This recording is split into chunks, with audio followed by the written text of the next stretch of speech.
During the war on the top, the one who dealt the damage and rescued Ace was not the fated child, Monkey D. Luffy, but rather you, the imminent demise of the world's strongest, Edward Newgate, the Whitebeard. Having traversed from another world, upon realizing your impending death, you astonishingly awakened the invincible retirement system at a critical moment. As long as you remain in a state of retirement within the forces you have established, you can strengthen yourself through the points accumulated each year. At this moment, you stand before your sons, announcing your intention to retire. Clearing your throat, you proclaim with authority, "Old man, I am aging, and the reign shall belong to you young ones." Instantly, your sons are thrown into a state of panic. Diamond Jozu glances at Marco, anxiously inquiring, "Marco, could it be that there's an issue with father's health?" The others, too, echo their concerns, for it has always been Marco who has overseen their father's well-being. "Foolish sons, I'm not dead yet. What is all this clamor about? Silence yourselves." You bellow with a voice that resonates powerfully, and your sons quickly comply, fearing your wrath. Once they have settled, you solemnly declare, "Old man is ready to retire and enjoy a peaceful life." Additionally, I shall pass on the captaincy to Marco. If anyone has objections or believes themselves capable of taking on a role of captain, step forward. "Let me be captain, father." Marco is utterly taken aback, bewildered by the sudden proposition. The others turn their gazes towards Marco, whose strength is acknowledged by all. After you, he is the mightiest member of the Whitebeard pirates. Marco, flustered, hastily shakes his head, saying, "Father, do not jest. How could I possibly lead the Whitebeard pirates? Furthermore, Ace possesses even greater potential. He should inherit your position." Marco is self-aware of his abilities, recognizing that while he is formidable, he lacks the offensive power of the top-tier warriors. Moreover, Ace wields the Conqueror's haki, making him the more suitable successor. You nonchalantly respond, "Marco, if you can persuade Ace, that would be acceptable." "Leave it to me, father," Marco replies, relieved to avoid the burden of captaincy. After all, leading the Whitebeard pirates, one of the 4 emperors and renowned as the world's strongest pirate crew, carries immense pressure. If the captain lacks sufficient strength, a swarm of challengers would surely descend upon them. With a half-smile, you regard Marco, who is taken aback by your gaze, uncertain of your intentions. You speak with renewed seriousness. "Marco, do not misunderstand. You are to assume the role of captain first, and if you can persuade Ace afterwards, then let him take over." Marco's expression freezes, utterly astonished by the weight of your words. Why does father insist on making him a captain? Your sons have all witnessed their father's serious expression, understanding that he is not jesting, but rather solemnly declaring this matter. Standing beside them, the captain of the 13th Division, Curiel, expresses his concern. But if a captaincy change occurs within the Whitebeard pirates, it will undoubtedly trigger significant upheaval. Indeed, it is undoubtedly due to that wretched Blackbeard's betrayal, who killed Sachi, causing father to feel overwhelmed, which leads him to consider stepping down. The 12th Division captain, Harda, expresses his discontent, his words resonating with the assembled pirates. After all, father had been well until just 2 days ago, when Blackbeard's treachery sparked this notion of abdication. Now, they can hardly contain their rage towards that damned traitor, Blackbeard Teach, wishing to subject him to unspeakable torment. Various expressions of sorrow continue to proliferate. However, for your sons, the thought of father no longer being their captain is a sudden blow that is difficult to accept, leaving them utterly unprepared. At this moment, the 15th Division captain, Fasa, gazes at Whitebeard and inquires, "What will you do after this? Where will you live?" Fasa's question echoes the concerns of many of Whitebeard's sons. For once pirates of this sea choose to retire, they seek a suitable place to reside, far removed from the Navy strongholds. Moreover, father's identity is not simple. Even in retirement, many would still seek to challenge him, pondering how to defeat or kill him. For his reputation is too formidable. This has led many to desire to ascend by stepping upon his shoulders. Observing his sons weeping, he bellows, "Foolish sons! Did I ever say I would live elsewhere after retirement? What nonsense are you conjuring? Even if I retire, I will still be enjoying my days aboard the Moby Dick. Do you understand?" The dolphins, who had been sorrowful over Whitebeard's announcement of retirement, suddenly felt their spirits lift. The 11th Division captain, Jindudo, wiped his tear-stained eyes and said, "As long as father is still aboard, whether he's captain or not, he remains our father." "Indeed," echoed the 7th Division captain, Lakio, vocally supporting Jindudo's sentiment. "After all, as long as father remains on the ship. There is not much difference.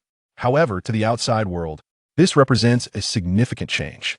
Yet, no matter how great the change, as long as they stand united, no difficulty is insurmountable. Diamond Jaws patted Marco on the shoulder, offering comfort. Marco, just go along with father's wishes. After all, he hasn't said he intends to leave the ship. You can merely serve as the nominal captain of the Whitebeard pirates. What matters most is making father happy. After losing Sachi, father is undoubtedly grieving. Marco's lips twitched slightly. Father remaining aboard is certainly a good thing. But the issue lies in making him the captain. In truth, Marco had no desire to assume the role of captain. As he felt himself ill-suited for the position, he longed to express his reluctance. With a sigh, Marco gazed at his father and lamented, "Father, you have truly presented me with a formidable dilemma. Haha, just your best. After all these years of following me, you are more than capable of standing on your own." His father cheerfully encouraged him. However, Marco felt increasingly despondent. With resignation, he replied, "Father, you are putting me in a rather precarious situation. Regarding the ability to lead, you are aware of my limitations. I simply do not possess enough strength. You need not concern yourself with such matters. The primary objective is to cast off the burden of captaincy. Initiating the system is far more crucial for you. As for whether Marco can fulfill the role, that is of little importance to you. However, under normal circumstances, as long as he remains standing, Marco should manage the Whitebeard pirates without issue. After all, your prestige within the Whitebeard pirates is undeniable. Or rather, as long as Marco's strength is sufficiently formidable, ascending to the level of an emperor and leading the Whitebeard pirates should also pose no problem. With a clap of your hands, you proclaimed loudly, "From this moment forth, Marco shall be the second captain of the Whitebeard pirates. Do you understand?" "Understood, father." The pirates responded in unison, their voices filled with respect. That moment, everything unfolding felt somewhat surreal for the members of the Whitebeard pirates.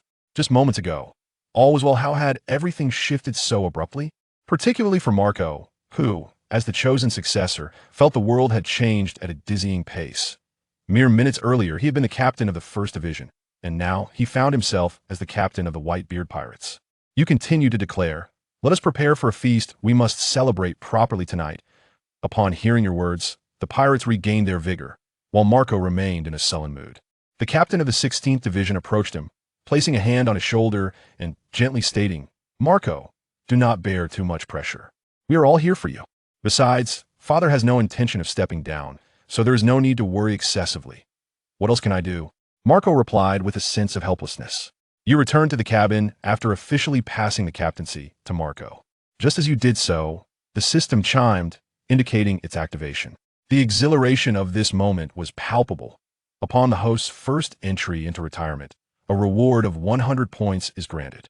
100 points is a considerable sum, especially in the early stages, as you had previously familiarized yourself with the system's functions. Opening the system store, you perused the page dedicated to cultivation techniques.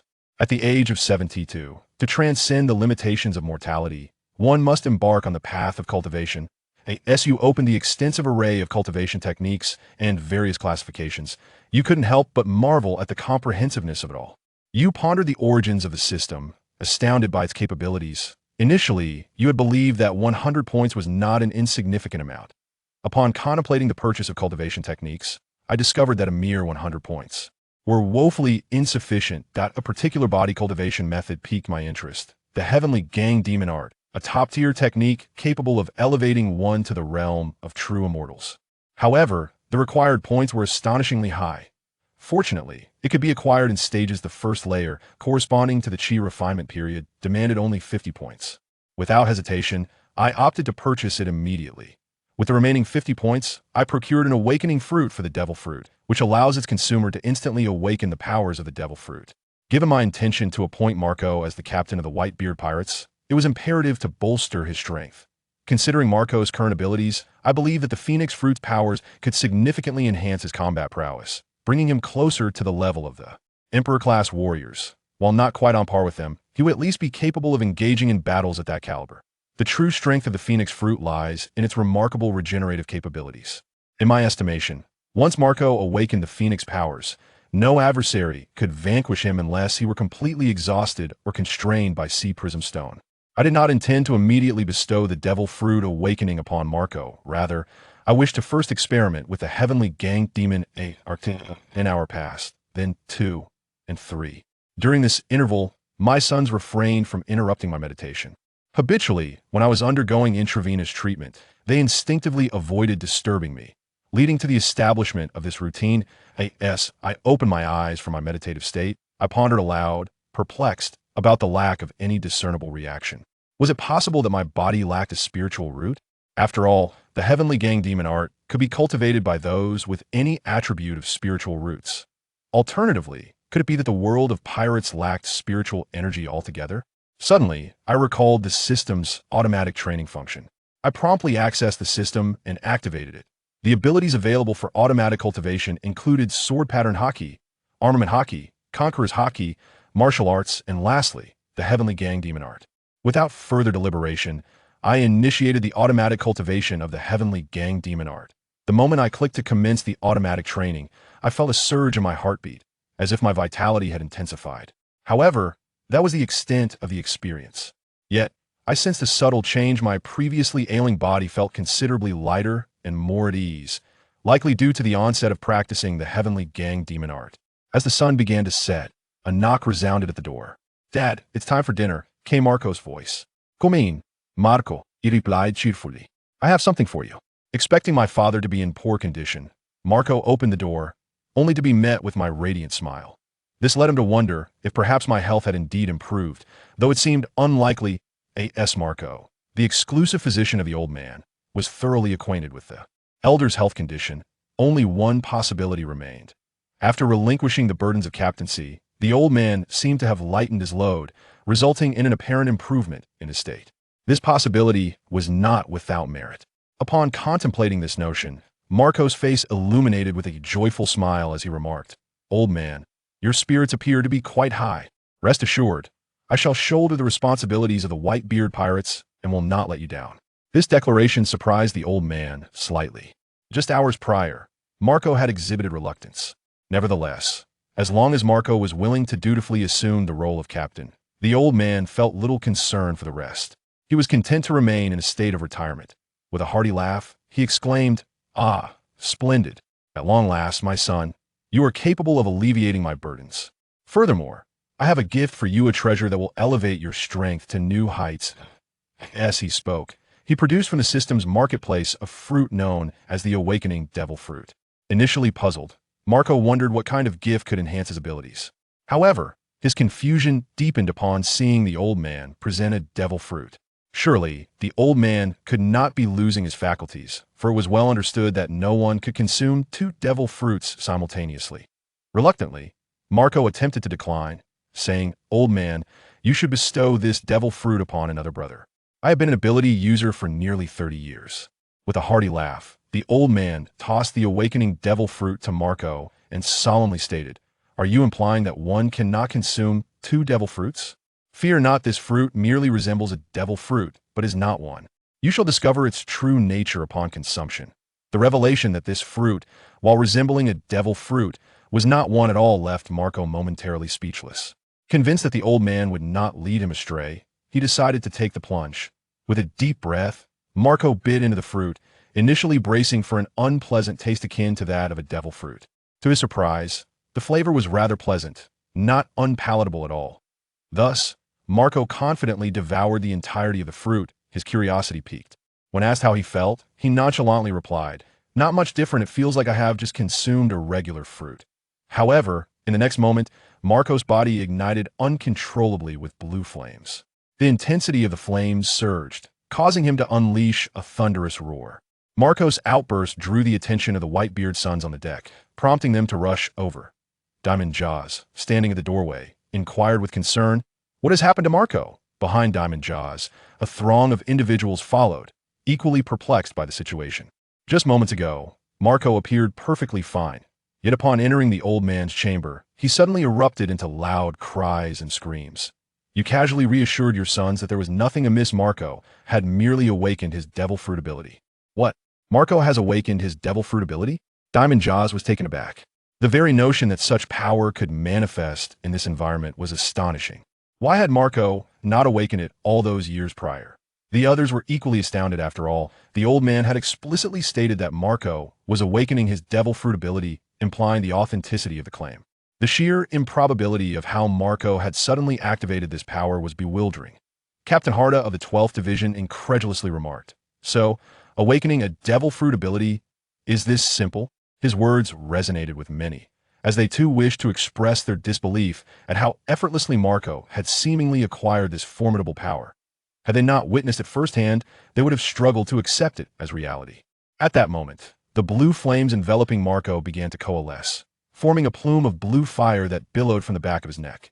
His hands, previously transformed into wings, were now liberated, giving rise to a pair of magnificent blue flame wings sprouting from his back. Marco, fully aware of the transformation coursing through his body, gazed at his hands in disbelief, murmuring to himself, "I have truly awakened the Phoenix ability." He turned to the old man, recognizing that the fruit he had just received was extraordinarily capable of catalyzing the awakening of a devil fruit ability, its worth surely rivaled that of the devil fruit itself, perhaps even surpassing it. For a devil fruit user, awakening their powers was no trifling matter once achieved. It represented a monumental enhancement for the user. "Why are you all still standing there? Hurry and prepare for the feast. We shall celebrate tonight." Upon hearing the old man's words, your sons quickly erupted into cheers, and Marco was swept into the crowd, bombarded with questions. The sheer surprise of awakening a devil fruit ability under such circumstances was remarkable. However, you had previously instructed Marco to keep this matter confidential. He understood the gravity of such a secret, thus responding to his brother's inquiries with evasive answers.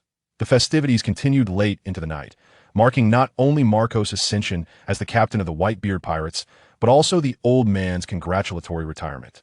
As dawn broke the following day, pirates stationed on the lookout spotted a small boat approaching, its flag bearing the emblem of the four emperors, red-haired Shanks.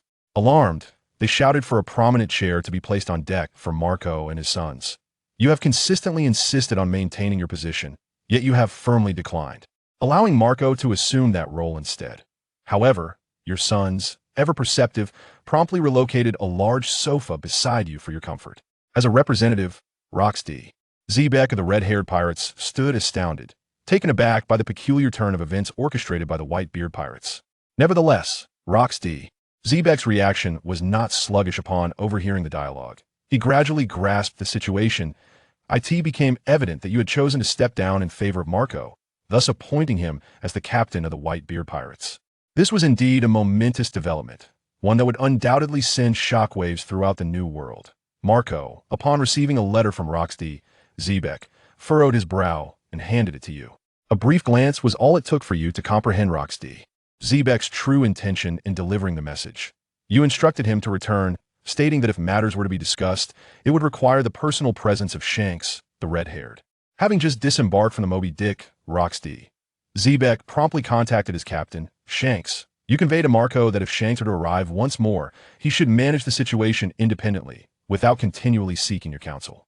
"Of course, father," Marco responded. "When I have suggestions, I will certainly share them with you." In Marco's eyes, Whitebeard has always been the paternal figure of the Whitebeard pirates.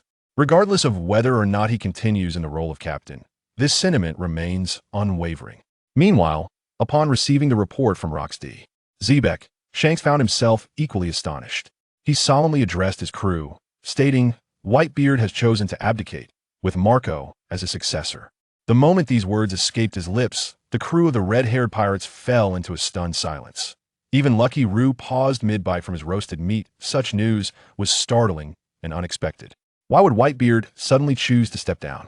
It was utterly unforeseen and devoid of any prior indication. Indeed, there must be a reason one does not simply retire without cause. Ben Beckman speculated that there was undoubtedly a rationale behind this decision.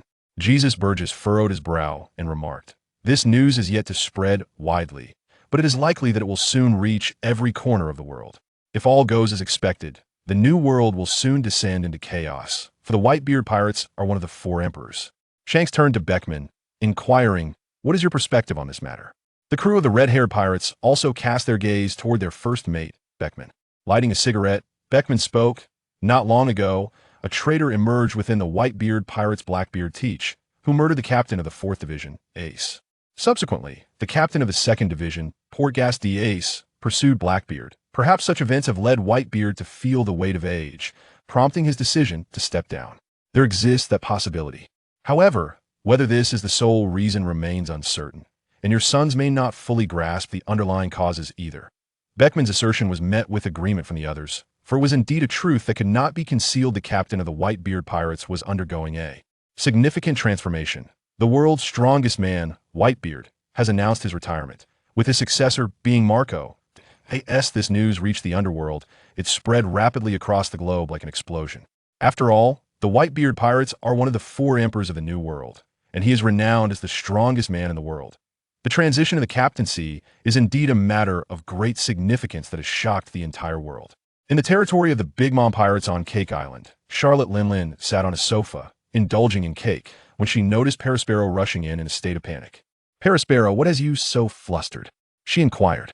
Taking a deep breath to compose himself, Perospero replied, "Mama, there's been a major incident. He announced his retirement just yesterday, and Marco is his successor." Initially, Big Mom thought Perospero was overreacting, but upon hearing his report, she too was taken aback. "What do you mean, Whitebeard announced his retirement? What is that old man up to?" Big Mom was entirely perplexed by the sudden announcement. Perospero swallowed hard and cautiously explained, "It seems that Whitebeard believes he has grown old, and that it is time to pass the torch to the younger generation." "Old, is he?" Big Mom slowly raised her gaze to the ceiling. "What nonsense is this about being old?" Instantly, she grew irate. If Whitebeard claimed he was old, did that imply she too was aging? After all, she was only 6 years his senior. They belonged to the same ER. Big Mom's fury began to boil. Perospero, sensing her impending wrath, grew increasingly fearful. However, after a moment of anger, Big Mom erupted into laughter. "Oh, Mama, Whitebeard has retired. That little Marco can't possibly hold the position of an emperor. The throne of the Pirate King is now closer to me. Indeed, the future Pirate King must belong to her." Perospero swiftly offered his respectful flattery. Meanwhile, in the palace of Dressrosa, Porpole poured a glass of wine for Don Quixote. Doflamingo gently swirled the wine in his glass. A sinister smile crept across his face. "Interesting, very interesting. It seems the calm in the New World, which has lasted for years, is about to be shattered. Tell me, Porpole, why do you think Whitebeard suddenly announced his retirement? Could it truly be that he feels old?" Porpole, perplexed, posed the question. Doflamingo, downing his glass of red wine in one gulp, replied nonchalantly, "There have been whispers that Whitebeard has often been seen within 4 drip. Now that he has declared his retirement, it can only mean one thing. He must believe there is an issue with his health, that his combat prowess has diminished. There is only one possibility. Whitebeard feels that there are problems with his body and his fighting power has declined, which is why he has decided to pass his position to Marco. After all, how could Whitebeard, who cares so much for his sons, let them face the world's storms alone? That's true. Toribole thinks that Doflamingo's words are very correct. So, Toribole started to propose and asked Doflamingo, "Can we take the opportunity to seize the throne of the Whitebeard pirates?" "Are you an idiot, Toribole?" Doflamingo coldly looked at his capable assistant. Doflamingo patiently said, "Don't let the scene in front of you blind your eyes. Whitebeard has just announced his retirement. A skinny camel is bigger than a horse. If we rashly charge in, the result could be that we disappear into thin air. Let's wait and see, understand?" "Yes, Doflamingo, you are right." Toribole immediately realized his mistake, and he was glad for Doflamingo's reminder.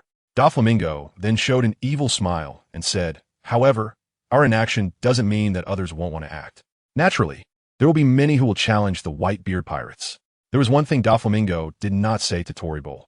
Several of Whitebeard's sons are quite capable. He just didn't want to say it to discourage Toribole.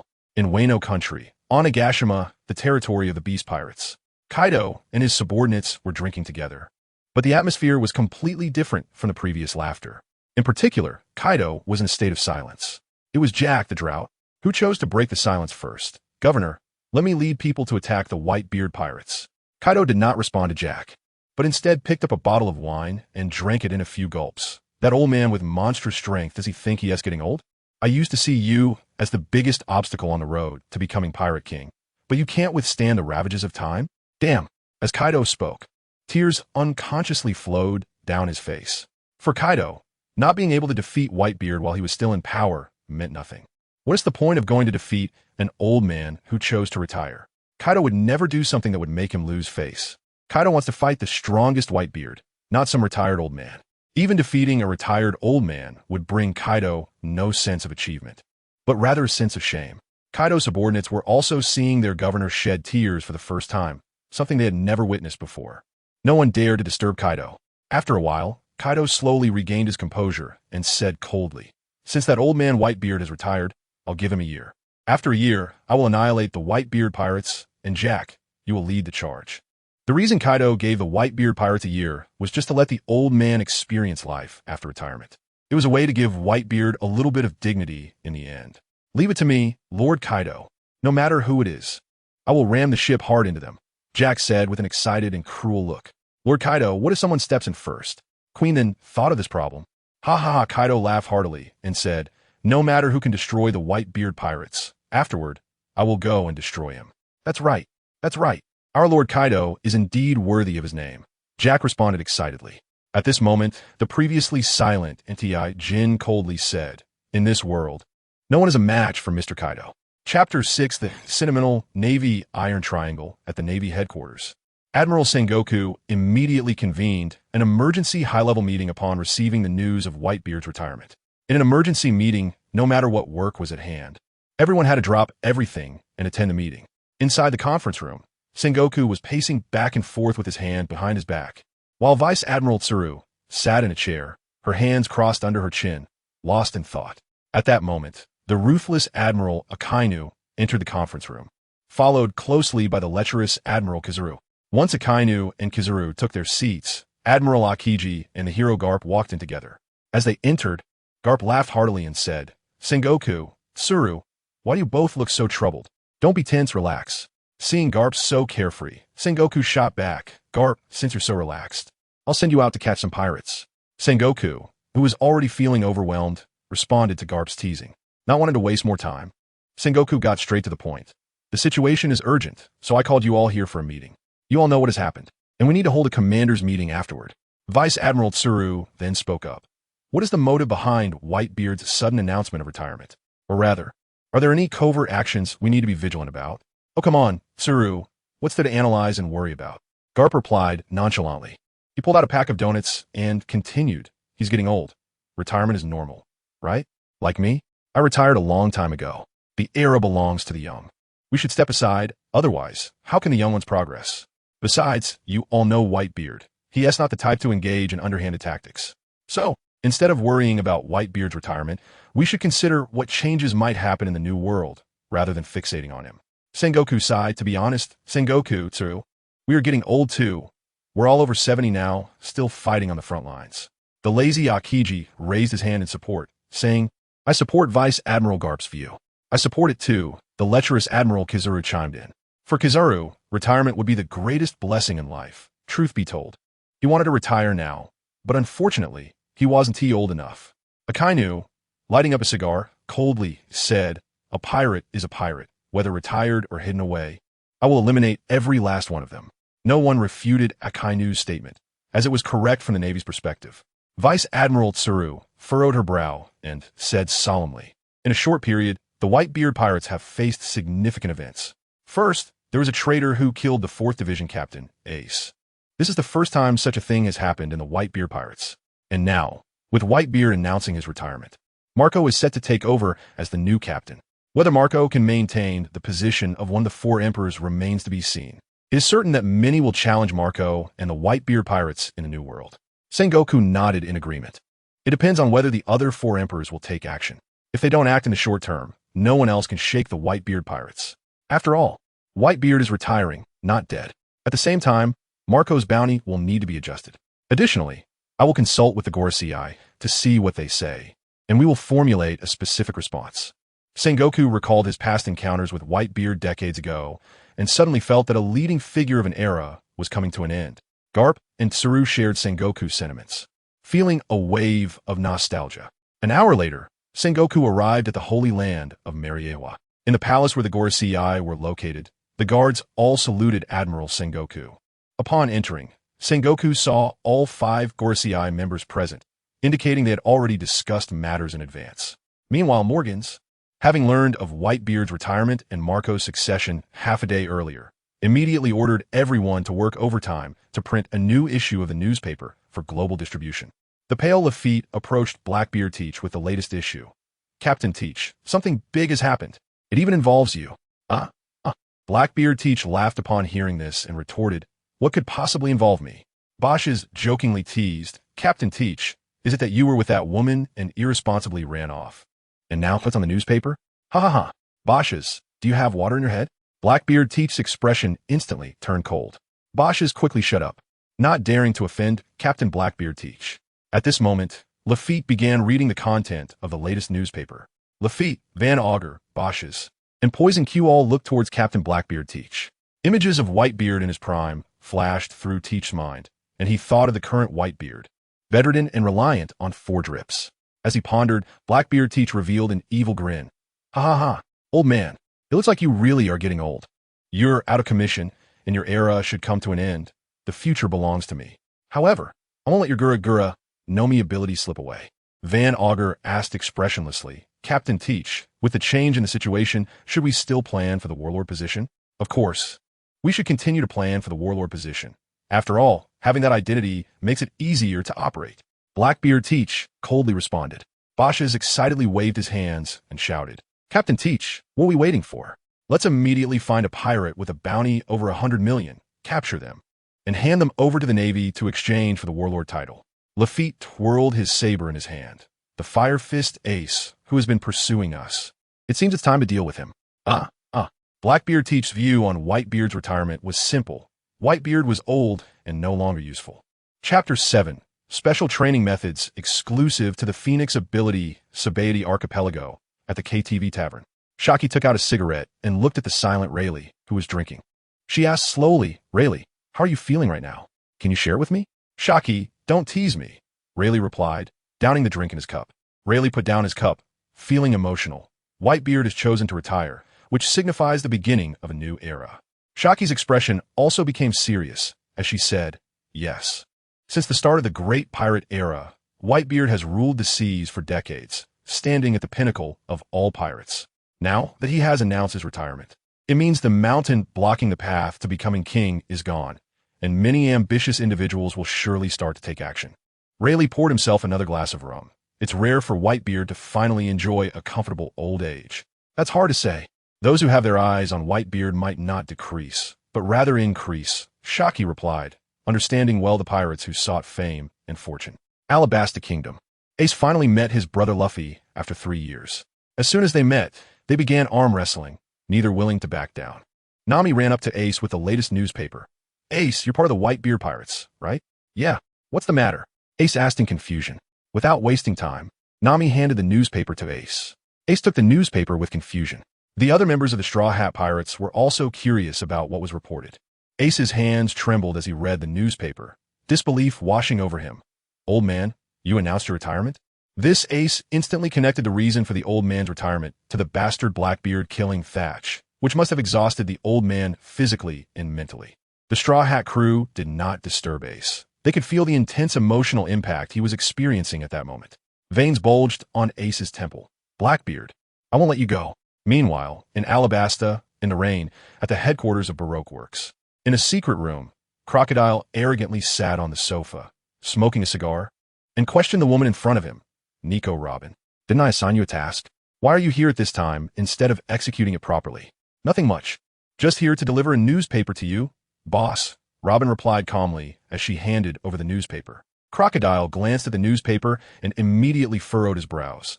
"That old man Whitebeard retired? I'll go deal with the Straw Hat Pirates. I won't disturb you any longer." Seeing Crocodile's reaction, Robin turned and left the secret room. Crocodile sat on the sofa in silence for a long time. "Whitebeard, you coward." Crocodile finally spat out this sentence, feeling very displeased. In the New World, aboard the Moby Dick, Whitebeard and his sons were enjoying lunch on the deck.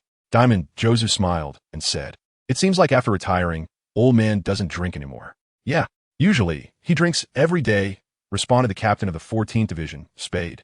The captain of the 6th Division, Blamank, chewed on some grilled meat and mumbled. Maybe after retiring, his mood has changed. Everyone looked at the old man, who was eating fried rice.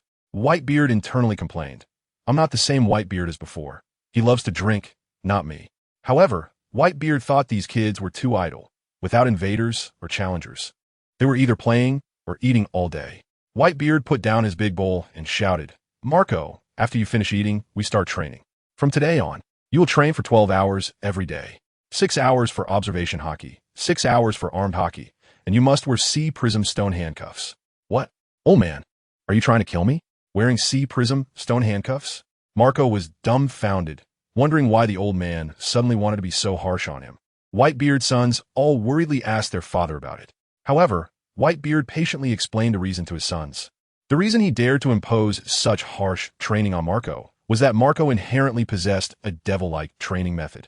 In Whitebeard's view, with C-prism stone handcuffs on Marco, no matter how seriously injured he got while training observation hockey and armed hockey, he could recover immediately once the handcuffs were removed, so there was no need to worry.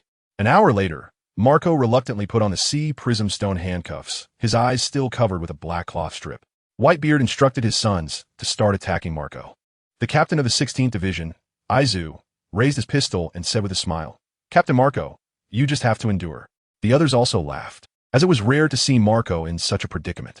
Under Whitebeard's supervision, his sons showed no mercy to Marco. In no time, Marco was covered in injuries. Whitebeard did not let his sons stop their attacks on Marco. In Whitebeard's eyes, as long as Marco didn't die, it didn't matter. He was training him to the extreme. After all, once the C-prism stone handcuffs were removed, Marco could easily use his Phoenix ability to recover from all injuries. 3 days passed unknowingly. During these 3 days, Marco felt it was the most painful and injury-ridden experience of his life, bar none. Diamond Josu's fist suddenly slammed towards Marco, but Marco, who had a broken arm, unexpectedly dodged Josu's punch. Seeing this scene, Bister exclaimed, "Just now, was that the observation hockey predicting the future?" The others also reacted, realizing that Captain Marco had dodged in advance. Exhausted, Marco collapsed on the deck, gasping for breath. The captain of the 9th Division, Brenheim, hurriedly approached to unlock Marco's C-prism stone handcuffs. As soon as the handcuffs were removed, blue flames erupted from Marco's body. Several serious fractures healed instantly. Whitebeard, who had been supervising the whole process, laughed heartily. "Oh, not bad. Marco, remember that feeling just now?" Marco, for the first time in these 3 days, showed a smile. Whitebeard's sons also congratulated Marco. In Whitebeard's view, the Phoenix ability should be trained this way. All those years before were simply a waste of time. Chapter 8.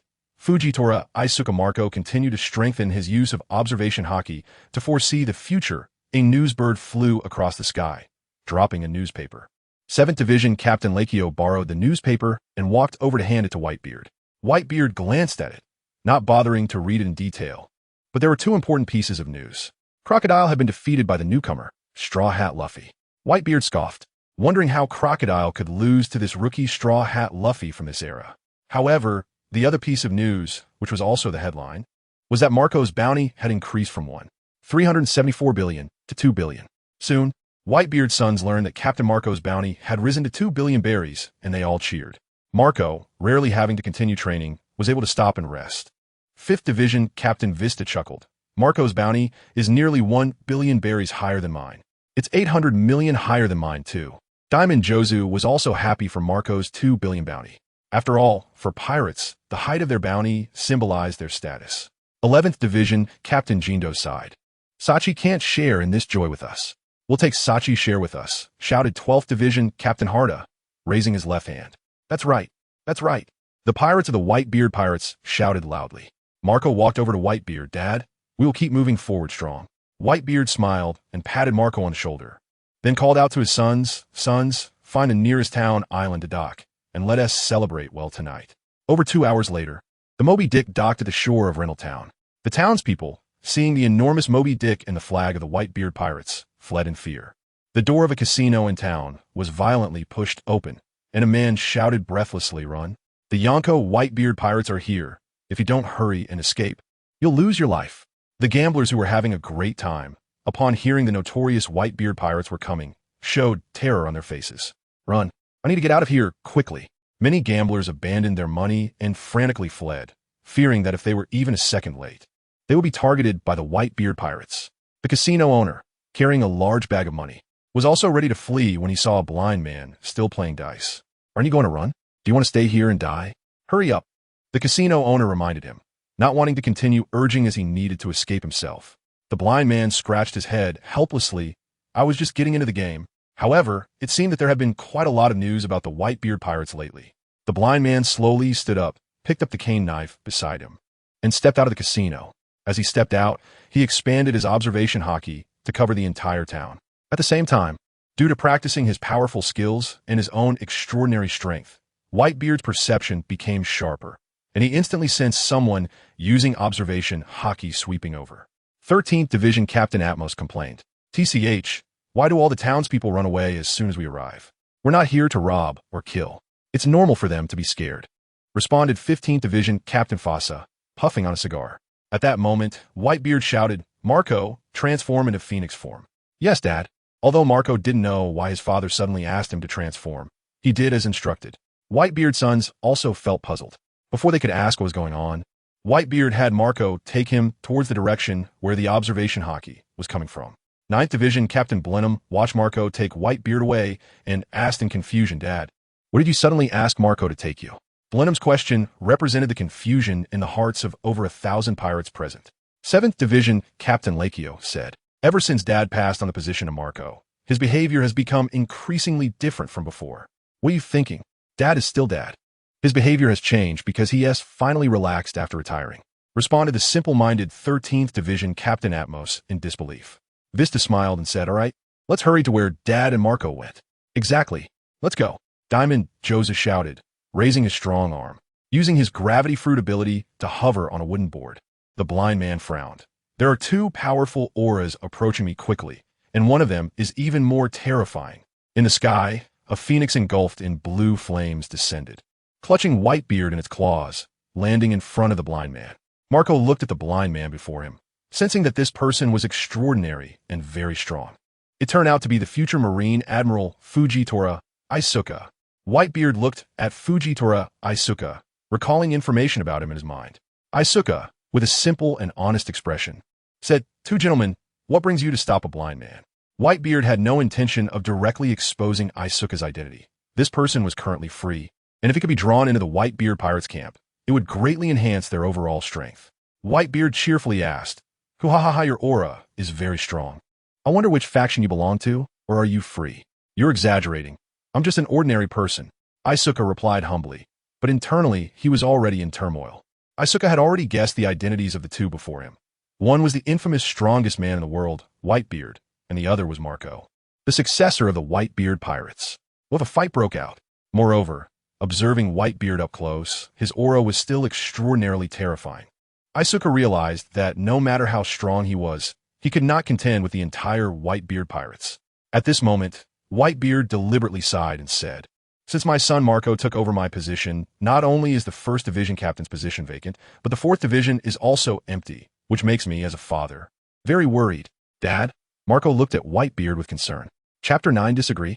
Then let S surround him. Xiao understood the meaning behind Whitebeard's words.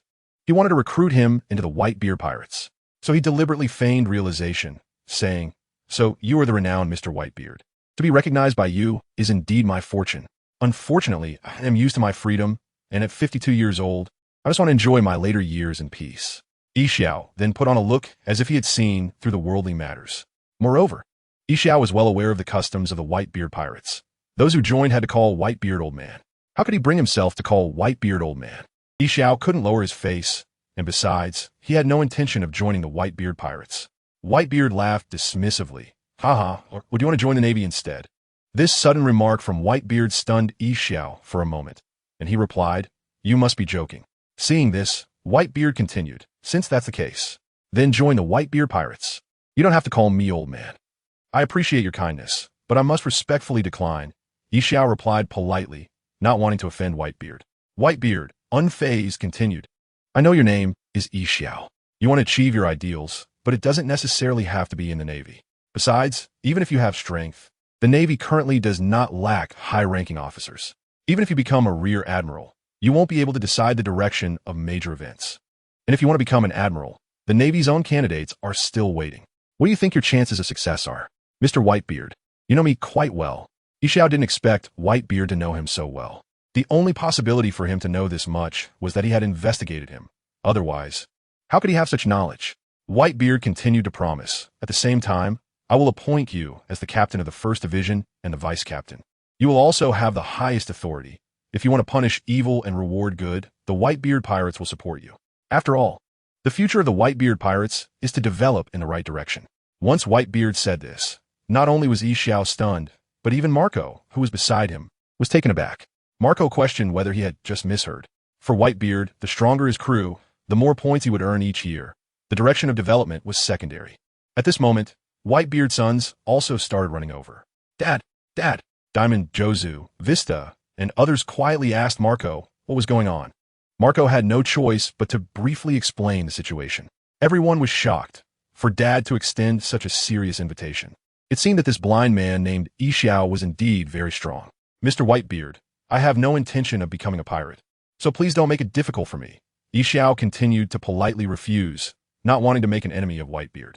Whitebeard ignored Xiao and instead instructed Marco. Marco, you Haven team mastered the flow of cherry blossoms with your hockey yet? Spar with Xiao. Yes, Dad. Although Marco didn't understand why Dad's tone had changed so suddenly, he decided to carry out his orders. Xiao frowned, thinking, the worst-case scenario has happened, but with my strength, leaving shouldn't be a problem. The next moment, Xiao drew his weapon and instantly exerted a wide area of gravity pressure on all the Whitebeard pirates. Except for Whitebeard, who ignored Xiao's gravity suppression. Marco, Diamond, Jozu, and Vista were all affected to some extent, with Marco being slightly better off. The others were completely immobilized by the gravity, and the ordinary pirates were in a dire situation. After Xiao attacked, he immediately stepped onto a plank, ready to fly away. Otherwise, delaying even for a second would increase the danger significantly. Whitebeard, with his arms crossed, calmly instructed, Jozu, Vista, you two team up with Marco to surround Xiao. The rest of you, stay away from the battlefield to avoid being affected. As soon as Whitebeard finished giving orders, Marco transformed into his phoenix form, charging towards Xiao despite the gravity suppression. Faced with the rapidly approaching Marco, Xiao had no choice but to use his weapon to block Marco's claws. Clang after one exchange, Marco instantly quickened his attack pace, and Xiao managed to block all of Marco's onslaught. Although it was just a brief exchange, Marco instantly realized that this person was incredibly strong. No wonder he was worth Dad's recruitment efforts. At that moment, Xiao's observation hockey sensed that Diamond, Jozu, and Vista were flanking him from both sides. In the face of this situation, Xiao suddenly shot a gravity circle into the sky. Whitebeard and his sons began to distance themselves from the battlefield. 7th Division Captain Lakio disdainfully said, that person can't possibly withstand the combined assault of Marco, Jozu, and Vista. Exactly. 13th Division Captain Atmos similarly agreed dismissively. The others generally shared this view. After all, the strength of Marco, Diamond, Jozu, and Vista was well known within the Whitebeard pirates. Not to mention, Marco's Phoenix Fruit ability had awakened, raising his strength to another level. 11th Division Captain Jingu mocked. That blind man is lucky to be targeted by Marco, Jozu, and Vista together. Even if he loses, it's still an honor.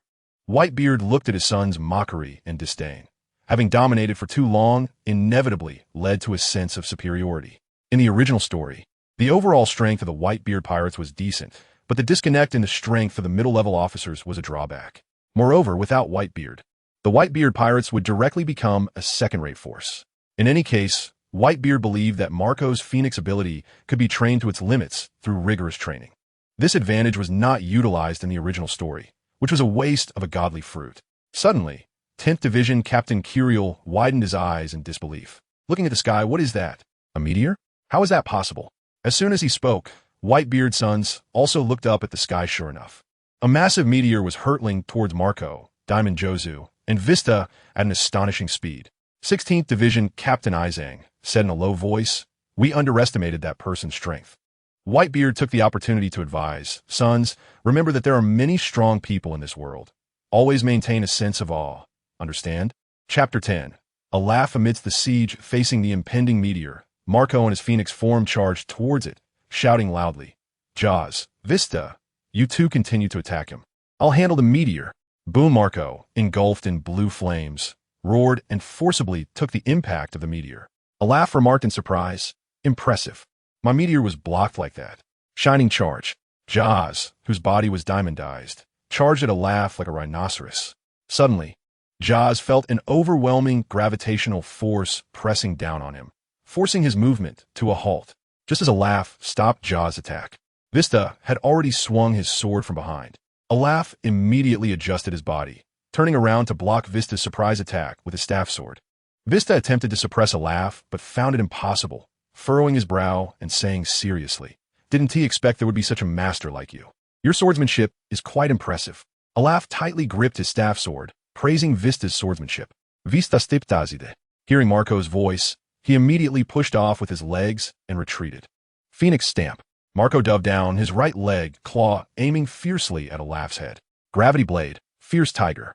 A laugh reversed his grip on the staff sword and swung it fiercely at the descending Marco. The terrifying lateral gravity caused the blue flames on Marco to scatter. It did not inflict any actual harm on him.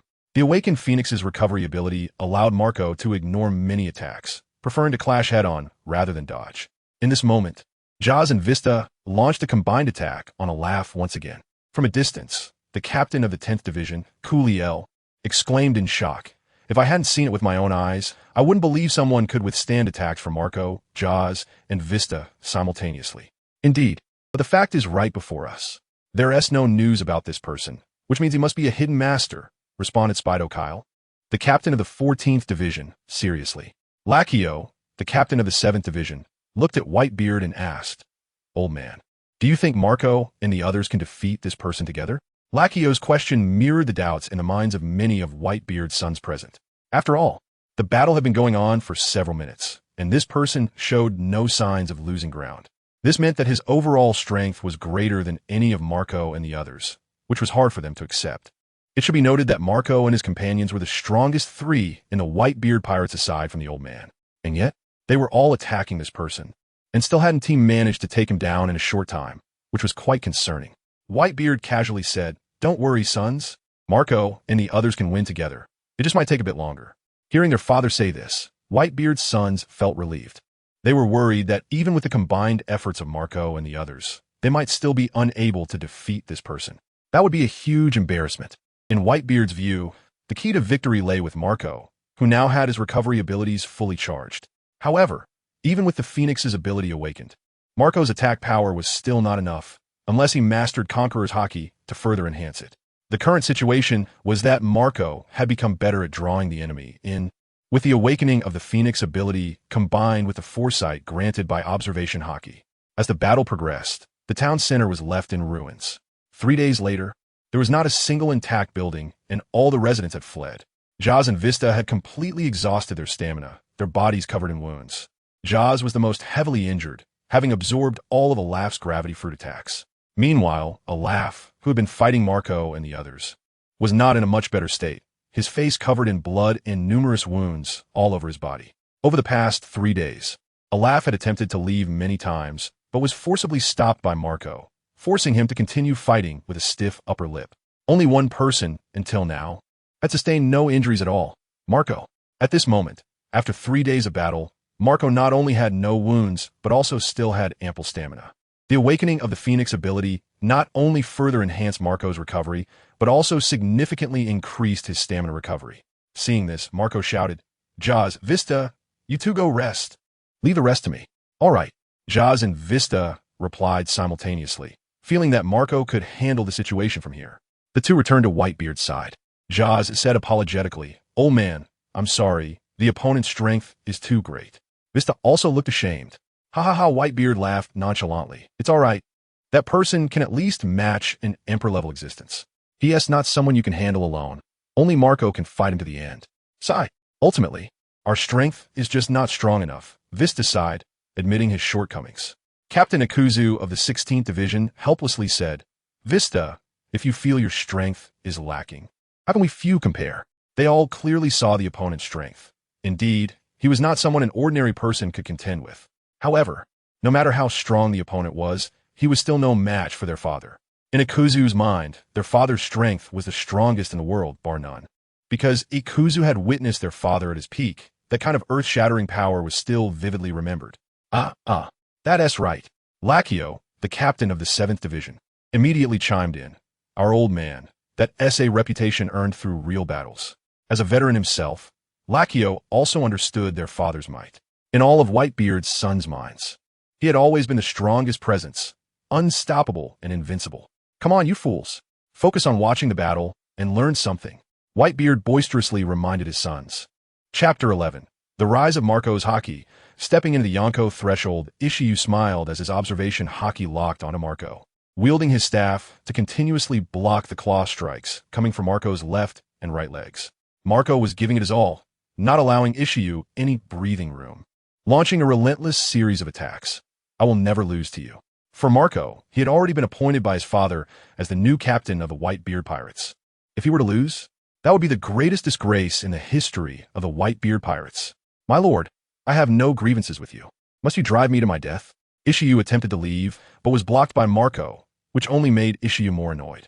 Even a mudman has some fire, and the Whitebeard Pirates were being too overbearing. Ishiyu suddenly swung his staff, gravity compression. Marco instantly felt the overwhelming gravity pressing in from all directions, as if it were about to crush him. However, Marco unleashed his phoenix form, awakening his abilities to counter Ishiyu's awakened gravity fruit powers. Ishiyu continued to apply pressure, while Marco defended with all his might. As time passed, the 6th Division Captain, Blamank, worriedly said, Marco, are you okay? I can feel the terrifying gravity from this far away.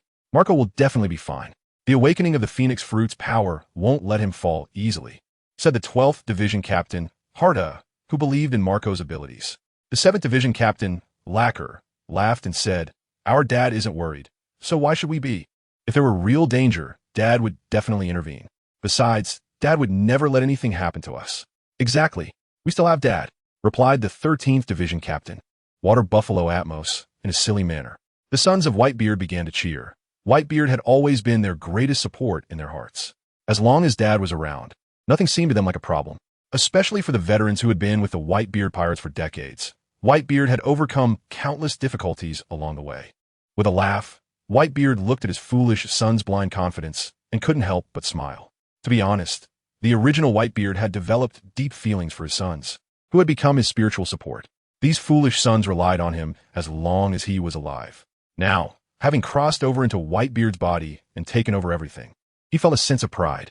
With a confident expression, Whitebeard declared, Foolish sons, as long as I am here, I won't let anything happen to you. Ha! The sons of Whitebeard cheered. Meanwhile, Ishiyu, who was applying pressure to Marco, frowned and thought, I can't continue to stalemate with Marco. Whitebeard hasn't made a move yet. The longer I delay, the more dangerous my situation will become. This is the worst I've been in decades. Marco also noticed the deafening cheers from his father and the others. These sounds seemed to invigorate Marco, pushing him to fight harder. He didn't want to disappoint Dad or bring shame to the Whitebeard Pirates. Suddenly, a thought crossed Marco's mind about the technique his father had taught him for using flowing cherry to penetrate haki. Would have been difficult to understand before suddenly clicked in an instant, and Marco quickly calmed down. Ishiyu immediately noticed Marco's unusual behavior. At the same time, Whitebeard sensed the change in Marco and thought, it seems Marco has just comprehended the flowing cherry haki in that brief moment. With the foresight of observation haki, the penetrating armed haki of flowing cherry and the awakened phoenix fruit abilities combined, Marco had truly stepped into the Yonko threshold. As expected, understanding flowing cherry haki elevated Marco's attack power, breaking through Ishiyu's gravitational pressure. Osem, Marco! Diamond Jozu exclaimed, waving his arms in excitement. Vista also smiled and said, Marco's armed haki has improved. Jozu, it seems we've really been left behind by Marco. Yeah, Diamond Jozu responded with a smile. Although he realized he was now significantly behind Marco, he felt genuinely happy at that moment. Originally, Jozu, Marco, Bista, and Ace were all on the same level despite their differences in strength. Now, however, Marco had stepped into a whole new level, one that only the Yonko reached. At that level, their dad stood at the pinnacle of the Yonko. 16th Division Captain Ikuzu sighed. It's amazing how Marco has managed to increase his strength in such a short time. First, he awakened his devil fruit abilities, then improved his observation haki, and now his armed haki as well. 11th Division Captain Kinjudo excitedly replied, That's a good thing. The stronger Marco is, the better it is for our Whitebeard Pirates. That's right, Dad. You can finally take a good rest, said 15th Division Captain Fossa, while looking at Whitebeard. The sons present all turned to their father. Huh. Whitebeard laughed leisurely. Sons, you must also work hard to improve your strength. Today has also been a lesson for you. There are many strong people in this world. If Marco hadn't improved his strength, what do you think would have happened if you faced this person? You can imagine it without me having to say more. So never relax in your training, understood? Yes, Dad. Everyone respectfully responded in unison. Meanwhile, Issue began to truly feel the pressure that Marco was bringing to him. Previously, Issue only found Marco troublesome due to the Phoenix Fruit's recovery ability and his observation hockey, which made him think it was impossible to defeat Marco. As for being defeated by Marco, Issue didn't think that would happen. As for Marco's attack power, Issue had never worried about it. The reason he was injured now was due to being surrounded by Marco and the others earlier. Now, in a one-on-one situation, with Marco's armed hockey improved, Issue felt an immediate threat. It made Issue realize that if this one-on-one battle dragged on for 2 or 3 more days, he would ultimately lose. Chapter 12. Automatic training upon entering the first layer of chi refining. It was time to stretch the muscles. The battle between the two continued for a day and a night, with Marco becoming increasingly skilled in the observation hockey that allows him to foresee the future, and Liu mastering the penetration of armament hockey. At the same time, the awakening of the Phoenix ability gave Marco immense confidence, making him unafraid of any destructive moves from Yixiao. On Yixiao's side, there were several occasions when he could have broken through to escape, but he was blocked by Whitebeard's other sons, forcing him to continue fighting Marco head-on. A thought flashed through Yixiao's mind. He couldn't remain in a stalemate with these people any longer. He had to unleash his full power and leave quickly. Meanwhile, Whitebeard had been watching the fight with great interest. After all, he had not inherited Whitebeard's memories and had never witnessed such an exciting battle. This experience was opening his eyes and providing him with much insight. To be honest, since crossing over into Whitebeard's body, he had not fought at all. Suddenly, a system notification rang in his mind. Ding! Congratulations, host! You have automatically trained in the Celestial Demon Art and entered the first layer of chi refining. At the same time, Whitebeard felt an instantaneous and tremendous change in his body. In an instant, that discomfort in his organs completely vanished. It meant that his hidden ailments were cured. From this moment on, Whitebeard was a true cultivator. Even if he was only at the first layer of chi refining, he was still a cultivator. This was a power system completely different from the pirate world, a higher-level cultivation system that surpassed the pirate world by several magnitudes. Instantly, Whitebeard felt revitalized, his body lighter than ever. Without illness and full of strength, it was an irresistible feeling.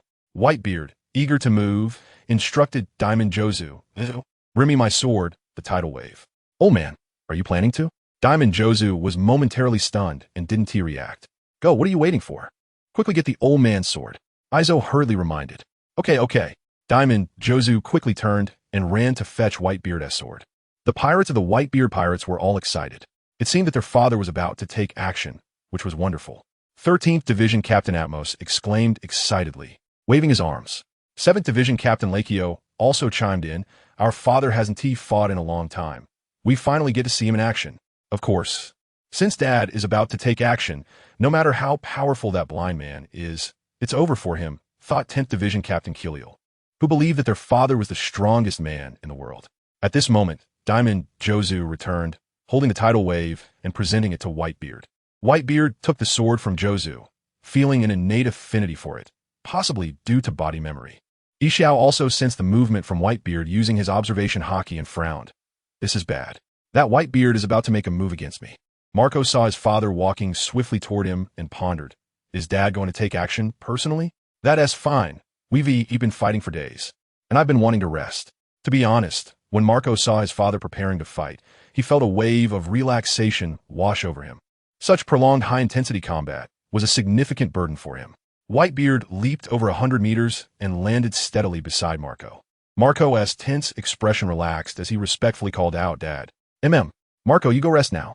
I need to stretch my muscles," Whitebeard said casually while cracking his neck. "Okay, Dad." Marco responded respectfully and transformed into his phoenix form, flying toward where Jozu and Vista were.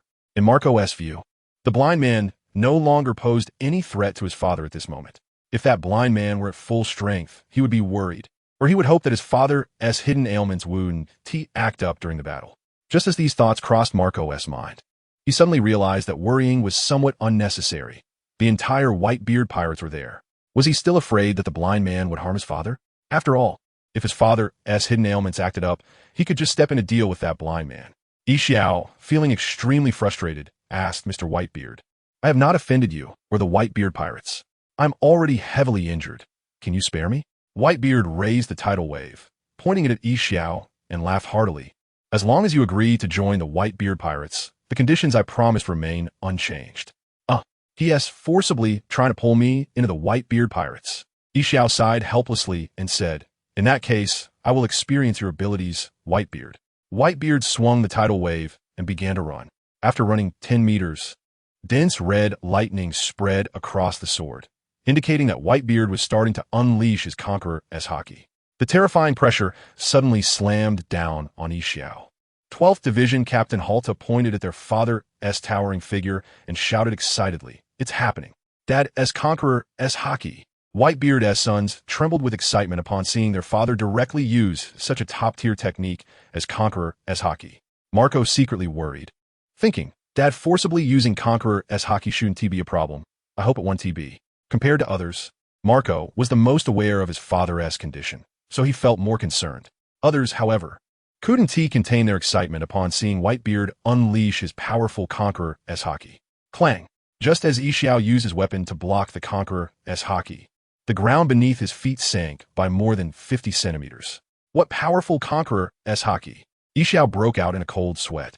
With just one move, Xiao understood why Whitebeard was called the strongest man in the world. It was not without reason. Xiao forcefully activated his gravity fruit ability, creating a small gap, and quickly seized the opportunity to distance himself from Whitebeard. If he continued to confront him, he would have to endure Whitebeard as conqueror as hockey. Just as Xiao created some distance, Whitebeard swung the tidal wave and charged at Xiao again, giving him no chance to breathe. Chapter 13. Whitebeard's increasing mastery over his body. Whitebeard's sons watched their father's battle, constantly discussing among themselves. The reason for the heated discussion and differing opinions was entirely due to the fact that their father's fighting style was vastly different from before. The often quiet captain of the 8th Division, Namor, looked at their father's fighting figure and said with confusion, it's really strange. For decades, Dad's fighting style has never changed. And now it has completely transformed? The captain of the 13th Division, Water Buffalo Atmos, found it easy to understand. This is understandable. Dad has retired now and wants to try a different approach. What are you all overthinking? Water Buffalo Atmos's view was also recognized by some, as the possibility was indeed quite high. Vista analyzed, but Dad's current fighting style is clearly just a mess of brute force, not showcasing his true strength at all. Marco looked at their father's fighting figure, his expression calm yet serious, and said, no matter how much Dad has changed, he will always be our dad. Exactly. Marco is right. As long as Dad is happy, that's all that matters. The captain of the 15th Division, Fasa, supported Marco wholeheartedly. Vista raised his right hand and tugged at his beard. It seems we've been overthinking, worrying about unnecessary things. Everything should revolve around Dad's happiness. Diamond Jaws watched Whitebeard's battle intently and expressed his thoughts. Have you noticed? Dad is getting better at controlling the rhythm of the fight. Indeed. The captain of the 16th Division, Izo, also just realized this. Dad had started out only using brute force, but now his style was slowly changing. The captain of the 6th Division, Bramink, chuckled foolishly. As expected of our dad, even when fighting randomly, he remains so formidable. In the battle with Whitebeard, Ichiji found a significant issue. While Whitebeard's strength was indeed powerful and terrifying, there was also an underlying chaos in his fighting style. Otherwise, in Ichiji's current state, he would not be able to contend with Whitebeard. The only reason he could hold his ground was because Whitebeard's fighting was so chaotic. At the same time, Ichiji was puzzled about one thing. Why was Whitebeard becoming more and more adept in battle? It was as if someone with world-destroying power was adapting to newfound strength. Ichiji couldn't understand how the legendary ruler of the seas, Whitebeard, could possibly lack battle experience. Thus, there was only one possibility left. Whitebeard was toying with him, clearly capable of suppressing him, but choosing to humiliate him by fighting this way. Ichiji angrily questioned, Whitebeard, as the great sea overlord, is this how you choose to fight? Are you humiliating me? Upon hearing this, Whitebeard realized he had been misunderstood, which was normal. Explaining to Ichiji at this moment would only backfire. It was better to continue fighting and let himself adapt to the feeling of battle. After all, having world-destroying power but being unable to fully utilize it would be a waste of that strength. Whitebeard clenched his right fist, gathering the power of the Quake fruit into a glowing sphere, and said boldly, "Ha ha ha, let the dance begin." Bang at the moment Whitebeard's fist struck out. The air it touched split open like spiderwebs, and a powerful shockwave sent everything in its path flying. Seeing their father finally use the power of the Quake fruit, the captain of the 14th Division, Spitto, shouted excitedly, "Dad, you've finally used the Quake fruit ability. Charge! Dad, take him down." The silly captain of the 13th Division, Water Buffalo Atmos, also shouted loudly. Bista smiled and thought to himself, now that Dad has used the Quake fruit ability, this guy won't be able to hold out much longer. Faced with Whitebeard's shockwave, Ichiji, using his observation haki, swiftly drew his sword and unleashed a powerful attack. Gravity Blade, Fierce Tiger. Boom! At the moment their two powers collided, a shockwave swept towards the location of the Whitebeard pirates at near supersonic speed. All the ordinary pirates were sent flying by this shockwave, unable to stand. Only the division captains could withstand it, covering their heads with their hands. Only Bista, Diamond Jaws, and Marco were unaffected, as their strength was sufficient to handle the incoming shockwave. As Ichiji struggled against the shockwave, he sensed through his observation haki that the power of Whitebeard's shockwave had suddenly increased another notch. However, Ichiji wanted to resist, but couldn't in time, as Whitebeard's sudden burst of power was too fast. Whitebeard, having fully unleashed the Quake fruit ability, charged toward Ichiji while swinging his weapon, Song Yun Xie, 3 times in his hand, aiming directly at Ichiji. Just as Ichiji had barely managed to deflect the shockwave, he didn't have time to catch his breath and adjust his state before his hair stood on end. Clang! Ichiji hurriedly blocked Whitebeard's Song Yun Xie with his sword, but he was still forcefully sent flying. The pirates of the Whitebeard pirates saw their father knock the blind man away and then leaped into the air, gathering the Quake fruit ability in their right foot to smash down on the rolling blind man. "Dad's so cool. Smash that blind man hard. Dad's so strong." As expected of our dad. That's right. Our dad is known as the strongest man in the world. How could that mere blind man be his opponent? The pirates saw their father display his might and were excitedly dancing around. Bista looked at their father displaying his power and smiled, saying, "Our dad's combat power is still as strong as ever. He remains so fierce. Of course, our dad has always been on the throne as the strongest in the world." Diamond Jaws felt that as long as Dad exerted himself, no one in this world could be his opponent. Marco secretly worried and thought, "Dad, with such a fierce burst of power, I wonder if the hidden ailment in his body will worsen. Forget it. Let him fight until he's happy."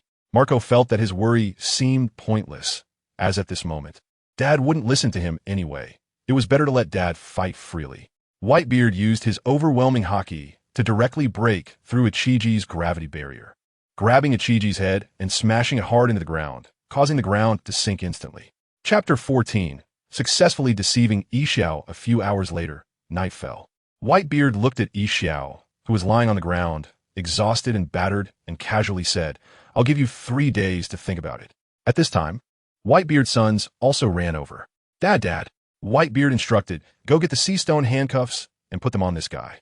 "Yes, Dad."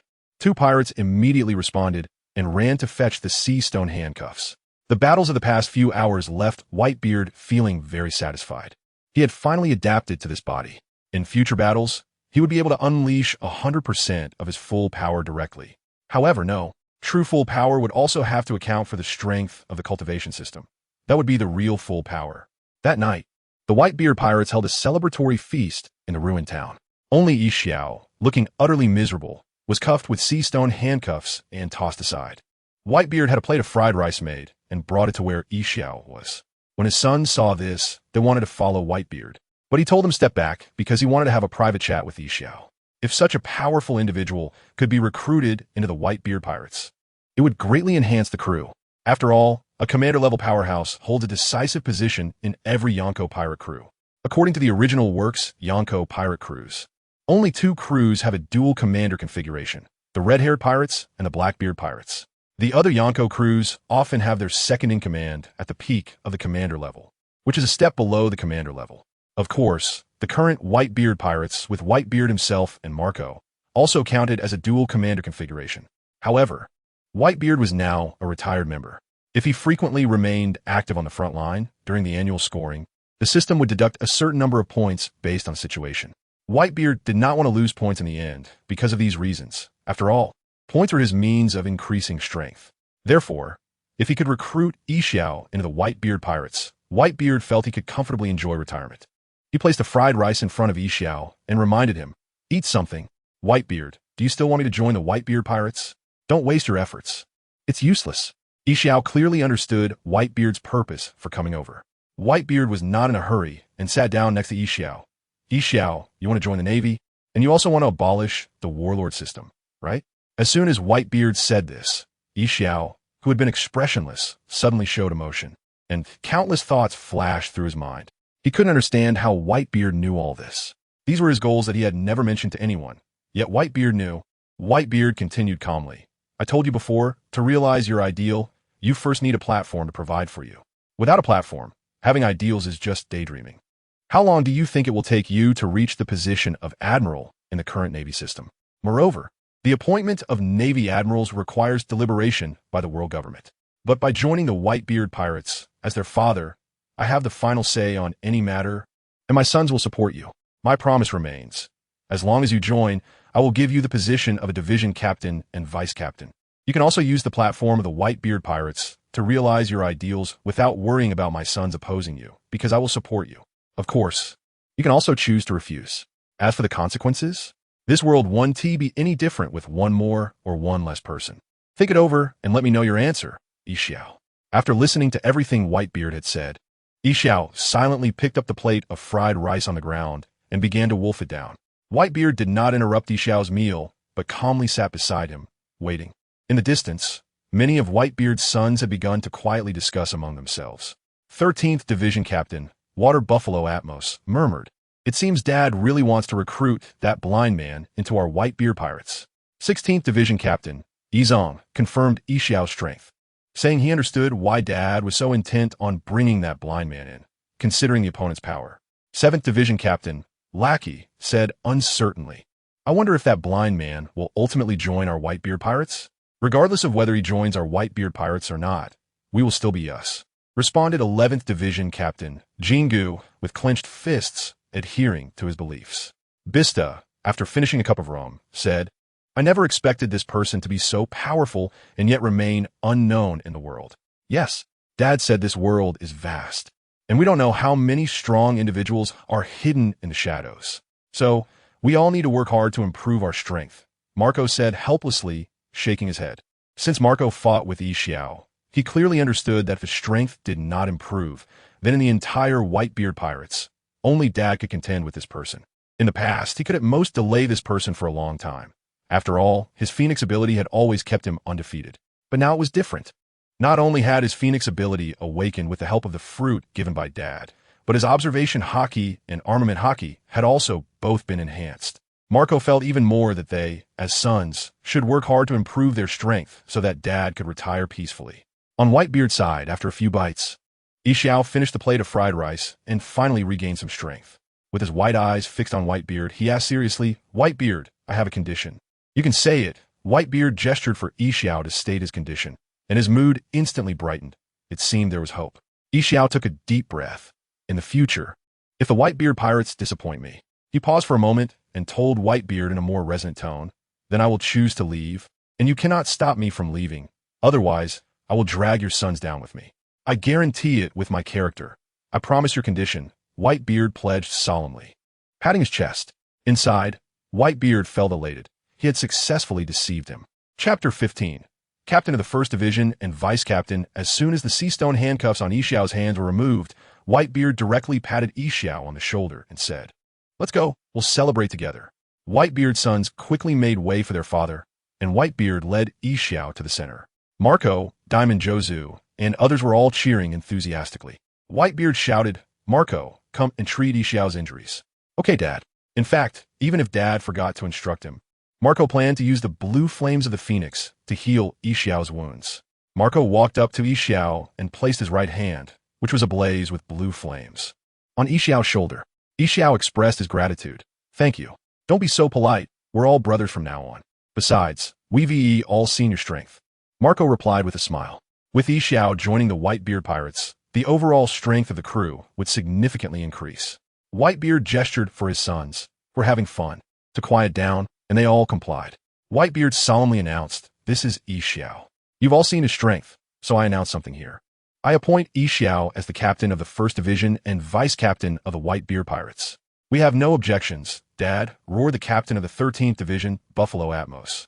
First, the captain of the 11th Division, Jingu, also shouted, Dad, with you here, our Whitebeard Pirates will only grow stronger. That's right. With Dad around, our Whitebeard Pirates will keep getting stronger, immediately echoed the captain of the 6th Division, Blamank. Following that, Whitebeard's sons all shouted in unison. Vista stepped in front of Xiao and extended his hand.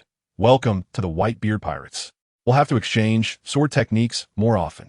Gladly, Xiao replied, shaking hands with Vista. Although the surrounding sons of Whitebeard were cheering for his joining, there was also a sense of helplessness. If he hadn't agreed to Whitebeard earlier, he probably would have ended up in hell by now. But thinking about not having achieved his ideals yet, Xiao didn't want to die just like that.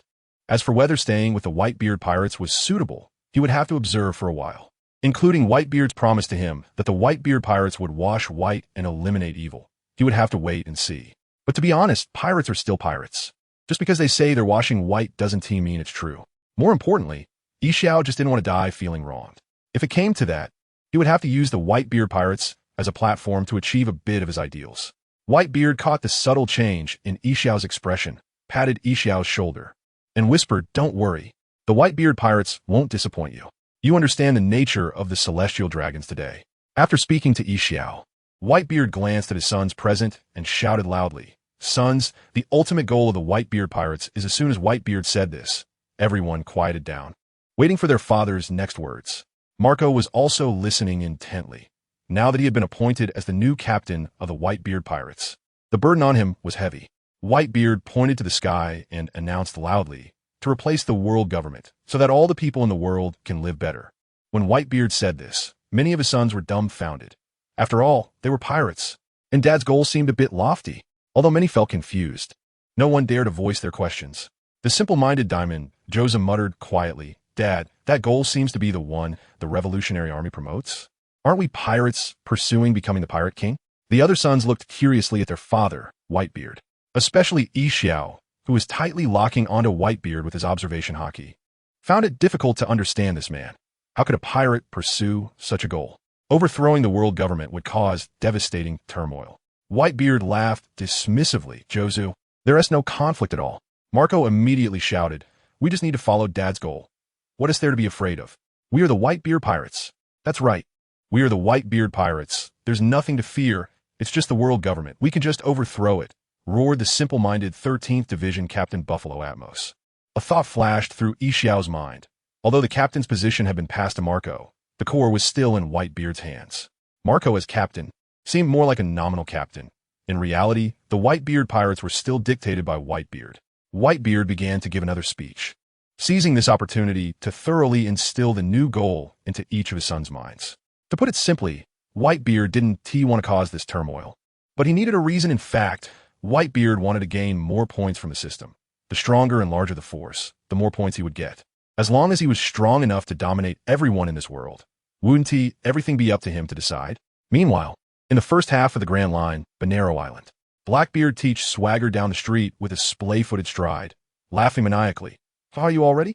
It's time to take the throne of the 7 warlords of the sea. Beside him, Lafitte twirled his cane and smiled in response. That crocodile actually lost to a rookie. Otherwise, it would have taken a lot of effort to take the throne of the 7 warlords. Wahaha Bashes raised his hands excitedly. Captain Teach, let us act quickly. I can't hold back anymore. Lying weakly on a horse, Poison Q slowly said, Captain Teach, shall we look for that target? As a bargaining chip for the Navy? Blackbeard Teach licked his lips and said with a dark smile, that rookie straw hat Luffy is just a perfect prey. Teach, I finally found you. And you just said you wanted to treat Luffy as prey? Who is it? Blackbeard Teach was startled and quickly looked around for the source of the voice. The person was on the rooftop, Captain Teach. Lafitte pointed at the figure squatting on the rooftop, Fire Fist Ace. Blackbeard Teach quickly looked in the direction Lafitte pointed, seeing Ace squatting on the rooftop, staring at him with a cold gaze. Chapter 16. Collision of Flames and Darkness. Ace coldly said, Teach, how long has it been since we parted? You actually forgot my voice?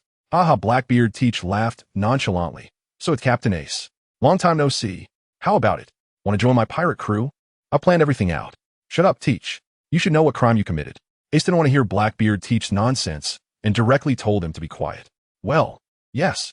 Blackbeard Teach slightly retracted his arrogant smile and said, Captain Ace, I have been lurking in the Whitebeard pirates for over 20 years just to obtain it. Do you understand? Over 20 years of waiting, and in the end, I thought if it doesn't work out, I might as well stay in the Whitebeard pirates forever, but alas. Effatiu shuzma. Ha ha ha. As Blackbeard Teach spoke, his face gradually became more sinister. Ace coldly questioned Blackbeard Teach, so you killed Thatch? All to take that devil fruit? That's right. I admit it, because I want to become the Pirate King. Blackbeard Teach candidly acknowledged it and revealed his ambition to Ace. The more Ace listened, the angrier he became. Teach, you just mentioned avenging Thatch, and now you want to make a move on Luffy? Today. Bang bang. Suddenly, Ace's forehead and chest were pierced by 2 bullets. Yet, as a Logia-type user, Ace suffered no harm. The 2 fiery holes slowly healed under the flames. TCH Blackbeard Teach angrily shouted at Van Augur, who told you to shoot? You guys are no match for him. Teacher subordinates are really thoughtless. Ace's right hand transformed into a flaming fist and struck down towards Blackbeard Teach and the others, unleashing a massive fire punch. Fire fist. Boom. Blackbeard Teach was sent flying by Ace's fire punch, and the rest of the Blackbeard pirates were also affected to varying degrees. Hot damn. The flames burning on Blackbeard Teach made him scream in pain. Lafitte rushed to Blackbeard Teach's side and asked, Captain Teach, are you all right? Fire gun. Ace raised both hands and shot a barrage of fire bullets at Van Augur. Van Augur desperately ran to dodge all of Ace's fire punch attacks. At this moment, Basis lifted a building and leaped towards Ace, smashing it down. Fire fist. Ace. Ace frowned and circled his right hand around himself. Flame ring. Fire pillar. Flames formed into a burning long pillar, shooting towards the building that was coming down. Boom. The building that Basis hurled at Ace instantly turned to ashes. Fools. All of you stop it. You're no match for him. Stay away. Blackbeard Teach shouted angrily at his subordinates. Lafitte, Van Augur, Basis, and Poison Q quickly ran away, fearing that they would anger Captain Teach even more. Breathing heavily, Blackbeard Teach looked at Ace and grinned. Ha ha ha, you're really ruthless. But well, after all, I'm the one who killed Thatch. According to the iron law of the Whitebeard pirates, I am doomed. Today, I can finally avenge Thatch. Ace clenched his fists tightly, coldly staring at Blackbeard Teach. Blackbeard Teach laughed dismissively. Ha ha ha, let me show you my newly acquired power, the dark fruit. This power will help me become the Pirate King. As Blackbeard Teach finished speaking, a large amount of black smoke began to rise from his body. The amount of black smoke increased rapidly. Ace frowned and murmured, Darkness? Dark hole. Blackbeard released darkness into the ground, and in an instant, a large amount of black smoke spread outwards at an incredible speed. Ace watched the black smoke sweeping past his feet. This strange power had an invisible gravitational pull. Soon, the houses in the town were engulfed by darkness. At the same time, the black smoke quickly returned to Blackbeard's body, and he grinned wickedly. Ha ha ha, Ace, see clearly my dark power. Release. A large amount of black smoke swirled above Blackbeard's head, and then the houses that had just been swallowed by the black smoke were all turned into piles of debris and spat out. In no time, Ace was surrounded by rubble. How about it, Ace? This is the power of my Logia-type dark fruit ability. Blackbeard Teach raised his palm, showing off his power to Ace. Firefly, Fire Dama. Ace created many small fireballs resembling fireflies with his hands, gathering them around Blackbeard. What? Blackbeard Teach's eyes widened as he tried to dodge. But it was too late. The firefly fireballs exploded together, engulfing Blackbeard Teach in flames. Ah damn, it's so hot. Damn. Blackbeard Teach rolled on the ground in agony. Seeing Blackbeard Teach's miserable state, Ace wondered, since you're a Logia user, you should have easily dodged my previous attack, right? After the black smoke enveloped him, Blackbeard Teach slowly managed to catch his breath and stand up. Wiping the corner of his mouth, Blackbeard Teach sneered. Ha ha ha, that's because this Logia can't elementalize like other Logia types. At the same time, due to the nature of the dark fruit, I have to endure double the pain. But compared to these side effects, the real power of this devil fruit is dark water. Ace saw Blackbeard Teach raise his palm towards him and wondered what he was planning. However, in the next moment, Ace felt his body uncontrollably flying towards Blackbeard Teach. Blackbeard Teach gripped Ace's shoulder with his large hand, grinning with sinister excitement. Ha ha ha, Ace, do you feel it? What? This is? Ace's reaction was quick, but his fire fruit ability was unable to be used. Blackbeard Teach tightened his other fist and slammed it hard into Ace's stomach. Ace spat out a mouthful of blood, and his entire body flew back, crashing into a pile of rubble. Ha ha ha, Ace. Do you understand now? The greatest power of the dark fruit is to make the user lose their essential abilities. At that moment, Blackbeard Teach felt that all ability users were worthless before him. Chapter 17, The Final Collision of Light and Darkness. Ace slowly stood up, wiped the blood from the corner of his mouth, and coldly looked at Blackbeard Teach. As long as I'm not caught by you, it should be fine, right? Ha ha ha. Blackbeard Teach raised his hand toward Ace with a dismissive smile, saying, That's not up to you to decide. Ace, dark water. The moment Ace saw the black smoke vortex appear in Teach's palm, his body uncontrollably flew toward him again. Having learned his lesson, Ace quickly thought of a countermeasure. Divine Fire, Unknown Fire. As he flew uncontrollably, he opened his hands to condense 2 flame guns, aiming and fiercely throwing them at Blackbeard Teach. With 2 flame guns piercing his chest, Blackbeard Teach let out a scream. Enduring the intense pain, he clenched his fist and smashed it on Ace's head as he flew by. Ace was violently knocked away again, crashing heavily into a pile of rubble, rolling a few times before collapsing to the ground.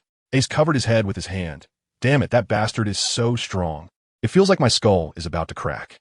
Blackbeard Teach grabbed the 2 flame guns embedded in his chest and painfully said, You really are something, Ace, to come up with a countermeasure in such a short time.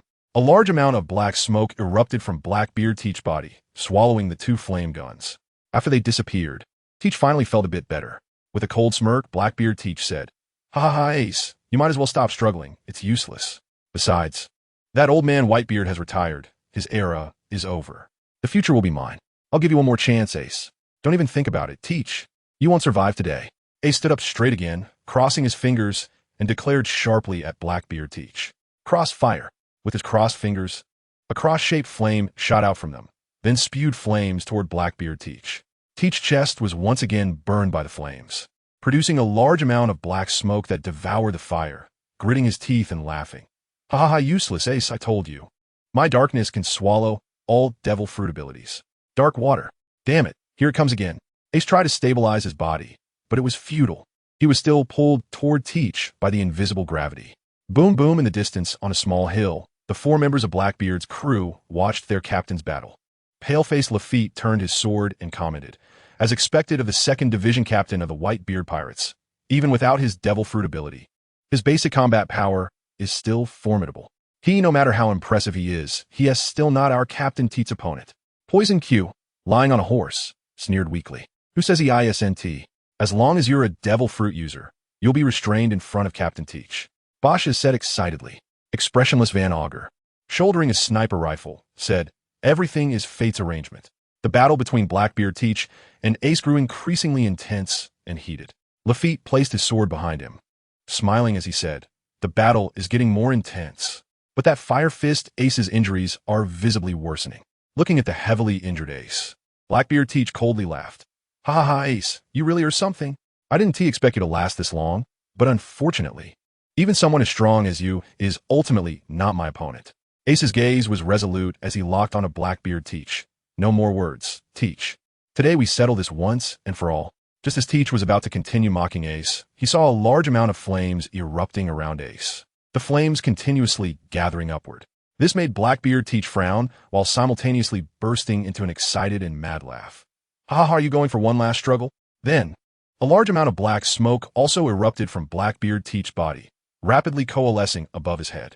Great Flame Ring, Flame Emperor. Ace gathered a massive amount of flames, forming an enormous fireball, which was also his ultimate technique, intending to use this move to completely end Blackbeard Teach. I even in Saka state. You can still unleash such a move. Blackbeard Teach raised his right hand, and a large black smoke above his head also coalesced into an enormous black sphere. Dark Emperor, let us see which is stronger, the sun or the darkness. Let us find out at this moment. Ha ha ha, Blackbeard Teach hurled the gigantic black sphere toward Ace. Ace shouted loudly, raising the fireball to smash towards Blackbeard Teach. The enormous fireball and the equally enormous black smoke sphere collided. Boom, the entire town was completely shattered under the impact of these 2 forces. The 4 members of Blackbeard's crew watching from a distance were astonished. The scale of destruction completely opened their eyes. Pale-faced Lafitte couldn't help but excitedly laugh, to make Captain Teach take this seriously. That fire fist Ace is indeed not someone we can handle. Wahaha Bashes shouted excitedly. No matter how powerful that Fire Fist Ace is, he has still no match for our Captain Teach. Poison Q, lying on the horse, took a swig from a bottle and darkly laughed. He Hevan Augur, who had been observing through a telescope, analyzed the two energy clashes. Captain Teach darkness is slowly gaining the upper hand. The two energy impacts, both dozens of meters in size, saw the flames being gradually consumed by the darkness, when the dark force suppressed and devoured the flames, leaving only a 60-degree angle of fire. Blackbeard Teach laughed excitedly. Ha ha ha, I win, Ace, become my stepping stone. Ace remained silent, still gathering a large amount of flames to resist the darkness, feeling a mix of emotions deep within. In an instant, a thought flashed by. Sachi, I'm sorry I couldn't avenge you. Dad, I'm sorry I couldn't preserve your reputation. Boom, the next moment, Ace was completely engulfed by the darkness, instantly losing consciousness. Blackbeard Teach gasped heavily, step by step approaching the unconscious Ace, coldly laughing. Ha ha ha, Ace, you are quite strong, but unfortunately, relying too much on your Mara no Mi, you were destined not to be my opponent. Chapter 18. The decision of the five elders and Sengoku Lafitte and the other three arrived beside Blackbeard Teach and saw the unconscious Fire Fist Ace lying on the ground. With a pale face, Lafitte danced on his two legs and gentlemanly inquired, Congratulations, Captain Teach, for capturing the 2nd Division Commander of the Whitebeard Pirates, Fire Fist Ace. The sickly-looking Doc Q jumped off his horse and handed a bottle of rum to Blackbeard Teach. After taking a big gulp from the rum Doc Q offered, Blackbeard Teach laughed. Ha ha ha, Lafitte, you go to the Navy headquarters in person. You should know what to do without me saying, right? Leave it to me. Captain Teach, Lafitte respectfully replied, and a pair of wings opened up from his back. Van Oka watched Lafitte fly towards the Navy headquarters and murmured, The gears of fate have begun to turn. Let's go, boys. Blackbeard Teach waved his hand. Bases picked up the unconscious Ace and followed in Teach's footsteps, with Van Oka trailing behind. At the Navy headquarters, Marineford conference room, the warlord Bartholomew Kuma sat upright in a chair that looked quite small beneath his massive body. At that moment, the pigeon-toed Don Quixote da Flamingo, hands in his pockets, walked in with a devilish laugh. One of the Navy colonels in the conference room suddenly felt his body was out of control. What's going on? Why can't I control my body? The next moment, he drew his sword and swung it at his colleague. The Navy lieutenant, seeing his colleague swinging a sword at him, was frightened and questioned, What are you doing? Stop it. I want to stop too. The problem is my body is completely uncontrollable, and I don't know what to do. The Navy colonel was in great pain, his body completely disobeying him. Fufufu da Flamingo, wiggling his fingers, laughed devilishly. In his eyes, these two Marines were no different from toy puppets. Stop it, clown. This is not a place for you to cause trouble. Da Flamingo looked towards the door, where Fleet Admiral Sengoku and Vice Admiral Tsuru walked in together. It was Vice Admiral Tsuru who had just spoken. Fufufu da Flamingo licked his lips and said with a smile, So it's Fleet Admiral Sengoku and Vice Admiral Tsuru. Da Flamingo was perceptive enough not to control the Navy colonel anymore. The colonel, freed from control, was sweating profusely. Scum of the sea. Sengoku walked over and sat in the main seat, subtly directing his words at Da Flamingo. You call me here for a meeting, not to listen to your nonsense. The people in the conference room looked towards the door as the world's greatest swordsman, Dracul Mihawk, walked in with steady steps. Sengoku, slightly surprised, said, It's unexpected to see you here. Vice Admiral Tsuru followed up, With this, 3 of the 7 warlords have arrived, which is quite rare. Mihawk walked over, sat down, crossed his legs, and casually said, I was just bored and happened to pass by. A strange voice entered the conference room. I seem to have come at a bad time. Am I disturbing you, big shots? Everyone turned to look at the source of the voice and saw Lafitte squatting at the window. Sengoku coldly questioned, Who are you? How dare you come here? Lafitte jumped directly into the conference room, dancing on his feet. I have come here to recommend someone to Fleet Admiral Sengoku, someone who can become a warlord of the sea. Becoming a warlord of the sea is not something just anyone can achieve. Sengoku coldly replied. At this moment, Vice Admiral Tsuru recognized Lafitte's identity and calmly said, Lafitte, the security officer from the West Sea, expelled for excessive violence. I didn't expect to be recognized by someone as significant as you. It's an honor. Lafitte smiled in response. Da Flamingo watched Lafitte with great interest, while Bartholomew Kuma remained expressionless throughout. Additionally, Mihawk kept his eyes closed the entire time. Sengoku, tired of listening to this person's nonsense, said, Someone take this Lafitte down. Wait, Fleet Admiral Sengoku. What if my captain has captured the 2nd Division Commander of the Whitebeard Pirates, Fire Fist Ace? Lafitte reminded him confidently. Upon hearing this, everyone in the conference room looked at Lafitte in unison. Even my hawk, who usually seemed indifferent to everything, showed some reaction. Seeing their response, a slight smile appeared on Lafitte's lips. Half a day later, Sengoku returned to the Navy headquarters after meeting with the 5 elders at Mariehua. After returning, Sengoku immediately called a high-level meeting, and his expression was unusually grave. Vice Admiral Tsuru, looking at Sengoku's demeanor, instantly realized the severity of the situation. Admiral Akainu and Admiral Kazu entered the Admiral's office together. Vice Admiral Tsuru, with her hands crossed under her chin, said leisurely, "Kapu and Akiji have both gone out on missions. It seems they won't be back anytime soon." Sengoku inwardly cursed that Kapu bastard for going to see his grandson, then tapped his fingers on the table. "Well, I'll keep it brief. Something terrifying is about to happen." "How scary." "A great war is about to break out," Kizaru said nonchalantly. Sengoku calmed himself and said sternly, "Blackbeard Teach, the traitor of the Whitebeard pirates, has captured Fire Fist Ace, and his condition for exchange is to become a warlord of the sea. But there is an even more important matter to tell everyone. Fire Fist Ace is the son of the Pirate King, Gold, Roger." As soon as he said this, the expressions of Vice Admiral Tsuru, Akainu, and Kizaru all changed. Vice Admiral Tsuru frowned and said seriously, "It seems the 5 elders must have made a significant decision." "Yes," Sengoku continued. "The final outcome discussed with the 5 elders is to publicly execute Fire Fist Ace to lure the Whitebeard pirates, thereby annihilating the Whitebeard pirates in one fell swoop and opening a gap into the New World, allowing more Navy forces to infiltrate the New World." Kizaru, with a lewd expression, said, "How terrifying.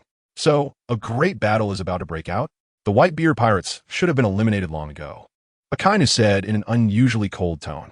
Sengoku continued, "The public execution of Fire Fist Ace is scheduled for half a month later, with the announcement 1 week before the execution." Vice Admiral Tsuru expressed her opinion. "Although the current captain of the Whitebeard pirates is Marco, Whitebeard will definitely not abandon his son."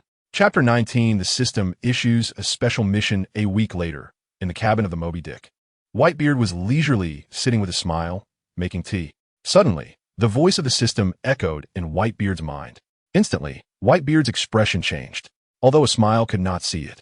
His super-strong observation Hockey sensed Whitebeard's emotional fluctuations and asked curiously, "Mr. Whitebeard, what's wrong? Is something big about to happen?" Whitebeard did not tell a smile what big event was about to occur, only responding ambiguously. A smile did not continue to inquire. In his view, Whitebeard would naturally speak when he was ready. Whitebeard opened the system panel. Special mission, Marineford War. Rating B. Reward 50 points. Rating A. Reward 100 points. Rating S. Reward 300 points originally. Whitebeard had no intention of letting the Whitebeard pirates participate in any Marineford War.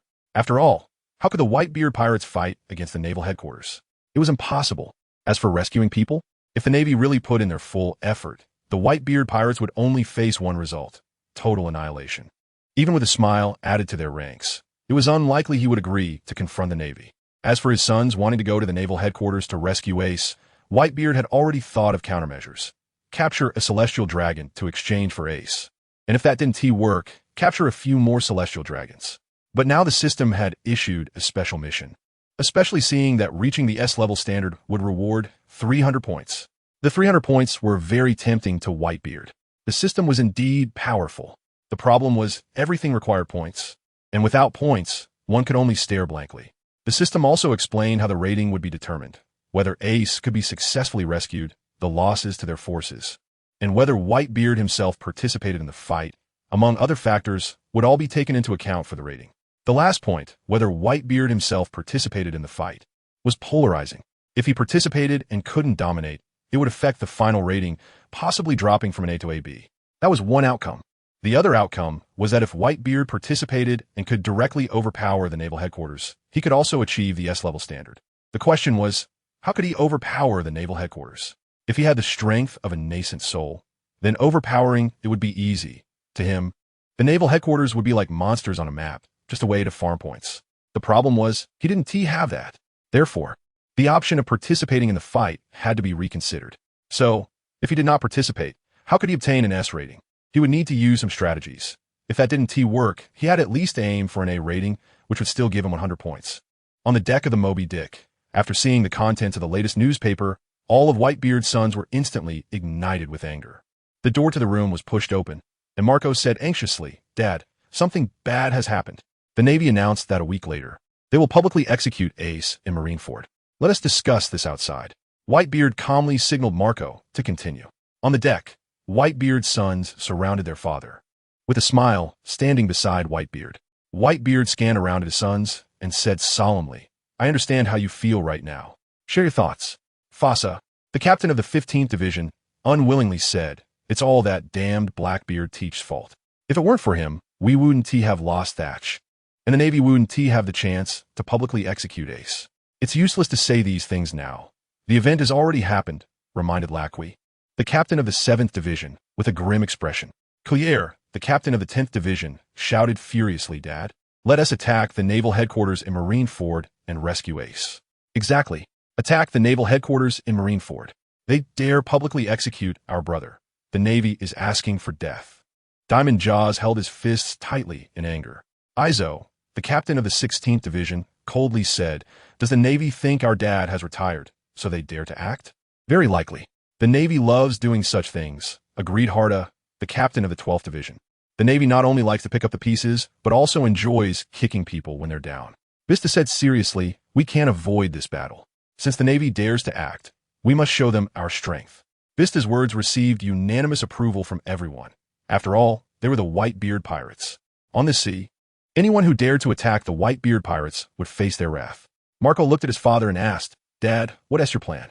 Although Marco had been appointed as the captain of the Whitebeard pirates, he still preferred to follow his father's orders. As long as his father was still on the ship, he would always be the captain. Marco has always viewed his role as merely the acting captain of the Whitebeard pirates. Whitebeard shouted with righteous fervor, "Fools! Is there even a need to think about this? Of course, we directly attack the naval headquarters in Marineford." Exactly.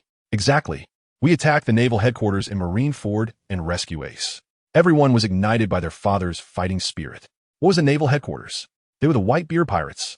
Water Buffalo Atmos, the captain of the 13th Division, said foolishly, "That's our dad for you. No matter what happens, he will never stand by and do nothing." Everyone nodded. This was their dad in their hearts. Marco said solemnly, "Dad, I'll notify all the affiliated pirate crews." After Whitebeard nodded in response to Marco, he took a smile to the stern of the ship, not allowing his sons to follow. Before a smile could speak, Whitebeard directly said, "A smile? I know it's difficult to ask you to fight the Navy, but I can agree to it with one condition. Mr. Whitebeard, you really care about me." A smile felt Whitebeard's regard for him. Whitebeard held up a finger. "A smile on the day of the battle? Do your best to protect my sons from being killed by the Navy. Just do your best. That's the only condition." "Okay, Mr. Whitebeard." A smile felt that Whitebeard had already made significant concessions. At the same time, a smile admired Whitebeard even more.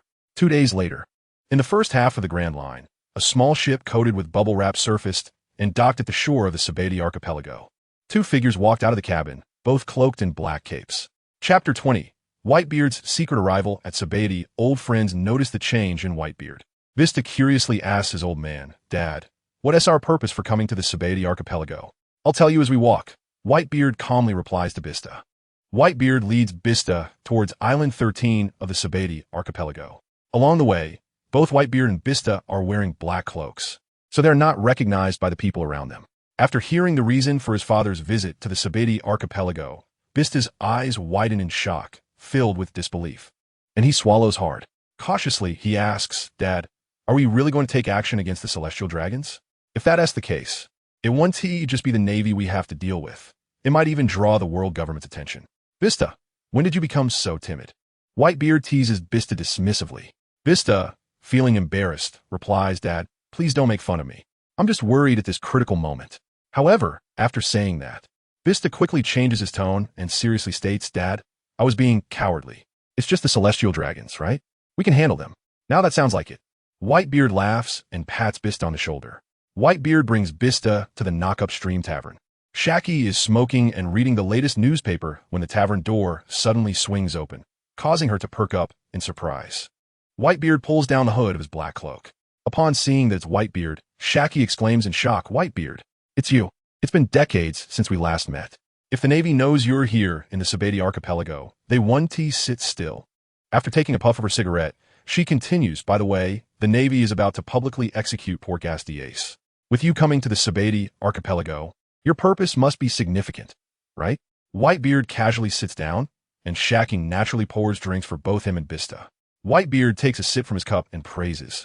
As expected of a female informant, your analytical skills are impressive. Don't flatter me. I'm curious, what do you plan to do? Marine Ford is a den of danger. Shacky asks casually after lighting another cigarette. Instead of answering directly, Whitebeard counters, what do you think I will do? Don't forget, I'm retired. You may be retired, but your sons still listen to you, Shacky replies while glancing at Bista. Bista feels a bit embarrassed under Shacky's gaze because she is right. They as sons still obey their father's words. Seeing Bista's expression, Shacky is 100% sure her suspicion is correct, since she has guessed the answer. Shacky wisely decides not to press Whitebeard on this issue.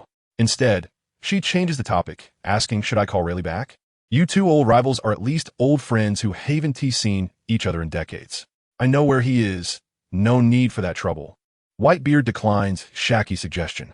The fact that Whitebeard knows Rayleigh's whereabouts surprises Shacky. However, since it's rare to see Whitebeard, she cannot help but seriously say, Whitebeard, I hope you can survive. We want to let Dad die, Bista reflexively blurts out. Whitebeard laughs dismissively. Ha ha ha, I'm retired. Why would I go to my death? Besides, my sons are enough to rescue Ace. You're right, with us we can definitely rescue Ace. Bista immediately pounds his chest, assuring there is no problem. Shacky can't help but laugh, shaking her head. It's been decades since we last met, and you Whitebeard pirates have become so confidently delusional. Do you think the Navy headquarters is just sitting idle? If they could be shaken, they would have been shaken long ago. You should know that best. Ha ha, I'm glad to have an old friend like you caring about me. Thank you. Whitebeard smiles appreciatively at Shacky. No one knows that the current Whitebeard is not the same as the original Whitebeard. What Whitebeard truly cares about now is also unknown to anyone. Therefore, these people are largely stuck in their perception of the former Whitebeard. Even his sons mostly believe that their father has changed in many ways. However, they attribute this to him relaxing after choosing retirement. Whitebeard slowly stands up and smiles. Ha ha ha, if I survive the war, let us find a chance to gather again. I'm leaving first. Bista follows his father out of the knock-upstream tavern. Shacky walks to the door, watching Whitebeard's departing figure, pondering, Whitebeard, what is your purpose for coming to the Sabati archipelago at this time? What could possibly be worth your personal visit? Could it be Shacky thinks of a dangerous possibility? Just 2 days ago, the Navy headquarters announced the public execution of Port Ace, and now Whitebeard appears in the Sabati archipelago, wearing a black cloak to conceal himself. The Sabati archipelago is frequented by the world's most noble race, the Celestial Dragons. This means that the reason for Whitebeard's personal visit to the Sabati archipelago could very well be the Celestial Dragons. As Shacky considers this possibility, she increasingly believes it to be true. She cannot help but murmur. The man who once only knew how to confront enemies head-on with overwhelming strength has begun to change and use strategy. If Whitebeard succeeds, the reputation of the world's nobility will be greatly shaken. Is it because he has aged and, after choosing retirement, has undergone significant changes? Then why hasn't that fool really changed? At this moment, Shacky sees two drunken punks approaching from a distance, and, just as she is about to move her limbs, trouble arrives. Meanwhile, walking alongside Whitebeard, Bista curiously asks, Dad, after the war starts, are you really not planning to take action? Whitebeard glances at Bista and asks, do you want me to take action? No, it's just the Navy. There is no need for you to take action, Dad. Bista hurriedly pats his chest. Chapter 21. Whitebeard is no longer the same Whitebeard, becoming more cautious in his actions as two figures cloaked in black approached the first island of Sabati archipelago. A large number of Navy soldiers rushed over. Bista furrowed his brow and tightened his grip on his twin swords, questioning with confusion, Old man, could it be that our identities have been exposed? It shouldn't be. However, in the next moment, Vista realized that the Navy's target was not him and the old man, but rather heading toward the auction house. A Navy colonel leading the charge shouted at Whitebeard and Vista, unrelated personnel, leave this place immediately. After reprimanding them, he ignored Whitebeard and Vista and continued to lead his team forward. If this Navy colonel knew the true identities of the two under the black cloaks, he would surely be scared to death. The main culprit, Monkey D, Luffy, and accomplices Trafalgar Law and Eustace Kid. Everyone be careful. They're all powerful supernova pirates. Also, be careful not to harm the Celestial Dragons. Our primary mission is to rescue the celestial dragons. Understood? Yes, Colonel. The Navy soldiers responded in unison, aiming their guns at the auction house exit. As soon as Luffy and the others appeared, they would shoot immediately. Once these sounds reached Vista's ears, he finally understood what was going on. Vista whispered, "Old man, that monkey D.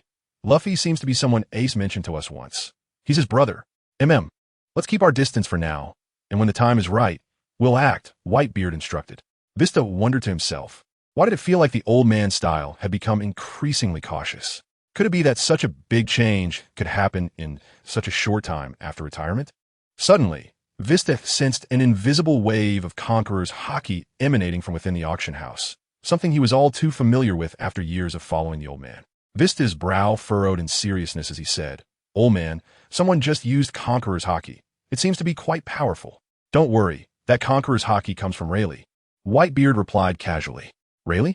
Vista muttered the title. "It's him, the first mate of the Roger Pirates, Dark King Rayleigh."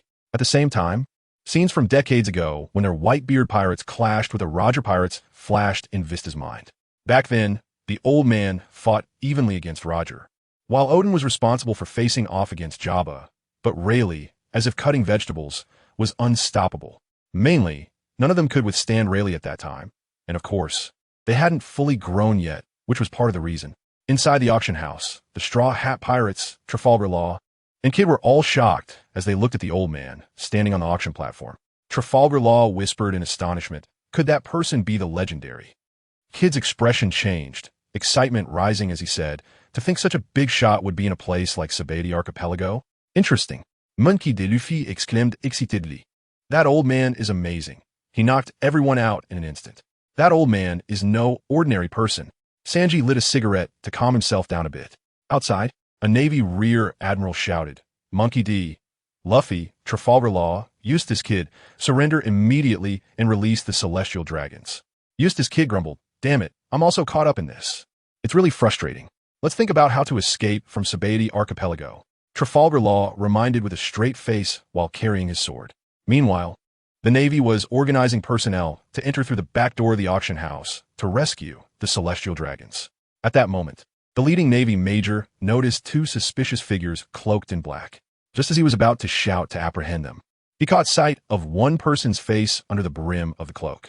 In the next moment, he seemed to freeze in place, stunned. The Navy soldiers behind him questioned, "Major, what's wrong?" The Navy major wanted to shout that the infamous pirate Whitebeard had arrived, but his mouth wouldn't cooperate, unable to open. Vista unsheathed his twin swords and launched the attack first. And in an instant, the major and a group of Navy soldiers were all cut down. They didn't even have time to cry out for help. Vista sheathed his swords and said, "Old man, all cleaned up. Let's go." Whitebeard strode into the back door of the auction house. Upon entering the auction house, the three celestial dragons lay on the ground, unconscious, while the three supernova pirate crews were all outside battling the Navy. Vista searched around and, not seeing Rayleigh, whispered, "It seems Rayleigh has also gone out." Whitebeard commanded, "Vista, drag 2 celestial dragons." "Okay, old man." Although there were 3 celestial dragons, since the old man instructed to drag 2, he would drag 2. Charlo and Shirlia were directly lifted by Vista with one hand. At the same time, Dark King Rayleigh, holding a bottle of wine, stood leisurely at the auction house exit, preparing to leave when suddenly he turned around and thought, "Why is there a wave of haki in the auction house that makes me feel alarmed?" Rayleigh's expression instantly changed from calm to serious.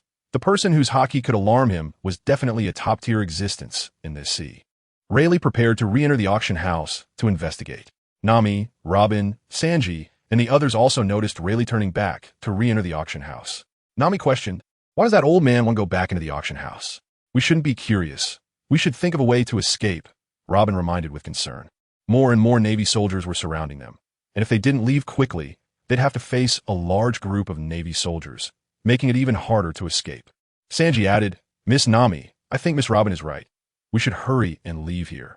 Nami didn't dwell on it too much. They really needed to leave quickly. When Rayleigh, who had entered, saw the person standing on the auction platform, he was stunned and incredulously said, "Is it you, Whitebeard? How come?" Even though Whitebeard was cloaked in black, Rayleigh could still recognize him at a glance. The question was, how did Whitebeard end up in Sabati Archipelago? "Wow, Rayleigh, it's been decades since we last met," Whitebeard greeted with a smile. Rayleigh also smiled and said, "It's quite surprising. I didn't expect you to operate in secret like this. That's not your style. Chapter 22. Reasons that leave Rayleigh speechless. Rayleigh also noticed the two celestial dragons being dragged by Vista and sensed Whitebeard's intentions for this visit. However, Rayleigh didn't break the ice and instead smiled, saying, "Whitebeard, it's rare to see you. You should come over for a drink." "Sure, I was just thinking the same." Whitebeard replied with a smile, while also contemplating whether he could recruit Rayleigh for this battle. Although Rayleigh was getting old, his strength remained formidable. So, he definitely wanted to share a drink with Rayleigh, and he was also considering how to persuade Rayleigh to join the fight. Neither Whitebeard nor Rayleigh mentioned their concern about the attack on the celestial dragons or the incoming Marine Admiral.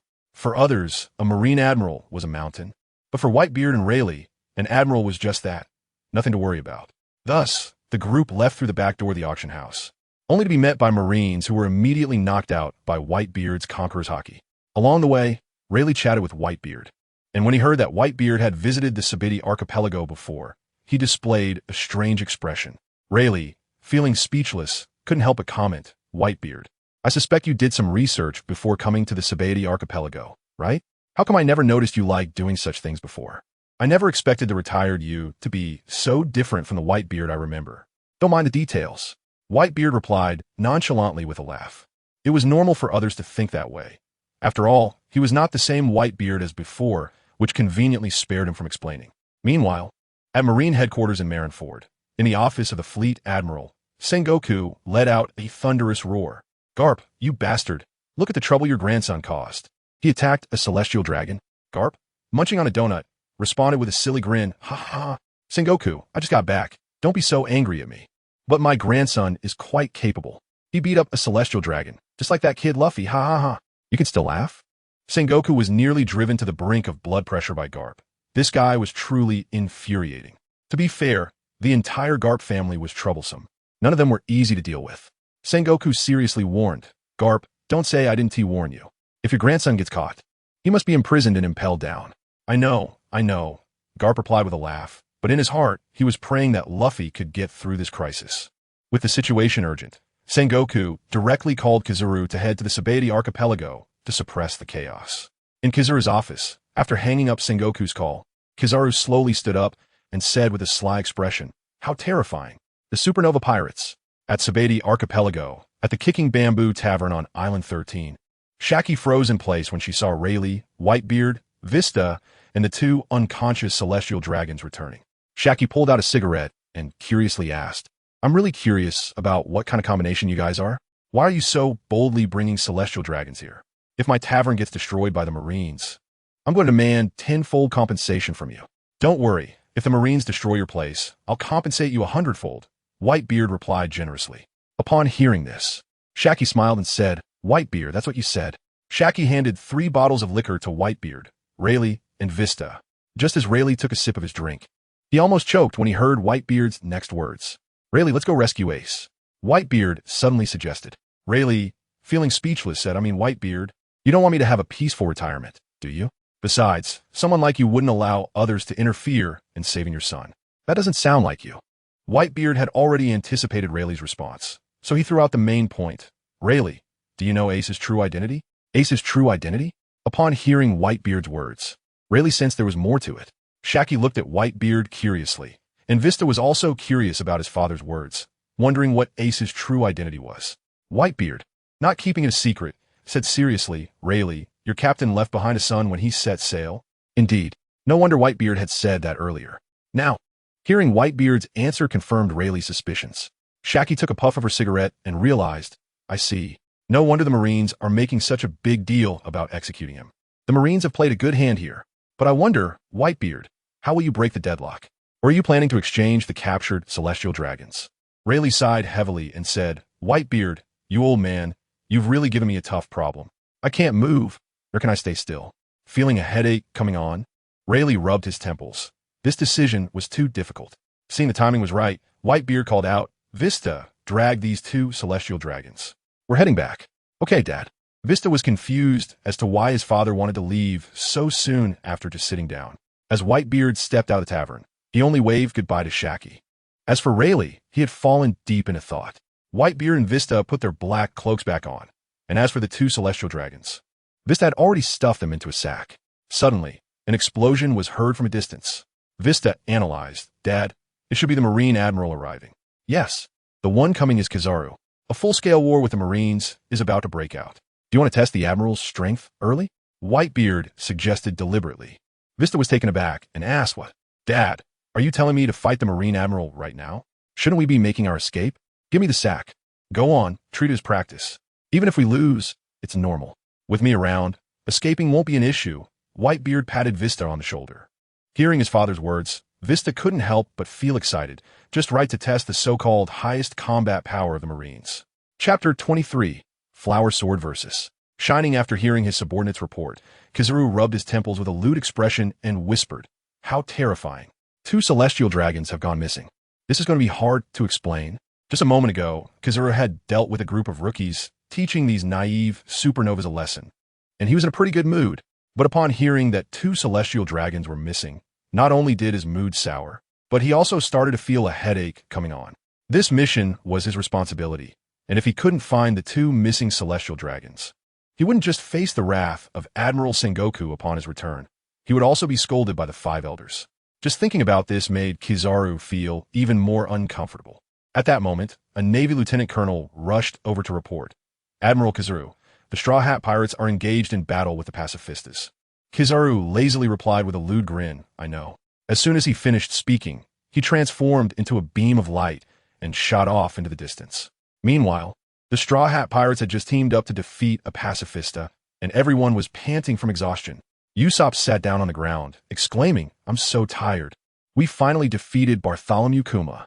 Nami, with wide eyes of disbelief, looked to her left and said, "How is this possible? There's another big bear?" The crew members all turned to look in the direction Nami was pointing, and they were shocked. Sanji shouted in disbelief, "How can there be another Bartholomew Kuma? They can't really be twins, can they?" Frankie immediately wondered if Bartholomew Kuma had a twin brother. Suddenly, a dazzling light appeared above the heads of the Straw Hat Pirates. Nico Robin shouted, "Everyone run! Admiral Kizaru is coming." The hearts of the Straw Hat crew sank. They had witnessed Admiral Akiji's power and understood what an admiral represented. How terrifying. Straw Hat Pirates, you managed to defeat a pacifista. Kizaru hovered in midair, looking down at the Straw Hat Pirates with a lewd expression. Nami, covering her head with her hands in despair, cried out, "Not only is there another warlord of the sea, Bartholomew Kuma, but now there's also an admiral. Help! Everyone, split up and regroup in 2 days." Luffy knew that they were no match for these enemies. Kizaru slowly landed on the ground, lewdly stating, "How could I let you escape right under my nose?" Just as Zoro was trying to flee, Kizaru kicked him away, and with his already severe injuries, it became even harder for Zoro to get back up. The next moment, Kizaru appeared beside Zoro, stepping on his back and lewdly saying, "How terrifying. Straw Hat Pirates." Usopp and Brook attacked Kizaru continuously, but their attacks couldn't harm him at all. Then Luffy, Sanji, and the others joined in the attack, but they still couldn't hit Kizaru. Kizaru lazily raised a finger, gathering light energy, when suddenly he looked to the right with confusion. In the distance, Vista drew his twin swords and charged at Kizaru. Rose Sword Dance. Countless slashes formed petals that shot toward Kizaru. However, Kizaru had already predicted Vista's attack, easily dodging it while lewdly wondering, "Captain Flower Sword Vista of the Whitebeard Pirates, why are you here in Sabaody Archipelago? This is something I need to report to Admiral Sengoku immediately." "You don't need to worry about why I'm here, Kizaru," Vista replied with a confident smile. Kizaru, with his hands in his pockets, nonchalantly said, "I seriously suspect that the 2 missing celestial dragons are related to your Whitebeard pirates. Stop talking nonsense and show me your strength, Kizaru." Vista charged at Kizaru, wielding his twin swords. "Forget it. You won't answer anyway." Kizaru shook his head helplessly and lewdly said, "Then I'll capture you first." "Capture me? Let's see if you have the strength for that, Kizaru." Vista leaped into the air, aiming a downward slash at Kizaru. "Amaterasu." Kizaru clapped his hands, pulling out a light sword from his palms. Clang! Clang! Vista's fierce sword attacks were all easily blocked by Kizaru. The 2 engaged in a fierce sword clash, the speed so fast that it left the Straw Hat Pirates in awe. Zoro, being carried by Usopp, watched this scene in shock and whispered, "Both of their sword skills are so strong." In that moment, Zoro felt his own weakness even more. To become the world's greatest swordsman, he had to defeat all swordsmen. Vista felt increasingly anxious, thinking to himself, "No wonder he's an admiral. his strength is incredible. Facing Kizaru felt like facing the pressure he felt when he confronted Whitebeard. While blocking Vista's attacks, Kizaru lewdly commented, "How terrifying. Captain Flowersore Vista of the Whitebeard Pirates. If I'm not careful, I might actually get hurt by you." "Shut up with your lies." Vista was furious at Kizaru's provoking words. Clearly, he was fighting with ease, yet Kizaru had the audacity to say he might get hurt. The insult was far more damaging than the physical threat. While battling, Kizaru also analyzed Vista's strength. The strength of this captain of the Whitebeard Pirates was actually stronger than that of many Navy rear admirals. No rear admiral could match Vista in a one-on-one duel, except for Admiral Carp. Chopper, looking confused, said, "That's strange. Why can that guy hit Kizaru, while Luffy and the others can't?" Frankie replied seriously, "He must have a power that Luffy and the others don't possess. Otherwise, it wouldn't make sense." Sanji followed up seriously. "That Admiral Kizaru said that guy is from the Whitebeard Pirates, which means he's in the same pirate crew as Luffy. Pacifistas blocked the path of the Straw Hat Pirates." Luffy shouted loudly at Vista, "Thanks, Uncle. Everyone, let's hurry and run." Kizaru, easily fending off Vista's attacks, cast a lewd glance at the Straw Hat Pirates and said, "How naive, thinking I would let you escape." Kizaru transformed into a beam of light and shot away, but Vista immediately swung his sword to stop him. However, he was still a step too late. Chapter 24. The flash of Conqueror's hockey pressure. Jean Tamaru strode forward with his axe, observing the chaotic scene. He saw the old man Kizaru engaged in battle with Vista and wondered, why are the Whitebeard Pirates here? Whatever the reason, he decided to take them all down. To Jean Tamaru, it seemed simple. Whatever enemies appeared, he would take them down. Frankie, noticing that Jean Tamaru was followed by two pacifistas, was stunned and shouted, "Bastard! What's going on? Why are there two Bartholomew Kumas?" A total of 3 pacifistas unleashed relentless attacks on the Straw Hat Pirates. Boom! Boom! Suddenly, one pacifista targeted Vista, who was fighting Kizaru, and fired a laser beam. With Kizaru already putting immense pressure on him, Vista had to split his focus to dodge the pacifista's laser. However, just as Vista dodged the laser, Kizaru taunted him with a more lewd expression. "Oh, you exposed a flaw, Vista." At the same time, Kizaru's actions did not cease. Laze! A laser beam shot from Kizaru's finger, piercing through Vista's chest. Vista thought to himself, not good. After being hit by Kizaru's surprise attack, his entire fighting rhythm was thrown off. Kizaru, hands in his pockets, transformed into a streak of light and appeared beside Vista, leering as he said, "Have you ever been kicked at the speed of light? Crap, I can't dodge it." The thought flashed through Vista's mind, but it was too late to evade. In just a moment, Kizaru's right leg was only a centimeter away from Vista's head when an invisible wave of Conqueror's haki suddenly enveloped Kizaru, causing his expression to change instantly. The pressure from this invisible Conqueror's haki made Kizaru's leg freeze for a fraction of a second. That brief moment allowed Vista to take the opportunity to put some distance between himself and Kizaru. Vista self-reproached, thinking that Conqueror's haki that just enveloped Kizaru was from Dad. If Dad hadn't intervened secretly, I might have been badly injured by now. Kizaru, with his lewd expression now tense, murmured, "Such a powerful Conqueror's haki pressure, and the timing is so precise. Which means the one who released the haki has been watching from the shadows the whole time.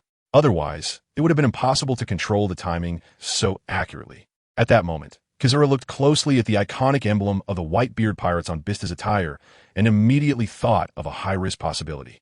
That is, Whitebeard is nearby. Just thinking of this made even Kizaru feel a chill down his spine. Even though Whitebeard announced his retirement, his reputation built over the years was still formidable. Vista noticed the figure of his father, cloaked in black, waving at him from a distance by a large tree. Vista immediately understood. This was Dad's signal for him to retreat. Although Vista wanted to continue fighting Kizaru, it was more important to leave Subedi Archipelago quickly, as it was too close to the Navy headquarters, and Dad had also kidnapped 2 celestial dragons. The longer they delayed, the higher the uncontrollable risks. Vista retreated while keeping a vigilant eye on Kizaru, ready for a sudden attack. Kizaru, with a lewd expression, was also on high alert. That cloaked figure must be Whitebeard. Just thinking of this made Kizaru's scalp tingle. The world's strongest man, Whitebeard, sneaking around the Subedi Archipelago in a black cloak, without attracting the attention of various major powers, showed just how cautious Whitebeard truly was. Is this still the same Whitebeard? His style of operation is completely different from the legendary tales. Or has he changed after retirement? Additionally, Kizaru thought of a more terrifying possibility. Could the 2 missing celestial dragons have been kidnapped by Whitebeard? However, an oblivious Jean Tomer shouted, "Old man, what are you doing? Why do you look so terrified? That Whitebeard Pirates 5th Division Captain, Flower Sword Bista, is running away. Hurry up and chase him." Jean Tomaru was also anxious. He was responsible for suppressing the Straw Hat Pirates. And yet Kizaru suddenly hesitated? Kizaru helplessly and lewdly replied, "Idiot. I don't want to fall here." This only confused Jean Tomaru further, who retorted, "I say, old man, you are a top admiral of the Navy headquarters. Why are you afraid of a division captain from the Whitebeard Pirates? You're talking too much. When we get back, you'll train 10 times harder." Kizaru looked at Jean Tomaru's relentless questioning with disdain. The Conqueror's haki from Whitebeard was specifically directed at Admiral Kizaru, which is why Jean Tomaru was not affected thus. Including the Straw Hat Pirates, everyone present was unaffected by Whitebeard's Conqueror's haki pressure. Therefore, Jean Tomaru couldn't understand why Kizaru didn't chase after the 5th Division Captain, Flower Sword Bista. To Jean Tomaru, it seemed like a wasted opportunity to capture Bista. Meanwhile, after reuniting with Whitebeard, Bista immediately ran in a certain direction. While running, Whitebeard cheerfully asked, "Ho, how does it feel to have a brief skirmish with an admiral?" "Very strong. His strength is almost on par with that of an admiral," Bista replied seriously, worried. He recalled that when Dad waved at him earlier, his identity might have been exposed, and he anxiously said, "Dad, it seems like Kizaru has discovered your identity." "It's fine if I want to hide. The Navy won't be able to discover me," Whitebeard replied dismissively. At this point, Bista suddenly thought of something interesting. "Dad, I suspect that Kizaru might have figured out that you kidnapped the celestial dragons." Thinking of this made him feel amused. Whitebeard laughed heartily. Ho, Bista. Work hard to enhance your haki. In the future, battling an admiral won't be impossible." "Okay, Dad, I'll do my best," Bista replied earnestly. Meanwhile, on Kizaru and Jean Tomaru's side, Kizaru was preparing to continue his attack on the Straw Hat Pirates when suddenly, a figure rushed in at an incredible speed from a distance. Chapter 25. The Dark King to the rescue, and the coming war. Usopp felt as if he had fallen into an abyss, only to be pulled back, saved again. It was Uncle Rayleigh. How wonderful. "I don't want to die." Chopper clutched Usopp's thigh tightly. The previously lecherous Kizaru now spoke with a somber expression. "Is it your turn to take the stage?" Dark King Rayleigh. Kizaru thought this mission was the most torturous he had ever experienced, without exception. Rayleigh smiled gently and said slowly, "These young people are the fresh blood of this sea. We can't let you bury them here." At that moment, Bartolomeo used his haki to rebound Luffy's attack and shouted loudly, "X, capture everyone from the Straw Hat Pirates." Just as the 3 pacifistas surrounded the Straw Hat Pirates, another identical pacifista appeared. Nami instantly couldn't hold back and cursed loudly, "Bastard, why are there more? How many of these damn things are there?" "Nami, wait." Nico Robin noticed that the newly appeared pacifista was different from the other 3. It wasn't just Robin who noticed this. Sanji also realized it and immediately warned loudly, "Everyone be careful. This Bartolomeo Kuma is the real body." "The real body?" Frankie began to seriously observe the newly arrived pacifista for any differences and realized the moment he noticed the gloves. As the real Bartolomeo Kuma slowly took off his gloves, everyone noticed the meatball in his palm. Zoro said with difficulty, "Bastard, one after another." "Zoro, don't talk yet. You're seriously injured." Usopp hurriedly supported Zoro, concerned. A few hours later, Kizaru returned to the Marine headquarters, Marineford. As soon as he entered Admiral Sengoku's office, he saw Sengoku angrily slap the table and shout, "Kizaru, what the hell is going on? Not only did you fail to capture the Straw Hat Pirates, but 2 celestial dragons are also missing. Do you know that I was scolded by the Gorosei?" By the end, Sengoku was practically roaring. Kizaru, looking lecherous yet helpless, reported, "Admiral Sengoku, I suspect that the ones who kidnapped the celestial dragons are Whitebeard." "What did you say?" "Whitebeard. Explain in detail." Sengoku immediately realized the seriousness of the situation. 2 days later, "Old man, all our affiliated pirate crews have gathered. We can set off at any time, but there are 20 naval surveillance ships." Marco reported to the old man seriously. Whitebeard calmly ordered, "All hands on standby. Tomorrow morning, I will take action." "Understood, old man." Marco smiled. As long as the old man used the Quake Fruit-S power, even more naval ships could be sunk in an instant. Meanwhile, on Cake Island, Perospero ran up to Big Mom Charlotte Linlin and respectfully reported, "Mama, the Whitebeard pirates have gathered all their affiliated crews. It looks like they are preparing to go to war with the Navy. In my opinion, the Whitebeard pirates are in big trouble." Mama, Big Mom Charlotte Linlin was munching on cake, and as she laughed, cake crumbs flew everywhere. Perospero excitedly asked, Mama, since the Whitebeard pirates are mobilizing, can we take the opportunity to seize territory? Don't rush. Let's wait until the Whitebeard pirates finish fighting the Navy. Big Mom Charlotte Linlin was not in a hurry to snatch territory from the Whitebeard pirates. However, she still needed to have Katakuri prepare, so they wouldn't be the last to take action. Yes, Mama, Parasparrow respectfully responded, but deep down, he felt a bit dissatisfied. Clearly, he was the elder brother. Yet the entire Charlotte family, aside from Mama, revolved around Katakuri. However, Parasparrow dared not express his dissatisfaction. If Mama found out, there would only be one outcome. He'd be in big trouble. In Wano country, Onigashima, Beast Kaido, sitting on a sofa and drinking heavily, looked at the approaching subordinate and asked, Bao Huang, has there been any movement from the Whitebeard pirates? Lord Kaido, according to intelligence, the Whitebeard pirates have gathered all their affiliated crews. Bao Huang, Kaido's secretary, reported while holding a fan. Irolo low, Beast Kaido, snorted hot air and laughed at the sky. Whitebeard, you old man, just retired, and now you're facing the end of your power. But, old man, if you were to die, it can only be at my hands. Bao Huang asked in confusion. Lord Kaido, are we going to intercept the Whitebeard pirates? But the internal situation in Wano is also unstable. No, you all stay on Onigashima. I'll go myself, just to stretch my muscles. Beast Kaido cracked his neck. In Kaido's view, if the old Whitebeard were to die, it could only be by his hand. Dying at the hands of the Navy would be a disgrace to Whitebeard's name. Meanwhile, on the red-haired pirate side, Beckman placed a bottle of wine on the table and looked at Shanks beside him. The Whitebeard pirates are about to take action. What are your plans? Beckman, what do you think we should do? Red-haired Shanks asked after taking a sip of wine. Beckman replied leisurely. Didn't we discuss this before? Let us act according to that plan. Are we going to fight, boss? Locky, gnawing on some meat, shouted excitedly. Ha, that's right. Get ready. We set sail in an hour. Red-haired Shanks waved his hand, giving the order to depart.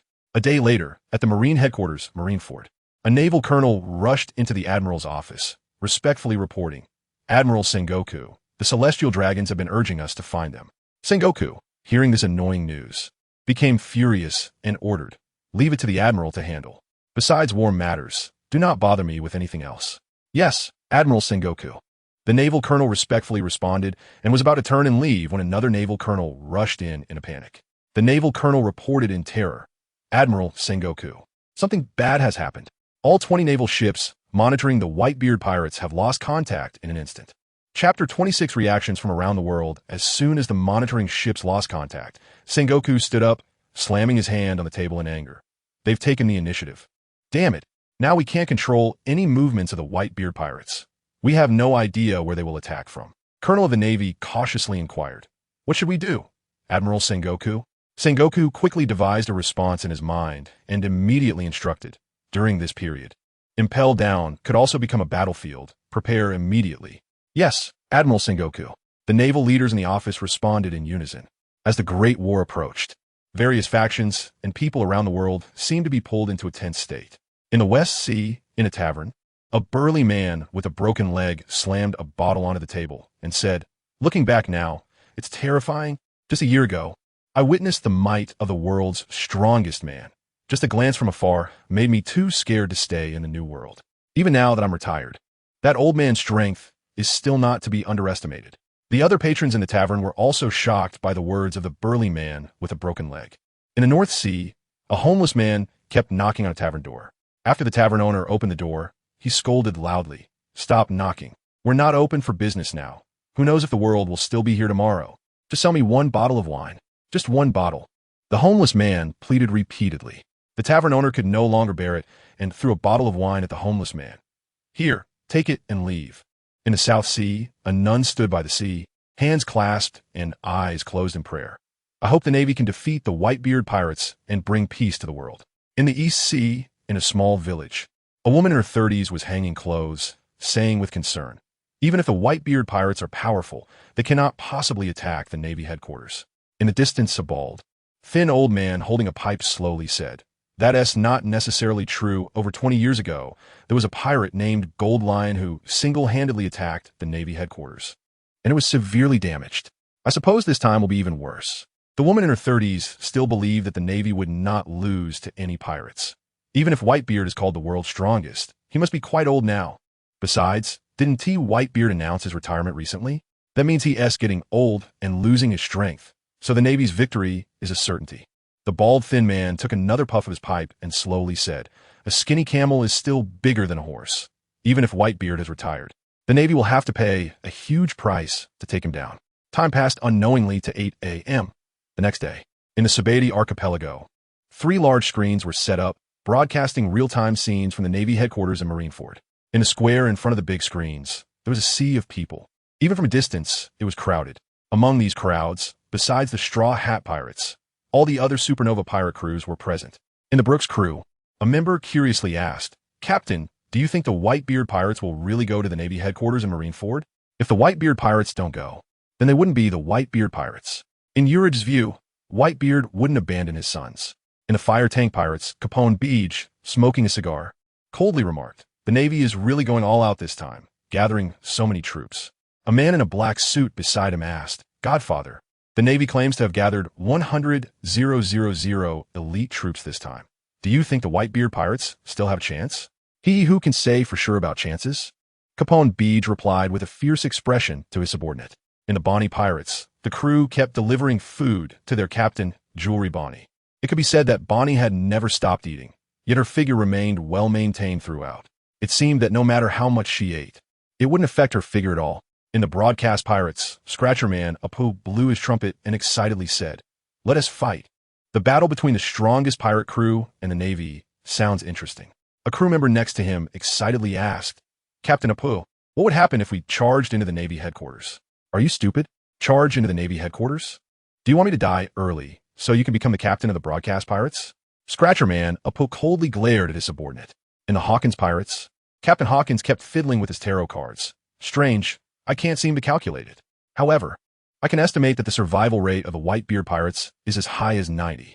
As soon as Hawkins said this, all the surrounding people's attention was drawn to him, staring intently at Hawkins.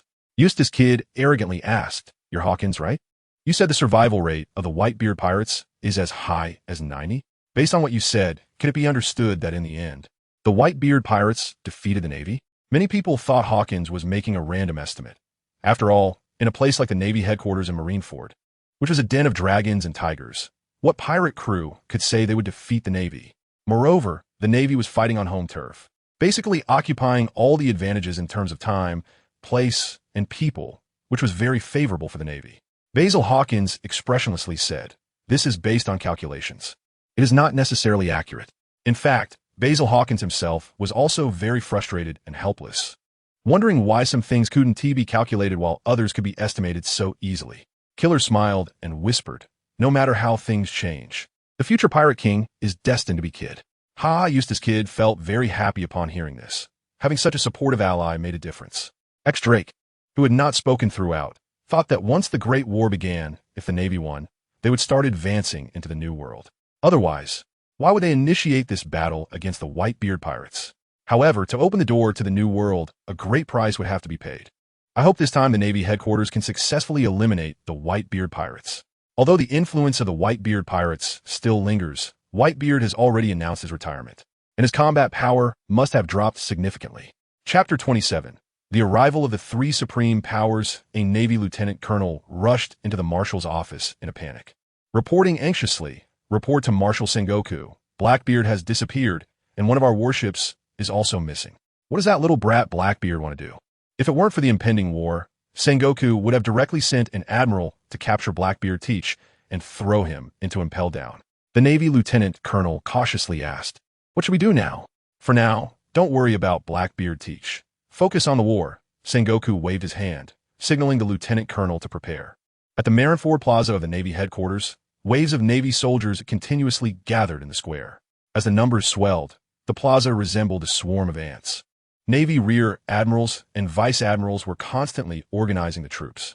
Bartholomew Kuma of the Shichibukai has arrived, along with Gecko Moria. Over there, Don Quixote Doflamingo has also arrived. The Navy soldiers saw the 3 notorious pirates, especially Doflamingo, strutting in with his flamboyant gait, and many gulped nervously. Although these people are pirates, at least they are on our side and can provide us with considerable support. Indeed, the role of the Shichibukai must be brought into play. They're just a bunch of scoundrels from the sea. If the Shichibukai don't play their part at this moment, then what is the point of their existence? The Navy was buzzing with discussions, each with different opinions on the Shichibukai. Standing next to Smoker, Toshiji excitedly shouted as she saw the man with the black sword Yuru walking slowly from a distance. "Colonel Smoker, look, it's the world's #1 swordsman, Dracul Mihawk. I'm here. You don't need to shout so loudly. I'm not deaf," Smoker replied irritably. Toshiji's carefree and reckless personality sometimes made Smoker feel quite troubled. Smoker thought to himself, with the world's #1 swordsman backing us, at least it can provide a significant deterrent to the Whitebeard pirates. In Smoker's view, the chances of getting the Shichibukai to really work hard are slim, but as long as they maintain a strong presence, that's enough. After Mihawk appeared, the so-called world's most beautiful woman, Boa Hancock, also walked with a proud stride toward the front line of the plaza. "Wow, I finally see her in person. She's so beautiful. I'm going to suffocate. How can there be such a beautiful woman in the world?" A large number of Navy soldiers' eyes turned into hearts, gazing adoringly at Boa Hancock. Even Navy officers found it hard to resist the deadly allure emanating from Boa Hancock. Among the few Navy commanders present, only a handful could barely withstand the charm of Boa Hancock. Even female soldiers found it difficult to resist her allure. In the Navy headquarters building, a Navy soldier knocked on the door and entered Admiral Akiji's office, where he saw Akiji lazily lying on the ground, propping his head with his left hand. Although anxious, the Navy soldier softly reminded, "Admiral Akiji, it's time for assembly." "Oh, is it time already?" Akiji slowly got up and put on his coat. Admiral Kizuru was sitting in a chair, casually polishing his nails. A Navy soldier knocked and entered, bowing to Admiral Kizuru. "Admiral Kizuru, I know. You can leave now." Kizaru signaled for the Navy soldier to exit. "Yes, Admiral Kizuru." The Navy soldier respectfully left Kizaru's office. In the marshal's office, Sengoku agreed to Akainu's plan and said seriously, "It's okay if the plan to sway Squard failed. If it succeeded, it would actually be more beneficial for us. I will personally end the Whitebeard pirates." Akainu turned and left the marshal's office, declaring the end of the Whitebeard pirates. In the plaza, the Navy soldiers looked at the supreme powers, the admirals. As they walked out, "Look, the admirals are coming out. What a strong sense of oppression. We have gathered 100,000 elite soldiers, the Shichibukai, and the 3 supreme admirals. The Whitebeard pirates are nothing to worry about." "Exactly. They're just the Whitebeard pirates. There's nothing to fear besides. That Whitebeard is old and has retired, that's right. Justice will prevail." "Yes, justice will prevail." The arrival of the 3 supreme admirals instilled immense confidence in the Navy soldiers, as if a great mountain rose behind them, making them unafraid of any danger. Below the execution platform, the special chairs for the admirals were occupied from right to left by Admiral Akiji, the Central Admiral Akainu, and Admiral Kizuru on the left, all 3 sitting together. The entire Navy headquarters at Marineford had 5 Shichibukai standing on the outermost city wall, while the plaza was filled with vice admirals leading the 100,000 elite soldiers. At the very bottom of the execution platform, giant vice admirals formed a solid fortress, with the 3 supreme admirals 1 level above. And standing on the execution platform was the supreme commander of the Navy, Sengoku. Sengoku loudly commanded, "Bring the execution prisoner, Fire Fist Ace, up. Over with the Shichibukai." Doflamingo let out a sinister laugh. How interesting. Just as Whitebeard announced his retirement, the Navy is about to publicly execute the captain of the Whitebeard Pirates Division, and the fall of a legendary era happens in the blink of an eye. The rotund Gecko Moria mocked. The Whitebeard pirates are at the end of their rope. This is a great opportunity to collect a large number of zombie soldiers. In Moria's view, from the moment Whitebeard announced his retirement, the Whitebeard pirates had lost their former deterrent power. Boa Hancock disdainfully commented, "What a bunch of disgusting men." Dracul Mihawk kept his eyes closed throughout, as if nothing around him could affect him. Agreeing to participate in the battle was merely a way to pass the time. Fire Fist Ace was escorted by 2 executioners, step by step, toward the execution platform, his expression dim and devoid of life. It was as if he had lost all desire to live, his eyes hollow like a walking corpse. When Fire Fist Ace was brought to kneel on the execution platform, the Navy soldiers below were all whispering among themselves. After all, Fire Fist Ace was the root cause of this war. Sengoku announced loudly into the transponder snail here, "I have an important matter to announce regarding the mystery of Fire Fist Ace's lineage." Chapter 28. The appearance of the Whitebeard pirates. As Sengoku announced the identity of Fire Fist Ace, it instantly caused a huge uproar. Carp, standing below the execution platform, painfully rubbed his temples. Next to him, Vice Admiral Tsuru calmly said, "What is meant to come will come, Carp." Carp sighed helplessly. At this moment, he felt powerless. The Navy soldiers whispered among themselves, their voices trembling with disbelief. They could not believe that the son of Pirate King Roger was still alive and had become the 2nd Division commander of the Whitebeard pirates. Yes, but now, the nightmare of Pirate King Roger would finally come to an end. That's right, justice will prevail. Even if Pirate King Roger left behind a bloodline, what of it? Now he's captured by our Navy and publicly executed. On the execution platform, Sengoku shouted into the Den Mushi, therefore, we will not hesitate to wage a full-scale war against the Whitebeard pirates. As soon as these words were spoken by Admiral Sengoku, the morale of the Navy soldiers in the square soared. The deafening roar echoed throughout Marine headquarters, Marineford. The spectacle left those watching through the large screens in shock. In front of the 3 large screens on Sabeti Archipelago, reporters hurriedly scribbled down the news about Fire Fist Ace being the son of Pirate King Roger. This explosive news was the headline of all headlines. They had to be among the first to break this astonishing story. Drake. Upon hearing Admiral Sengoku announce that Fire Fist Ace was the son of Pirate King Roger, immediately understood why the Navy had decided to wage a full-scale war. It was understandable. After all, the son of Pirate King Roger possessed potential, just as Sengoku had said to everyone. One day, he would stand at the pinnacle of all pirates. Such a potential threat, supported by the Whitebeard pirates, had to be eliminated in its cradle. Capone Beach, puffing on a cigar, smirked with a fierce gaze and coldly said, the Navy just loves to use these despicable tactics. The dignified Navy? Justice? Nonsense.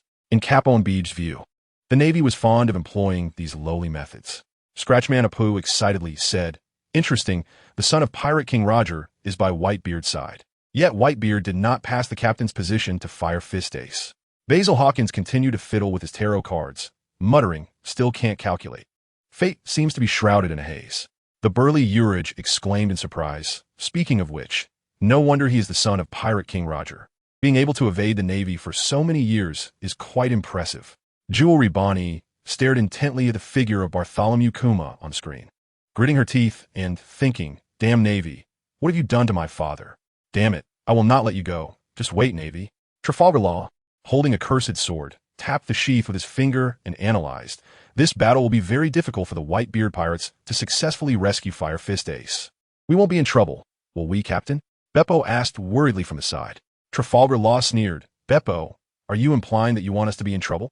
No, Captain, you misunderstood me. I absolutely did not mean that. Beppo quickly waved his hands to indicate he meant no such thing. Killer chuckled coldly.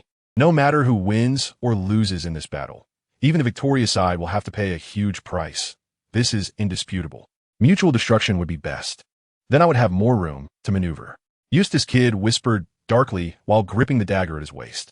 In Eustace Kid's view, whether it was the 4 emperors of the New World or the Navy, these people were destined to be his enemies. Since they were enemies, the more their forces were depleted, the more advantageous it would be for Eustace Kid. A reporter stared at the large screen and murmured to himself, Whitebeard has retired. I wonder if the current Whitebeard pirates can still put pressure on the Navy. Unfortunately, it seems very difficult.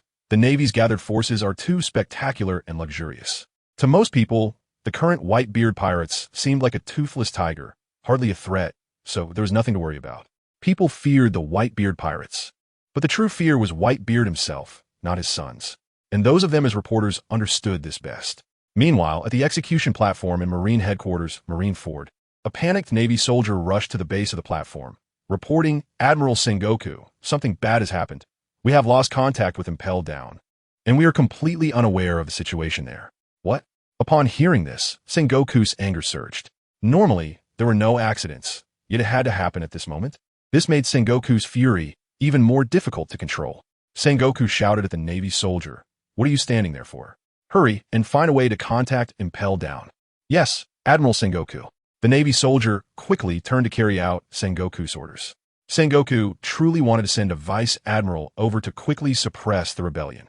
At that very moment, Impel Down was experiencing an unprecedented turmoil, arguably more chaotic than the previous breakout of the Golden Lion.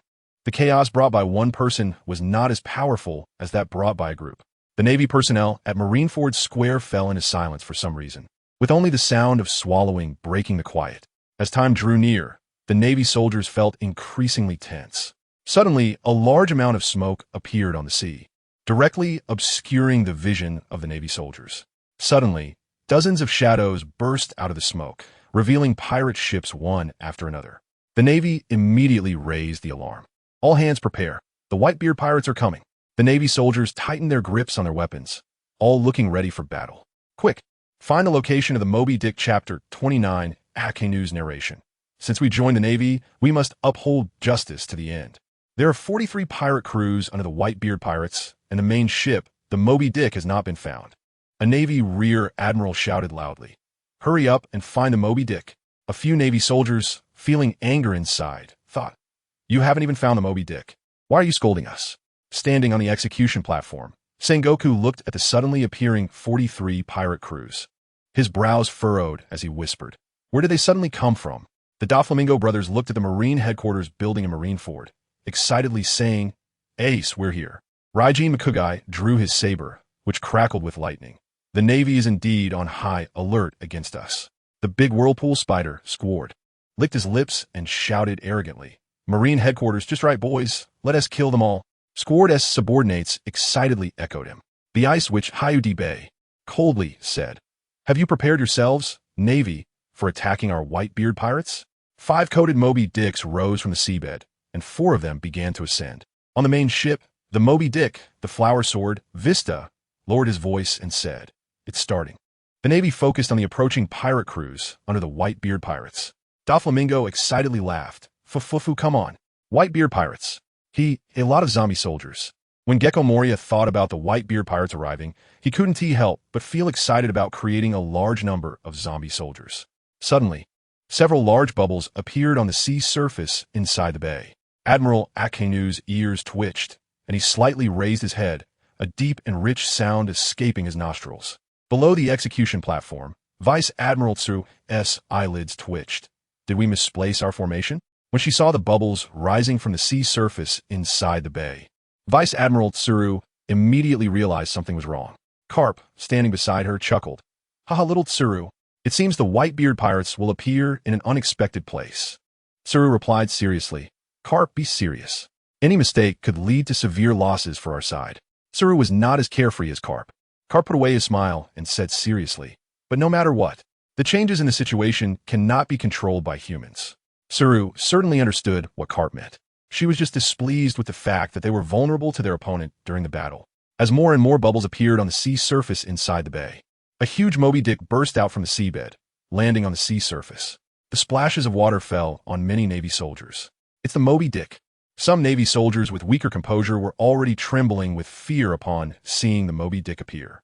Immediately after, 3 more Moby Dicks burst out from the seabed, landing on the sea surface. A total of 4 Moby Dicks formed a cross formation at Marineford Bay, facing the entire Marine headquarters head-on. Sengoku, standing on the execution platform, had a grim expression and gritted his teeth. Damn it, they've invaded so close. The layered defenses were set up to utilize the advantages of local combat to deplete the Whitebeard pirates' forces. Now that the Whitebeard pirates have invaded so close, a direct confrontation is inevitable. Just thinking about the losses after the war made Sengoku feel uncomfortable. Suddenly, heavy footsteps echoed throughout the Marine headquarters in Marineford. Whitebeard stood at the bow of the Moby Dick, and Marco and Izo stood beside him.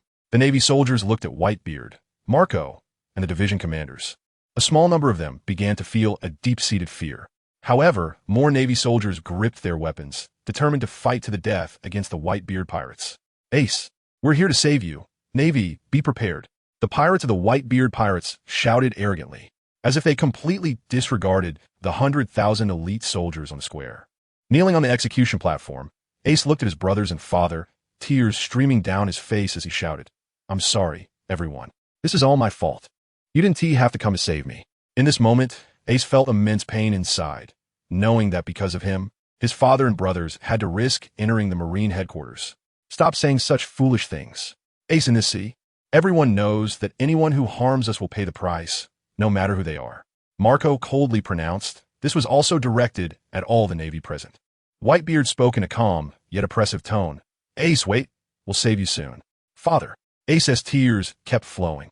The thought of many brothers potentially sacrificing themselves after the battle made him feel even more guilty. Sengoku's gaze shifted from Whitebeard to the blind swordsman beside him. Pondering, who was this person? to be brought by Whitebeard. He must not be an ordinary figure. The Navy commanders also noticed the blind swordsman beside Whitebeard. The people of the Whitebeard pirates basically knew him. The problem is, with an unfamiliar person here, the Navy commanders had to take it seriously. The shouts of the Whitebeard pirates grew louder. Sitting in the admiral's chair, Kizaru said lewdly, "How terrifying." The Whitebeard pirates. Akiji, lazily resting his chin on his hand, looked at the frenzied pirates and slowly said, "We've really stirred up a formidable group of people. What is the use of saying this now? Since they're here, we must eliminate them at all costs." Akainu, sitting in the middle, said coldly, "In Akainu's view, as an iron-blooded navy, facing pirates if you provoke them, you must pay the price to eliminate them. Otherwise, don't become a navy. Since you become one, then uphold justice to the end." Below the execution platform, Karp said seriously, "Little Tsuru, that blind swordsman standing next to Whitebeard is not simple." I sensed it too. I don't know where Whitebeard got this helper from. Vice Admiral Tsuru was also deeply concerned. The stronger the enemy's overall strength, the greater the price they would have to pay to win this war. Chapter 30. The man who summons meteorites. The Navy is shocked in the Chambord Islands.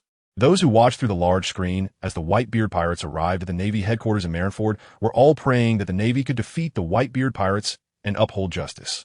With such a massive military force gathered, there was no way they could lose. Indeed, no matter how powerful the Whitebeard pirates were, they couldn't possibly defeat the Navy. In the hearts of the people, the Navy was on the side of justice and could not be defeated by evil pirates. But in reality, they weren't entirely confident. After all, seeing the enormous scale of the Whitebeard pirates on the big screen was quite frightening. There were over 40 pirate ships on the outer sea, and 4 enormous Moby Dicks in the bay, all filled with pirates. At the Navy headquarters in Marineford, Sengoku stood on the execution platform, contemplating. If the report from Kizaru is true, then it is very likely that Whitebeard brought the celestial dragons as hostages. Moreover, Sengoku did not dare to directly confront Whitebeard, as the footage was being broadcasted worldwide, and any slip-up would have a huge impact. Below the execution platform, the lecherous Kizaru casually remarked, "How scary. Is the Whitebeard pirates not planning to attack?" The lazy Akiji replied slowly, "Maybe they're waiting for Whitebeard or Marco's orders." Akainu, sitting in the middle, snorted coldly and said, "Do we need to wait for the Whitebeard pirates to attack? We can take the initiative ourselves." In Akainu's view, it was simple. There was no need to wait for the enemy to attack. They could initiate the attack themselves. However, Akainu's perspective seemed exhausting to Kizaru and the lazy Akiji, who preferred to take advantage of the chaos. At the bow of the Moby Dick, Whitebeard calmly whispered, "Start with a shot." "Okay, Mr. Whitebeard," Marco responded slowly. Before this, Whitebeard had approached him and asked him to fire the opening shot at the Navy when the battle began. After some thought, Marco agreed. His attack would surely be something the Navy could defend against, thus avoiding significant casualties. Additionally, after spending time with the Whitebeard pirates, Marco found them to be quite decent. Being caught in the middle made Marco feel quite uncomfortable.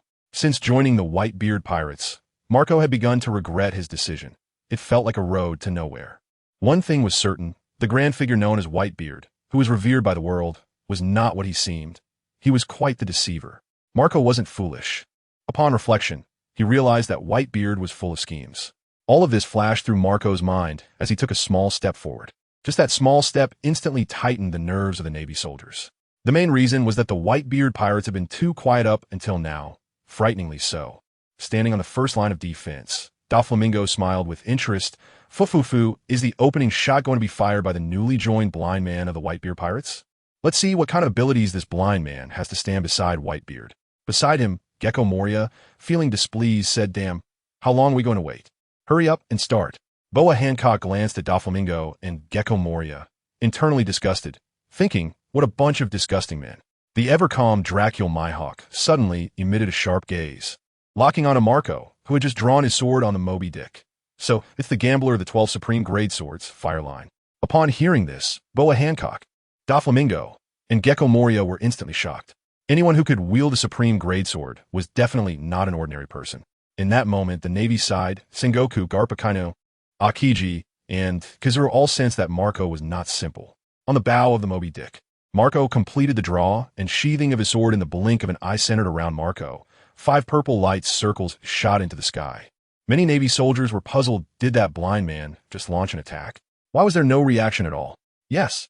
Is he too weak? If the Whitebeard pirates are like this, we really have nothing to be afraid of. A Navy rear admiral, seeing the soldiers' dismissive attitudes, immediately shouted, "Get your spirits up."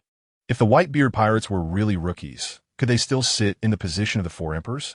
A terrified scream rang out. What is that? Is it a meteor? A Navy colonel widened his eyes in disbelief, looking at the meteor rapidly approaching from the sky.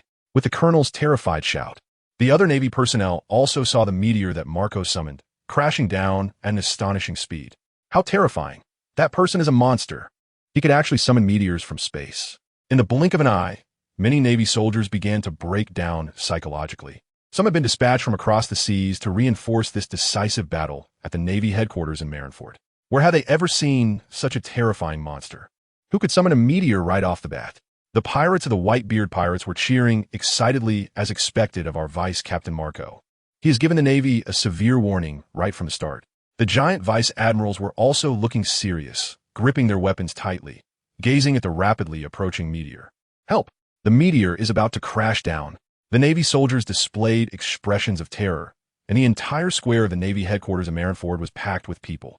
As they realized they could not avoid the meteor, their mental state began to collapse at an incredibly fast pace. Doflamingo, hands in his pockets, laughed out loud. Fufufu, I originally thought that after Whitebeard retired, the Whitebeard pirates would decline. I didn't expect a vice captain with such strength to appear. Dracula Myhawk felt a tinge of regret and murmured, "What a pity, he is not a pure swordsman." At this moment, the lecherous Kizaru also put away his lecherous expression and became serious. How terrifying. The vice captain of the Whitebeard pirates is definitely a monster, but then again, if he weren't a monster, how could he become the vice captain of the Whitebeard pirates? Chapter 31, The Whitebeard. Enjoying the service of two nurses on the battlefield, General Akainu, with a cold gaze, scanned the falling meteorite, preparing to get up and stop it. Meanwhile, Akiji had already stepped into the air above the Marine headquarters Marineford Square, using his moonwalk technique. Ah, we can't let this thing fall. Ice Age. Akiji shot out two ice pillars from his palms, and the moment the ice pillars made contact with the meteorite, the flaming meteorite rapidly cooled down. What was once a massive flaming meteorite had now turned into a giant ice ball. The Marine soldiers sighed in relief. Great, it's General Akiji who has made his move. They just thought they were going to be crushed by the meteorite. It was truly terrifying. Wait a minute, something's not right. The meteorite hasn't disappeared. It has just turned into a giant ice ball, and it's still falling down. The Marine soldiers, who had just relaxed, were startled back to reality. That massive meteorite had not vanished. It had merely changed from a flaming giant into an ice ball. Help! We're still going to be crushed. Especially the Marine soldiers directly beneath the giant ice ball. Feeling as if hell was so close to them, they had just joined the battle, and before it even began, they were about to be crushed. How frustrating. A deep sense of despair. The pirates of the Whitebeard pirates, on the other hand, became even more excited. Originally, they felt it was a pity that the meteorite was frozen by General Akiji, but with a twist of fate, the meteorite transformed into a giant ice ball that was now crashing down towards the Marines in Marineford Square, with the same devastating effect. Akiji, still suspended in midair, shot out another ice pillar from his palm, and the moment the ice pillar struck the giant ice ball, its falling direction was altered, heading towards the Moby Dick. The previously despairing Marine soldiers and the excited pirates instantly swapped roles. The Marine soldiers became exhilarated, while the ordinary pirates panicked. Akiji slightly raised his head, slowly drawing his sword, the gambler. From its sheath, the giant ice ball seemed to collide with a gravity barrier and ultimately crashed into the sea in front of the Moby Dick. Boom! Huge splashes of water flew everywhere. A large amount of water splashed onto the Marine soldiers, and the pirates' Akiji landed on the surface of the sea. And as soon as he touched the water, it was frozen, spreading outwards from Akiji as the center. In an instant, the waters of Marineford Bay were frozen by Akiji. Not only that, the area of ice continued to extend outward from the bay. Ultimately, it blocked the path of the 43 pirate ships under the Whitebeard pirates, forcing them to step onto the ice surface to enter Marineford. At that moment, the temperature of the entire battlefield dropped significantly. 10th Division Captain Jindo looked at the frozen surface of the sea and slowly said, "This provides us with a good foothold. Let's go. Let these Marines see our strength." 7th Division Captain Lacker exclaimed excitedly. 5th Division Captain Hakibista was the first to jump down from the Moby Dick, landing on the ice and drawing his twin swords as he charged towards the Marines. Following that, A large number of pirates jumped down from the Moby Dick on the Marine side. The commanders led the charge against the Whitebeard pirates. Tashigi looked at Haki Bista, who was the first to jump down from the Moby Dick, and thought, that person is Haki Bista, the 5th Division captain of the Whitebeard pirates. Smoker took out a cigar and lit it, saying seriously, Tashigi, we should go confront the pirates as well. Yes, Colonel Smoker. Tashigi responded earnestly. Don Quixote da Flamingo chuckled coldly. It seems that the vice-captain of the Whitebeard pirates is indeed a formidable monster. Humph. Moonlight Moria snorted coldly, silently thinking that as long as he created enough zombie soldiers, no one would be his opponent. At the back of the Marines, Vice Admiral Tsuru frowned and whispered, Whitebeard, how did he manage to recruit such a strong individual? Ha ha ha, Carp laughed dismissively. Little Tsuru, our Marines' control over the New World is not strong. So it's not surprising to see such a powerful individual appear. Below the execution platform, Kazura looked surprised and lewdly said, how terrifying. The vice-captain of the Whitebeard pirates, based on the brief encounter with Akiji, just now seems not weaker than us. Sakazuki. Kizaru turned his gaze toward Akainu. Akainu crossed his arms and looked murderous, coldly stating, how strong the enemy is. It doesn't matter, since they dare to step into Marineford. Then I will naturally ensure that none of them return. Kneeling on the execution platform, Ace looked incredulously at the blind swordsman standing next to his father. At this moment, Ace felt how quickly the world had changed. He had left the Whitebeard pirates to chase after Blackbeard Teach, and it seemed like only 2 or 3 months had passed. As a result, Whitebeard announced his retirement. Marco succeeded him as the new captain of the Whitebeard pirates, and now there was a powerful vice-captain emerging. Originally, Sengoku, who was beside Ace and was seething with anger, saw several pirates on the Moby Dick bring out a luxurious chair. Whitebeard sat down without restraint, and it didn't stop there. 2 girls in nurse outfits appear beside Whitebeard, holding various fruits and brewing tea to serve him. This nearly drove Sengoku to the brink of a heart attack, and he couldn't hold back as he shouted angrily, Whitebeard, what do you think this place is? You're enjoying yourself here? After taking a sip from his teacup, Whitebeard scoffed disdainfully. Sengoku, saving my son Ace is a trivial matter. There's no need for an old retiree like me to take action. My sons will take care of it naturally. Besides, I'm only here on the battlefield because I can't rest easy about my sons. Do you think I need to come? After all, dealing with you bunch of land chickens and tiles, I don't even need to lift a finger. It's more than enough. As soon as Whitebeard finished speaking, the Marines on the battlefield instantly felt their faces burning with humiliation, a disgrace, a tremendous shame. They felt that if they did not defeat the Whitebeard pirates today, they would forever be nailed to the pillar of shame. Marco chimed in, loudly mocking the Marines on the battlefield. Marines, listen up. Saving Ace is something my brothers and I can easily handle. As for our old man, he only needs to sit comfortably on the ship, drinking tea and watching the battle. Chapter 32. Evaluation of Whitebeard.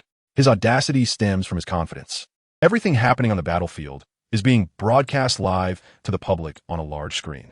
The crowd never expected such a scene. They thought it would be filled with various battles. But instead, that great pirate Whitebeard is openly drinking tea and watching the fight in Marineford. Not only are the civilians dumbfounded, but even the supernovas are shocked by Whitebeard's actions, completely disregarding the Marine headquarters. Urich laughed heartily.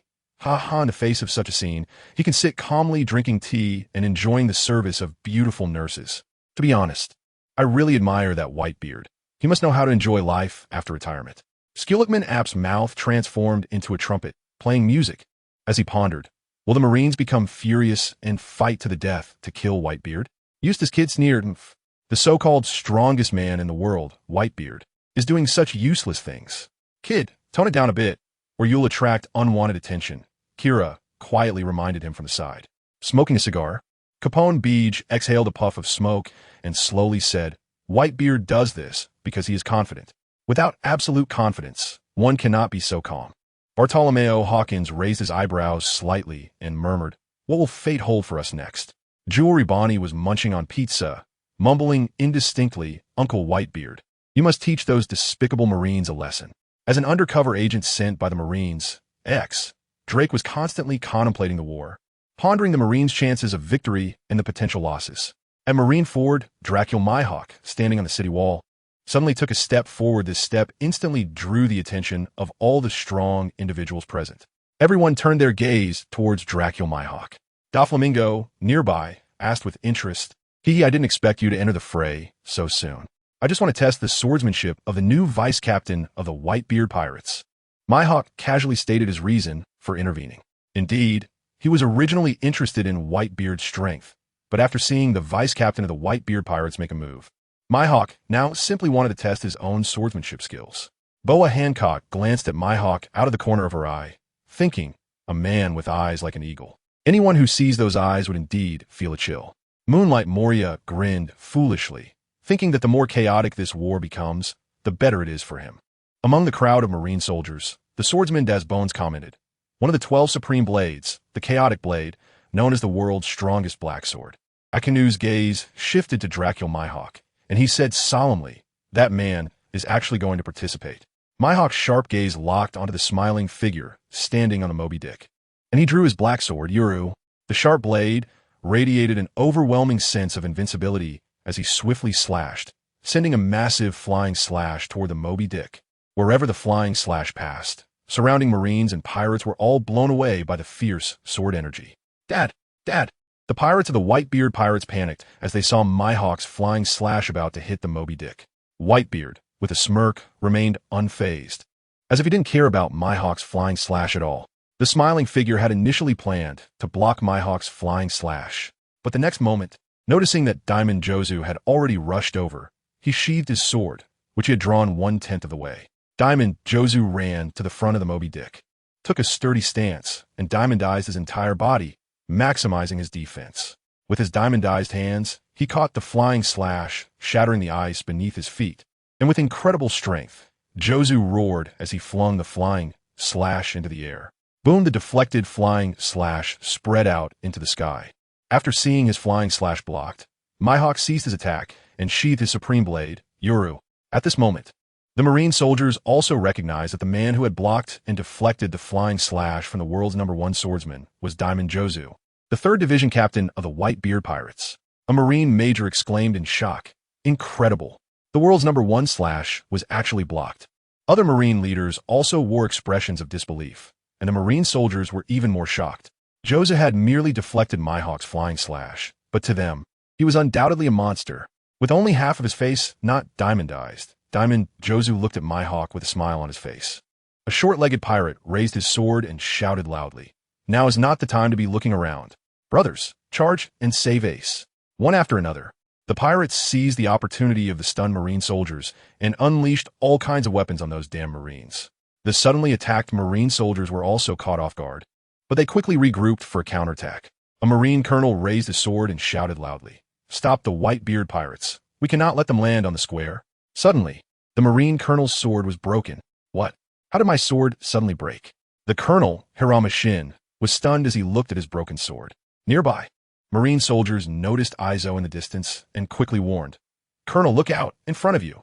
16th Division Captain Izo blew on the smoking gun barrel and sarcastically said, are your marine weapons made of paper? They have no sturdiness at all. Or are you using fakes? The quality is so poor. Damn pirates die. Hirama Shin charged at Izo. Bang bang, Izo fired twice, completely ending the life of this marine colonel. Upon seeing their colonel killed, the surrounding marine soldiers were terrified and began to retreat. At this moment, a marine major appeared. Izo smiled upon seeing this and said, finally, a decent opponent has come. I hope you can withstand a few more of my bullets. Chapter 33. Marco officially displays his awakening ability on the icy surface of Marineford Bay. The entire Navy headquarters is engulfed in battle, with gunfire and ammunition flying everywhere. Whitebeard, munching on grapes fed to him by a nurse, calls out for Marco. Standing nearby, Marco respectfully responds, yes, Dad. Whitebeard instructs, go notify Squad to find a way to destroy the Navy's power room using any means necessary. Destroying the Navy's power room? I understand, Dad. Although Marco is uncertain about Whitebeard's intentions with this plan, he trusts that following orders is the right move. In addition, Whitebeard also tells Marco to inform the captains of the various divisions to seize the 3 Den Mushi that are broadcasting live, if they have the chance. Getting even one is crucial, as Whitebeard emphasizes that the Den Mushi is key to the battle ahead. Marco has no doubts about the tasks assigned by Dad. He has always believed that there is a reason behind Whitebeard arrangements. Nearby, Izo hears Whitebeard's orders and contemplates the core significance of Whitebeard's strategy. In the midst of battle, every decision impacts the outcome of victory or defeat. Outside the bay, Squard fiercely swings his sword, taking down one Navy soldier after another, shouting, "Come on, everyone. Charge with me." At this moment, one of Squard's subordinates rushes over to report. "Captain Squard, Dad wants you to lead the charge to raid the Navy's power room." Raiding the Navy's power room? Squard, in the heat of battle, furrows his brow, unsure of the purpose behind this raid. However, without hesitation, he shouts, "Follow me, everyone. We're changing the battlefield." Squard then leads his subordinates to find the location of the Navy's power room to destroy it. The clash between the Whitebeard pirates and the Navy escalates, and within 10 minutes, the battlefield reaches a fever pitch.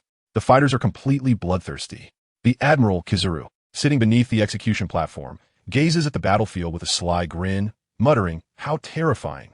The captains of the Whitebeard pirates, especially the 3rd Division Captain, Diamond Jozu, and the 5th Division Captain, Vista, are causing tremendous disruption to the Navy's formation.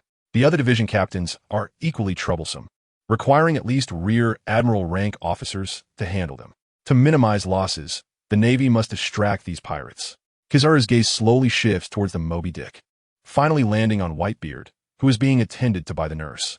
Although Kizaru knows that after launching an attack on Whitebeard, the blind swordsman next to him or Marco would intervene, he believes that at least attacking Whitebeard would distract the Whitebeard pirates and delay their offensive tempo and speed. With his hands in his pockets, Kizaru transforms into a streak of light, shooting towards the Marineford Plaza, his form coalescing in midair. The pirates are the Whitebeard pirates, currently engaged in combat with Navy soldiers. Notice the Admiral Kizaru hovering above them. Not good. Admiral Kizaru is here. The pirates quickly go on high alert, watching the Admiral hovering above. With a sly grin, Kizaru crosses his hands, emitting a blinding light. Yada no Kagami. Countless laser beams shoot towards the Moby Dick, targeting none other than Whitebeard. Not good. Kizaru's target is Dad. 10th Division Captain Kirill anxiously tries to defend, but it's too late for an emergency response. Others share the same concern. The two nurses beside Whitebeard are blinded by the dazzling light, and even Whitebeard feels the intense glare. Conversely, Izo, being blind, remains unaffected, as if the brilliant rays do not exist. Suddenly, a blue flame bird blocks the Yada no Kagami. At the moment Kizaru launched his attack, Marco had already transformed into his phoenix form and flew towards Kizaru. Boom boom, Marco absorbs all of Kizaru's attacks, leaving every Navy soldier dumbfounded. He withstands all of Kizaru's attacks unscathed. In an instant, all his injuries vanish. Yes, it's Marco, the new captain of the Whitebeard pirates. A Navy colonel grips his weapon tightly, staring in disbelief at the Phoenix Marco hovering in midair. Mihawk, Doflamingo, Hancock, and Gecko Moria also watch Marco closely, as do the Navy leaders. Garp, Vice Admiral Tsuru, Admiral Akiji, Admiral Akainu, and Fleet Admiral Sengoku on the execution platform all reassess Marco, who has been entrusted with such an important role by Whitebeard, questioning whether he possesses the strength of a Yonko. Because if he lacks strength, sitting on the Yonko throne would ultimately become a joke. Facing Marco, Kizaru, with his sly grin, says, "How terrifying." The new captain of the Whitebeard pirates, Marco, with an ability rarer than a Logia, the mythical Zoan Phoenix form, known for its rebirth from flames and immortal qualities, you're indeed a tough opponent. Enough with the nonsense. Marco has no time for idle chatter with Kizaru and directly enters his awakened state. As an admiral, Kizaru quickly realizes that Marco's phoenix form has changed and senses that Marco's ability has awakened. How terrifying. No wonder Whitebeard passed the captaincy to you. Your mythical Zoan ability has awakened. Kizaru crosses his hands again and launches another Yada no Kagami towards Marco. He understands that Whitebeard passed the captaincy to Marco because of Marco's awakened mythical Zoan ability. Indeed, an awakened mythical Zoan combined with Marco's strength certainly qualifies him for the Yonko throne. Noticing Kizaru launching the Yada no Kagami, Marco speeds towards Kizaru. What incredible speed! Kizaru, who launched the Yada no Kagami, has to interrupt his attack and switch to defense. Marco's display of his awakened phoenix form is quickly noticed by the powerful figures present. Releasing his hands, Marco tightens his right fist, flowing with haki that envelopes his entire arm, and delivers a powerful punch towards Admiral Kizaru. Chapter 34. The true power of Kizaru with his hands protecting his head. Kizaru immediately sensed something was wrong the moment he blocked Marco's fist. Bang, Kizaru was sent flying. And just as he was about to crash into the city wall, he steadied himself, only 10 meters away from it. At the same time, a trickle of blood flowed from the corner of Kizaru's mouth. Wiping the blood away, he said with a lewd smile. How terrifying. Marco, that was high-level Busashoka hockey. It was capable of causing internal damage to me. I initially planned to casually spar with Marco, but it seems I can't be too careless now. The exchange between Marco and Kizaru happened in the blink of an eye, but the strong individuals present clearly understood what had just transpired. The Navy's soldiers were baffled. They only knew that Admiral Kizaru had fallen into a disadvantage during the confrontation, which made them extremely anxious. Admiral Kizaru was their Navy headquarters' top combat power. If even an admiral couldn't handle it on the city wall, where the Shichibukai were located, Gecko Moria furrowed his brow in confusion and said, I shouldn't have misseen that. Right? Kizaru is bleeding. Doflamingo, with his hands in his pockets, licked his lips and grinned wickedly. Fufu from Moria, you didn't missee it. Kizaru is indeed bleeding. What's even more interesting is that Marco's mythical Zoan-type Phoenix ability has awakened. Hawkeye Mihawk, with his arms crossed, clearly observed the brief clash between Marco and Kizaru and commented, not only that, there is also high-level Busashoka hockey. On the other hand, Boa Hancock was slightly surprised, but felt no interest in these men. As for Bartholomew Kuma, he had completely turned into a killing machine and showed no reaction at all. At the back of the Navy, Vice Admiral Tsuru's brow twitched slightly as she said sternly, Kapu, did you see that? It has indeed become quite tricky. Karp put away his playful smile and calmly replied. Whitebeard suddenly announcing that the captain will be passed to Marco makes sense now. Akiji, standing among the Navy personnel, scratched his head and muttered, la Marco.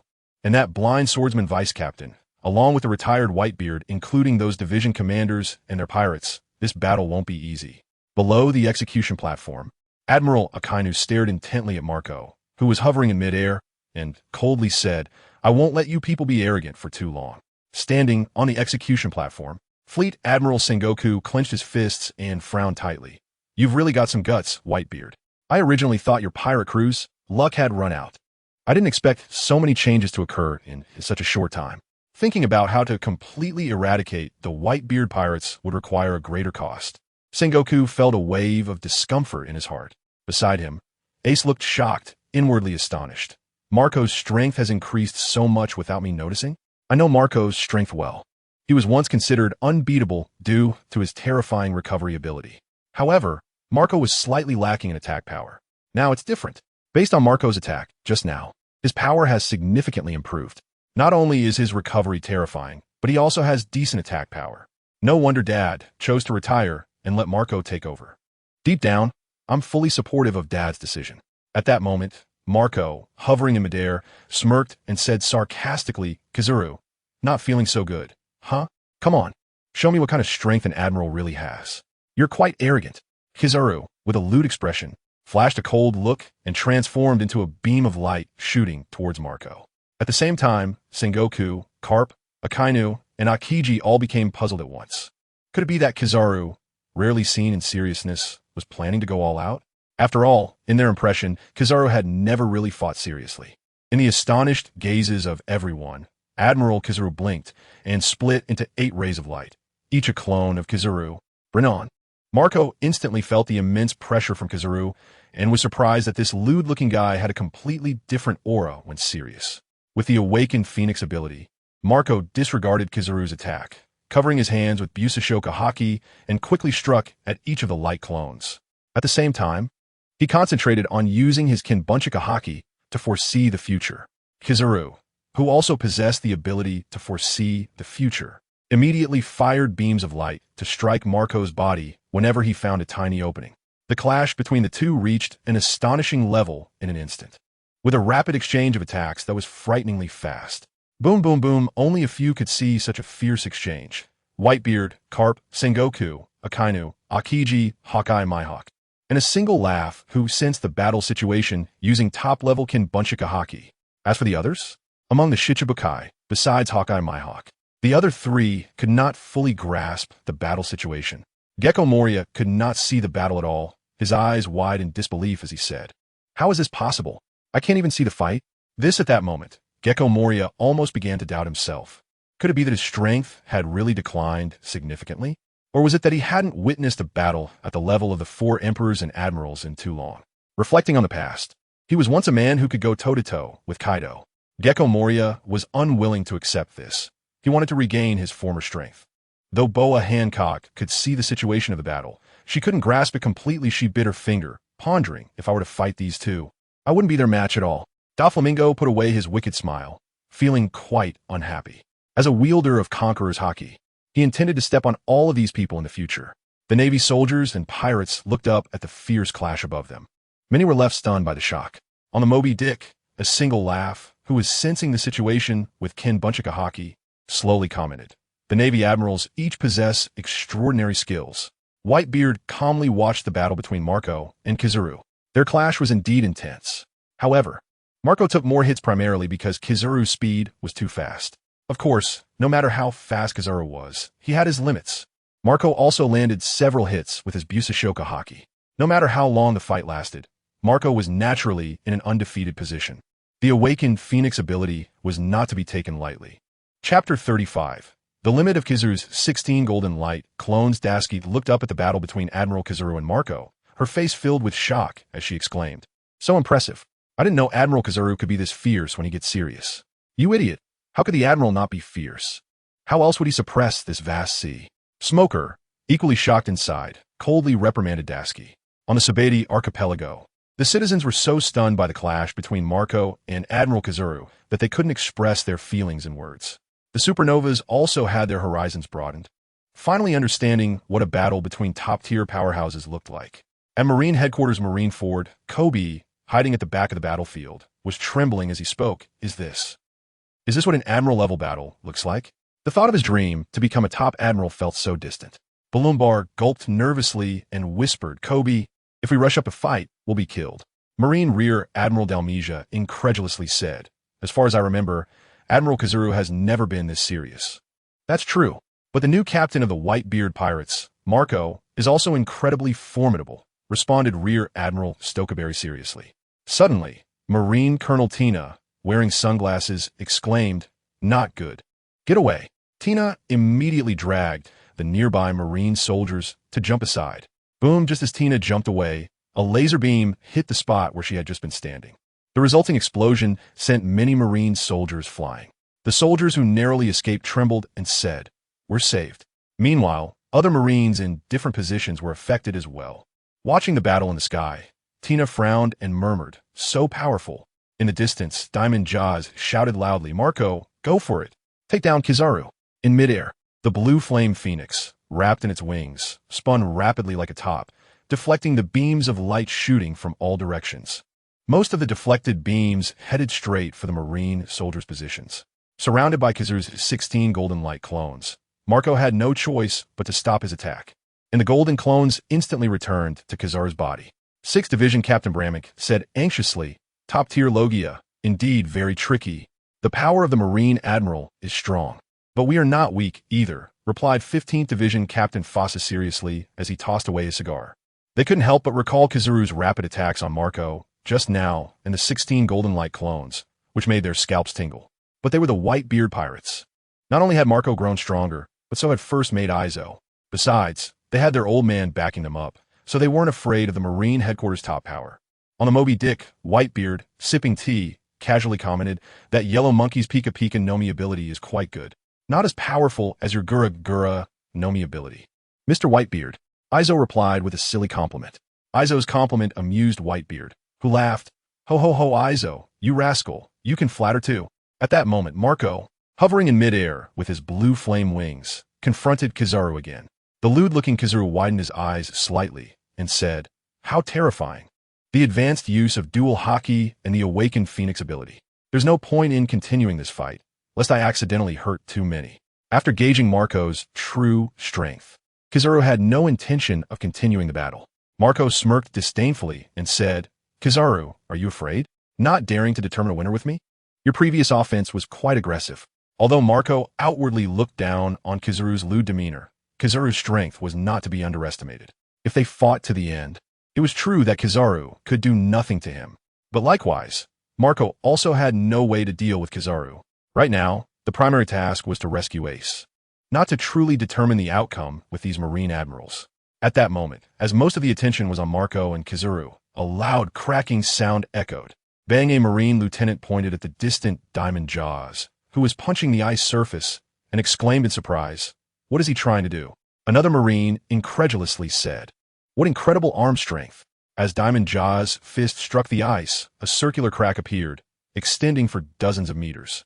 Planting his feet firmly, Diamond Jaws inserted his hands into the crack. With a deafening roar, Diamond Jaws lifted the entire massive ice ball with his bare hands.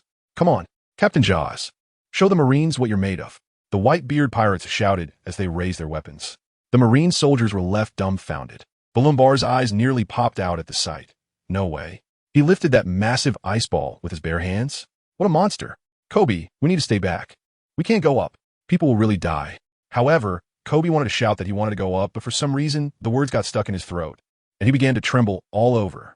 With the massive ice ball in his arms, Diamond Jaw's veins bulged as he roared, Marine, if you have the guts, come and catch it. Then, in the stunned gaze of the Marine soldiers, Diamond Jaws hurled the enormous ice ball toward them. Help! It's too big. We can't stop it. The Marine soldiers stared in shock at the incoming massive ice ball, frozen in place. Diamond Jaws smiled, knowing that the huge ice ball would cause massive casualties among the Marines and disrupt their formation. The high-ranking admirals at the rear, all gripping their weapons with serious expressions, fixated on the incoming ice ball, determined to find a way to stop it. Admiral Akainu, sitting below the execution platform, coldly said, those two bastards if we all attack. Who will guard this place? As Akainu spoke, he stood up and took 2 steps forward, his right fist instantly transforming into scalding magma, raising the temperature of everything around him. At this moment, both the Marines and the pirates saw Admiral Akainu unleash a colossal magma fist towards the massive ice ball. Chapter 36. Sengoku almost had a stroke. The massive ice ball was evaporated in an instant upon contact with Akainu's magma fist, which erupted in flames. A burly pirate from the Whitebeard pirates exclaimed in shock. That huge ice ball was actually evaporated in an instant. Another pirate from the Whitebeard pirates immediately shouted in panic. Not good. The magma has turned into countless volcanic bombs coming our way. After Akainu's fiery eruption, it transformed into numerous volcanic bombs, each capable of easily destroying a super-large battleship. Facing the barrage of falling volcanic bombs, the pirates of the Whitebeard pirates desperately fled, fearing being struck. If they were hit, it would mean death. Standing at the bow of the Moby Dick, Aizu drew his gambler's fire line, and several purple circles spread out. Suddenly, the volcanic bombs were restrained by an invisible gravity and halted mid-air. Akainu, below the execution platform, narrowed his cold eyes. Sengoku, with a serious expression, pondered. It seems this person's devil fruit ability should be a paramecia-type gravity fruit. This is indeed a very tricky devil fruit ability. This person must be restrained by an admiral. Otherwise, sending others in would be a waste. Sengoku reminded Akainu below, Akainu, find a way to stop those volcanic bombs, or if they hit our personnel, the losses will be severe. Understood. Akainu coldly responded. Even without Sengoku's instruction, he would take action to stop them.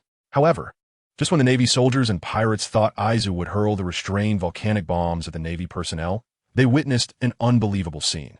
Aizu manipulated the volcanic bombs with his gravity fruit ability and threw them into the sea on both sides of Marine Headquarters Marineford.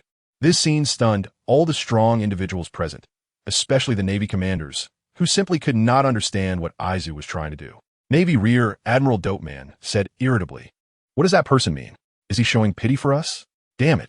Navy Rear Admiral Shatirs also expressed his dissatisfaction, saying, perhaps we really are being looked down upon by the Whitebeard pirates. On a Moby Dick, Whitebeard glanced at the Navy's disgruntled expressions and laughed. Ho ho ho, Aizu, your actions have really angered the Navy. This is something I did not expect. Since it has happened, we must face it properly. Aizu awkwardly scratched his head. Through his observation hockey, Aizu also noticed this issue. The Navy personnel now basically believed they were being looked down upon and were desperately charging at the pirates. Meanwhile, on the left rear side of Marine Headquarters Marineford, Squard led his subordinates to the entrance of the underground power room. A pirate subordinate respectfully asked Captain Squard, should we break in directly and kill them, or break in directly and destroy all the facilities inside? Squard pointed his knife at the power room door. Inside the underground power room, the Navy personnel simultaneously heard a loud bang and realized the door had been smashed. The leading Navy Rear Admiral furrowed his brow upon seeing the intruder's figure and pointed at Squard. You are Squard, the pirate captain under the Whitebeard pirates? You still recognize me. Squard shouted loudly, waving his knife at the Navy Rear Admiral. Men, charge. The pirates roared in anger. each gripping their weapons and rushing toward all the Navy personnel in the power room. The Navy Rear Admiral immediately drew his sword and shouted, "Counterattack, and hurry up and notify Admiral Sengoku that the power room has been attacked." Although he was a Navy Rear Admiral, he was not a pure combat personnel. Faced with Squard's assault, he quickly fell into a disadvantage. Squard, growing more excited with each slash, mocked, "Ha, what a trash Navy Rear Admiral. Is this all the strength you have?" In less than 3 minutes, the Navy personnel inside the power room were nearly all killed. The non-combat personnel of the Navy stood no chance against Squard and his men. At that moment, Squard's sword pierced the heart of the Navy Rear Admiral, who looked regretful just before dying. A Navy soldier hiding in a cabinet desperately dialed the snail phone. "Quickly notify Admiral Sengoku. The power room has been attacked by pirates." The pirates, noticing there was still a fish that escaped the net, continuously fired at the cabinet. A pirate anxiously said, "Captain Squard, our surprise attack here has been reported by the escaping Navy." Squard, leading the charge, slashed fiercely at a machine and responded, "It doesn't matter. Dad's task is to destroy all the facilities here. Hurry up and destroy them before the Navy reinforcements arrive." On the execution platform, Sengoku was commanding the Navy to adjust their formation to counter the Whitebeard pirates, preventing them from entering the square. A panicked Navy soldier rushed over to report, "Admiral Sengoku, it's bad. We just received news from the power room that it has been attacked by pirates. The situation is dire." "What did you say?" Sengoku, who had not yet finished issuing commands, nearly had a stroke upon hearing this. The power room was a crucial part of this battle. If it were destroyed, it would mean they could not activate the encirclement wall. This meant they would have to confront the Whitebeard pirates head-on, unable to maximize the advantages of local combat. Sengoku clenched his fists, gritting his teeth as he coldly stared at the distant Moby Dick, especially seeing Whitebeard leisurely sipping tea. His breath became labored, infuriated. Ace, kneeling nearby, looked slightly surprised, feeling how powerful Dad and the brothers were in controlling this war. Extremely frustrated, Sengoku finally couldn't help but blurt out, "You really are something, Whitebeard. You've played me." Watching the Navy continuously retreat, Sengoku immediately instructed the snail phone, "All units, attack. No need to retreat." Sengoku's sudden change of orders left many Navy personnel confused. Just moments ago, they were instructed to concentrate on retreating and not to engage the Whitebeard pirates too much. Yet, within 30 seconds, Admiral Sengoku changed his strategy again. No retreat. Although the Navy personnel did not understand why Admiral Sengoku suddenly ordered a large-scale offensive, they knew one thing clearly. Whatever strategy and orders Admiral Sengoku devised, they must execute them resolutely. However, this large-scale movement by the Navy gave the Whitebeard pirates an opportunity to close in on the square. Chapter 37. The Prison Break Team arrives. Whitebeard, with a hint of sarcasm, said to Sengoku, "Mr. Whitebeard, a ship is approaching from the distant sea. It's uncertain whether they are friend or foe, but the crew seems mixed." Enjoying a back rub from 2 nurse girls, Whitebeard immediately thought of the Straw Hat Prison Break Team upon hearing the report. If nothing goes wrong, it's them. Upon noticing Whitebeard's indication to ignore it, the reporter didn't say anything further. Less than 30 seconds later, the fierce battle between the Navy soldiers and pirates was interrupted as they spotted a massive water spout charging towards Marineford Square. At the head of the water spout was a military ship, leaving everyone puzzled. The Navy soldiers wondered if this was the peculiar reinforcement method arranged by Admiral Sengoku, while the pirates questioned why the Navy was making such a grand entrance. On the military ship, Buggy cried out, "Help! That Straw Hat kid shouldn't have listened to your orders. You're going to get me killed." Straw Hat Luffy, with his right hand on his hat, excitedly laughed. He, Jinbe, fixed his gaze on Marineford Square and whispered, "Finally made it." With a big face, Ivankov screamed, "This is so thrilling. We're about to crash onto the ice. I wonder if we'll be all right." Crocodile, holding a cigar, locked his gaze onto Whitebeard, enjoying himself on the Moby Dick, gritting his teeth and thinking, "Old man Whitebeard, you seem quite relaxed." Bang, the military ship, riding the water spout, crashed right into the ice pit created by Diamond Jozu. The sudden appearance of the unfamiliar military ship caused both the Navy and pirates to temporarily cease their fighting, all eyes turning to the flamboyantly entering ship. Everyone present could see the crowd aboard the unfamiliar military ship. Doflamingo licked his lips and smirked. "Fufu, interesting. Both the new and old warlords have gathered." As soon as Gecko Moria saw Luffy, he nearly exploded with rage, grinding his teeth and saying, "Damn Straw Hat Kid, this time I'll kill you for sure." The cold-eyed Mihawk calmly watched everything with his arms crossed. Boa Hancock, shyly pressing her hands to her cheeks, softly said, Luffy Quinn, I'm so happy to see you. At the back of the Navy, Balumabur pointed in Luffy's direction and exclaimed to Kobe, Kobe, look, it's the Straw Hat Kid. I see him too, it's Luffy. Kobe replied, deeply excited to see Luffy again. Smoker in the Navy crowd said darkly, Straw Hat Kid, Crocodile, how did they end up together? Colonel Smoky. What is the reason behind this? Asked Dasky, confused. I don't know, Smoker replied, exasperated. If he knew, he wouldn't need to say it. On the execution platform, Sengoku shouted angrily at Carp below. Carp, is that your family again? What do you want? Luffy, how did that kid end up here? Carp said, holding his head in disbelief. Ace, kneeling on the execution platform, widened his eyes in disbelief as he watched Luffy's back. Admiral Akainu cast a sidelong glance at Straw Hat Luffy, thinking viciously, the son of Dragon, an unstable element, just right to deal with in this war. Luffy ran around the edge of the ship and finally spotted Ace, raising his hands and shouting excitedly, Ace, Ace, you bastard Straw Hat, you almost got me killed. Buggy instantly became displeased upon hearing Luffy's shout. Ace, hearing Luffy's call, also shouted Luffy's name in response. At this moment, Ivankov noticed Crocodile was missing and wondered, where did that guy Crocodile go? He was just here. There, he was beaten to it. Buggy pointed at Crocodile flying towards Whitebeard. Jimby furrowed his brows and said, damn. Crocodile's target is Dad. Whitebeard's sons quickly noticed Crocodile heading towards their father and hurriedly prepared to defend. Crocodile, with his lower body transformed into sand, flew beside Whitebeard and coldly said, long time no see, Whitebeard. At that moment, Luffy, in gear second, stepped on Crocodile's hook. Luffy and Crocodile both landed on the Moby Dick. The two nurse girls beside Whitebeard were so scared that their faces turned pale. The gambler, Ishao, halfway through drawing his sword, put it back into its sheath.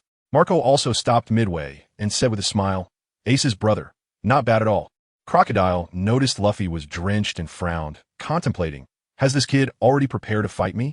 Crocodile questioned, Straw Hat Kid, now that we've arrived at Marineford. Our agreement is void. Why are you protecting Whitebeard? This old man is Whitebeard, so you can't lay a hand on him. Ace likes him, Luffy said, adopting a fighting stance, fully focused on Crocodile. At that moment, four pirates ran over and held their swords to Crocodile's neck, warning him not to move.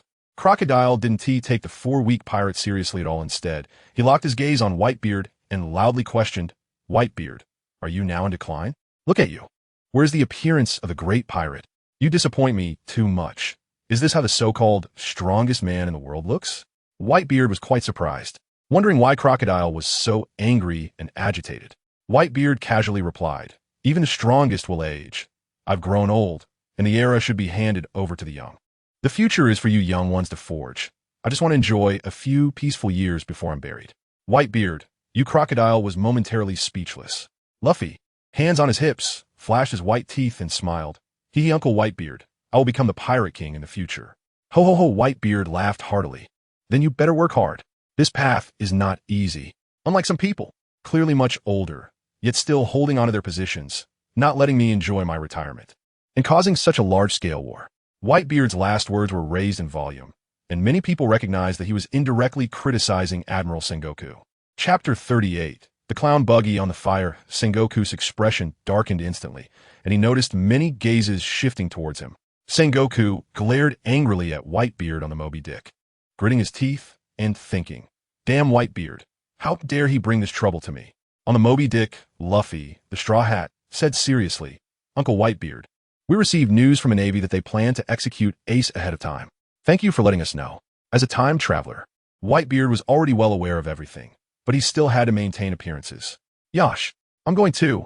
Ace is waiting for me, Luffy exclaimed, energized as if he had been injected with adrenaline, and he leaped from the Moby Dick. Get out of the way. Everyone clear the path. Upon landing on the ice, Luffy immediately unleashed his rubber rocket, stretching both arms back and smashing forward into the Navy crowd with tremendous force. Over a dozen Navy soldiers were sent flying by Luffy's attack, screams echoing around them. Jinbei, the fishman, looked at Luffy's fearless figure and said seriously, I'm going too. Then Jinbei joined the fray, fully prepared to sacrifice his life in this battle. Ivankov brought his group of Okama subordinates and also joined the fight. Buggy, seeing everyone rushing into battle, shouted in astonishment, Are you guys serious? At the same time, Buggy felt a deep anxiety. He couldn't stay at Navy headquarters for too long. With so many monsters gathered here, One wrong move could cost him his life. A prisoner pirate behind him excitedly asked, "Captain Buggy, when are you going to take down Whitebeard's head? Do you want me to die? You bastard." Buggy was instantly terrified, and he unconsciously started to cry. However, Buggy's words were misinterpreted. The prisoners became excited, thinking Captain Buggy was about to take Whitebeard's head in front of everyone. The only sane one, Mr. 3, was amused and said, "Are you guys out of your minds? Buggy is scared to death, and you all think he's brave?" At that moment, Buggy felt like he was being roasted over a fire. Meanwhile, Luffy, along with Jinbei, Ivankov, and others, charged through the Navy's defenses like a whirlwind. Sengoku, standing on the execution platform, looked at the pirates and noticed their morale rising due to Luffy's influence. Frowning, he shouted into the Den Mushi, "Don't let a little brat throw you off your game." With Sengoku's reminder, some of the disoriented Navy soldiers slowly regained their composure. On a Moby Dick, Whitebeard said with interest, "What an interesting little brat." "Oh, you admire that straw hat Luffy?" Whitebeard replied lightly. The person known as Yasop awkwardly scratched his head, not answering. Diamond Jozu looked at Luffy leading the charge and smiled, shouting, "Third Division. We can't let Whitebeard's pirates be outdone." "Yes, Captain Jozu." The pirates of the 3rd Division responded in unison. Captain of the 14th Division, Spido Gill, shouted loudly, "14th Division. Charge with me. We'll rescue Ace." "Yes, Captain Gill." Just as the pirates of the 14th Division responded, a flash of light suddenly appeared, sending a group of pirates flying. Captain Spido Gill reacted slightly faster, avoiding the sudden attack. Captain Spido Gill fixed his gaze on the lecherous Admiral Kazoo, thinking, "Admiral Kazoo, huh? It seems it's not going to be easy to get through." Running forward, Luffy also noticed Admiral Kazoo, frowning. "It's that guy from Sabati Archipelago, with hands in his pockets." The lecherous Kazoo said lazily, "Oh, it's you, Straw Hat Kid. After dodging one calamity, you didn't hide properly and came here instead?" In Luffy's view, he saw Kazoo's leg glowing as he fired a laser beam at him, but it was too late for Luffy to dodge. Death Ray. At the critical moment, Ivankov used his Devil Fruit ability to push Luffy away. Luffy narrowly dodged the laser beam from Kizaru. Boom! The moment the laser hit the ground, it created a massive explosion spanning dozens of meters. Ivankov shouted to Luffy, "Straw Hat Boy, you need to go, I'll handle this." "Thanks, Ivank." Luffy replied gratefully and continued to run forward. He had to hurry. Just as Ivankov prepared to face Admiral Kazuru with all his might, a laser beam suddenly shot through his hair, startling him. The one who just fired the laser was not Admiral Kazuru. The laser also caused an explosion behind Ivankov. After searching around, Ivankov was shocked to see that the attacker was Bartholomew Kuma, and he couldn't accept this situation. Ivankov shouted loudly at Kuma, "Big Bear, what do you mean? How dare you attack your old friend?" Doflamingo, swaggering with his hands in his pockets, said, Revolutionary Army's Ivankov, don't waste your effort. The current Bartholomew Kuma is just a killing machine, a machine that is solely loyal to the world government. And let me tell you, Kuma volunteered for this. Are you Doflamingo? What do you mean by that?" Ivankov immediately thought of the worst outcome, but he was unwilling to believe it was true. After all, the former Kuma hated the world government, so how could he possibly volunteer to become their dog? On the other side, Luffy encountered a troublesome enemy. Gecko Moria blocked Luffy's path, gloomily saying, "Straw Hat Luffy, you dare to appear in front of me again? This time, I'm going to kill you." "It's you, Moria." Luffy activated his Gear 2nd state, ready to use his full power to quickly deal with Gecko Moria. "Go, zombie soldiers."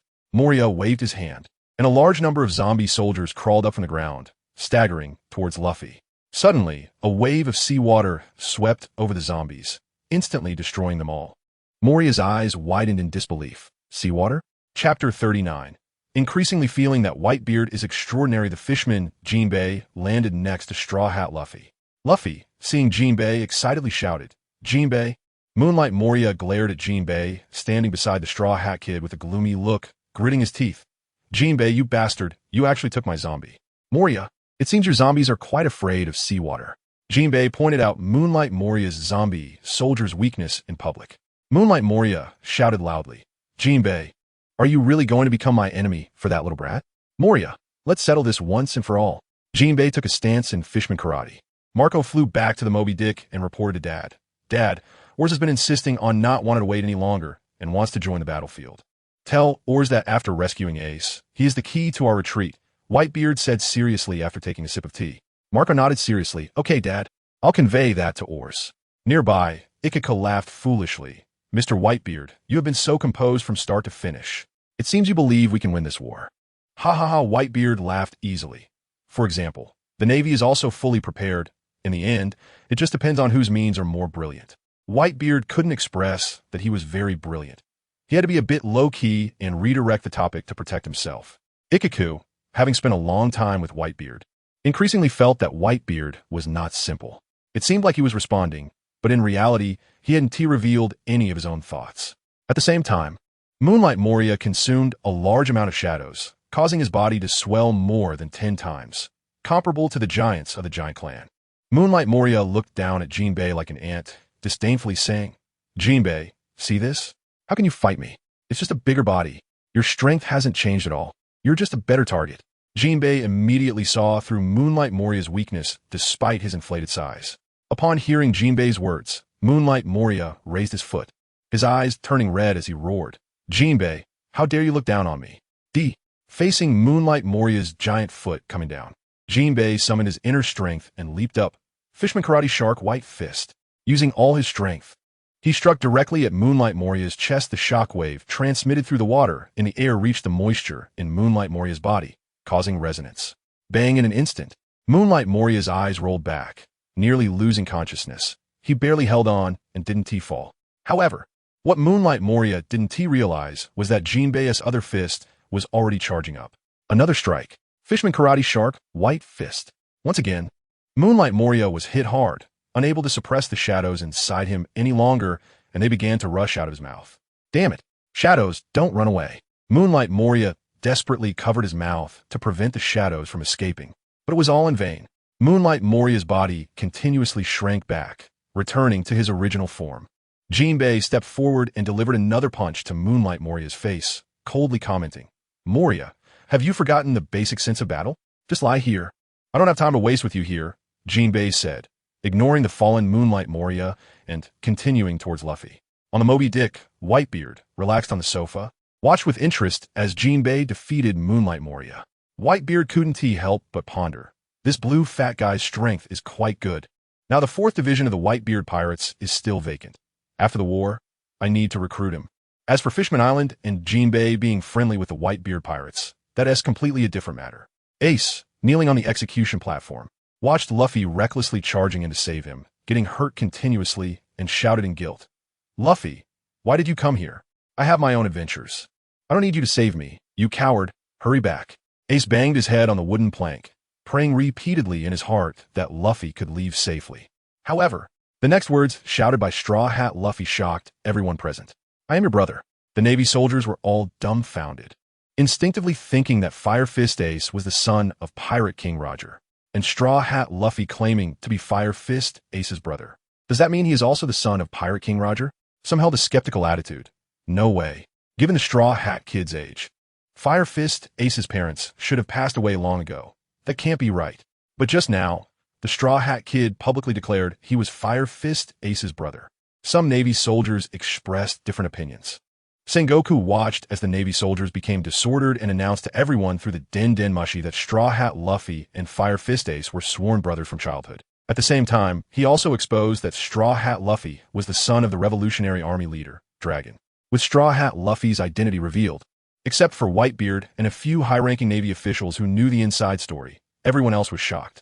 Smoker, relighting his cigar, murmured darkly, finally, it's clear why Dragon saved you in Lowtown. On the side of Hancock, the Empress, she covered her face with her hands, shyly thinking, Luffy, even if you're the son of a demon, I still like you. At the back of the Navy, Barumabur swallowed hard and said, Kobe, did you hear that just now? Yeah. Kobe nodded seriously in response, seeing the Navy soldiers' morale rising. Sengoku continued to shout loudly into the Den Mushi. Straw Hat Luffy is also an unstable factor for the future. He must be killed on the spot. Standing at the back of the Navy, Garp sighed, knowing that what had to happen still happened. Straw Hat Luffy looked at the large crowd surrounding him. Damn, why are there more and more people?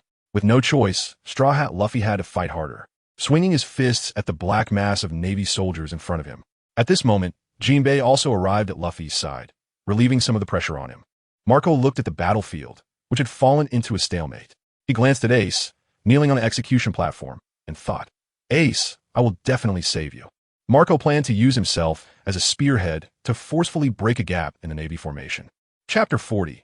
Marco's full firepower rush to the execution platform. Marco scanned the battlefield and saw that Jinbei had been knocked away by Dracul Mihawk. Ace's brother, Monkey D. Luffy, was also in crisis. Marco knew that Ace cared deeply for his brother Luffy, so Marco called out to Vista, who had just killed a Navy rear admiral not far away. Vista, go cover Ace's brother. Don't let him die. Understood. Leave it to me. Vista immediately turned and headed towards Luffy's location. Dracul Mihawk casually swiped his sword and sent Luffy flying, saying lightly, "Straw Hat Kid, is this all you can do? You can't save your big brother like this." Damn it.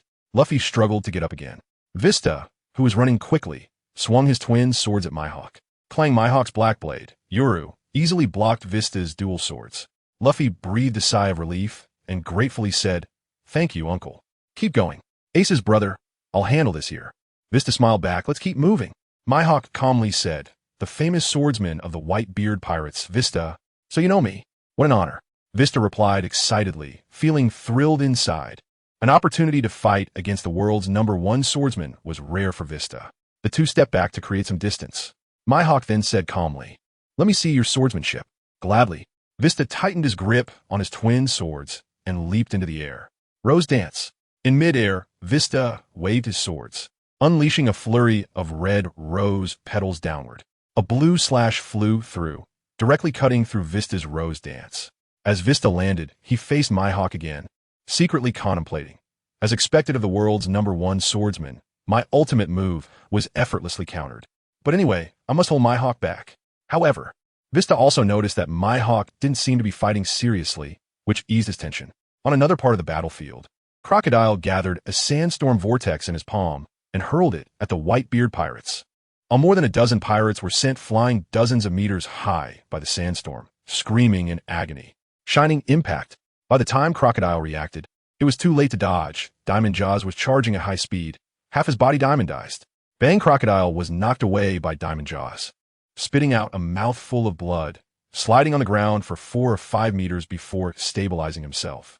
Crocodile wiped the blood from the corner of his mouth, his brows furrowing as he muttered darkly, "Damn bastard, with such a huge size, how could he be so fast?" Diamond Jaws didn't give Crocodile a chance to catch his breath and charged at him again just as Crocodile was about to fight back. A figure suddenly appeared on Diamond Jaws' back, halting his actions. Crocodile glared at the newcomer and said, "It's you, Don Quixote Doflamingo." "Fufufuso, Crocodile, how about we cooperate?" Doflamingo asked as he used the power of the Ito no Mi to control Diamond Jaws' movements.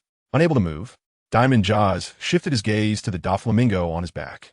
Not interested, Crocodile immediately rejected Doflamingo's invitation without hesitation. "Fufufu, Crocodile, are you planning to team up with the Whitebeard pirates then?" "Doflamingo, I won't say it a second time, disappear." Crocodile raised his arm, gathering a sandstorm in his palm. "Disappear, Doflamingo." The palm-sized sandstorm was violently flung at Doflamingo, instantly expanding to dozens of times its size, blowing both Doflamingo and Diamond Jaws into the air. Doflamingo used his Ito no Mi powers to control his body, preventing himself from being blown away, and landed steadily 3 seconds later. The Navy's soldiers, witnessing the clash between the old and new Shichibukai, felt uneasy. After all, the Shichibukai should be fighting alongside them against the Whitebeard pirates. At that moment, a Navy soldier rushed to the base of the execution platform in a panic. Sengoku immediately sensed that something bad had happened, or else the soldier wouldn't be so flustered.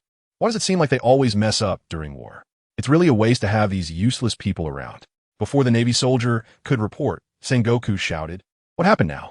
"Sengoku, it's bad. One of the Den Mushi has been taken by the Whitebeard pirates." The soldier reported cautiously. Sengoku's eyes widened in anger as he roared, "What are you all doing? You can't even guard one Den Mushi?" The reprimanded soldier lowered his head in fear, not daring to answer Sengoku. Sengoku felt like his lungs were going to explode from anger. The power room was destroyed, resulting in the inability to activate the encirclement wall. Now, one Den Mushi was taken by the Whitebeard pirates, making it impossible to carry out another plan. The key plans being interrupted continuously made Sengoku seriously suspect that there was an internal traitor among the higher-ups. Otherwise, how could the Whitebeard pirates pinpoint every step to thwart the Navy's plans in this battle? Sengoku knew this wasn't the time to think about that and ordered Akainu, who was sitting in the general's chair below, Akainu, start executing the plan. It's time to act. Akainu slowly stood up and walked toward the back. With Akainu starting to move, there were no Navy generals left guarding the execution platform. Marco, who had been looking for the right opportunity, saw that there were no generals guarding the execution platform, and without any hesitation, he transformed into the awakened form of the blue flame phoenix and soared into the sky. Marco's sudden action made the Navy soldiers on the battlefield tense up. Navy Vice Admiral Doberman, after killing 3 pirates with a single slash, looked at Marco charging towards the execution platform and shouted angrily, "Damn it, we've let our guard down." The casually killing pirate Kazuru said with a lewd smile, "How scary. Really knows how to find an opportunity." The new captain of the Whitebeard Pirates, Marco. Chapter 41, Phoenix Stamp vs. Fist Collision. Captain Aizu of the 16th Division looked excitedly at Marco, who was flying straight towards the execution platform, and shouted excitedly, "Captain Marco, rush to the execution platform and save Ace."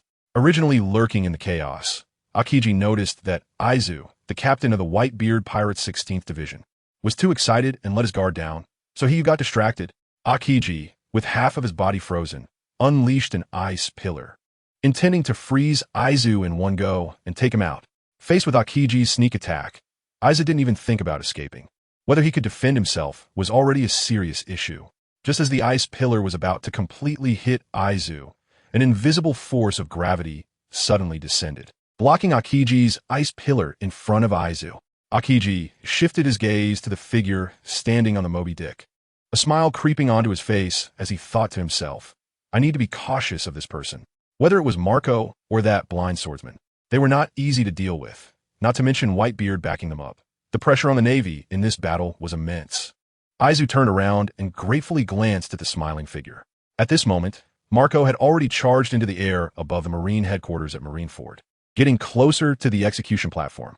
Countless Navy soldiers opened fire on Marco in the sky, regardless of whether it was effective. Sengoku had ordered them to keep shooting. "We're getting close to the execution platform. Charge. Captain Marco, save Ace." The pirates of the Whitebeard Pirates shouted excitedly. Navy Colonel Tina frowned and said urgently, "This is bad. Admiral Sengoku must stop Marco." When Marco was less than 30 meters from the execution platform, the hearts of the Navy soldiers were in their throats, while the pirates seemed to see the dawn of victory. Sengoku threw off his admiral's cloak and glared at the approaching Marco, preparing to enter his Buddha form to stop him. Marco had already decided to endure Sengoku's attack and rescue Ace in one go when suddenly, Marco sensed a dangerously threatening aura descending. Fist collision. Carp leaped into the air, swinging his iron fist infused with haki towards Marco. Carp.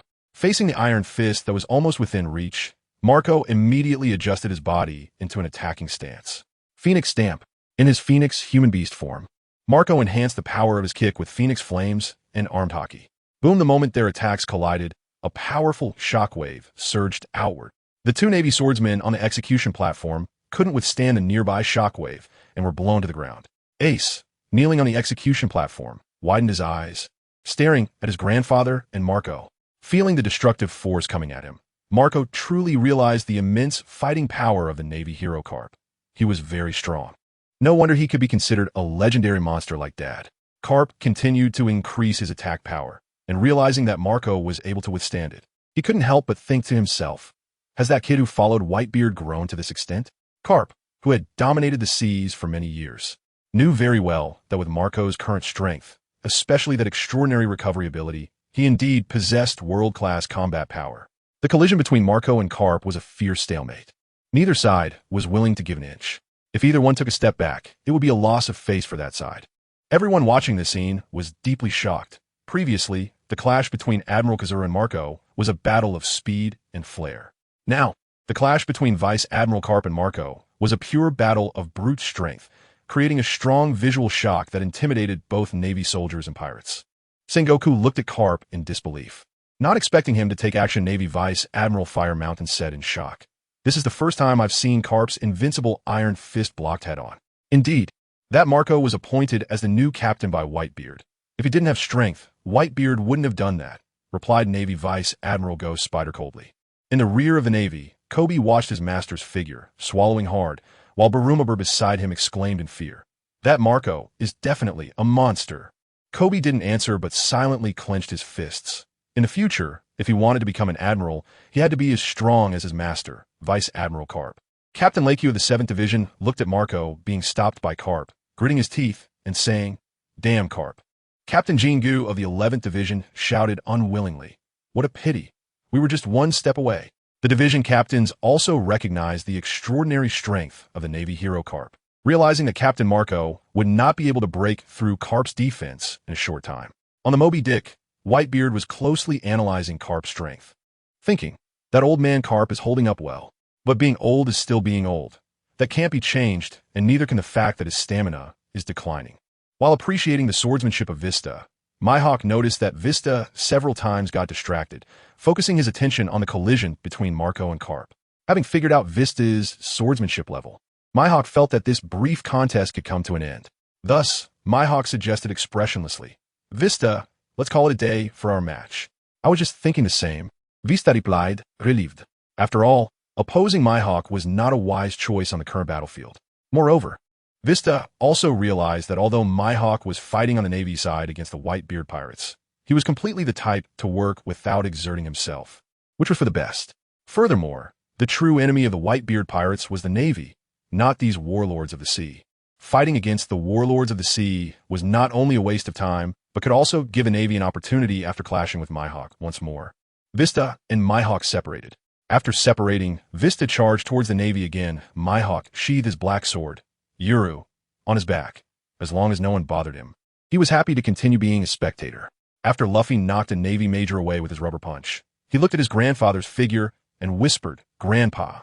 Chapter 42. A smile sets off to intercept the Kainu from the rear. "I need to get to Ace quickly." Luffy looked at the large group of Navy soldiers blocking his way, feeling the urgency of time. "Straw Hat Kid, this time I won't let you get away," he said. Luffy saw Smoker flying low and smoke form from the left and exclaimed in surprise, "It's you, Smokey." Smoker swung his jutty towards Luffy's head, but Luffy dodged the attack and created some distance. "I'm not the same person I was back in Logtown." Luffy showed a confident smile as he looked at Smoker and entered gear second. Smoker frowned and charged at Luffy, but Luffy's speed exceeded his expectations. In the next moment, Luffy's fist broke through Smoker's chest. Smoker transformed into smoke and flew into the air, preparing to lock onto Luffy from above. However, just as Smoker reached several meters in height, he saw Luffy had already arrived at the same altitude before him. Gum Gum Pistol. Luffy's fists, moving like afterimages, struck at Smoker one after another. However, since Luffy hadn't mastered Haki yet, all his punches couldn't hit Smoker's solid form. Smoker's lower body turned into smoke as he approached Luffy, who was continuously adjusting his position and throwing punches. "Straw Hat Kid, you've indeed gotten stronger. But you're not the only one who has improved," Smoker said as he got close to Luffy. The end of his sea stone weapon struck Luffy's throat, causing him to crash down to the ground, the weapon tightly choking him. Luffy felt like he was suffocating and realized he couldn't use his devil fruit powers. Just as he was trying to break free, he found he had no strength left. Smoker, still with a cigar in his mouth, coldly declared, "This is the end for you, Straw Hat Kid." Luffy wanted to yell for Smoker to let him go, but he couldn't make a sound. "Damn it, let Luffy go." Just then, Smoker was kicked away by a long, elegant leg, sliding for over 10 meters before barely stopping.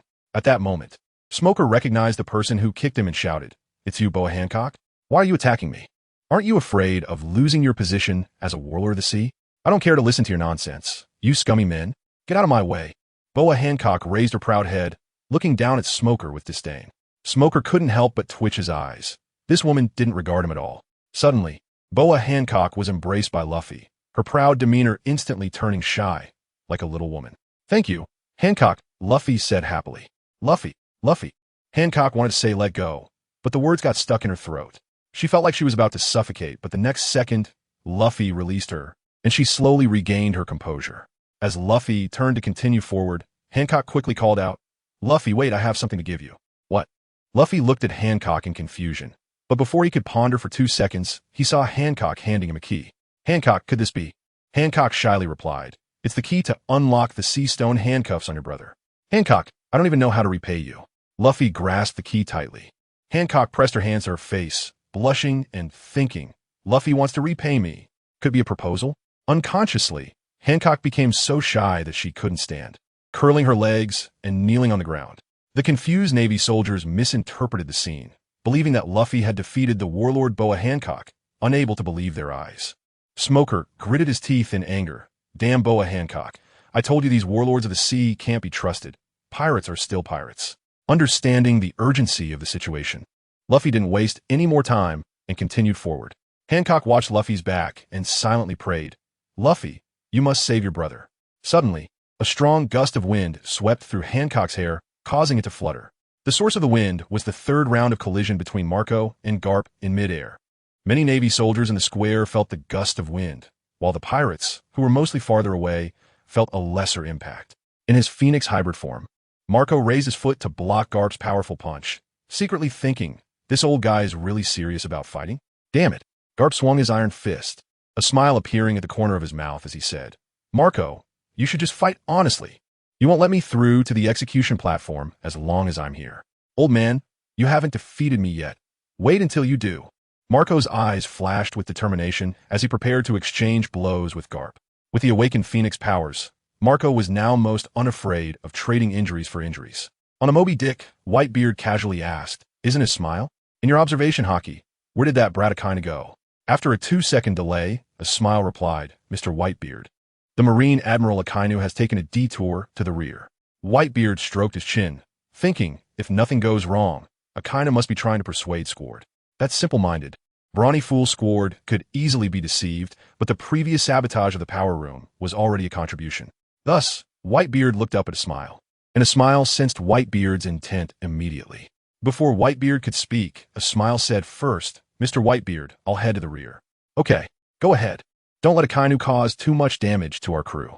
Whitebeard waved his hand to signal a smile to depart. Although Whitebeard knew why Akainu had taken a detour to the rear, he saw no need to explain too much to a smile. Chapter 43 Gravity Blade vs. Big Fire. After destroying the Navy's power room, Squard led his men back outside the bay to kill Navy soldiers. One of his subordinates excitedly shouted, Captain Squard, you've done a great job this time, destroying the Navy's power room. After the battle, Daddy and Captain Marco will definitely praise you. This is what I should do. I fight for Daddy, no matter the cost. Squard licked his lips, revealing a fierce look as he stared at the Navy soldiers lying dead on the ground. Suddenly, he heard footsteps behind him and quickly turned around. He was startled by what he saw. Squard's subordinates were so frightened by the sudden arrival of Admiral Akainu that they sat on the ground trembling, unable to move. Squard stared at the imposing figure of Admiral Akainu, incredulously whispering, It's you, Admiral Akainu. Facing Admiral Akainu, there was no doubt he would die. The first thing Squard thought of was that he had to quickly inform Daddy and Marco that Admiral Akainu had ambushed them from behind. Otherwise, allowing an admiral to wreak havoc from the rear would lead to heavy losses for their pirate crew. Yasuo, who was flying low on a piece of wood, sensed with his observation hockey that Admiral Akainu had appeared before a pirate captain under his command. Yasuo drew his supreme great knife, Gambler's Fire Line, and an invisible force of gravity instantly spread out. Akainu coldly looked at Squard, the useless one, and said, Squard, Fire Fist Aces, halfway through his sentence. Akainu was suddenly suppressed by an invisible force of gravity, and the ice beneath his feet shattered. As the ice broke, seawater immediately surged forth. Akainu stubbornly bore the weight of the invisible gravity, transforming his lower body into magma while using the explosive force of the magma to break free from the gravity suppression, retreating over 20 meters and landing back on the ice. Seeing that their Vice Captain Yasuo had arrived, the pirates cheered, shouting, Great, we're saved. Yasuo landed on a piece of wood above Squard's head and asked with concern, You are Squard, right? Leave this to me. Squard, relieved at Yasuo's arrival, gratefully said, Thank you, Vice Captain Yasuo, for saving me.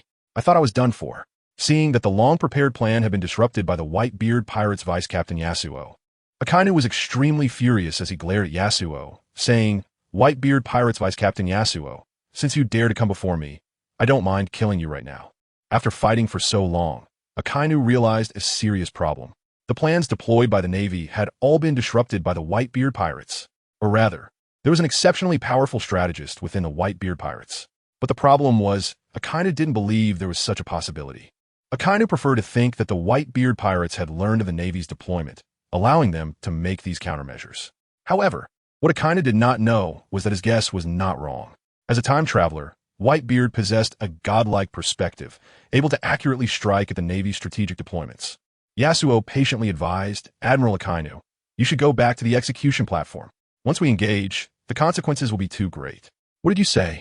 The already irritable Akainu, upon hearing Yasuo's words, could no longer suppress the rage in his heart. His right hand transformed into magma, forming a terrifying magma giant fist. Big fire. The magma giant fist, dozens of times larger than a giant's fist, smashed toward Yasuo. As expected of an admiral from the Navy headquarters, what a strong sense of oppression.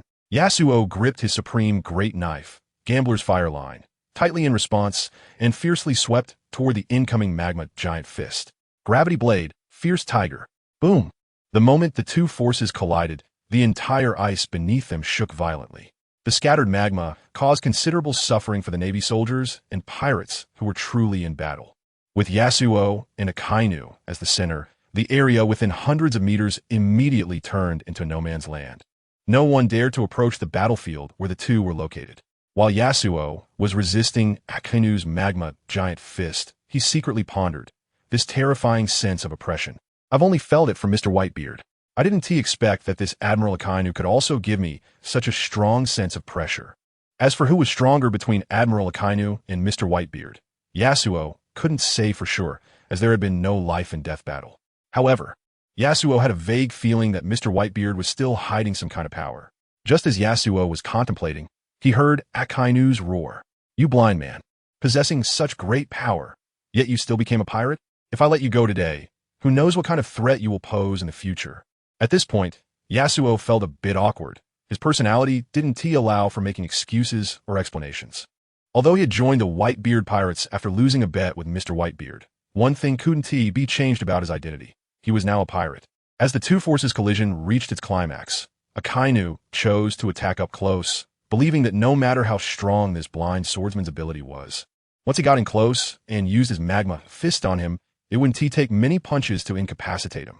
This was Akainu's extreme confidence in the destructive power of his magma fruit, which boasted the highest single-target attack power. Facing Akainu's close attack, Yasuo immediately coated his Gambler's Fire Line with armament hockey while using the gravity fruit's ability to obstruct Akainu's movement. Knight Doma shouted loudly, "Brothers, don't approach Vice Captain Yasuo's battlefield. Let us attack the Navy's defense line from the right." The pirates roared in unison. The captains of the Whitebeard pirates kept instructing their subordinates not to approach the battlefield of the Vice Captain and Admiral Akainu. Otherwise, if they got caught in the crossfire, they would lose their lives.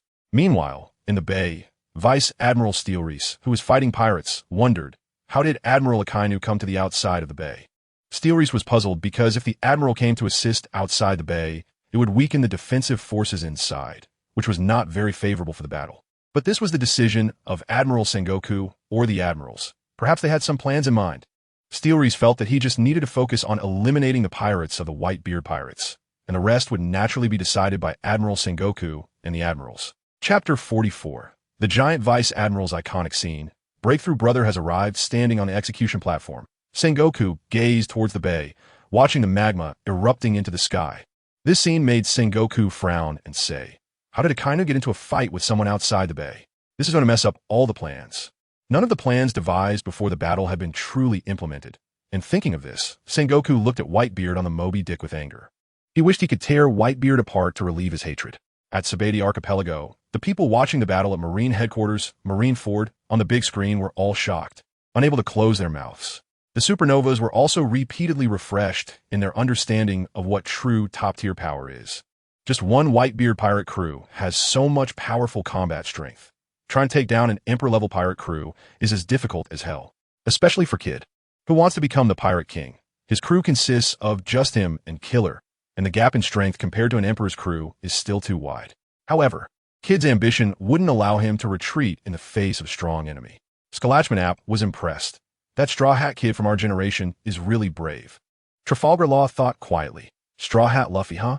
At this moment, the supernovas saw on the big screen that Straw Hat Luffy, with the help of Jinbe and several other fishmen warriors, broke through the encirclement. Drake frowned and thought, since I joined the Navy, I've never seen the Navy so passive as today. Marine Headquarters, Marineford. After Straw Hat Luffy knocked away more than 10 Navy soldiers in front of him, he leaped onto the wall, entering the square. Great, I've entered the square. You really did it, Straw Hat Kid. The pirates of the Whitebeard crew looked at Straw Hat Luffy. The the first to step onto the square, and began to admire him. As Straw Hat Luffy entered the square, Jinbe followed closely behind him into the Marineford Square. After Straw Hat Luffy reached the square, he noticed that the number of Navy personnel had increased. Why are there more Navy personnel? It's like a sea of people. The Navy had concentrated 100,000 elite soldiers, and such a large number was not a joke. Jinbe explained to Luffy beside him. On the execution platform, Sengoku's face turned green when he saw Straw Hat Luffy and Jinbe stepping onto the square one after the other. Sengoku couldn't help but curse. Damn it. If I could activate the encirclement wall, would I let these people easily step onto the square? In the sky, Marco, who had been colliding with Carp, noticed that Jinbe and Ace's brother had entered the square and couldn't help but laugh. Ace's brother is pretty impressive. Carp also noticed his grandson Luffy and smiled with relief. That idiot Luffy is quite capable. Blue Flame Goose. Marco brought his right hand's index and middle fingers together, condensing a more intense blue flame, and shot it at Carp. Carp smiled, watching the approaching blue flame bullet, clenched his fist covered with haki, and smashed it hard. Bang! Marco's blue flame goose was knocked away by Carp's iron fist and landed on a building, instantly engulfing the entire structure in blue flames. Carp laughed boldly. Ha, Marco kid, I've told you many times, as long as I'm here I won't let you through. Old man, are you really going to go all out against me? Marco was also getting angry. This old man was like a stubborn plaster. Although Marco was not afraid of Carp's attacks, to be honest, Carp's strength was indeed formidable, firmly guarding the execution platform. Marco also couldn't find an opportunity to approach the execution platform for now. At this moment, Marco's Den Den Mushi rang. Marco immediately distanced himself from Carp, and after answering the Den Den Mushi, he heard his father's voice. Hello, hello, it's Whitebeard. Upon hearing it was his father calling, Marco hurriedly asked, Dad, what instructions do you have? Don't get entangled with that old guy Carp for now. Go tell the captains to fully protect Straw Hat from now on. After listening to his father's instructions, Marco, though unsure why his father wanted the division captains to fully protect Straw Hat Luffy, decided to follow his father's orders. Since the battle began, every instruction from his father had brought significant advantages to the Whitebeard pirates. Therefore, Marco firmly believed that in the face of these strong enemies at Marine headquarters, his father had long established a countermeasure. After hanging up the phone, Marco turned around and flew away. Carp, who hadn't had this much fun in a long time, was stunned when he saw Marco answer a phone call and then turn to fly away. He couldn't figure out what that kid Marco was up to. Not only was Carp confused about Marco's actions, but Sengoku, standing on the execution platform, was also puzzled. Sengoku muttered, could it be another order from Whitebeard? Once Sengoku thought of this, an ominous premonition arose, and he immediately thought around, but found no place where the Whitebeard pirates could take advantage. Unable to figure it out, Sengoku's gaze shifted to the distance, looking at Whitebeard on the Moby Dick. When he saw Whitebeard's mysterious smile, Sengoku felt uncomfortable all over. Sengoku quickly picked up the Den Den Mushi, instructing the Navy commanders to strengthen the defense of the line, not allowing the Whitebeard pirates to find an opportunity. Meanwhile, on the other side, Marco also instructed the division captains to start fully protecting Straw Hat Luffy. In the square, Jinbe heard loud footsteps and looked over to find a giant vice admiral wielding a large axe. It's Vice Admiral Long's coming. The Navy soldiers saw the giant vice admiral take action and felt more confident. On the Moby Dick, Whitebeard, sitting on the sofa, was taken aback when he saw the giant vice admiral about to attack Straw Hat Luffy. He pondered with interest.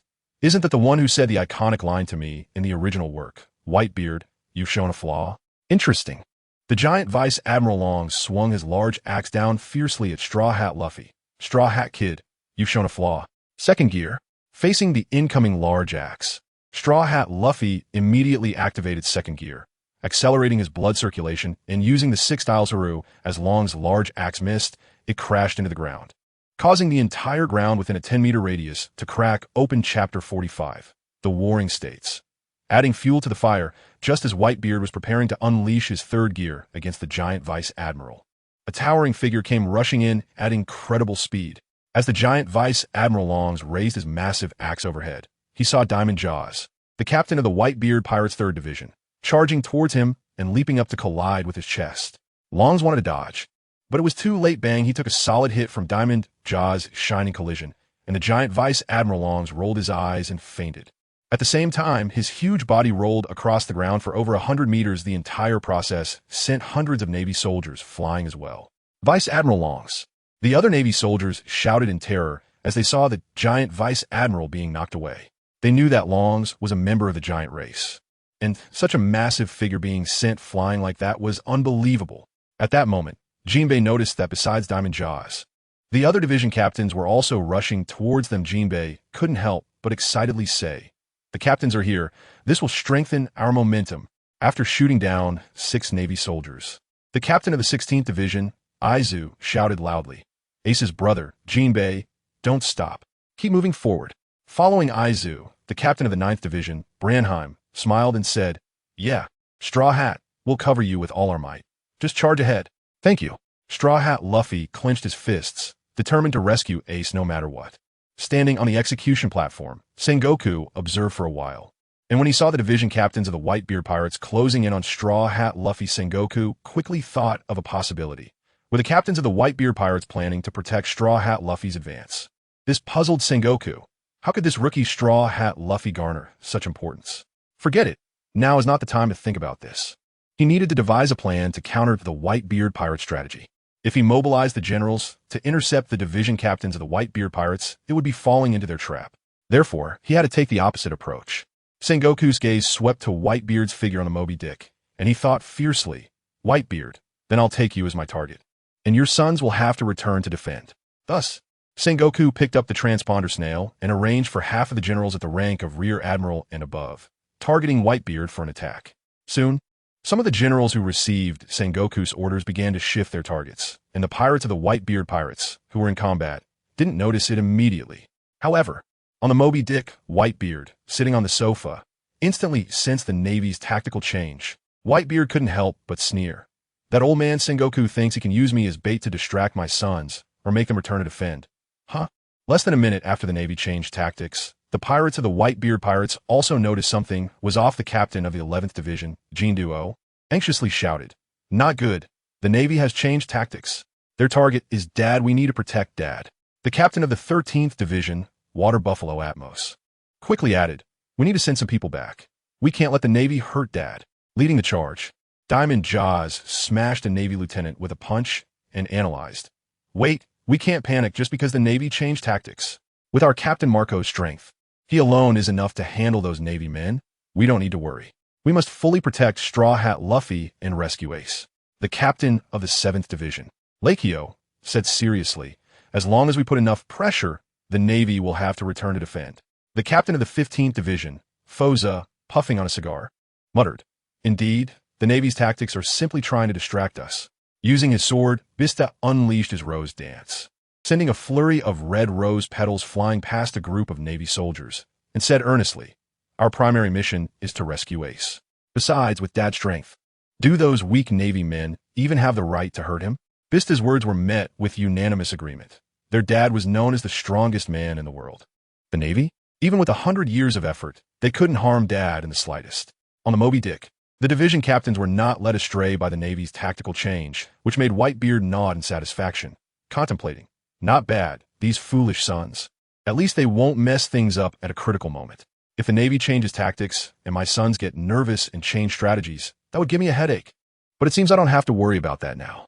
At this moment, a Navy Rear Admiral swung his machete to break through the pirate line and approached the Moby Dick, looking up at Whitebeard's figure and whispering excitedly, "Whitebeard, your head will be mine." However, as soon as the Navy Rear Admiral finished speaking, Marco descended from the sky. His right leg, in the form of the Phoenix's claw, directly pierced through the Navy Rear Admiral's head. At this moment, Marco's attack was extremely brutal. Marco wanted to use this method to tell the Navy, "Don't think about laying a hand on Dad, or this will be your fate." The effect was that more than a dozen Navy Rear Admirals nearby were frightened by Marco's actions. An elite Rear Admiral, Ghost Spider, wearing a helmet with a two-headed dragon pattern and a fierce expression, stepped forward coldly and said, "Don't fight him one-on-one. Just surround him." "Surround me? If you have the ability, try it." Marco smirked coldly. The nurse beside Whitebeard whispered in fear, "Dad, their battle distance is too close. We're scared." Whitebeard, eating grapes fed to him by another nurse, laughed. "Hoo-hoo, that's right. If the battle's aftermath damages the Moby Dick, we'll have to repair it later." Whitebeard raised his voice, calmly shouting to Marco, "Marco, take those people further away to fight." "Okay, Dad." Marco crossed his arms over his chest, gathering power before suddenly expanding, entering the awakened Phoenix state. With a roar, Marco's phoenix form doubled in size. Sengoku, standing on the execution platform, frowned and thought, in that case, I'll add more fuel to the fire, Whitebeard. Chapter 46. The reckless Akainu after fighting against Bartholomew Kuma for a long time. Ivankov roared loudly. Answer me. Kuma, do you really not remember my face? You bastard. Ivankov looked at the murderous Bartholomew Kuma, feeling furious. He couldn't understand why Kuma would act this way. Clearly, he was someone who hated the world government, yet he ended up as their lapdog? It was too ironic. Ivankov was more willing to believe that there must be some significant reason behind it. Otherwise, Kuma would never make such a choice. Looking at the indifferent Kuma, who only knew how to attack him, Ivankov said fiercely, Kuma, then don't blame me for going all out against you. At the same time, Warlord Sengoku's order reached Bartolomeo, who couldn't contain his excitement, and said, Finally, it's my turn to shine. X, it's time for you to show your strength, and let those pirates see what you're made of. 20 pacifistas lined up neatly behind Bartolomeo. To him, with these 20 pacifistas joining the battlefield, they could definitely inflict massive casualties on the Whitebeard pirates. After all, a single pacifista could match the Supernova pirates. On the battlefield outside the bay, one of the pirate captains of the Whitebeard pirates, Marco, killed 3 Marine soldiers with a sword when suddenly a laser beam shot past his ear. The beam exploded 30 meters in front of Marco. Boom, the strong shockwave from the explosion knocked down all the ordinary pirates except Marco. What was happening? Could it be Admiral Kizaru? Marco immediately thought of Admiral Kizaru, as his attacks were just like the laser beam that had just passed. Just as Marco turned around, the scene before him left him completely stunned. The other pirates of the Whitebeard crew who saw this were also filled with disbelief. Another pirate captain of the Whitebeard pirates, the Knight of the Sea, Doma, immediately voiced his guess. Could this be the pacifista secretly developed by the world government? Regardless of whether they were pacifistas or not, they looked formidable. The Dicalban brothers could sense that each of these pacifistas was not simple. In contrast to the Whitebeard pirates, the Marine soldiers became excited. As with the pacifistas joining, the pressure they faced instantly diminished. As the 20 pacifistas entered the battlefield, their nearly impenetrable shells, combined with the ability to shoot laser beams from their mouths and palms, swiftly put the pirates on the back foot. After kicking Bartholomew Kuma away, Ivankov looked towards the battlefield outside the bay, clearly seeing the 20 modified humans, just like Kuma, slaughtering the pirates. The kicked away Bartholomew Kuma slowly stood up again. Ivankov coldly said, Although I don't know what could make you serve the world government to this extent, you're going too far. Outside the bay, on the icebreaker, Whitebeard commanded her subordinates, when her transponder snail rang. Upon answering, she heard the voice of her father.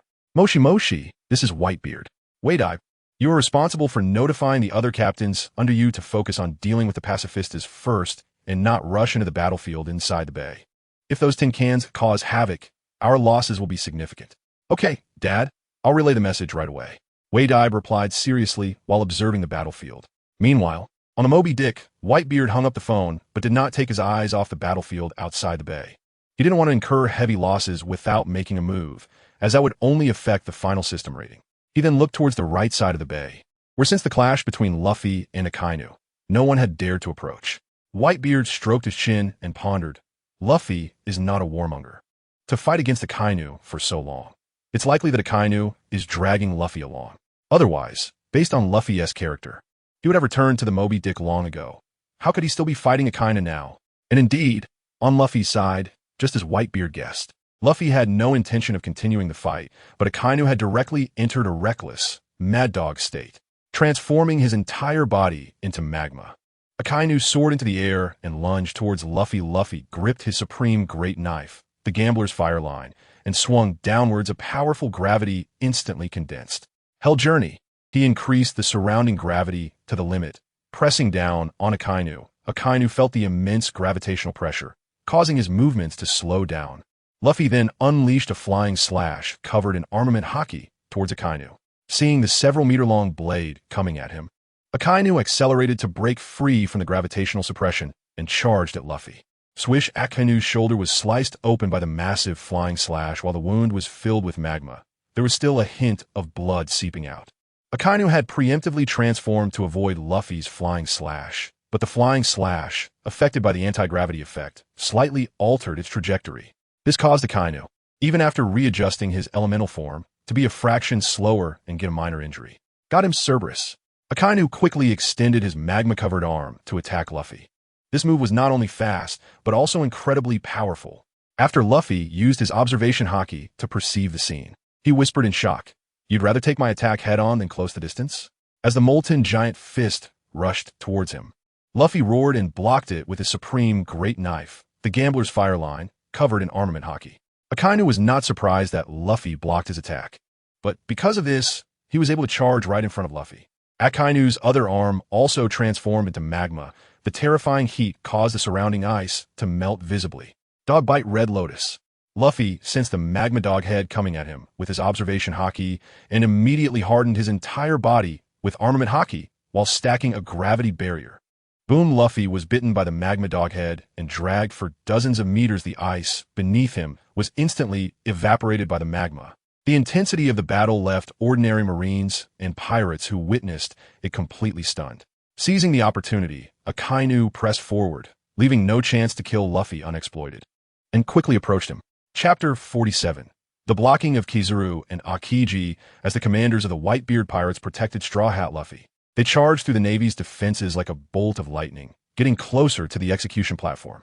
Suddenly, a beam of light quickly gathered above Straw Hat Luffy and the others. The flower sword Bista, who had just swept away dozens of Navy soldiers with his blade, shouted, "Not good, it's Admiral Kizaru." Straw Hat Luffy, Jinbe, and the others looked up at Admiral Kizaru, who appeared above them, their brows furrowing in concern. How terrifying! Straw Hat Kid, former warlord Jinbe, and all the commanders of the Whitebeard pirates. Kizaru leered down at the group. "If you continue to advance, the Navy's reputation will be at stake, so you might as well stop here." Kizaru crossed his arms over his chest, his fingertips gathering light. Jetta no Kagami. Straw Hat Luffy watched as countless laser beams rushed toward him, the vast area covered by the laser making it feel impossible to dodge. At that moment, Diamond Jozu had already diamondized and charged forward, directly taking the laser beams head-on. At the same time, Bista, Jinbe, and others unleashed their own attacks to help resist Kizaru's Yata no Kagami. Boom boom. After Kizaru's attack ended, he feigned shock, saying, "How terrifying. You actually managed to block my attack together?" Bista stepped forward, saying, "Leave Kizaru to me. You all continue to move forward." "Thank you, Bista," replied Lacquer, the captain of the 7th Division, seriously. The usually quiet 8th Division Captain Thamer expressed concern. "Bista, don't push yourself too hard against an admiral. They are formidable opponents." Jinbe glanced at the increasingly closer execution platform and said to Straw Hat Luffy, "Luffy, let us keep moving. The strong enemies will be dealt with by the captains."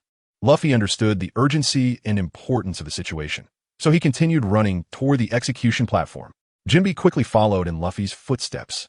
The captain of the 16th Division, Izo, fired 2 shots at the nearest 2 Navy captains. Bang bang. After killing the 2 Navy captains, Izo shouted to Straw Hat Luffy, "Straw Hat Kid, don't stop for anything. Leave all enemies that appear to us." While running, Straw Hat Luffy turned back and vowed, "I will save Ace." Kizaru transformed into a beam of light, shooting towards Straw Hat Luffy. However, as the light was released, it was cut off by Bista's sword, forcing Kizaru to stop chasing Straw Hat Luffy. Kizaru, with his hands in his pockets and a lewd grin, said, "How terrifying. But, do you really want to fight me one-on-one?"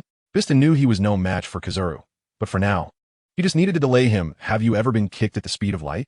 Suddenly, Kizaru's lewd voice rang in Bista's ears. Without thinking, Bista raised his hand to cover himself with armament haki for defense.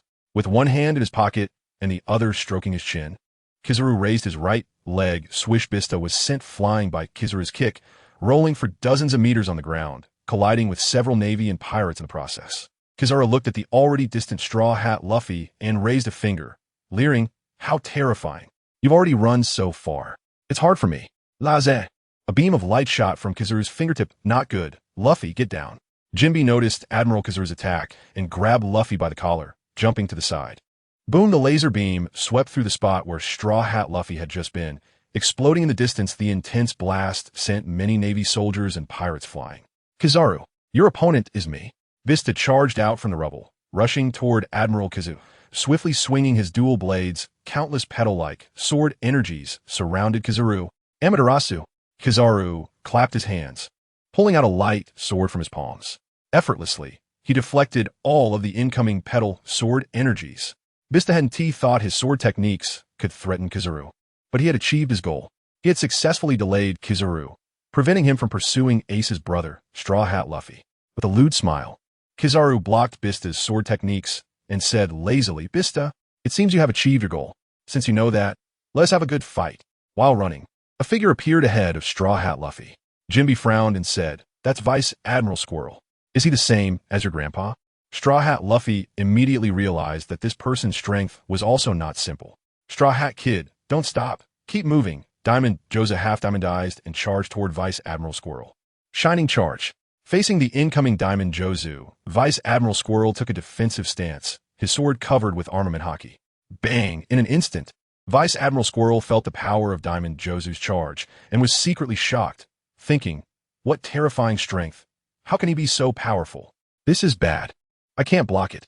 Just as Vice Admiral Squirrel thought this, he was sent flying by Diamond Jozu, rolling uncontrollably on the ground. Vice Admiral Squirrel. The Navy soldiers looked worriedly at Vice Admiral Squirrel, who had been knocked away by Diamond Jozu. Diamond Jozu smirked disdainfully and said, "You're not even worthy to stop our advance." Just then, a lazily strolling Akiji with his hands in his pockets approached, freezing everything in his path. "Great! Admiral Akiji is here. Let us see how these pirates continue to be arrogant." The Navy soldiers were all excited. With Admiral Akiji's arrival, it was like a calming pill for them. They were no longer afraid of the commanders of the Whitebeard pirates. Diamond Jozu wiped the smile off his face. His gaze fixed on Admiral Akiji and said solemnly, "The tough opponent has arrived." At this moment, Vice Admiral Squirrel stood up again and walked to Admiral Akiji's side. 15th Division Captain Fasa also approached Diamond Jozu, whispering, "Leave that Vice Admiral to me." Chapter 48. This battlefield also hides mysterious powerhouses, Straw Hat Luffy anxiously asked. "Jinbe, can they hold off Akiji and the others?" Having witnessed the strength of the admirals, Straw Hat Luffy knew very well that without extraordinary power, it was impossible to resist an admiral. "Luffy, trust the captains." Jinbe did not directly answer Straw Hat Luffy's question, but urged him to believe that the captains could hold off the admirals. "Okay," Straw Hat Luffy replied, looking at the increasingly distant execution platform, secretly pondering. "Ace, wait for me. I will rescue you soon." At that moment, Ivankov's assistant, Lightning, arrived by Straw Hat Luffy's side. "Mr. Luffy, I will use my scissor fruit ability to create a path straight to the execution platform." "Really? That's great." Upon hearing that a direct path to the execution platform could be opened, Straw Hat Luffy felt more confident about rescuing Ace. As long as the strong navy appeared, they would be blocked by the commanders of the Whitebeard pirates. Meanwhile, a large number of Navy soldiers were also held back by the pirates and the Okama group, and a path straight to the execution platform appeared before Straw Hat Luffy. "Straw Hat Kid, Shaja, rescue Ace!" the pirates shouted in unison. The indiscriminate kick by Boa Hancock sent surrounding Navy and pirates flying. Looking at Luffy's back, she shyly thought, "Luffy, you can definitely do it." Standing on the execution platform, Sengoku shouted loudly, "A bunch of useless fools." A figure jumped out and blocked Straw Hat Luffy's path. When Luffy saw the figure clearly, he exclaimed in surprise, "You, Kobe?" "Luffy, if you want to save your brother, you must get past me first." Kobe gathered his courage and shouted loudly, declaring he would battle Luffy. "Soru." Kobe used the 6-power Soru to charge at Luffy. After hearing Kobe's words, Luffy did not hold back and stretched out his fist, rubber pistol. Bang! Kobe was hit squarely in the face by Straw Hat Luffy's punch, and he was knocked down hard by Luffy. In the distance, Bellamy saw this scene and shouted with his hands on his head, "What is that idiot Kobe doing out there?" Lying on the ground, Kobe sighed and thought, "Luffy, you really are amazing, but in the future, I won't lose to you." Just as Straw Hat Luffy knocked Kobe away, Lightning had already used his scissor fruit ability to cut out a 3-meter wide, 30-meter long patch of ground, with the tail end attached to the execution platform. Straw Hat Luffy leaped onto the ground patch and ran toward the execution platform. Kneeling on the execution platform, Ace shouted in shock, "Luffy." Sengoku revealed a fierce gaze and gritted his teeth, saying, "As long as I, the fleet admiral, am here, no one will save Fire Fist Ace today." In immense pain, Garp clenched his fists, gritting his teeth, as if having made a certain resolution. While running, Straw Hat Luffy saw a figure heavily land on the ground patch, and the terrifying aura caused numerous cracks to appear on the ground. It was Vice Admiral Garp, our strongest defender. "Now let's see how you save Fire Fist Ace." The Navy soldiers, who had initially been worried, instantly felt reassured. With Vice Admiral Garp here, Could the pirates really save Fire Fist Ace? It was simply a delusion. The pirates, seeing the hero Garp blocking their way, felt their previously rising hope douse like cold water, plummeting to the bottom. Previously, their Captain Marco had clashed with Garp for so long, and they were well aware of Garp's strength. Straw Hat Luffy's chances of getting past Garp suddenly left them feeling hopeless. Sengoku looked at Garp's back, feeling a mix of emotions. "Grandpa, get out of the way. I want to save Ace." Hearing his grandson shout, Garp's eyes revealed sadness. "Luffy, if you want to save Ace, then you must defeat your grandpa." In that moment, both grandfather and grandson understood each other's intentions without words. Second gear. Straw Hat Luffy activated second gear. In the shocked eyes of everyone, Straw Hat Luffy directly punched the Navy hero Garp, sending him flying. Throughout the process, Garp showed no resistance, defeated so naturally. The pirates were stunned, unable to react. Did that Navy hero Garp just get sent flying? The Navy soldiers were all wide-eyed, as if witnessing the most unbelievable scene. "Garp, you still can't overcome the bond of family." Sengoku looked at Garp, who had fallen heavily to the ground. As Straw Hat Luffy stepped onto the execution platform, Sengoku radiated dazzling golden light. That was the ability of Fleet Admiral Sengoku. Yes, it's the first time seeing Fleet Admiral Sengoku's ability. The Navy soldiers felt a glimmer of hope as the towering golden Buddha, over 20 meters tall, stood as their strongest backing. 12 Division Captain Harda frowned, looking at the massive golden Buddha, anxiously saying, "Is that the Fleet Admiral's ability? We need to hurry and support the Straw Hat Kid." On the execution platform, Ace nervously shouted, "Luffy, run. You will lose your life."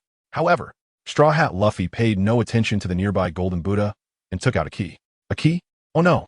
The golden Buddha form of Sengoku realized something was wrong the moment Straw Hat Luffy took out the key. The yellow monkey, who had just kicked the flower sword Bista away, looked towards the execution platform with a lewd expression and said, "So scary. That Straw Hat Kid even has the key to the Sea Prism Stone handcuffs?" Just as the yellow monkey raised his finger to prepare to shoot a laser beam, a wave of Conqueror's haki suddenly descended upon him. The Conqueror's haki swept over him in less than a second, but the yellow monkey's attack had already been secretly interrupted. The yellow monkey's lewd expression flashed with a hint of confusion. Who was it that accurately used Conqueror's haki and specifically suppressed him? As the yellow monkey thought about the mysterious powerhouse hiding on this battlefield, he felt a headache for Fleet Admiral Sengoku. The suddenly arriving Conqueror's haki, even though well hidden, was sensed by several top-tier powerhouses on the battlefield. The first to notice this fleeting Conqueror's haki was Whitebeard, followed closely by Mihawk. Meanwhile, Admirals Akiji and Akainu, Fleet Admiral Sengoku, Garp, Smoker, Marco, and others were either engaged in battle or focused on Straw Hat Luffy. Whitebeard glanced to the right rear, locking onto a military ship where someone was hidden, and the Conqueror's haki emanated from that position. Whitebeard couldn't help but ponder, "Wow, what a guy, really can hide well. Even I didn't notice." Chapter 49, Akainu roars, allies are useless. Heavy guard, but Ace is rescued by Fire Fist. Whitebeard had nearly guessed the identity of the person hidden on the warship. On the side of Straw Hat Luffy and Fire Fist Ace, Sengoku in his Buddha form raised his fist. "Kid, this is where it ends." In fact, Sengoku did not unleash the Buddha impact because he was worried that one hit would kill the Straw Hat Kid. What would be the consequences if the Straw Hat Kid were to die? Sengoku was very clear about it. Kapu, that idiot, is an unstable factor when it comes to family ties. Therefore, at this moment, Sengoku only tightened his fist and smashed it down toward the Straw Hat Kid, believing that this punch should be enough to seriously injure him.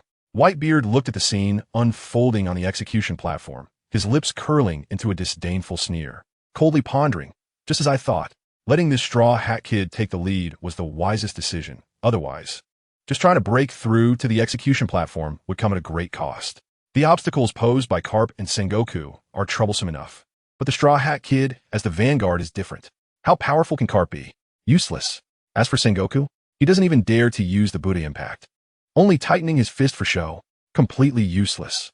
Having read the original work, he felt that Garp was clearly letting things slide, and Sengoku was doing so secretly. Now, witnessing it firsthand, he realized how serious the leniency was. This was better for the Whitebeard pirates. On the execution platform, Ace widened his eyes, watching the Buddha Sengoku up close. At such a close distance, if Luffy were hit, he would be dead. Without time to think, Straw Hat Luffy took a deep breath, causing his entire belly to swell up. Bang! Everyone saw the moment Sengoku's fist struck Luffy's belly. The entire execution platform collapsed. Sengoku also withdrew from his Buddha form. He believed this blow was enough to seriously injure the Straw Hat Kid. Under Sengoku's strike, a large amount of gas was expelled from Luffy's mouth. A large number of Navy soldiers, witnessing this scene, raised their cannons and continuously fired at Straw Hat Luffy and Fire Fist Ace. Boom! Boom! Soon, Straw Hat Luffy and Fire Fist Ace were completely covered by cannon fire. The sound of shell explosions echoed throughout the Marineford battlefield. The captain of the 12th Division, Harda, shouted in panic, "Ace!" The pirates of the Whitebeard pirates had tense expressions, and Ace, handcuffed with Sea Stone, couldn't use his abilities. Under such a large-scale bombardment, the likelihood of something terrible happening was high. Just thinking about this possibility made the Whitebeard pirates fearful of witnessing what they did not want to see. The Navy soldiers believed that under such a massive bombardment, Straw Hat Luffy and Fire Fist Ace would surely have no place to die. However, a fire passage suddenly opened in the explosion smoke. What was going on? Why did a fire passage appear in the explosion smoke? A Navy colonel pointed to the fire passage that had appeared in the smoke, puzzled. Inside the flames, Ace grabbed Luffy's collar and smiled, saying, "Luffy, you little brat, still love to cause trouble, but I didn't expect one day I would be rescued by you."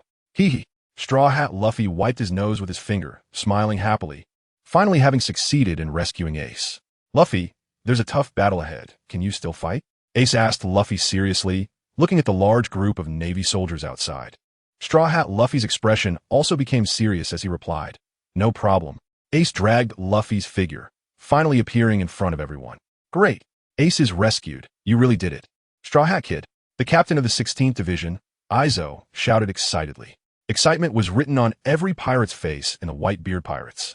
The Navy soldiers, however, were all dumbfounded. They simply couldn't believe that Fire Fist Ace had been rescued, just like that. Sengoku looked at Straw Hat Luffy and Fire Fist Ace, cold sweat breaking out on his forehead. What a blunder. How could this happen with me here guarding? Sengoku had no idea that his inability to deal a lethal blow to Straw Hat Luffy had led to this situation. Carp, lying on the ground, pretending to be dead, couldn't help but breathe a sigh of relief, revealing a satisfied smile. Flame Ring, Fire Pillar. Ace gathered flames, rotating them with his hands to form a burning long column, which shot downwards instantly. The moment the flame pillar exploded on the ground, hundreds of surrounding Navy soldiers were all engulfed by the flames, screaming in agony. Ace landed on the ground while dragging Luffy, smiling and saying, "Luffy, we need to start running."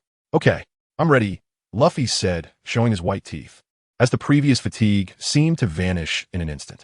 Seeing this scene, Kazuro had a lewd expression and said, "How terrifying, to be able to rescue Fire Fist Ace under such heavy Navy blockade." Akiji, who was preparing to freeze Diamond Jaws, paused for a moment, stopping his actions, and said strangely, "Oh dear, Carp and Sengoku's defenses were so easily breached." In Akiji's view, it was one thing to be easily breached, but Fire Fist Ace being rescued so easily was another. Thinking about this made Akiji feel odd. Akiji could also relate this situation to the Straw Hat Kid, but of course, such thoughts were best kept to himself. Voicing them would only embarrass Carp and Sengoku, which was unnecessary. Outside the bay, Akainu, attacking with full force, immediately stopped his assault the moment he sensed Fire Fist Ace had been rescued, roaring in anger. "What the hell are you doing, you bunch of idiots?" Akainu didn't want to deal with Izo anymore and directly turned to run toward the square. How could so many heavily armed guards allow Fire Fist Ace to be rescued? Those bastards.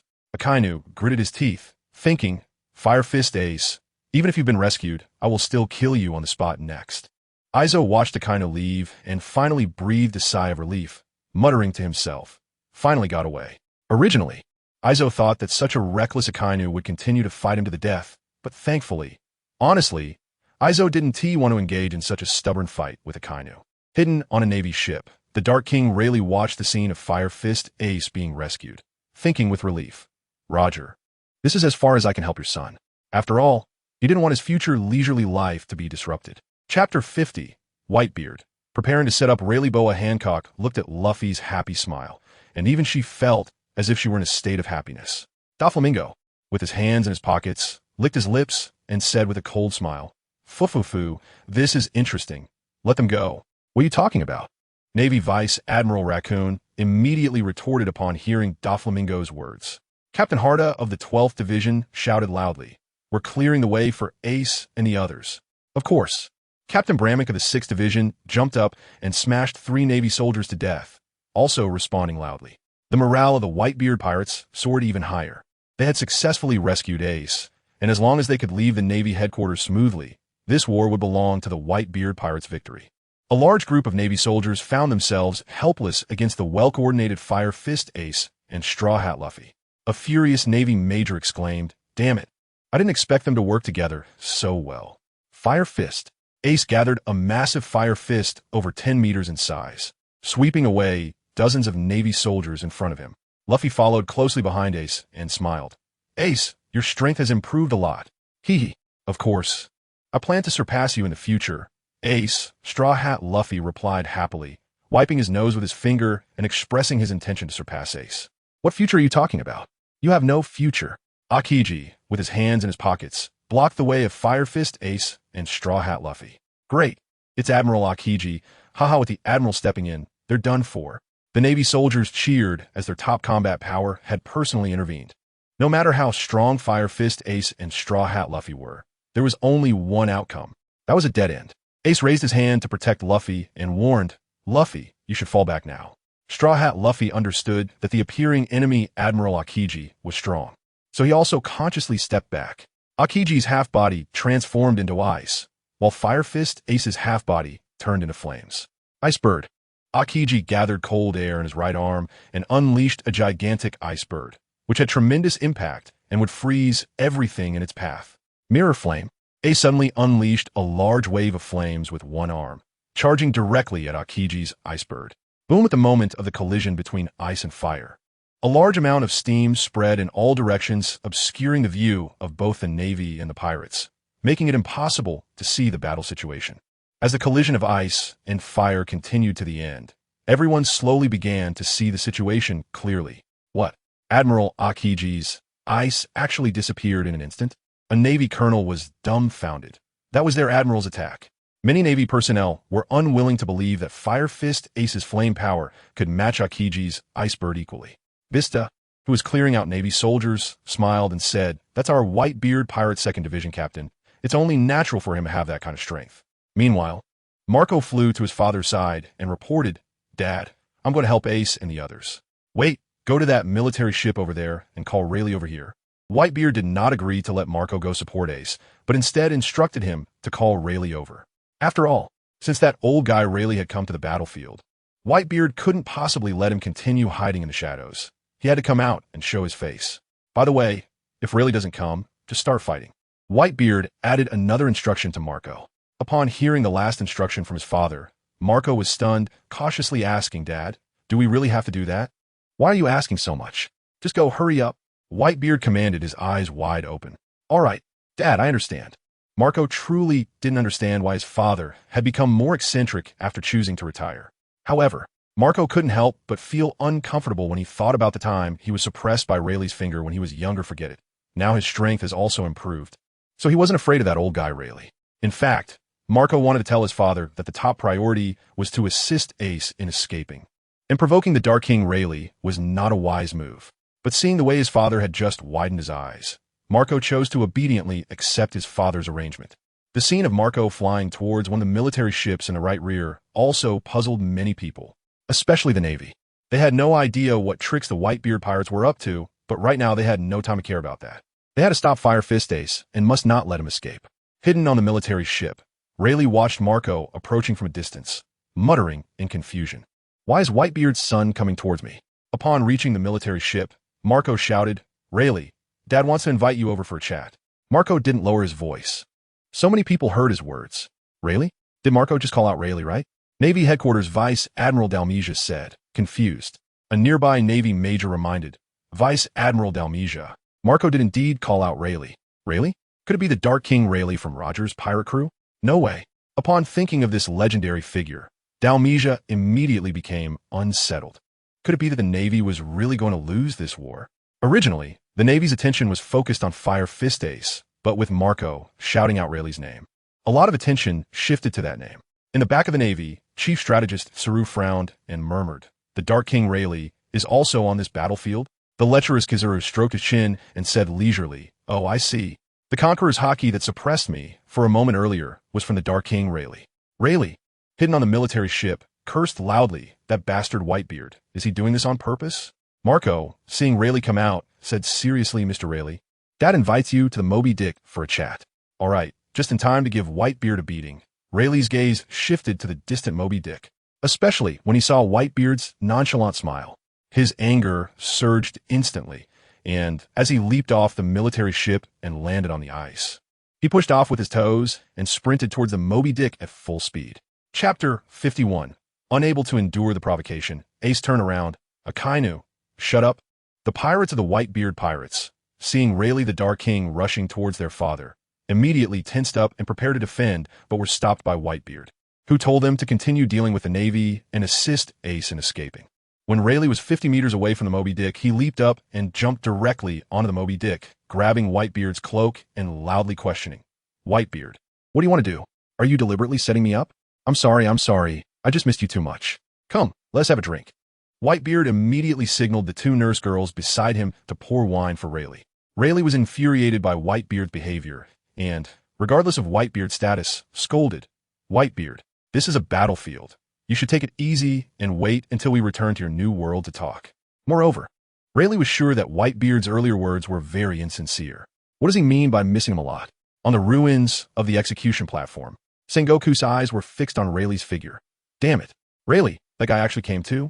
With the situation developing to this point, Sengoku felt a surge of sharpness in his gaze at the thought that the Navy might face defeat. Carp, lying on the ground, slowly stood up, brushed off the dust on his body, and muttered, "Rayleigh, it's been decades since we last met." The lazy Akiji scratched his head and said gloomily, "Alala, another old era powerhouse has come. Is this war never going to end? Like a killing god?"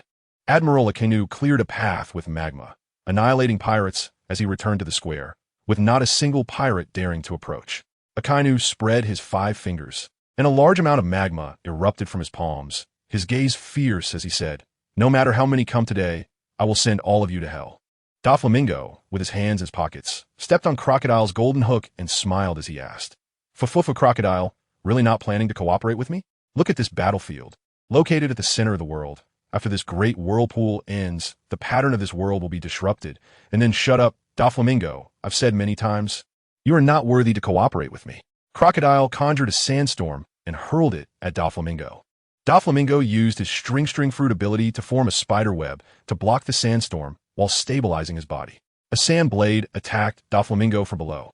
Boa Hancock looked at Rayleigh, who was arguing with Whitebeard, and murmured in confusion. With Uncle Rayleigh's indifferent personality, how could he come to this battlefield? Mihawk, who had been watching with his arms crossed for a long time, rarely showed a change in expression. In the midst of their escape, Monkey D.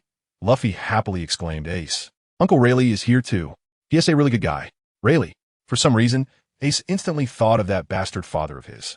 On the side of the Whitebeard pirates, they had managed to grab a projection snail in advance, so the people on Sabati Archipelago could clearly see the scene of Rayleigh's appearance. Extra. The vice captain of the Roger Pirates has appeared. This is big news. Yes, today is definitely the most explosive day of news in years. The reporters' cameras were about to explode, and several pens ran out of ink, unable to keep up with the recording. It seems that this great battle will not end so easily. Capone Beej, lighting up another cigar, expressed his opinion. Eating pizza in large bites, Jewelry Bonnie thought fiercely, "Damn Navy, damn Vegapunk, how dare they turn my father into that? It's unforgivable." Scratchman Apu tapped his head and whispered, "It seems that after entering the new world, I need to find a way to join a certain Yonko pirate crew." In Scratchman Apu's view, just the overall combat power displayed by the Whitebeard pirates, even if the other 3 Yonko crews were not as strong as the Whitebeard pirates, they definitely wouldn't be too far behind. Otherwise, how could they stand on equal footing? Therefore, to navigate and survive steadily in the new world, one must choose to ally with a major force. The wheels of fate can no longer be calculated. Basil Hawkins no longer knew where to place the next card in his tarot. Erky looked at the big screen and smiled excitedly. "Today has truly opened my eyes." X. Drake tightened the sword at his waist, thinking he must infiltrate the Yonko pirate crew and gradually dismantle these Yonko groups. "It's terrifying, X." Drake thought about how the Whitebeard pirates alone could contend with a navy like this, and that retired Whitebeard has yet to make a move. Eustace Kid stared fixedly at the big screen, baring his teeth. Another old guy has come? A bunch of obsolete old guys. What are they still doing here? Kid, we still need to focus on improving our strength. Killer earnestly reminded Kid. Having witnessed this war, Killer was all too aware of the gap between them and the top powerhouses. The difference was so vast, it was despairing. TCH. Eustace Kid knew Killer was right, so he didn't refute Killer's words. At Marineford Square, the captains and pirates of the Whitebeard pirates all worked together without regard for losses to cover Ace and Monkey D. Luffy's retreat.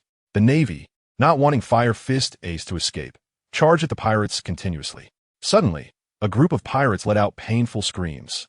Akainu retracted his magma fist, and in an instant, the hundreds of pirates before him were cleared out. The arrival of Admiral Akainu meant doom for these pirates. The presence of Admiral Akainu immediately reassured the Navy soldiers pursuing the pirates. With Akainu around, the pirates' end was near.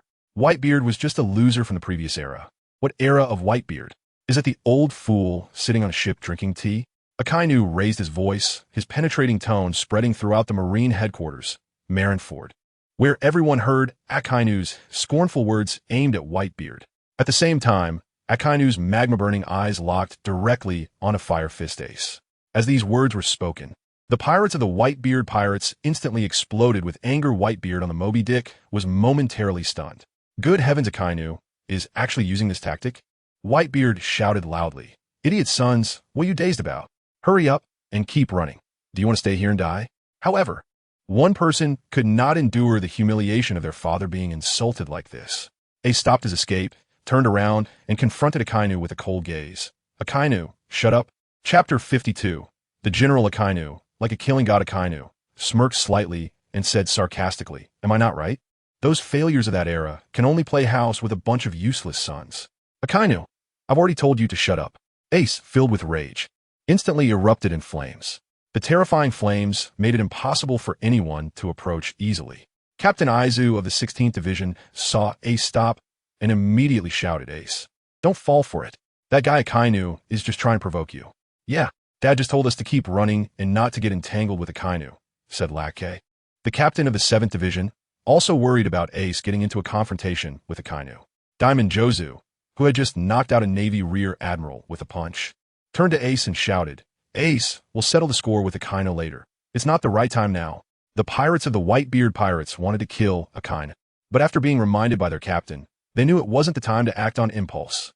Their goal had already been achieved, and continuing to clash with the Navy would only lead to greater casualties. Ace, Monkey D, Luffy tried to get closer to Ace, but the large flames surrounding Ace prevented him from approaching. Then, Luffy saw Ace unleash a massive Fire Fist. Fire Fist. A large amount of magma erupted from Akainu's right arm. Kid, do you really think you can fight me? You overestimate yourself. To Akainu, Ace's furious expression was merely the rage of the incompetent. Great eruption. The ground where the two stood cracked under the immense pressure. In the eyes of everyone, the collision between the Magma Fist and the Fire Fist lasted less than 3 seconds, and the Fire Fist was instantly swallowed by the Magma Fist. Marco, who was flying at full speed to intercept Akainu, saw Ace being sent flying by Akainu's Magma Fist and shouted anxiously, Ace. Seeing Ace getting burned, Kiliel, the captain of the 10th Division, shouted in disbelief, how is this possible? Ace actually got burned? Yeah, Ace is a Logia user of the Mera no Mi. Captain King Kudo of the 11th Division was equally astonished. The fact that Ace, who is fire itself, could be burned was simply unbelievable. Akainu strode towards the Fire Fist Ace, looking at the miserable state with disdain and mockery. Your Mera no Mi is just a lower grade fruit to me. At that moment, Marco dove down and kicked fiercely at Akainu. Phoenix Strike. Akainu roared with murderous intent and sent another Magma Fist smashing towards Marco's kick. Boom! As Marco faced the Magma Fist, he saw Akainu completely enveloped in magma and instantly realized something was wrong. I told you, today all of you will die. Marco quickly turned to Kiliel, who was running towards Ace, and shouted, Kiliel, Donji, get away. The pirates of the Whitebeard pirates also shouted loudly for Kiliel to get away quickly. However, Marco's warning came too late. Kiliel, who was about to help Ace, couldn't avoid it and watched helplessly as 4 magma dogheads with long tails engulfed him. Kiliel, engulfed in magma, screamed continuously and was in critical condition within 2 seconds. Kiliel, the captain of the 10th Division, was instantly killed by Akainu's attack, leaving the pirates of the Whitebeard pirates dumbfounded. Captain Brackman of the 6th Division rushed over to see Kiliel completely swallowed by magma, shouting in horror, "Damn it!" The morale of the Navy soldiers surged instantly. Previously, they had fought the Whitebeard pirates too frustratingly, never gaining any advantage, and were eventually rescued by the Whitebeard pirates from Fire Fist Ace, which made them doubt the Navy's combat power. Could they not even suppress pirates? But at this moment, all those thoughts vanished, because their Admiral Akainu gave them hope. With one move, he had killed Kiliel, the captain of the 10th Division of the Whitebeard pirates, showcasing the overwhelming pressure of their Navy's top combat power. What if he was the son of the Pirate King Roger, Fire Fist Ace? With one move, he too was defeated by Admiral Akainu. With Akainu around, were mere pirates. They were not afraid at all now. Diamond, Jozu, and Vista were each dealing with 2 Marine rear admirals and couldn't spare the effort to assist. Seeing Kiliel in critical condition made them even more anxious. Kiliel, hold on. Marco waved his left hand and immediately conjured 2 flames of regeneration towards Kiliel. He hoped it would be in time. As long as Kiliel hadn't completely lost his life force, those 2 flames of regeneration could sustain his last breath. However, as Marco was distracted trying to save Kiliel, Akainu seized the opportunity. Marco, dare to be distracted in front of me? This was bad. Marco's attention was caught by Diamond Jozu, who couldn't handle the 2 rear admirals and immediately turned to rush towards Marco, because Diamond Jozu was confident that even if he was ambushed from behind, his diamond form would not be broken. From a distance, the lecherous Kizaru saw Diamond Jozu expose a weakness. Oh wow. To all the members of the Whitebeard pirates. Just as Kizaru was about to launch a laser attack on Diamond Jozu, Akiji also seized the opportunity to attack Diamond Jozu, unleashing an ice pillar. Caught off guard by Akiji, half of Diamond Jozu's body was instantly frozen, and the freezing spread across his body at a visible speed. Diamond Jozu tried to break free from the ice, but the speed of the spread was too fast, and in an instant, he turned into an ice sculpture, crashing down to the ground. Jozu, Captain Aizu of the 16th Division, who was shooting at the Navy soldiers, immediately turned and rushed to protect Diamond Jozu. The other division captains also panicked, unable to care about their opponents. Suddenly, both the Navy and the pirates looked in the same direction. They saw Akainu's magma fist violently pierce through Marco's chest. The Navy soldiers shouted in unison, their voices echoing like thunder, shaking the entire Marineford square. The pirates couldn't help but feel their legs go weak. Akainu, Marco, engulfed in fierce blue flames, despite having his chest pierced by Akainu's magma fist, was recovering at an extraordinary speed. Marco clutched the hand that pierced through his chest with one hand, while his other hand transformed into a claw, fiercely stabbing into Akainu's chest. However, Akainu, burning with violent magma, only had his chest scratched by Marco's claw, causing a bit of blood to flow. Chapter 53. A sudden turn of events. Whitebeard immediately changed his strategy. In an instant, the situation of the Whitebeard pirates took a sharp turn. In the rear, Sengoku saw that Whitebeard still had no intention of making a move and couldn't help but ponder. What is Whitebeard planning? Vice Admiral Tsuru walked up to Sengoku and reminded him, Sengoku, we need to be careful too. On the Moby Dick, there are Whitebeard, Rayleigh, and that blind swordsman. All 3 of them are forces to be reckoned with, and once they join the fray, we will have to engage as well. I know. Sengoku was also worried about this.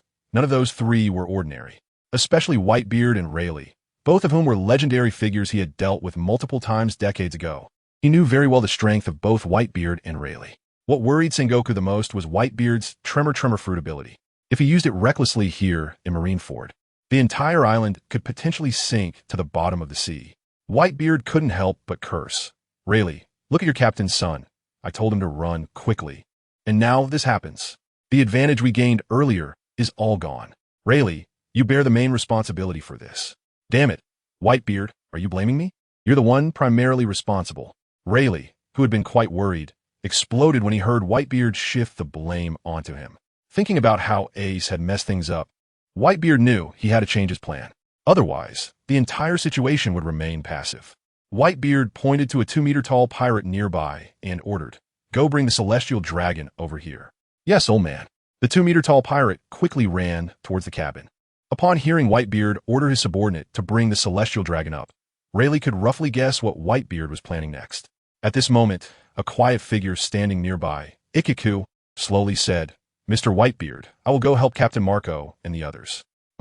Ikaku's action made Whitebeard feel reassured that at least he wouldn't drop the ball at this crucial moment. As two bound celestial dragons were brought up, the Navy was dumbfounded. They knew that if the celestial dragons were attacked, a Marine admiral would have to step in. But now, this humiliating scene was unfolding before their eyes. This stark contrast deeply shocked them. Those watching the scene on the big screen were completely breaking their perception. So, the lofty celestial dragons could one day kneel before others? This scene was continuously reshaping their worldview. Is this for real? Don Quixote da Flamingo, who was watching the two celestial dragons kneeling before Whitebeard, had his previously arrogant expression turn unnatural. As a celestial dragon himself, da Flamingo knew just how explosive the repercussions of Whitebeard's actions would be. Seeing the celestial dragons, Boa Hancock's heart was greatly stirred. However, when she saw the two celestial dragons kneeling before Whitebeard, she became curious about what Whitebeard would do next. With his arms crossed and no one daring to approach, Dracula Mihawk fixed his gaze on Whitebeard, expressing interest. This is quite the situation. The world government will not sit idly by. Crocodile initially thought that Whitebeard had become dispirited, but now that Whitebeard dared to act this way, it showed that his courage and spirit had not diminished. This was the Whitebeard he knew. In the Navy's rear, Vice Admiral Tsuru immediately realized that this scene would be broadcast live, which would greatly impact the status of the celestial dragons. How dare Whitebeard do this? Sengoku was going crazy at this moment. He couldn't even say whether they would win the war, but now that Whitebeard had done this, the unshakable status of the world nobles was now being trampled underfoot by Whitebeard in public, and it was unimaginable. Sengoku didn't dare to think any further. Kapu, who had been worried about Luffy and Ace's safety, couldn't help but laugh, not expecting Whitebeard to make such a bold move in public. In Kapu's view, the celestial dragons would probably have a headache for a long time. Akiji slapped his forehead. Oh no, this is really going to be troublesome. Akiji thought that if Whitebeard chose to publicly kill a celestial dragon, the Gorosei would definitely issue orders for the Navy to eliminate the Whitebeard pirates at any cost. Oh, today I want to leave work early, but it seems impossible. I might have to work overtime. The lecherous Kizuru was now also cautious about being too overtly lecherous. Taking advantage of the moment when Akainu was distracted, Marco kicked him in the chest. Akainu was knocked back more than 10 steps, but never took his eyes off the celestial dragons. Akainu's face twitched as he gritted his teeth and cursed. Those fools who live in luxury all day really think no one dares to lay a hand on you? Useless trash, just causing trouble. Just as he had gained the upper hand against the Whitebeard pirates, he was about to be pushed back to square one. And that old man Sengoku, allowing Straw Hat Luffy to go free was one thing, but now that Luffy's ally, the dragon's son, had rescued Fire Fist Ace? Don't even get me started on that old man Kapu. He acts like a person with no responsibilities. But Akiji and Kizuru, those two bastards, made Akainu even angrier. Everyone knew what their strengths were, and yet, in this entire battle, he was the only one fighting desperately. In just a second or two, the whole of Marco's chest, which had just been pierced by Akainu, began to visibly heal. At this moment, Ikaku, flying over on a wooden plank, asked with concern, "Captain Marco, are you okay? Don't worry. No matter how strong Akainu's attack is, as long as he cannot kill me in one blow, I will continue to recover." Ever since awakening the Phoenix Fruit's ability, Marco realized just how difficult it was to die. Marco did not forget the main issue and shouted loudly to Ace, "Quickly use your Flame Fruit ability to thaw Jozu." The 9th Division Captain, Blenheim, had already carried the frozen Jozu on his shoulder and rushed to Ace. Ace, ignoring the pain from his burns, concentrated fire in his palm and began to melt the ice on Jozu. Marco completely transformed into his phoenix form, soaring into the air, and started releasing a large amount of healing blue flames to treat and invigorate his comrades. Countless blue healing flames rained down on the members of the Whitebeard pirates. Chapter 54. The strongest man's overbearing pressure overwhelms the audience. St. Charlos cried out in despair, "Navy, why aren't you coming to save me? I want to go back to the Holy Land." After being tormented for several days, St. Charlos longed for the carefree days of his past life. The Summer Lily Palace was no better. Every day, he was watched by those ferocious pirates, feeling like prey and a pet. He never wanted to experience life in the Summer Lily Palace again and realized the despair his slaves had gone through. Whitebeard stepped on St. Charlos's head and scolded, "Shut up. If you keep whining, I'll chop you up right now." "I won't do it again. I won't do it again," St. Charlos said. feeling the abyss-like pressure from Whitebeard and scared to the point of losing control. Transforming into his Buddha form, Sengoku radiated golden light and shouted, "Whitebeard, are you crazy? Do you know the consequences of what you're doing?" "Sengoku, what do you mean by publicly executing my son?" Whitebeard drew his supreme blade, the tornado cutting blade, and pointed the glowing sphere of the Tremor Fruit ability at Sengoku. The terrifying aura emanating from the sphere seemed ready to shatter everything around it. With red lightning crackling all over him, Whitebeard mockingly said, "Sengoku, I'm telling you right now, let us leave peacefully. Otherwise, I'll broadcast the execution of the celestial dragons to the whole world." The terrifying red lightning instantly enveloped the entire Marine headquarters at Marineford, as Whitebeard unleashed his Conqueror's Haki without reservation. One after another, Marine soldiers rolled their eyes and lost consciousness, collapsing to the ground. In contrast, the pirates of the Whitebeard pirates were completely unaffected. The powerful figures present all clearly saw Whitebeard's astonishing control over his Conqueror's Haki. Crocodile widened his eyes in disbelief and whispered, "That old man Whitebeard is retired, yet he still has such powerful Conqueror's Haki pressure? No wonder he is the man I acknowledge. This is what the so-called strongest man in the world should look like." Doflamingo, witnessing Whitebeard's display of Conqueror's Haki, finally understood the vast gap between himself and that old man. Mihawk's excitement was barely concealed on his face. The terrifying waves of Conqueror's Haki continuously spread from Whitebeard. Marine Rear Admiral Squirrel steadied himself and struggled to speak. "Such strong Conqueror's Haki. It makes me feel terrified." The lewd-looking Keizuru showed a shocked expression. "Wow. Such powerful Conqueror's Haki. The commanders shouldn't be knocked out, right?" Not far away, Admiral Akiji pondered seriously. To release Conqueror's Haki over such a large area and control it so precisely, Whitebeard is indeed impressive. In the rear of the Marines, Balumeber painfully said while supporting himself on the ground, "Kobe, I can't withstand this Conqueror's Haki anymore. I'm not doing any better." Kobe also struggled against the shockwaves of Whitebeard's Conqueror's Haki. At this moment, many truly witnessed what it meant to be the strongest man in the world. Impressive, Whitebeard. Carp, who was unaffected by the shockwaves of Conqueror's Haki, couldn't help but admire him. Although Whitebeard had yet to make a move, the fact that he could release such a massive shockwave of Conqueror's Haki indicated a lot. Carp admired that Whitebeard could still maintain his current state and stay at his peak. Sengoku's eyelids twitched involuntarily, and he muttered in shock, "How is this possible? Why do I feel like I'm facing the peak Whitebeard from years ago? Isn't that guy over 70 like me? Still on a drip?" Sengoku's ability to maintain his physical condition at this age largely relied on his mythical Zoan Buddha form.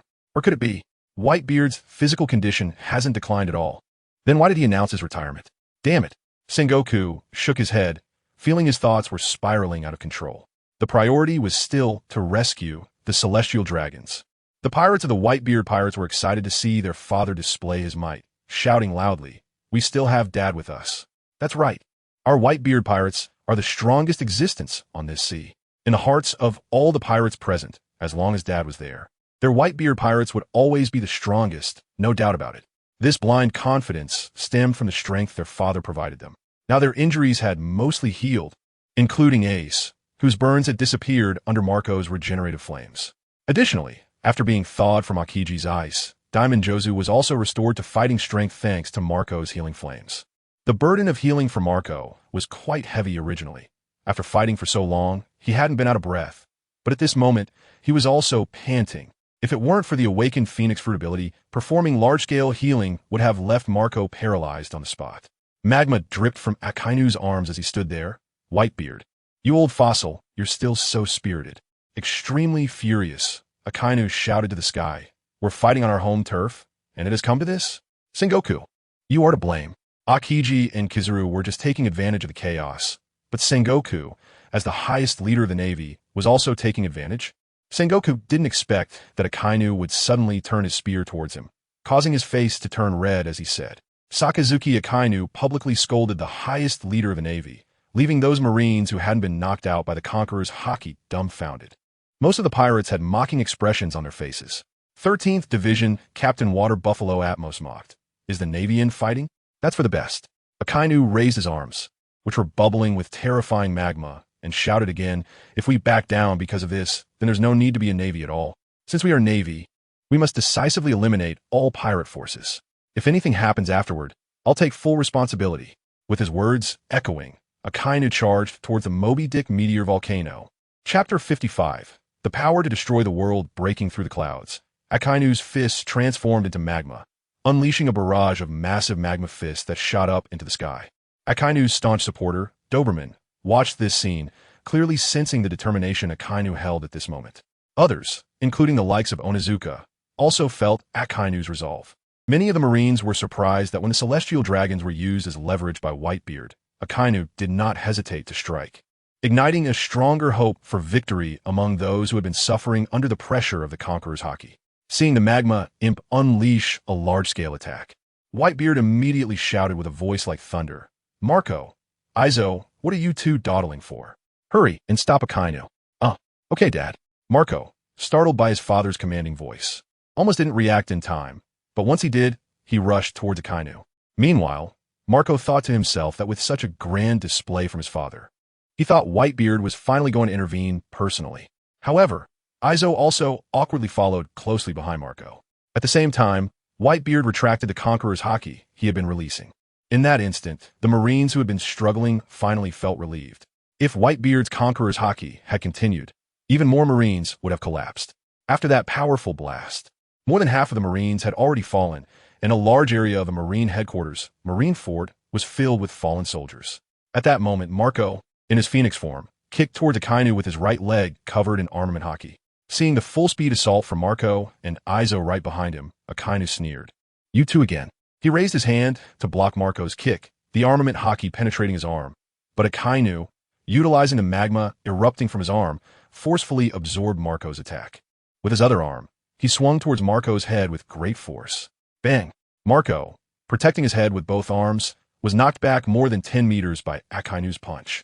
With disdain, Akainu mocked, "Marco, your stamina isn't as plentiful as before, is it? Then go to hell." As Akainu chased after Marco, he was suddenly caught by an unexpected force of gravity, momentarily immobilizing him. But Akainu quickly broke free thanks to his formidable strength. If you guys surround Akainu, then what face will I have as a Marine Admiral? The yellow monkey leaped to Izo's side, sweeping his leg towards him. Izo drew his supreme blade, the Gambler-esque fire line, and firmly blocked the yellow monkey's light-speed kick. Suddenly, large clouds in the sky were broken apart by punch after punch of massive magma fists. A multitude of magma fists fell with incredible speed towards the Moby Dick in Marineford Bay.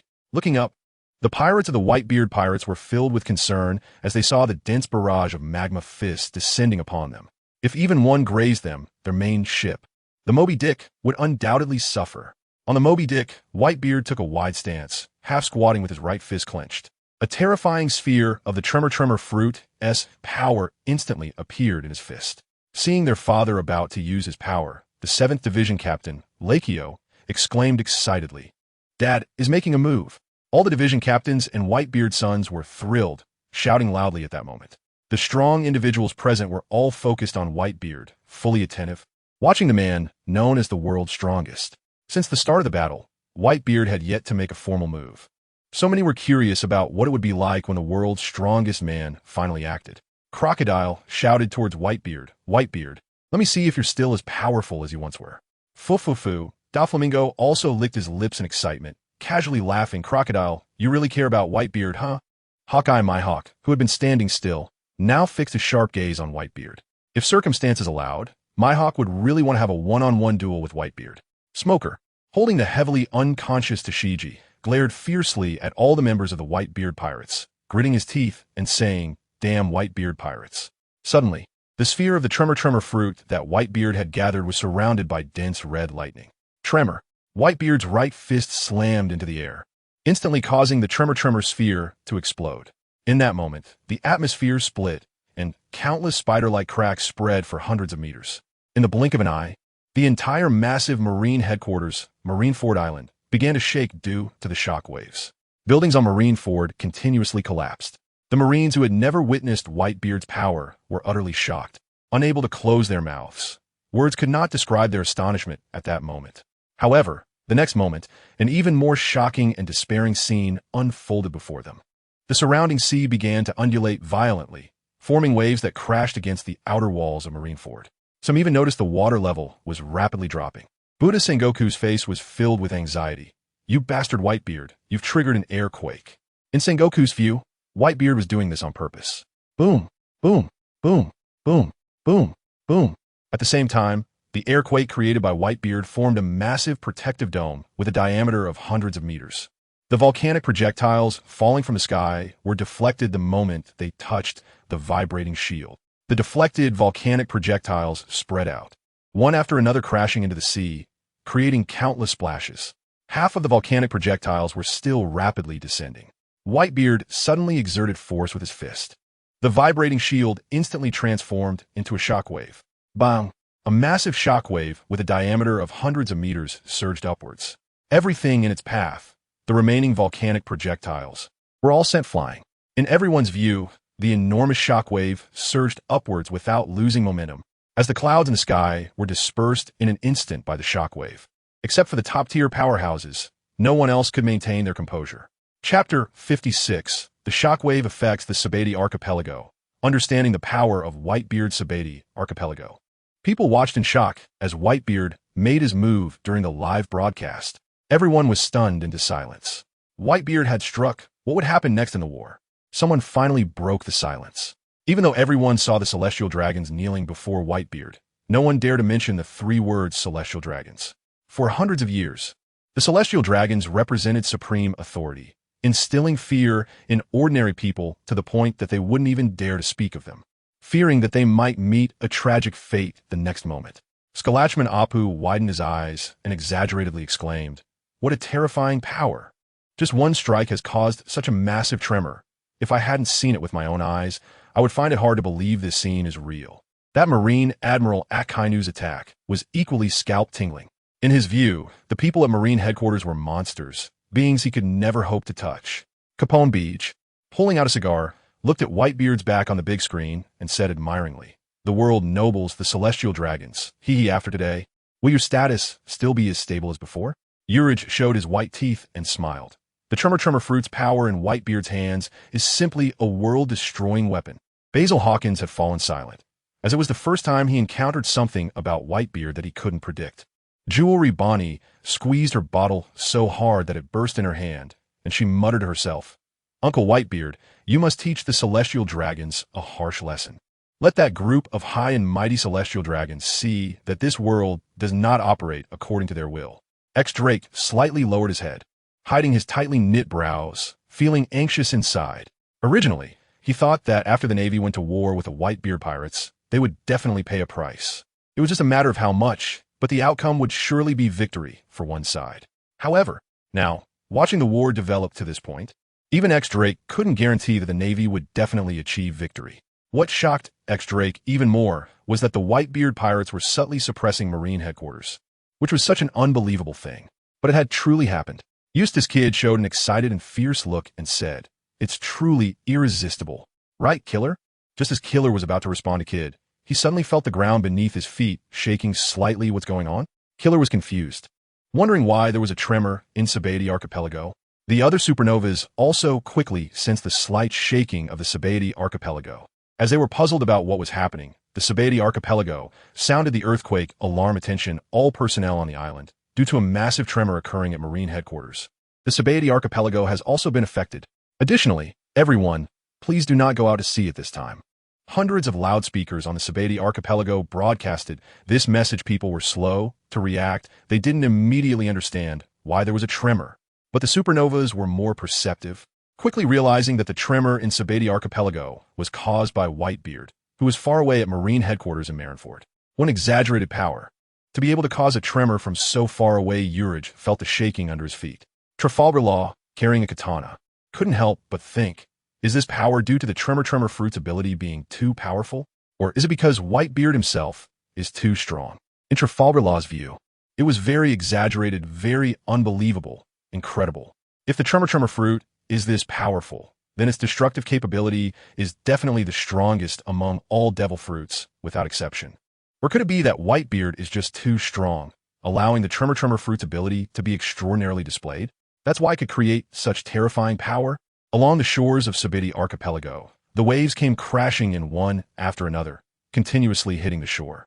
The increasingly fierce waves caused much seawater to surge onto the island. The island's residents grew increasingly fearful. Fleeing in panic, Eustace Kid felt the shaking beneath his feet and said with a twitching mouth, "Are you kidding me? You say this commotion is caused by that old man Whitebeard?" Eustace Kid was somewhat unwilling to believe that the old man Whitebeard really had such terrifying power. It was too mind-blowing. Killer lowered his voice and said, "Kid, to cause such a massive tremor, in this world, there's probably no one else but Whitebeard."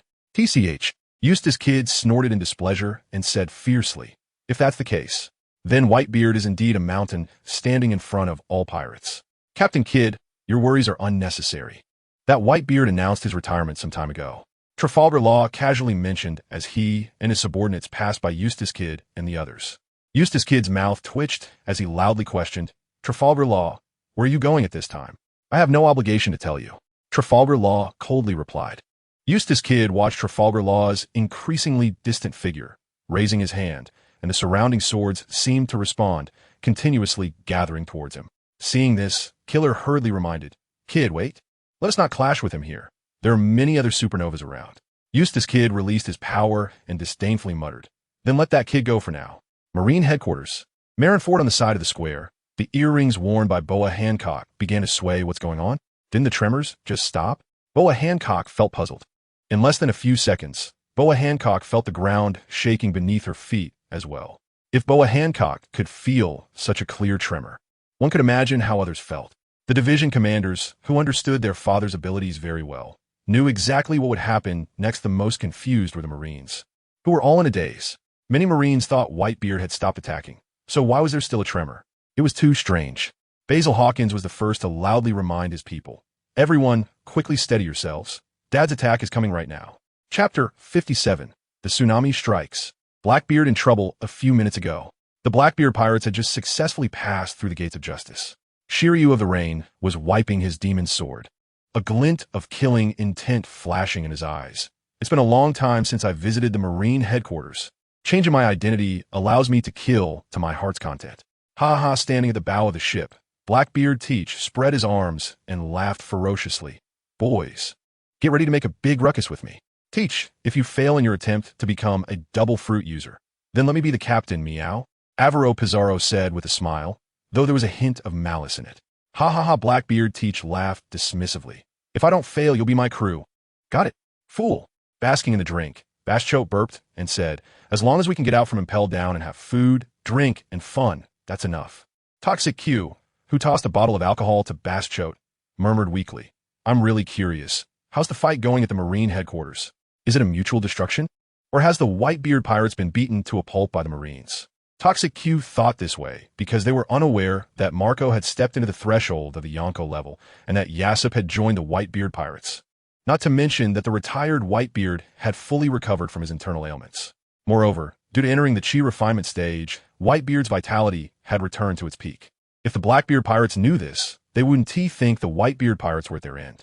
Van Augur, observing the sea with a telescope, noticed something unusual in the direction of the Marine headquarters. "Captain Teach, there is something happening in the direction of the Marine headquarters.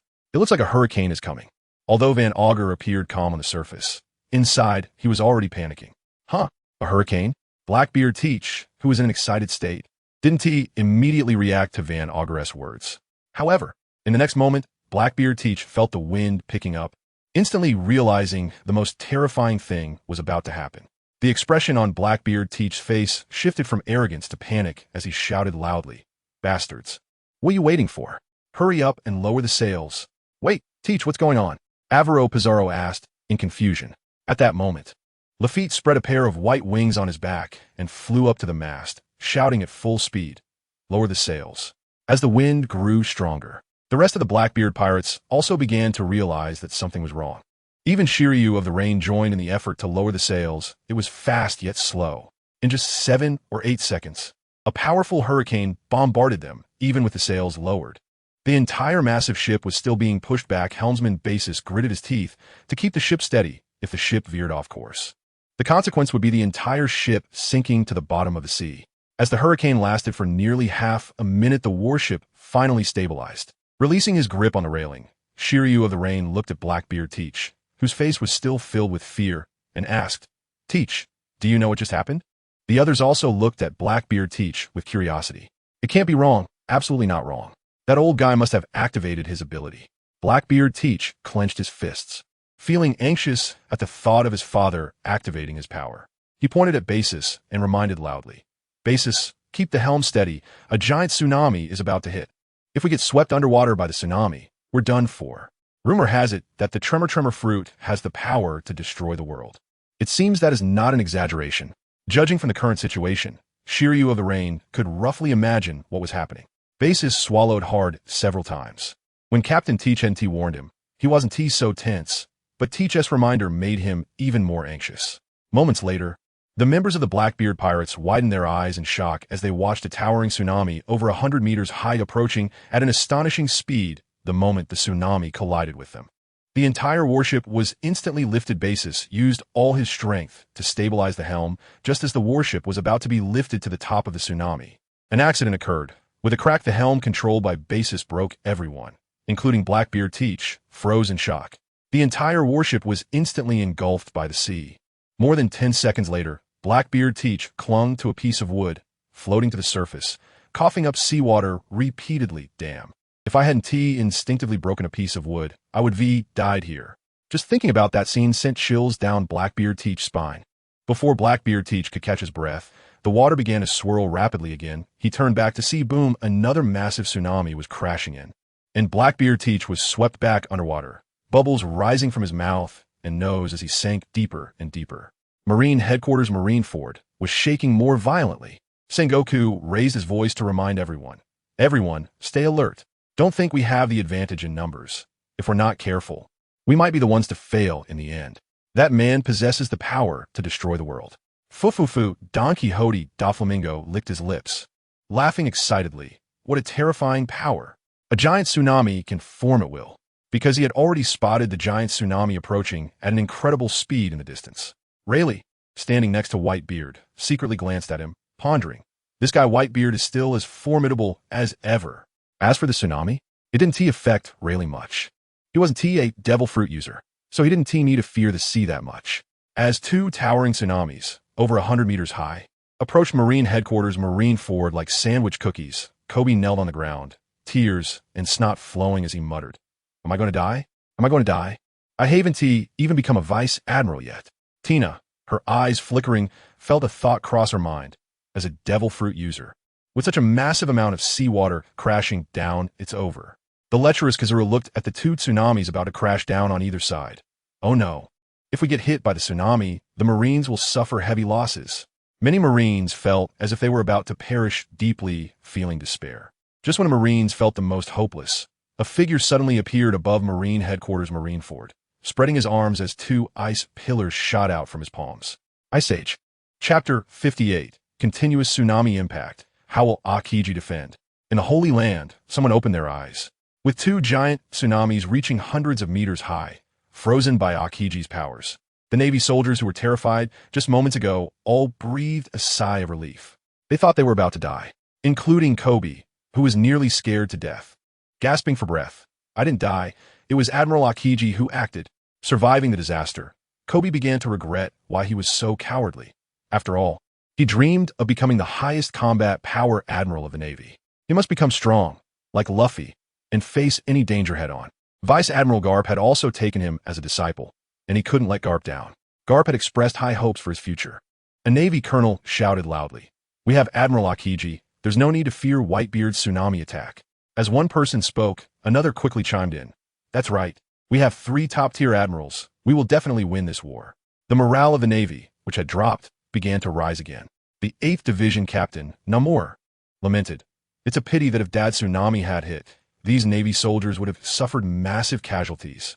The pirates of the Whitebeard pirates felt it was a shame that just when Dad triggered such a massive tsunami, it was stopped by Admiral Akiji's freezing fruit ability. If the Navy didn't have Admiral Akiji, Dad could have delivered a devastating blow to them in one strike. "No worries, Dad will strike again." The 11th Division Captain, Jinduo, believed that since Dad had already begun to act, how could Admiral Akiji stop the tsunami? On the Moby Dick, Rayleigh noticed the upward curl of Whitebeard's lips and quietly thought. Whitebeard had long anticipated that a tsunami attack would be stopped by Akiji, so he had prepared a backup plan. Kizaru transformed into a beam of light to evade Fujitora's gravity suppression and said with a lewd expression, "Kawaii ni. It's the vice captain of the Whitebeard pirates. It's a pity that Whitebeard's attack was stopped. You might be disappointed. Mr. Whitebeard's attack hasn't ended." Fujitora, with his vast range of observation haki, responded calmly. What? Kizaru instantly sensed something off in Fujitora's words, but the next moment, his observation haki detected Whitebeard's next wave of attack. The once calm marine Ford began to shake violently again. Feeling the tremors again, Tina cried out in despair. Why is there still shaking? Smoker clenched his fists, hating that his strength was too weak to play any decisive role in this war. Jinbei saw Ace and Luffy stop again and quickly reminded them. Mr. Ace, Luffy-kun, don't stop. Dad is buying us time. Straw Hat Luffy followed up. Ace, let's listen to Jinbei and hurry. I understand. Ace also calmed himself down, not wanting to lose control like before. Otherwise, the entire Whitebeard pirates might continue to be implicated at this moment. Ace felt deep regret. Suddenly, two thunderous booms echoed. Boom boom, the 200-meter-high tsunami icebergs frozen by Aokiji were shattered into countless ice chunks by the second wave of the tsunami. Some were large, some small, but each ice chunk was at least bigger than a house. This visual impact was too great for the Navy. Large ice chunks are falling. Hurry and run away. Seeing these massive ice chunks plummeting down, the psychologically weaker Navy soldiers all felt the urge to flee. At the same time, all the giant vice admirals and other admirals focused their attention on the gigantic ice chunks about to fall, deciding to move forward to stop them. Kobe, who was indirectly saved by Admiral Aokiji, thought the crisis was resolved, but now a giant ice chunk was rapidly descending right above his head. Oh no, am I really destined to die? Kobe knew his own strength. How could he withstand it? That would only lead to a pointless death. Seeing his close disciple in danger, Garp immediately leaped up, gathering haki around his fist, and smashed the giant ice chunk to pieces. Once again saved, Kobe felt like his heart was about to stop, and countless ice shards fell around him. Garp saw Kobe still kneeling in a daze and shouted, Kobe, what are you dazing for? Get up quickly. Okay. Vice Admiral Garp. Kobe swallowed hard, mustering the courage to stand up, but his legs were still trembling uncontrollably. Garp landed beside Kobe and patted his shoulder, encouraging him. Kobe, this battlefield is a great place to train. But, Vice Admiral Garp, what if Kobe started to speak but was interrupted by Garp? Garp scolded directly. With me here, what are you afraid of? Just go for it. What is the big deal? Yes, Vice Admiral Garp. Kobe seemed to regain his courage. Meanwhile, a large number of falling ice chunks saw the giant admirals acting as the main force, using their bodies to resist, resulting in many of them getting seriously injured. Akainu wanted to use his magma fruit to resolve this crisis, but Marco, as if he were risking his life, held Akainu back fiercely. Marco accelerative, igniting the blue flames of the phoenix. Akainu, you can't go anywhere. In that case, I'll make sure you have no stamina left to recover from your injuries. Akainu knew that to kill Marco, he would have to consume a lot of Marco's stamina. However, this process was too long and troublesome. If possible, Akainu didn't want to fight Marco. No matter how much damage it caused, as long as Marco expended some stamina, he could recover all injuries. Meanwhile, Kizaru, with a lewd expression, wondered, Kawaii, Fujitora, it seems you don't intend to keep dragging me along? Fujitora didn't directly answer Kizaru. However, Kizaru understood Fujitora's meaning and then thought that this Fujitora might be someone who likes to fish in troubled waters, just like him. A kindred spirit. In the Holy Land, Mariewa, in a luxurious palace, an old man with hair and beard resembling a crescent moon slowly opened his eyes and murmured, Whitebeard. The last time I fought you was decades ago. Chapter 59. Whitebeard's declaration of power behind the side buildings of the Marine headquarters. A group of escapees hid here with Buggy. One of the escapees excitedly asked, Captain Buggy, when will you strike and take Whitebeard's head? What kind of joke is that? Do you want me to go die? You idiots. Buggy shouted angrily, as expected of Captain Buggy, saying he would send Whitebeard to die. Yeah, the Pirate King's first mate.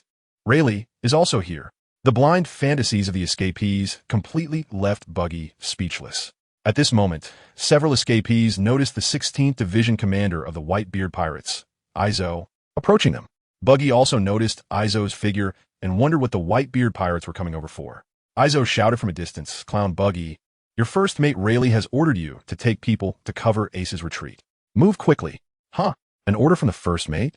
Buggy was taken aback. Was it really Uncle Rayleigh's order? Buggy was a bit hesitant. However, in the next moment, the escapees were instantly ignited with excitement, urging Buggy on, putting him in a difficult position. Yet, neither Buggy nor Rayleigh knew that Whitebeard had directly instructed his son to use Rayleigh's name to give Buggy orders. Sengoku was quickly thinking of a new response strategy, especially when he saw Whitebeard and Rayleigh on the Moby Dick. It gave him a headache. Moreover, the destructive range of Whitebeard's Tremor Fruit ability was too vast to stop. At this moment, a Marine colonel hurriedly approached Admiral Sengoku. Seeing the colonel so flustered, Sengoku frowned. Was something bad happening again? Report, Admiral Sengoku. We received news from Marie Joyce that the commander of the Knights of God is about to arrive at Marineford. Sengoku, who originally thought something terrible had happened, was momentarily stunned upon hearing this. The Knights of God were actually stirred, but made sense. Sengoku subconsciously glanced towards the Moby Dick, where the two celestial dragons were still kneeling before Whitebeard. No wonder Marie Joyce would take action.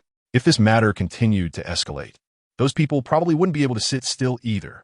Sengoku waved his hand, signaling the colonel to retreat. All right, I understand. You can go. Yes, Admiral Sengoku. The colonel respectfully withdrew. Meanwhile, on the entire battlefield, the Whitebeard pirates were in a large-scale retreat, while the Marines entered a reckless pursuit mode. On the Moby Dick, Rayleigh calmly asked with one hand in his pocket, Whitebeard, the Marines won't let you leave easily. What do you plan to do? Simple, just deal with these two guys. Whitebeard replied, nonchalantly, while lifting Charlos. Spare me. I'm a world noble celestial dragon. You can't treat me like this, or you'll regret it. Charlos was terrified, with snot and tears streaming down his face. Too much nonsense. Whitebeard drew his supreme great blade, T. Kentucky. This scene was witnessed by the Marines present, and they dared not imagine what would happen next. Sengoku saw Whitebeard about to attack the celestial dragon and immediately shouted, Whitebeard, do you really dare to kill a celestial dragon in public? If you really do this, even if the Whitebeard pirates hide in the New World, the Marines and the world government will not let you go.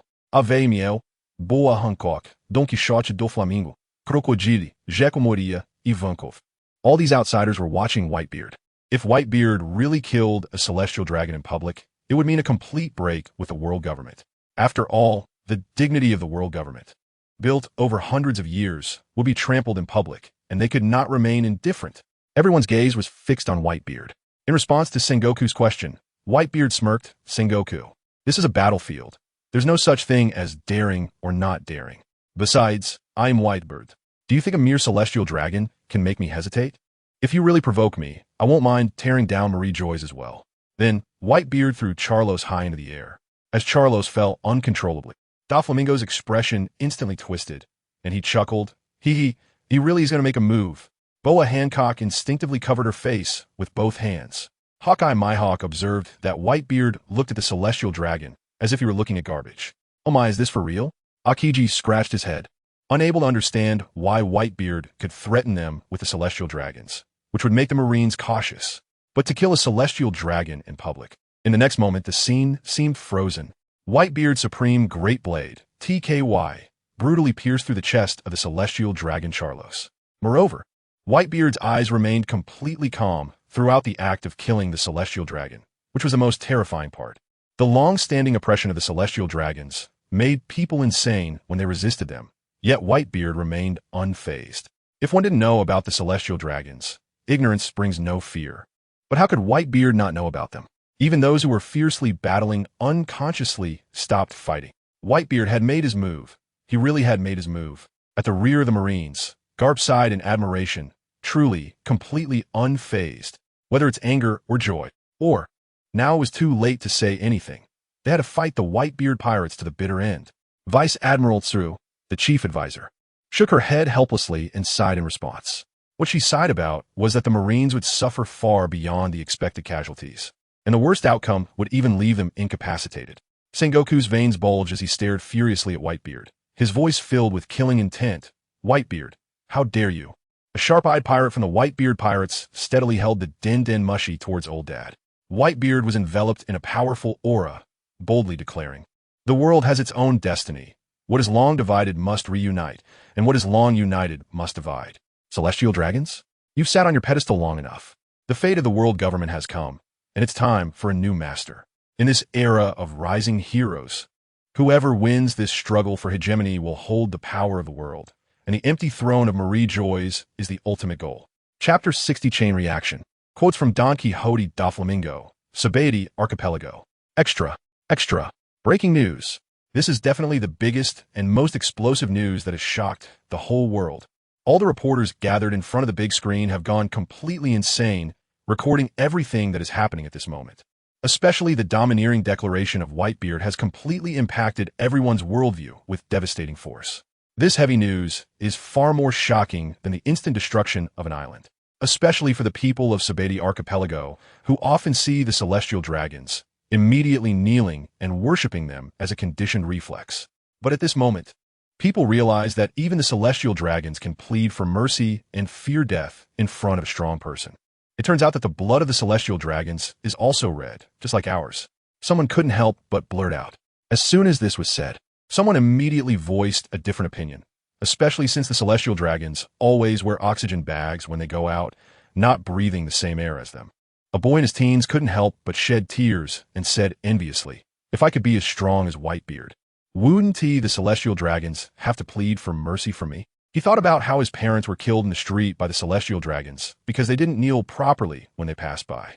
For so many years, it had been a shadow deep in his heart. He looked at the tall and majestic figure of Whitebeard on the big screen and blurted out, "Dad." At this moment, he was deeply impressed by Whitebeard's overwhelming dominance and the unperturbed figure that killed the celestial dragons. Not only did this boy start to admire Whitebeard, but many others at this moment also regarded Whitebeard as their idol. The monk Urki turned his head to his subordinates and said, "I think Whitebeard is really charming. I can't help but want to join him. Captain, whatever you do, we will always follow you."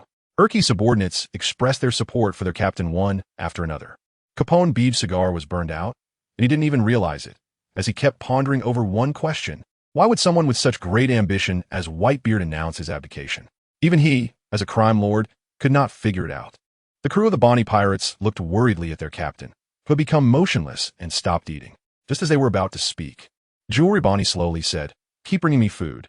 "Yes, Captain." The pirates of the Bonnie pirates were stunned for a moment and quickly continued to serve their captain food.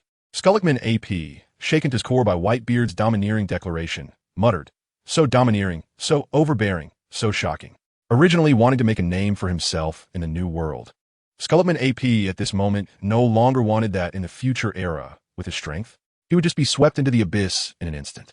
Buckle Hawkins, who had put away all the tarot cards, fell into silence after a moment. Hawkins calmly said, "The era of Whitebeard, the future will still be the era of Whitebeard. Just publicly killing the celestial dragons means no one can surpass it. Even if someone continues to publicly kill the celestial dragons in the future, they won't be able to achieve the shock Whitebeard brought today." Ex-Drake, sent by the Navy as an undercover in the pirate camp, fell into confusion at this moment, not knowing where to go in the future. But he could already foresee that the future era would be one of great turmoil, and where should the Navy go? Eustace Kidd spread his fingers and exerted force, excitement flashing in his eyes, and said in a low voice, "An era of heroes rising. Then I, Kidd, will also become one of the heroes. Kidd, the road we have to walk is still long." Killer couldn't help but sigh silently. "It's okay. I will definitely become the Pirate King. This is my dream." Kidd clenched his fingers tightly. Marine Headquarters Marineford, Moby Dick. Rayleigh looked at Whitebeard beside him, asking in a daze, "Whitebeard, you really aren't the same as before." In Rayleigh's deep impression, Whitebeard was a pirate whose ambition was not to be the Pirate King, but to have his family. But now in Rayleigh's view, Whitebeard has become a wise and ambitious man, cunning and resourceful, pursuing power and domination. Ivankov, who had been confronting Bartholomew Kuma, stared blankly at Whitebeard. At this moment, Ivankov could already imagine that if Whitebeard's goal was also the celestial dragons of the world government, then in the future, their revolutionary army and Whitebeard pirates would either become cooperative allies or direct enemies. Because from what Whitebeard just announced, his goal is the world government. And Ivankov couldn't help but feel worried. The proud Boa Hancock was completely captivated by Whitebeard's charisma from the moment he publicly killed the celestial dragons. Crocodile clenched his fists, Sam pouring out, "Whitebeard, did you always have ambitions, or did you just start to have such great ambitions now?" Crocodile couldn't understand. He once challenged Whitebeard, and at that time, Whitebeard gave him a feeling completely different from the ambition he was showing now. It was like two different people. But Whitebeard, there is no second one in this world, which means that this Whitebeard with such a huge ambition is the true side of Whitebeard. The cold Mihawk was also shocked by Whitebeard's actions. It is said that Whitebeard is the man closest to the Pirate King after Roger's era. But he has always been unable to take that step. Now Mihawk feels that these so-called legends have underestimated Whitebeard. Once the Whitebeard who just displayed great ambition succeeds, he will overturn the entire history of the world and enter a new historical chapter. Don Quixote da Flamingo, with his hands in his pockets, was trembling with excitement, laughing towards the sky. Who is the king of this sea? When will the D clan appear? Who will support whom? And who will betray whom? The 4 emperors of the New World, or the 7 warlords of the sea active among the major forces, or the revolutionary army operating in the shadows, or the most powerful force in this sea, the Navy? You celestial dragons of Mariewa, you are destined to be pulled down from your horses. With the constantly surging pirates, there's only one vacant throne. It's really too interesting. Ho ho ho, chapter 61. Why can a world government sit, but I, Whitebeard, cannot? The captains of the Whitebeard pirates were momentarily stunned after their father's domineering declaration. But once they regained their composure, they each displayed expressions of madness and excitement. Their father was so domineering. This was a direct declaration of war against the world government. As one of the earliest veterans, the captain of the 7th Division, Lackey, was shocked and amazed. Our father has changed so much, but as long as it's our father's goal, I will follow him to the end. Ace clenched his fists and said unwaveringly, no matter what our father does, I will always stand by his side. Of course, the captain of the 13th Division, Buffalo Atmos, immediately expressed that he had the same determination as Ace. The other division captains also voiced their admiration and support for their father. The battered smoker couldn't help but curse. Crazy. Whitebeard is a madman, a completely madman. In Smoker's view, Whitebeard's behavior was entirely that of a madman. This world would be thrown into chaos. Similarly, the weary and injured Tina gasped. What Whitebeard just said was too impactful. Smoker, we need to be prepared to die in battle. Can we even choose not to die? Smoker replied with difficulty. Admiral Akiji slowly walked over to Smoker's side, reminding him, if you feel you can't go on, don't push yourself. In the upcoming life and death battle, if you get caught up in it, you may lose your life. Hearing Akiji's words, Smoker and Tina immediately understood the decision of the Navy's higher-ups. Meanwhile, Kizaru, who was engaged in a playful battle with Eustace Kid, asked with a lewd and surprised expression, Hey, Mr. Eustace, do you know about that huge ambition of Whitebeard? Kizaru asked this after briefly battling Kid and realizing that he didn't act like a typical pirate. Having spent most of his life dealing with pirates, Kizaru could quickly see through it. Mr. Kizaru, I want to tell you the specifics, so there is no need to ask. Eustace directly exposed Kizaru's intentions, to avoid endless questioning about this later. However, Eustace also never expected that Whitebeard's ambition would be to overthrow the world government, with the goal of the empty throne. It was simply a desire to monopolize the world's power, to be an autocratic dictator, controlling the world as a despot. The red-faced Akainu, entangled by Marco, roared angrily, Old man, you couldn't even compete with Roger for the title of Pirate King. Now you still wish to overthrow the world government? To be the greatest king? Just a delusional old fool. Shut up, Akainu. You're just a dog of the world government. How dare you speak like that? Marco, upon hearing Akainu insult their father, immediately retaliated against Akainu, seeking death. Akainu's body transformed into magma as he raised his magma fist and smashed it hard towards Marco's head. Is this still the Whitebeard I know? Starting a second struggle in old age? Garp was also shocked by Whitebeard's actions. If someone said that Whitebeard was once a person who pursued power and status, Garp would be the first to refute, because if Whitebeard had truly sought power and status, he wouldn't have maintained the current situation. However, the current Whitebeard indeed exhibited an ambition as vast as the sky, the empty throne of Mariewa. Those foolish celestial dragons, possessing such immense power, do not dare to publicly announce their absolute supremacy over everyone, openly sitting on the empty throne. And now Whitebeard has directly declared it publicly? Garp began to doubt whether Whitebeard truly sought the supreme power. To be honest, given Whitebeard's age, for example, if he were to defeat all opposing forces and sit on that supreme empty throne, how long could he live? Moreover, this is just a metaphor. Garp couldn't fathom what Whitebeard's true purpose was, ambition or something else.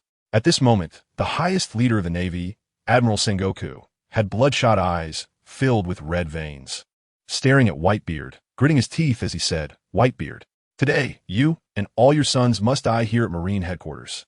You should understand the consequences of your actions just now. Ha ha ha, Whitebeard laughed heartily, his laughter echoing throughout Marine Headquarters Marineford, possessing a powerful penetrative quality.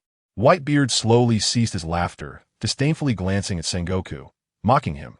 Sengoku, after being the Marine Admiral for so many years, do you not understand the basic principles of the world? Or have you been enslaved by the world government for too long? Has your thinking been domesticated? But then again, you joined the Navy at a young age. Haha, now, I will give you a proper lesson, and everyone else listen closely. The fools who do not know peace or war hold entirely different values. Only those who stand at the pinnacle can define what is good and evil. Do you understand? Only by standing at the peak will the world's operational rules naturally follow the principles of that top person. 800 years ago, was there a world government? No. Since there wasn't, it must mean the world government eliminated the previous world's greatest and most powerful force. Did they fail in their challenge? It's just that the previous strongest force continued to rule the world. If they had succeeded, they would have become the current world government. And you, Sengoku, as the highest leader of Marine Headquarters, are you still unclear about how many forces have challenged the world government in the past 800 years? It's just that they all failed and disappeared into the long river of history. Just like the last great force defeated by the world government is also trying to cover up the past, erasing that 100 years of history. To put it bluntly, the world government fears that the last force was not completely eradicated and that someone will lead an assault, wanting to restore the former glory. But who can say for sure? Wouldn't new forces emerge to challenge the world government midway? The answer is yes. That is the Revolutionary Army. In the future, it will only mean that more forces will emerge wanting to challenge the world government. Since the world government can hold the world as highest power, why can't I? Seat. Do nobility and ministers have any inherent privilege? What qualifications do you, Sengoku, have to judge me? Everything must be determined by strength. If you want to judge me, then let me see your means. Chapter 62. Thought you were dead. I was even planning to visit your grave. Everyone was stunned, unable to regain their composure for a long time. Deep inside, the desires of some were ignited by Whitebeard's words. The temptation of sitting on that supreme power would drive people mad. Whitebeard. The Navy soldiers nervously watched their fleet admiral, Sengoku, roar with rage, transforming into a giant Buddha and leaping towards Whitebeard. Today, even if it costs my life as fleet admiral, I will keep you at Navy headquarters, Whitebeard. Many pirates from the Whitebeard pirates wanted to rush forward to stop Sengoku from attacking their father, but they were all knocked unconscious by the Conqueror's haki released by Sengoku. Buddha Shockwave. Sengoku unleashed unprecedented power in his extreme anger. A powerful shockwave emanating from the palm of the giant Buddha, facing Sengoku's furious strike. Whitebeard raised the corner of his mouth in a sarcastic smile. Boom! The Navy soldiers looked at their enraged fleet admiral, unleashing an astonishingly powerful Buddha shockwave, however. In the next moment, a Navy rear admiral pointed towards the direction of the Moby Dick, shouting in terror. That is the fleet admiral's attack, but someone blocked it? That person is Diamond Jozu, the captain of the 3rd Division of the Whitebeard Pirates. Another Navy rear admiral responded in surprise. Sengoku, who was unleashing the Buddha shockwave with all his might, noticed that Diamond Jozu was bracing against his strongest attack with his body, seeking death. In Sengoku's eyes, since the 3rd Division captain of the Whitebeard Pirates, Diamond Jozu, wanted to seek death, then he would send him to his death. At least it would make Whitebeard sad for a while. After Diamond Jozu braced against Sengoku's Buddha shockwave for 3 seconds, he finally couldn't hold on and spat out a large mouthful of blood. Although his diamond form had incredible defensive power, Sengoku's Buddha shockwave had already caused internal damage to his body. As the Buddha shockwave completely exploded, Diamond Jozu was also blown away. He rolled dozens of meters on the ice surface, barely stopping before crashing into the Moby Dick. Jozu, are you okay? The pirates of the Whitebeard Pirates expressed their concern for Diamond Jozu's safety. Diamond Jozu got up and wiped the blood from the corner of his mouth. No wonder it's the fleet admiral's attack. It's truly formidable. The attack was able to penetrate my diamond body and cause internal damage. At this moment, the disparity between the royal-level combat power and the emperor-level full strength became evident. Haha, Whitebeard let out a hearty laugh. An old friend has appeared. Upon hearing this, the royal-level powerhouses present reacted immediately, all looking towards the direction of the execution platform. A special black teleportation array appeared, and then an elegantly dressed old man, with hair and beard combined into a crescent shape, appeared before everyone. Very few people recognized this person, and none of the others knew him. Rayleigh, standing beside Whitebeard, flashed a look of disbelief in his eyes and whispered, "Even he has come? It seems that the commotion you caused, Whitebeard, has also made Holy Land, Mariehua, restless. Haha, what are you afraid of? Whitebeard responded nonchalantly. Rayleigh recalled when their Roger pirates teamed up with Garp and the Knights of God to besiege the Rocks pirates. Whitebeard, you fought against that guy back then. Rayleigh couldn't help but tease Whitebeard beside him. Fegalin Gallon, Saint stepped forward, red lightning coiling around his body as he approached Whitebeard, coldly saying, Whitebeard, your ambition is even greater than Rocks. Haha, old ghost, so you are still alive. The power of hockey emanating from Whitebeard mocked. I thought you were dead. I was even planning to visit your grave, but it seems that's unnecessary. However, next year on this day seems quite appropriate. As Whitebeard and Fegalin Gallon, Saint exchanged words and clashed with their hockey. Many began to wonder who this old man with crescent-shaped hair was. Being able to converse with Whitebeard like this, he must be someone of the same caliber as Whitebeard.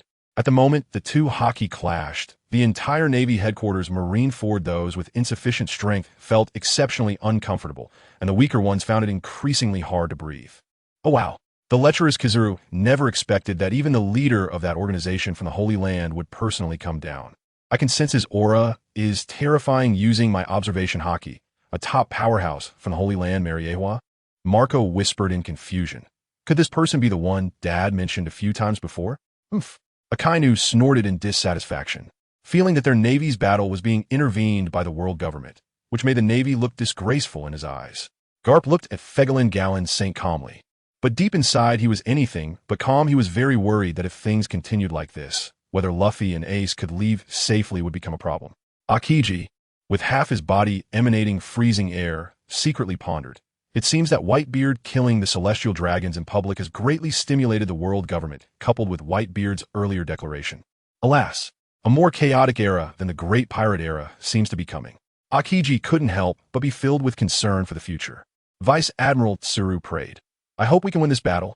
Otherwise, the damage to the Navy and the world government's reputation would be catastrophic. Sengoku also temporarily halted his attack, reflecting on the situation. After the war is over, I, as Fleet Admiral, will have to resign. Or else, I won't be able to give the world government an explanation. Sengoku bears great responsibility for allowing this war to develop to such a point as the highest leader of the Navy.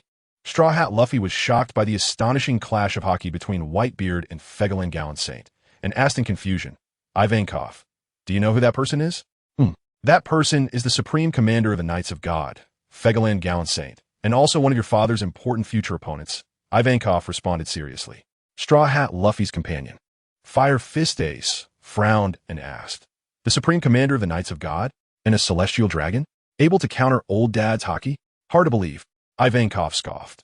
The Holy Land, Mariehua.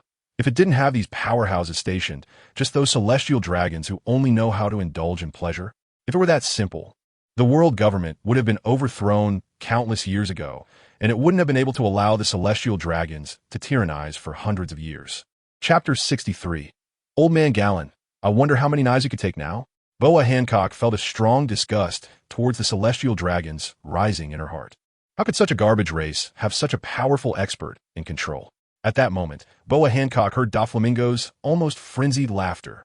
She couldn't help but wonder if Doflamingo had been greatly stimulated. He, Doflamingo, slapped his left eye with one hand, and his mad laughter could not be stopped. The Knights of God. You also have times when you can't sit still, go completely chaotic. Hee, the more Doflamingo laughed, the more excited he became. These people could never normally be exposed to the public eye, but now that they were, it meant they were being pushed very hard. Eagle Eye Mihawk, with his arms crossed, noticed the sword on Figureland Garling's body, and the aura emanating from him. If it weren't for the current stance and the unsuitable timing, Mihawk would really like to experience Figureland Garling's strength. On the other side, the Blackbeard pirates, who had narrowly escaped disaster, each arrived in a disheveled state at the back of the Navy headquarters, Marineford. Shiryu of the Rain lit up a cigar for himself and coldly said, Teach, remember, you owe me a life. Blackbeard Teach revealed a cruel smile and said, Shiryu, bringing you into my pirate crew was the right choice. If it weren't for you, I would probably have died in this sea trip. Bosch's also dared not laugh loudly and foolishly said, Fortunately, I am not a devil fruit user. If all of us were devil fruit users, we would definitely perish here. Right, Captain Teach? What foolish talk. Blackbeard Teach casually reminded Bosch's not to say useless things. Blackbeard Teach pointed at Van Augur and commanded, Van Augur, Go observe the current situation on the battlefield. Okay, Captain Teach. Van Augur stood up and jumped to the nearest tallest building, then took out a telescope to start observing the situation on the Marineford Square. Alvaro Pizarro cursed. Bastard, damn it, I almost died. If I had died right after coming out of Impel Down, that would have been too frustrating. Not long after observing the situation, Van Augur's previously expressionless face also changed, and he turned to shout, Captain Teach, the situation may be very unfavorable for us. Is that so? Tell me in detail. Upon hearing Van Augur say the situation was unfavorable, Blackbeard Teach couldn't suppress the excitement deep in his heart. After all, in Blackbeard Teach's view, he had already reached the Navy headquarters Marineford, and it was time to reap the fruits of victory. Van Augur jumped down and truthfully reported what he saw to Captain Teach and the others. After hearing what Van Augur said, the members of the Blackbeard pirates were all shocked. Blackbeard Teach incredulously said, How is that possible? That guy Ace being rescued is one thing, but how is it that Dad isn't injured? What are these Navy guys doing? They can't even gain an advantage against a weakened Whitebeard pirates? Shiryu of the Rain fell into deep thought and said, Van Augur, the one you just described, could it be the Knights of God from the Holy Land, Mariewa? Shiryu, you know? Blackbeard Teach turned to look at Shiryu of the Rain. So, Shiryu also shared what he knew with everyone present. Paleface Lafitte lowered his voice and said, It seems this war is more than we imagined. Even the world government has sent out top combat forces. Interesting. Originally frustrated that Dad wasn't injured, Blackbeard Teach now laughed cruelly and excitedly. Boys, hide. Don't let the Navy find you. Next, we just need to wait for them to both suffer losses. After all, in Blackbeard Teach's view, since even the world government has sent people down, they definitely won't let the Whitebeard pirates leave easily in that case. Next, we just need to be patient and wait. At the same time, Figureland Garling slowly drew his sword, and the powerful conqueror's haki continuously radiated out, coldly commanding, You all don't interfere just right. I want to test Whitebeard's strength to see if it has declined with age. As soon as Figureland Garling finished giving orders, Sengoku immediately shouted loudly, All Navy personnel, listen up, attack everyone except Whitebeard with full force. Since Figureland Garling wants to face Whitebeard, Sengoku himself also needs to free up his hands to suppress these pirates of the Whitebeard pirates. Defeat them one by one, and then see how long Whitebeard can remain arrogant. Whitebeard ignored the oppressive conqueror's haki released by Figureland Garling and secretly pondered. Little black and red-haired haven't come yet. Especially that red-haired kid. If he doesn't come, then the plan has to be slightly changed. Whitebeard never considered fighting the Navy to the bitter end, only to end up wiping them out, returning to the New World with only a few remaining, a few guns, wanted to dominate, expand forces. The whole process would waste a lot of time. Recruiting new members is not as useful as these veterans. Once the territory is large, someone will need to guard it. In short, he needs to delay time, but first he must give these people some intimidation. As for letting that old guy Rayleigh fight to the death, the probability is probably low. Being able to bring out the old man Rayleigh and stand here is already a form of intimidation against the Navy. As the supreme great blade Song Yunxia was lifted by Whitebeard, everyone's attention focused on Whitebeard. This man, known as the world's strongest man, was about to take action. Many were also curious about what the scene would be like when this legendary figure of the sea, standing at the pinnacle of pirates, went in a battle. A massive amount of Conqueror's haki red lightning energy continuously compressed to the tip of Song Yunxia, becoming increasingly terrifying instantly, causing some who lacked strength to instinctively kneel on the ground. Whitebeard stepped forward, mobilizing all the power in his body, raising the supreme great blade Song Yunxia and pointing it at Figureland Garling, coldly declaring, Old man Garling, I wonder how many knives you can take now? Oomph. Whitebeard, it's been decades since we last met, yet you've become even more arrogant. Figureland Garling also mobilized all the power in his body, and the haki spread to the tip of his sword. The two streams of red lightning collided fiercely in the air. Chapter 64. Overbearing clash in the sky. Whitebeard leaped from the Moby Dick, soaring several dozen meters into the air. With a single step, he propelled himself forward, like a bullet, charging straight at Figureland Saint. The shockwave was immense. Whitebeard raised his supreme great blade, the Song Yunxia, and the raging haki energy enveloped the entire Marine headquarters, Marineford, like a mountain pressing down. Figureland Saint looked at the oncoming Whitebeard and shouted, Whitebeard! A massive amount of red lightning surged around him, and, as he stomped down, the ground shattered. Boom! The colliding shockwave swept across like a typhoon. sending numerous Marines and pirates flying. In the Marine headquarters, Rear Admiral Weasel covered his head with both hands, incredulously saying the weapons didn't even collide, and yet such a terrifying shockwave was produced. Another Marine, Rear Admiral Dalmesia, whispered in fear, "What if I were caught in the middle of their attacks?" He couldn't bear to think further. Most of the Marines had never witnessed such a shocking collision. At this moment, they were completely stunned and numb. How could they defeat such a monster? Even 10,000 lives wouldn't be enough. Among the Marines, only the admirals Sengoku and Garp remained calm, as they were already at this level, with only minor differences in strength. In contrast, most of the commanders of the Whitebeard pirates appeared relatively composed, having witnessed their father's glorious moments several times before. The far-off clown Buggy shouted in despair, "No way. Why can Whitebeard still unleash that kind of power at his age? Back when Whitebeard clashed with Captain Roger, it was just as terrifying. How could Whitebeard, now older, still be so fierce?" To others, it seemed that Whitebeard and Fegelin Gallen Saint were evenly matched. However, for the sovereign-level powerhouses present, they could already see the subtle differences. It appeared to be evenly matched, but looking at Fegelin Gallen Saint, it was clear he was giving it his all, while Whitebeard appeared calm and unhurried. Marco's thoughts were pulled far back, contemplating this feeling. It's been many years since I've seen it on Dad during his peak. In recent years, as Dad's dedicated doctor, Marco was all too aware of his physical condition.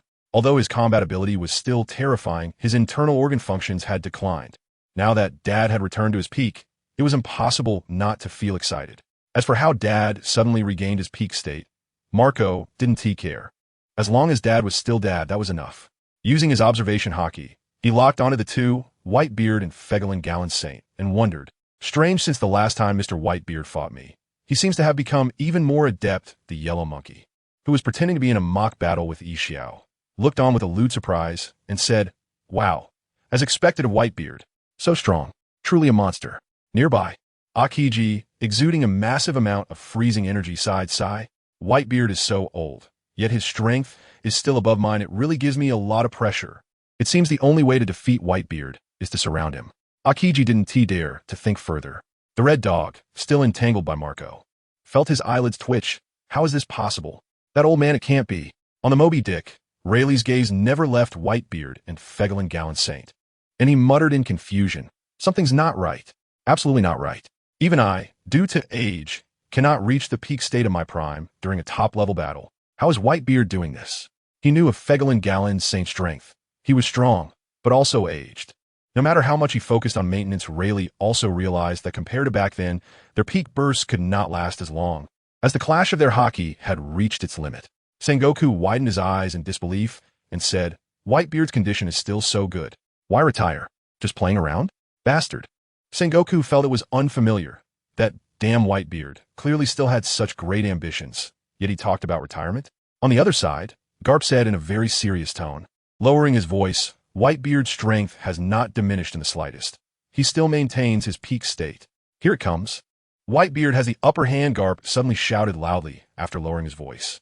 The energy from the clash exploded completely. The violent shockwave surged into the sky in the astonished eyes of everyone. The clouds were instantly dispersed on the battlefield of Marine headquarters. Only a few strong individuals managed to stabilize themselves, while others were either blown away or fell heavily to the ground, all in a state of disarray. In the view of Mihawk, the Eagle Eye, after the hockey clash between Whitebeard and Fegelin Gallen Saint exploded, Fegelin Gallen Saint was forced back 5 steps before stabilizing himself, while Whitebeard still appeared to be in complete control. The world's strongest man, truly deserving of the title. At this moment, Mihawk deeply recognized Whitebeard's strength. Just as Doflamingo arrived at the shockwave using a spiderweb, he laughed maniacally. For that guy who was so arrogant in Mariehua has finally been suppressed. He saw Whitebeard pursue Fegelin Gallen Saint, who had been forced back several steps, and that astonishing rhythm of attacks made Doflamingo's scalp tingle. TCH, that old man can still be so imposing. At this moment, even Crocodile had to admit that Whitebeard was incredibly majestic. Fegelin Gallen Saint, continuously fending off Whitebeard's waves of attacks, was deeply shocked inside, thinking, Whitebeard's strength is exactly the same as it was back then. Fegelin Gallen Saint was once able to match Whitebeard evenly, but now with age, giving it his all was already a bit beyond his capabilities. At this moment, Fegelin Gallon, Saint raised his sword to block Whitebeard's sweeping Song Yin Xie Clang as he blocked Whitebeard's horizontal slash. Fegelin Gallon Saint's feet slid back more than a meter. Old man Gallon, you're quite capable. Whitebeard smirked, revealing a disdainful smile while mocking Fegelin Gallon Saint. Whitebeard, you're seeking death. Fegelin Gallon Saint pushed off with his toes and charged at Whitebeard. Whitebeard's expression suddenly turned cold, and the little remaining spiritual energy within him began to mobilize. Chapter 65. Mobilizing spiritual power to suppress Gallon. Sengoku joins in. Whitebeard 1 versus 2. The moment Fegelin Gallon Saint's full-powered slash collided with Whitebeard's fist. What? Fegelin Gallon Saint's pupils constricted. He wanted to switch from offense to defense, but it was already too late. Bang! The powerful warriors present, who were fully focused on witnessing the battle between Whitebeard and Fegelin Gallon Saint, were momentarily caught off guard. They saw Fegelin Gallon Saint's head being violently smashed into the ground by Whitebeard's fist, the powerful shockwave continuously damaging Fegelin Gallon Saint's body. Unable to hold it back, Fegelin Gallon Saint spat out a mouthful of blood, his mind almost scattering, enduring the intense pain. Fegelin Gallon Saint let out a roar, risking further injury. He swung his arm backward towards Whitebeard, unleashing a flying slash. Whitebeard took the opportunity to block Fegelin Gallon Saint's flying slash with his supreme great knife, the Tsungyan cut. Fegelin Gallon Saint used this brief moment to quickly create some distance from Whitebeard. Breathing heavily, Fegelin Gallon Saint was bleeding profusely from his head, his left eye swollen shut. Before Fegelin Gallon Saint could catch his breath, he saw Whitebeard's toes press against the ground, accelerating towards him. Without the time to adjust his breath, Fegelin Gallon Saint had to brace himself to meet Whitebeard head-on. The two engaged in a fierce battle once again. However, the earlier blow from Whitebeard had already thrown Fegelin Gallon Saint's breathing into chaos. One thing that puzzled Fegelin Gallon Saint was why Whitebeard's power had increased slightly in that instant. Just that slight increase had instantly broken the balance, not thinking much about it. Fegelin Gallon Saint desperately tried to fend off Whitebeard's fierce attacks, clearly finding it several times more difficult than before. Whitebeard leaped into the air, his right foot gathering the power of the tremor fruit into a glowing orb, and smashed it down boom the moment the shockwave exploded. Fegelin Gallon Saint was thrown dozens of meters across the ground just as he barely steadied himself. He saw Whitebeard charging at him again. Whitebeard, attacking at full speed, felt a bit regretful as he thought, what a pity. There is too little spiritual power left after that instant strike. His spiritual power was completely exhausted. But that previous attack had already created an advantage. Originally, Fegelin Gallon Saint could barely hold his ground against Whitebeard in his prime. After being forcefully pushed by Whitebeard, his condition plummeted. Now, facing Whitebeard head-on, he was visibly at a disadvantage, his breathing a chaotic mess. Rayleigh Moby Dick frowned and muttered, what was that just now? There is no mistake. Whitebeard's explosive power increased slightly in an instant. What on earth is going on? Whitebeard's strength at peak was already enough to shock me. Yet he could still unleash power beyond his peak. At the same time, Rayleigh also thought about how Whitebeard's ambition grew larger in his old age, which should also be related to his strength, making it more understandable. Meanwhile, the three admirals, along with Mihawk and Smoker, were all momentarily stunned. They had already felt immense pressure from Whitebeard's displayed strength, and now, Whitebeard had just increased his explosive power slightly. That slight increase instantly shattered the boundaries of the Emperor level. Mihawk sighed. At present, there should be no one in the world who can defeat Whitebeard head-on. The lecherous Kizaru was completely shocked by Whitebeard's strength. "Alala, is this for real? This is troublesome." Akiji felt that to deal with Whitebeard, they would really have to pay an enormous price. Damn, old man. Akainu unleashed a massive magma fist aimed at Marco, and although he didn't want to admit it, he had to acknowledge if Fegelin Gallon Saint were replaced by Akainu himself, could he handle Whitebeard? That momentary explosion of power from Whitebeard, he simply couldn't withstand. The more he thought about it, the more uncomfortable he felt. How could an old man on the verge of death possess such powerful strength? After the blue flames burned and quickly healed his injuries, Marco was internally astonished. As expected of Dad, he's even fiercer than before. Carp's eyes widened in disbelief. And if his eyeballs weren't still attached, they would have dropped from shock, questioning life. No, is he really Whitebeard? How could anyone achieve reverse enhancement? In old age, being able to maintain peak performance is already shocking enough, yet he's even stronger than in his prime? Damn, if I hadn't seen it with my own eyes. I wouldn't believe that someone could become stronger in old age. This completely defies natural phenomena, because Carp was very clear about what Whitebeard's peak strength was like. He felt even more astonished. On the other side, Sengoku's level of shock was no less than Carp's. If I hadn't brought you here, dealing with you in the future would be immensely difficult.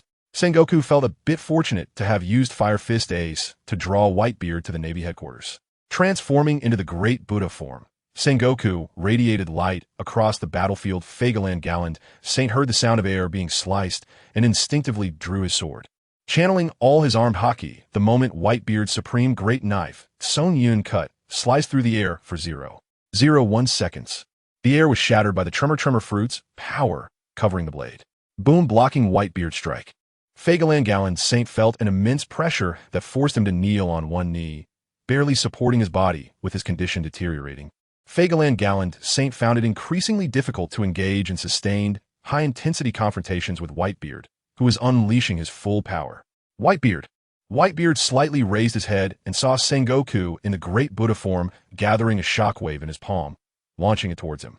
The moment Sengoku's gigantic palm came crashing down, the shockwave formed racing towards Whitebeard. Great Buddha shockwave. Good timing. Facing Sengoku's Great Buddha shockwave, Whitebeard clenched his fist and smashed it down towards Sengoku tremor shockwave.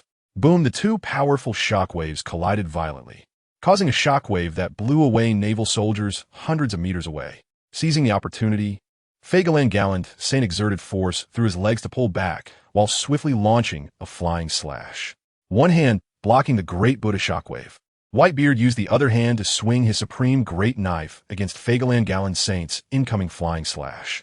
Fagalan Galland Saint shouted, "Sengoku, let's deal with Whitebeard together." Good. Sengoku agreed immediately.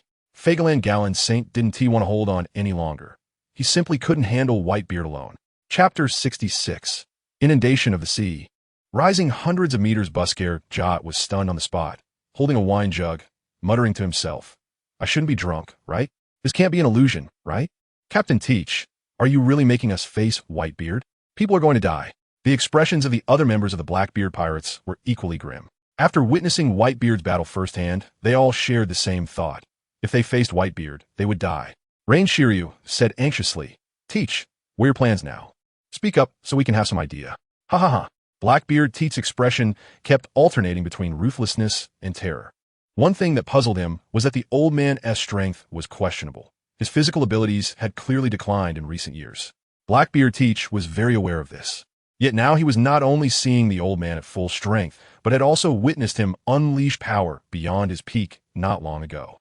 All signs indicated that something big had happened within the Whitebeard pirates during the time he left. Not only had Marco awakened his devil fruit powers, but there was also a new vice captain he didn't recognize, whose strength was comparable to that of an admiral from the Navy headquarters.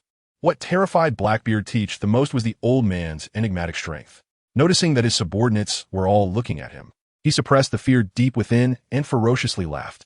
Ha ha ha, now that we've come this far, how can we possibly back down? Blackbeard Teach silently encouraged himself. More than 20 years of waiting had brought him what he wanted. What's a little more waiting?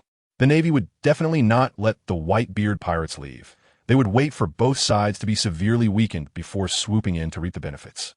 After hearing Captain Teach's thoughts, Basis, Lafitte, Van Oka, and Poison Q immediately expressed their support. As for Rain Shiryu and the others, their silence was tacit approval.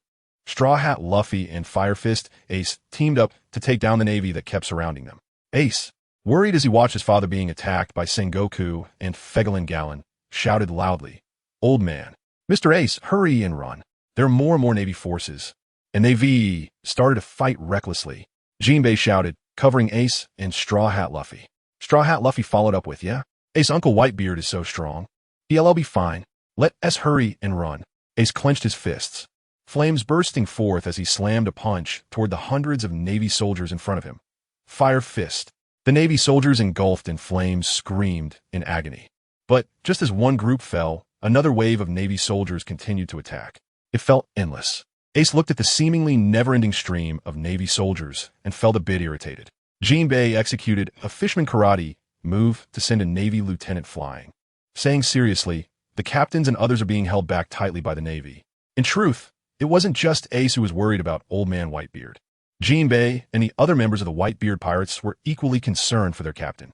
However, they were more rational and knew that the most important thing was to get away from the Navy headquarters quickly. Whitebeard launched into the fifth round of clash with Sengoku. As the collisions continued, the shockwave once again faintly suppressed the Buddha shockwave. Seizing the opportunity, Fegalan Gallon charged at Whitebeard with a furious roar.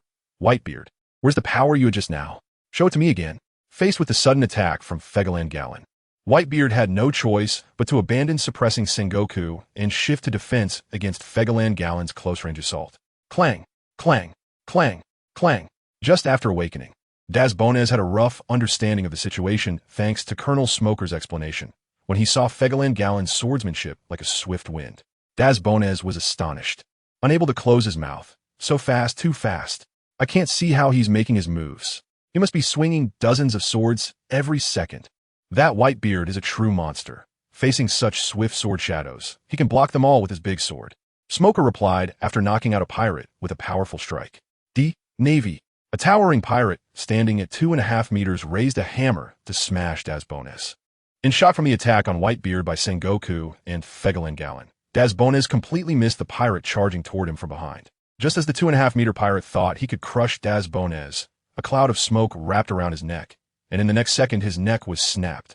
Seeing that Das Bones hadn't reacted yet, Smoker scolded, Das Bones, get your head in the game and fight. Deeply captivated by the battle that surpassed her understanding, Das Bones didn't even hear Smoker's shout, blocking all of Fegalan Gallon's sword strikes. Whitebeard raised the corners of his mouth in a dismissive smile. Is that all you've got, old man Gallon? Extreme.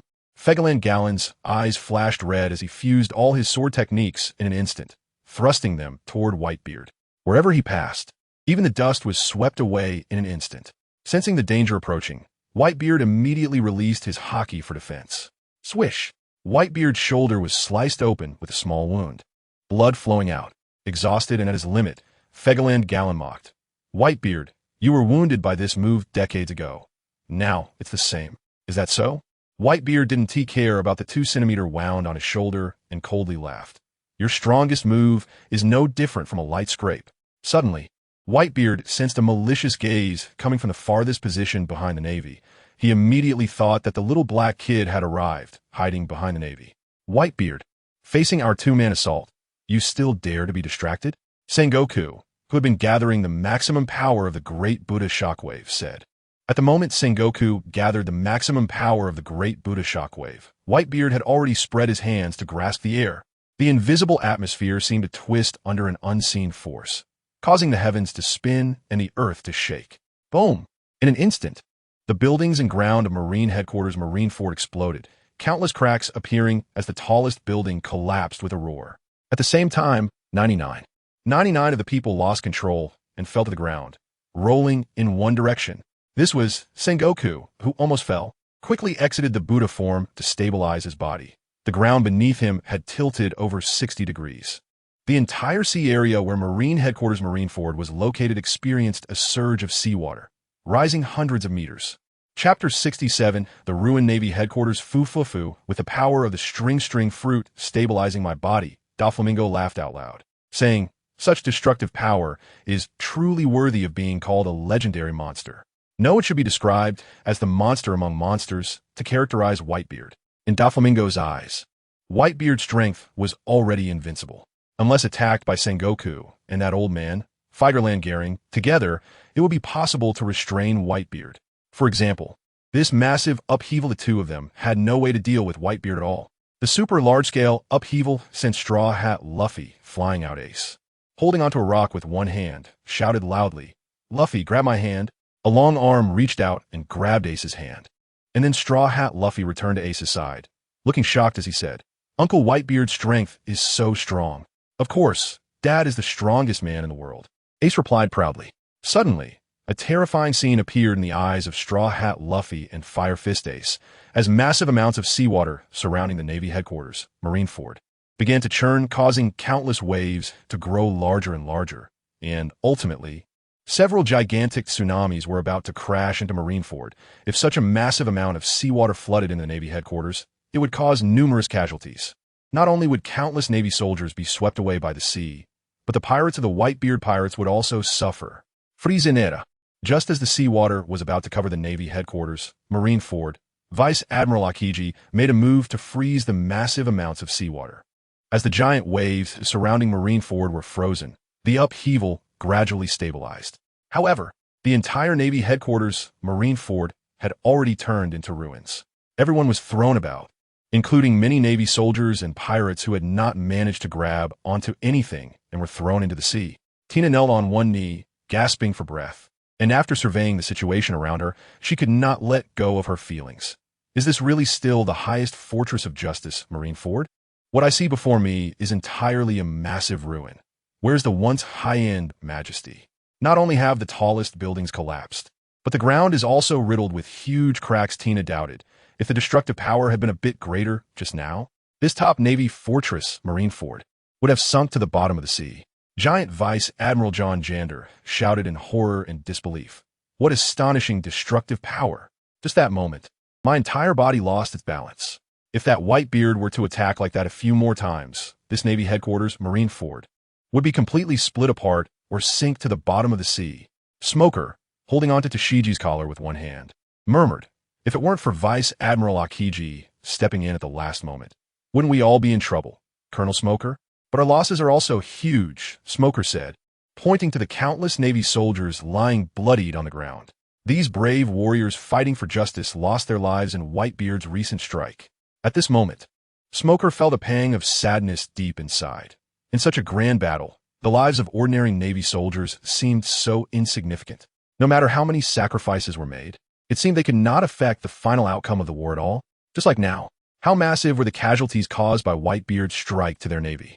And then, there was nothing after that.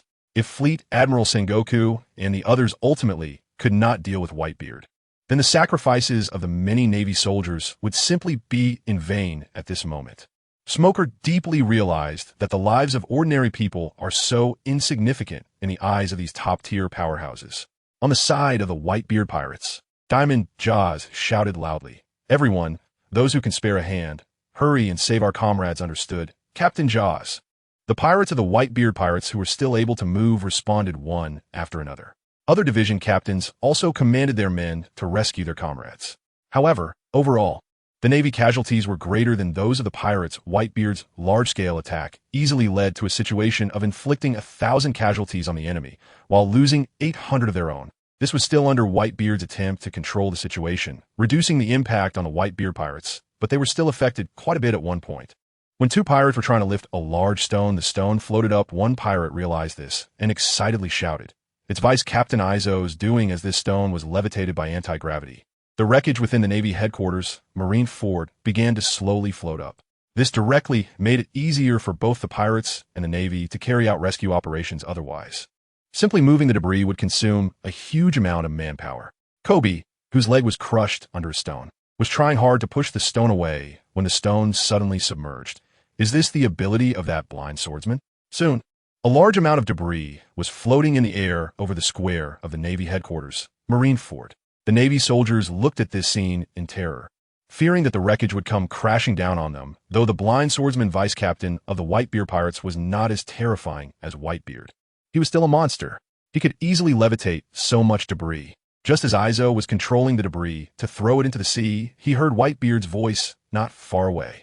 Izo, control that debris and throw it at the Navy behind. Force that little brat Blackbeard out for me. As Whitebeard's voice reached his son's ears, their faces immediately filled with rage, especially Ace, whose fists cracked with tension. Behind the Navy, Blackbeard Teach forcefully pushed away a large stone that was pressing down on him and laughed while cursing. Ha ha, that old man really is causing chaos. Captain Teach, be careful, Lafitte quickly reminded. The members of the Blackbeard pirates also noticed that the large amounts of debris floating in the sky were heading toward them. Damn it, have we been exposed? Blackbeard Teach instantly realized they were exposed. Otherwise, how could it be crashing toward him? At the same time, looking at the horrific scene of the Navy headquarters, Sengoku's gaze was cold as he glared at Whitebeard and said, Whitebeard, are you planning to sink this Navy headquarters, Marine Ford, to the bottom of the sea? Hololololo Whitebeard smirked dismissively. Sengoku, this is war. Of course, we must do whatever it takes to crush the opponent. You've been the fleet admiral for so many years.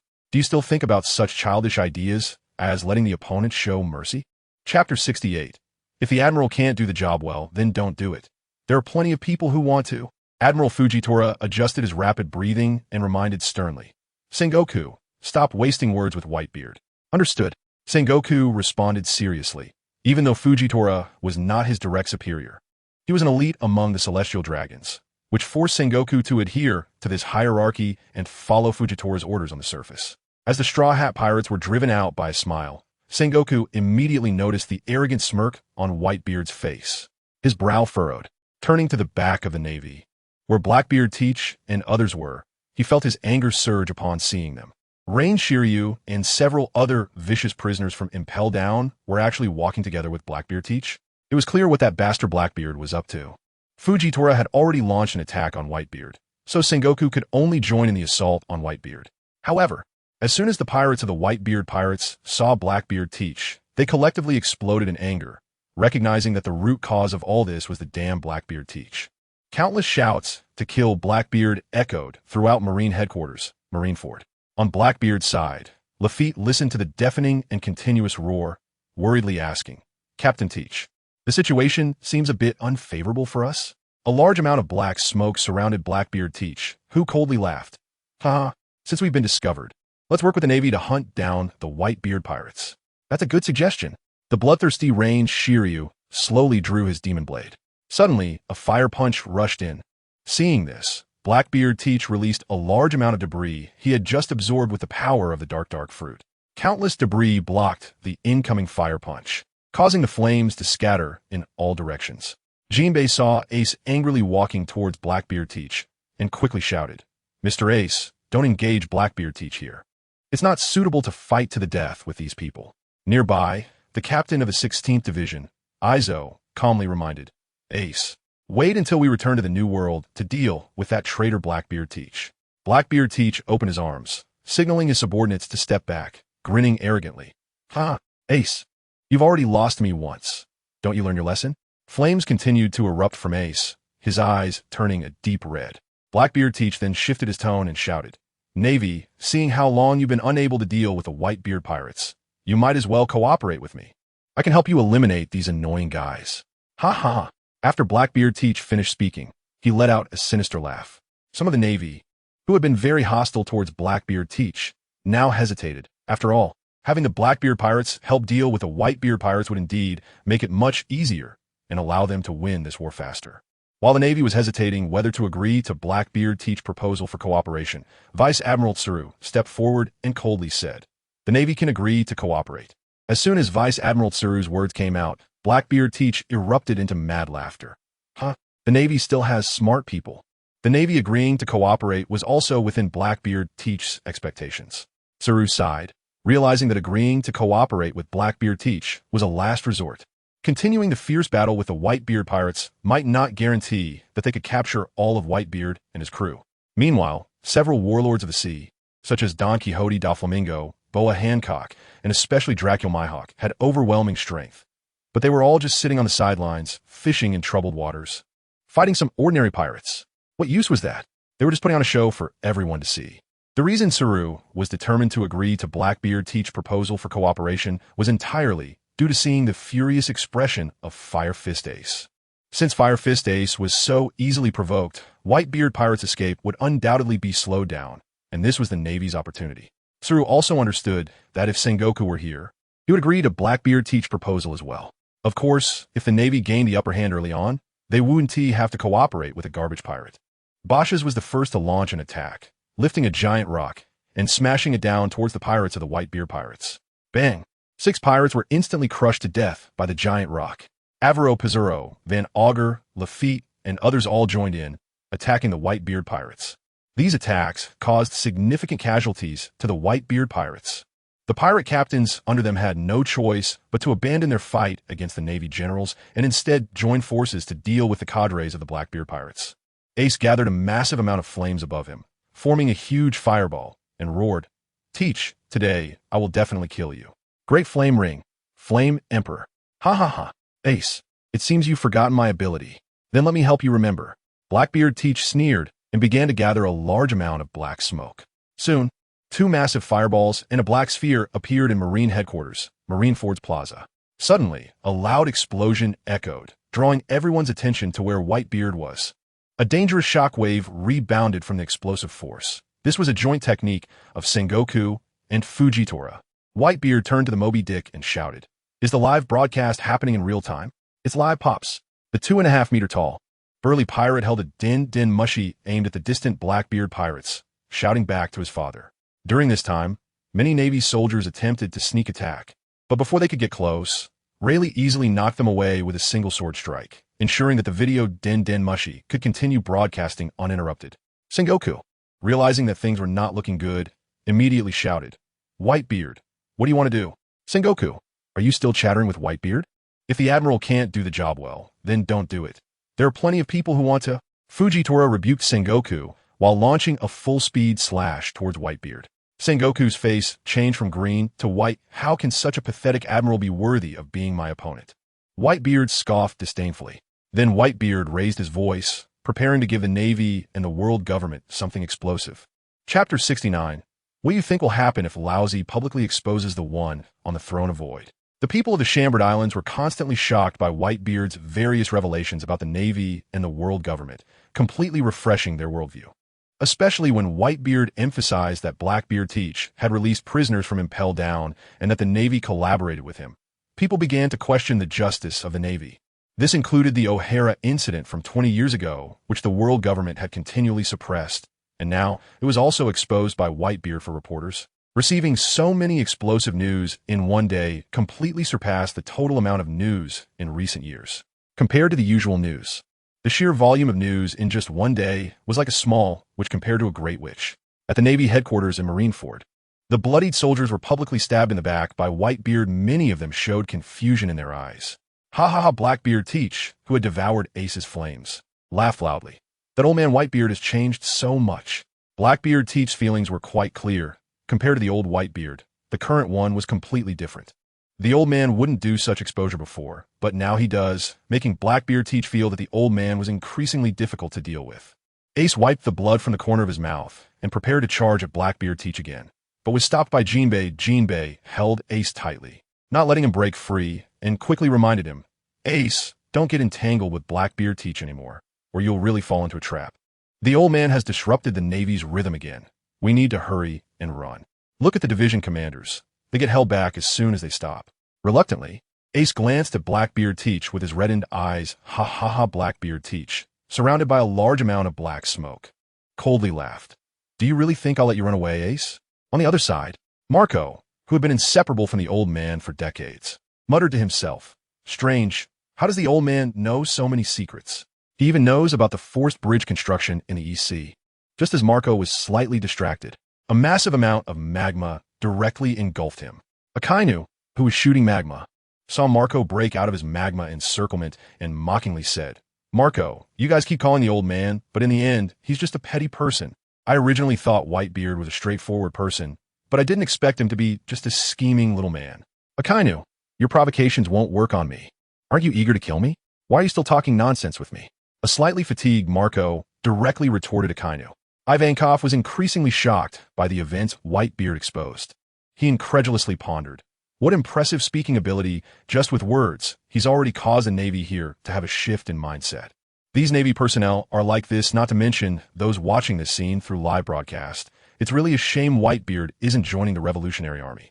Ivankov could already sense that most of Whitebeard's actions were directed against the Celestial Dragons and aligned with their Revolutionary Army's goals. This thought flashed for a second, and Ivankov then felt that how could Whitebeard possibly lower himself to join their Revolutionary Army? Boom, shut up. Whitebeard, with a shockwave from Whitebeard's impact, Sengoku, in his Buddha form, had blood flowing from the corners of his mouth and slapped his palm towards Whitebeard. Sengoku dared not let Whitebeard continue talking. Who knows how much more Whitebeard knows? Clearly, these events had already been cleaned up, yet how could Whitebeard, far away in the New World, still know? It's unbelievable, too unbelievable. At the moment, Whitebeard swung his supreme great knife to cleave through Sengoku's palm. Fagalan Galleon had already ambushed Whitebeard from behind.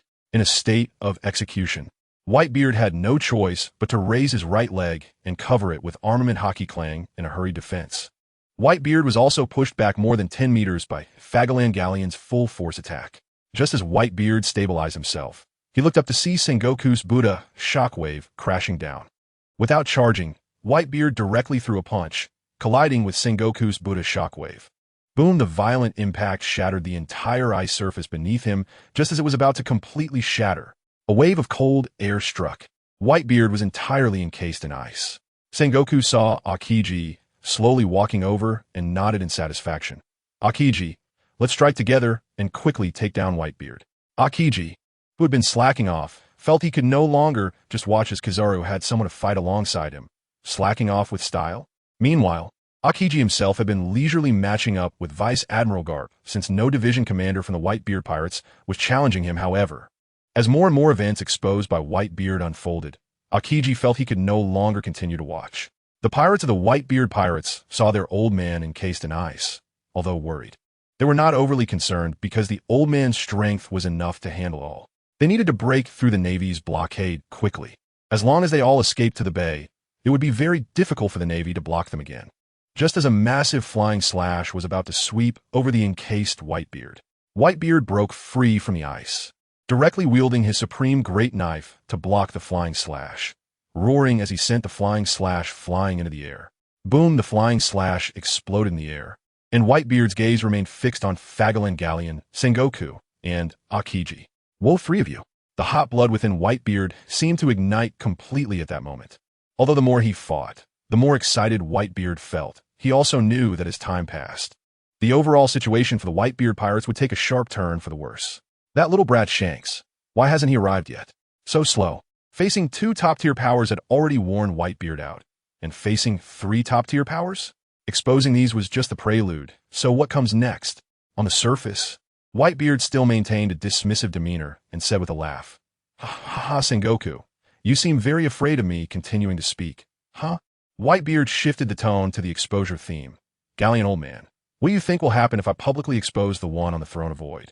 Fagalan Galleon, who was about to attack, was stunned by Whitebeard's words, frozen in place. Chapter 70, for example, what was that thing? Something? The stunned Figureland Garling immediately made Sengoku and Akainu realize that something was wrong. The sentence just spoken by Whitebeard had already led them, as high-ranking members of the Navy, to connect some dots, especially Sengoku, who thought of a very terrifying possibility. No, it should be impossible, but from Figureland Garling's reaction, Sengoku couldn't help but fall into doubt. If that were true, then the dark side of the world government. Sengoku dared not think further. Moreover, how did Whitebeard know so much about secrets that even he, as the highest leader of the Navy, was unaware of? Furthermore, regarding the secrets of the celestial dragon's upper echelons, there were very few who knew. So how did Whitebeard know?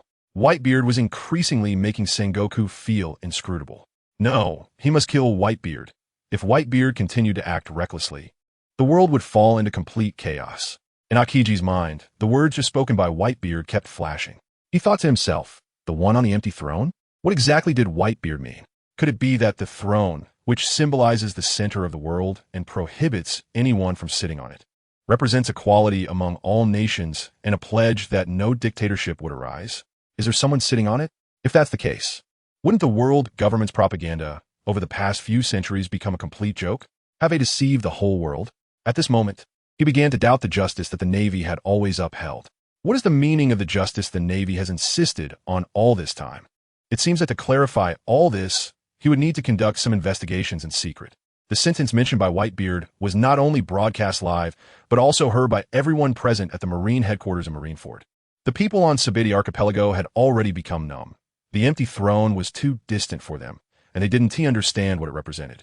However, for those who understood, it was like a bolt from the blue.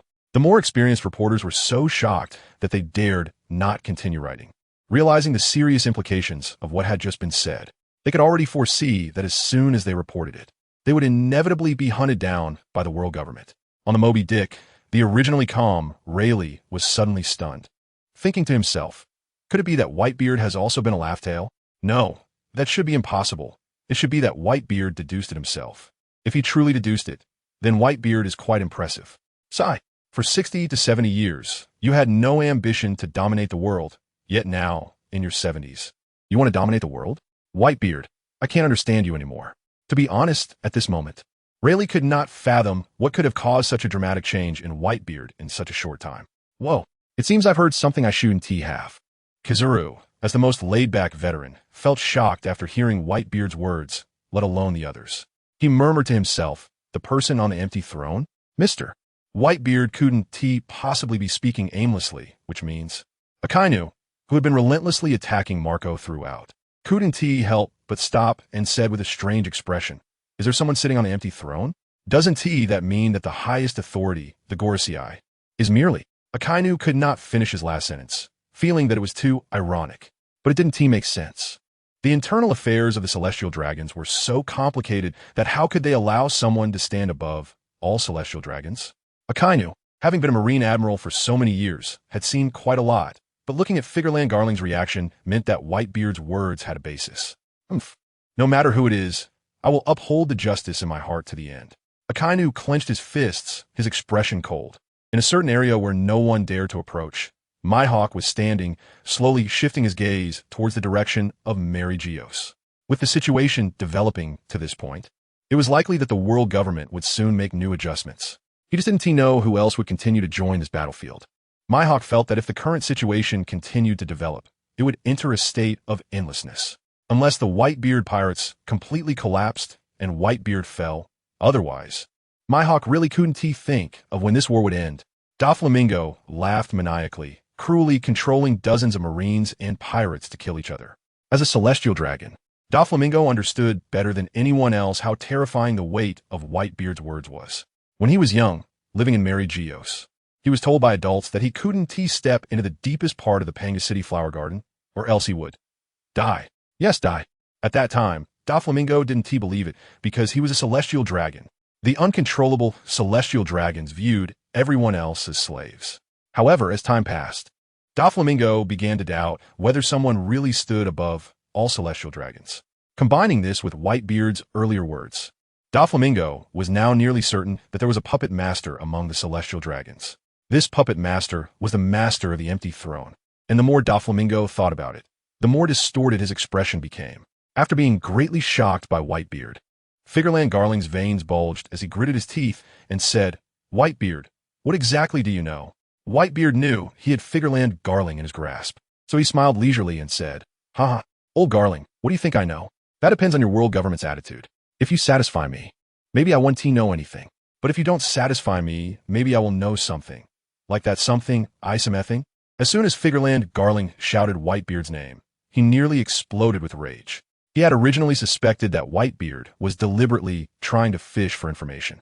Now it seemed that this damned Whitebeard really knew something, which made things difficult. It would be very hard to quickly kill Whitebeard. Even if several people surrounded and attacked Whitebeard to death, that damn guy would definitely reveal Sama's name before he died. At that time, Figureland Garling himself would not be able to escape Sama's punishment. Chapter 71. The five elders take action when Whitebeard publicly mentioned the one on the empty throne. The five elders immediately reported this to Lordum. Upon returning to the conference room, Izambran V. Nejuro, coldly holding a katana, reminded everyone, Lordum wants us to find a way to deal with Whitebeard, but we cannot let Whitebeard expose Lordum's existence. Time is of the essence. What suggestions do we have? Topman Vachali, sitting with his arms crossed on the sofa, said, we should all take action at once and overwhelm Whitebeard. No matter how strong he is, he can't withstand our numbers. That's not appropriate. The tall, thin elder, Marcus Matz, shook his head, dismissing the suggestion. He continued, if we all act, those restless individuals will think we are weak. It shouldn't take so many of us to deal with one Whitebeard. Shepherd X, Peter, pacing in the conference room, analyzed. In the overall war, Whitebeard has consistently outmaneuvered the Navy. I think we should focus on stabilizing Whitebeard first and prevent him from revealing Lordum's existence. The repercussions of that would be too significant. It would be incredibly difficult to clean up afterward. So let us let Whitebeard go for now, and then we will personally take action. Jago Lucius Satan, who had been sitting quietly, slowly stood up and said as he walked out of the conference room, I will head to Marineford first. After all, every second increases the risk of Lordum being exposed by Whitebeard. There were no objections to Jago Lucius Satan's proposal from the other four elders, as they could teleport to the battlefield at any time. If necessary, they could all mobilize and take down Whitebeard in one go. As for afterward, if Lordum were really exposed by Whitebeard, they would have to deal with it accordingly. eliminating those that needed to be eliminated and silencing those that needed to be silenced. If it came to the worst-case scenario, they would have to destroy nations. Marine Headquarters, Marine Fort. At the moment when Sengoku called on Akiji to join the attack against Whitebeard, Fegaland Garen raised his hand to signal the two to stop. Sengoku asked in confusion, "Garen, what's going on? Let's talk later." Fegaland Garen did not reveal the reason for stopping Sengoku. He thought to himself, "At this point, those five should have already gone to report to Lordum. Let's wait for them to arrive." Fegaland Garen no longer dared to attack Whitebeard recklessly, fearing that Whitebeard might expose Lordum's existence. If that happened, he would have to bear the full responsibility alone, even though he was the supreme commander of the Knights of God, with the power to execute celestial dragons. He was nothing in front of Lordum. Now, Fegaland Garen was waiting for the five to come. Any number would do, at least afterward, if any problems arose. He wouldn't have to bear Lordum's wrath alone. Seeing Fegaland Garen's fearful demeanor, Whitebeard couldn't help but burst into laughter. "Garen, you have moments of fear too? Whitebeard, don't be too arrogant." Fegaland Garen wished he could draw his sword and cut Whitebeard into pieces right there, especially since Whitebeard's words struck deeply at his heart. Whitebeard was right. He truly felt afraid. Sengoku and Akiji were not foolish. They had their doubts about the existence of the one on the empty throne that Whitebeard referred to, questioning whether it was real or just a fabrication by Whitebeard. But now, it seemed that what Whitebeard said was indeed a fact. Otherwise, Fegaland Garen wouldn't have reacted that way. Sengoku pondered. Who is the one that could sit on the empty throne within the world government? One of the five elders? That is unlikely. Or perhaps one of the celestial dragons. But that doesn't make sense. The core powers of the celestial dragon families are deeply rooted. How could someone rise above all celestial dragons in just a few decades? If someone could do that, what kind of ability would that person possess? Sengoku could only think that this person's abilities were extraordinarily powerful, or perhaps their strength had already surpassed that of rocks from back in the day. But given his limited information, he could only rely on speculation. Fegaland Garen, Sengoku, and Akiji's temporary ceasefire with Whitebeard indirectly affected the ongoing bloodbath between the two sides, causing the Navy soldiers and Whitebeard pirates to slow down their clashes.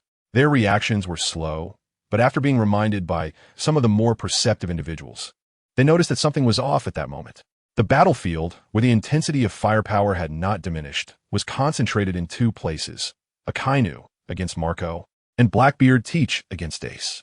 Vice Admiral Tsuru approached Carp's side and asked, "Carp, what are your plans?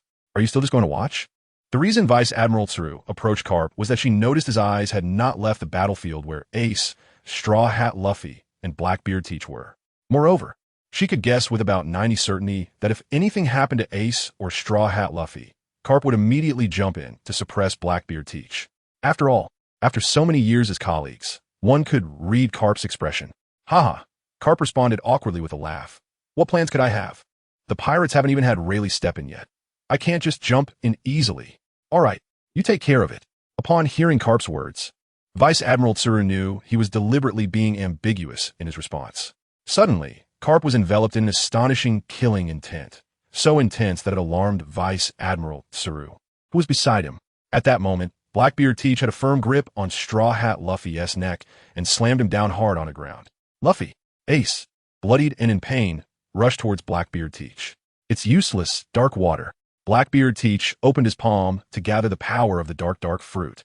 Ace was uncontrollably caught in Blackbeard Teach's grasp, and Blackbeard Teach delivered a powerful punch that sent Ace flying. Ace, who was sent flying, coughed up a mouthful of blood, but as he flew back, he also thrust a fiery spear into Blackbeard Teach's body. Gasping for air, Blackbeard Teach coldly laughed as he grabbed Straw Hat Luffy's head. "Huh, Straw Hat Luffy." As Blackbeard Teach prepared to snap Straw Hat Luffy's neck, his expression suddenly changed, sensing an icy killing intent approaching. Chapter 72, Whitebeard, you have touched the greatest taboo of this world. Today you shall die. Kapu. Blackbeard Teach was startled the moment he looked up, as he saw Kapu, exuding the aura of a fierce beast, raising his iron fist. As Blackbeard Teach instinctively prepared to counterattack, Kapu's iron fist came crashing down. In the instant his head was struck, Blackbeard Teach felt as if he was about to lose consciousness. Bang! Kapu exerted force once more, and Blackbeard Teach was sent flying like a bullet in the blink of an eye. Blackbeard Teach rolled dozens of meters on the ground, crashing heavily into the ruins before finally stopping. "Captain Teach, The officers of the Blackbeard pirates all abandoned their opponents and surrounded Kapu. Lafitte flew into the ruins and pulled Blackbeard up, who was gasping for breath, blood all over his head, and he grinned maliciously. "Ha, Navy hero Kapu. I have a temporary cooperative relationship with you, Navy, and you attack me now? Is that appropriate?" Blackbeard Teach desperately suppressed the anger within him. "I was just dealing with trash. As for the so-called cooperative relationship, I'm not aware of it." Upon hearing this, Blackbeard Teach laughed fiercely. "Ha, since you old bastard want to seek death, then I will grant you that. Boys, let us attack this old guy together." Straw Hat Luffy struggled to get up and shouted, "Grandpa!" Ace also looked at Kapu's back, whispering, "Old man, you two step back." Kapu's justice cloak fluttered in the wind, and his expression was calmer than ever. Basis was the first to launch an attack on Kapu, but just as Basis jumped, he was struck down into the ground by Kapu's fist. In the astonished eyes of many Navy and pirates around, Kapu knocked out one officer of the Blackbeard pirates with a single punch. Just as Kapu had kicked away Poison Q, Rain Shirlu attacked Kapu from behind. Just when Rain Shirlu thought he could stab Kapu, his cursed blade was caught by Kapu's hand. Rain Shirlu immediately realized something was wrong. A little punk from Impelled Down, running out to be a pirate, Kapu grabbed Rain Shirlu by the collar and swung him around, smashing him into the ground. Bang, the ground beneath him shattered instantly. The heavily struck Rain Shirlu spat out a mouthful of blood, but the corner of his mouth lifted because he tightly grasped Kapu's left arm. "Good job, Shirlu." Blackbeard Teach rushed to Kapu's back and unleashed all his strength in a punch aimed at Kapu's back. However, before Blackbeard Teach could feel joy, Kapu's right fist simultaneously struck Blackbeard Teach's face. Both sides staggered back, but while Kapu only retreated 6 meters, Blackbeard Teach rolled dozens of meters on the ground. Kapu twisted his neck, making a cracking sound. "Damn it, that cursed old monster." Blackbeard Teach glared fiercely at Kapu. In the distance, KB and Barumabur watched Kapu's impressive display. Excited to the point of being breathless, Barumabur nudged KB's shoulder and said, "KB, Vice Admiral Kapu is amazing. He can take on the entire Blackbeard crew without losing ground." "Yes, Vice Admiral Kapu is a hero of our Navy." KB silently vowed to become a powerful figure like Vice Admiral Kapu. On the other side, Admiral Tsu sighed helplessly. She had guessed Kapu's sudden attack on Blackbeard Teach was for his grandson. Forget it. Anyway, Blackbeard Teach had released the prisoners from Impelled Down, and the bill would have to be settled later. It was fine for Kapu to deal with it in advance. As many eyes were drawn to the battle between Kapu and the Blackbeard pirates, a dark light suddenly descended beside Fegalan Gallon, drawing their attention back to him. Crocodile casually swatted away the Navy soldiers and pirates controlled by Doflamingo, frowning and murmuring, "Who else is coming?" "Fufufu, that's right, the 5 elders have arrived. This war is getting more and more interesting." Doflamingo licked his lips and sneered excitedly. "The 5 elders?"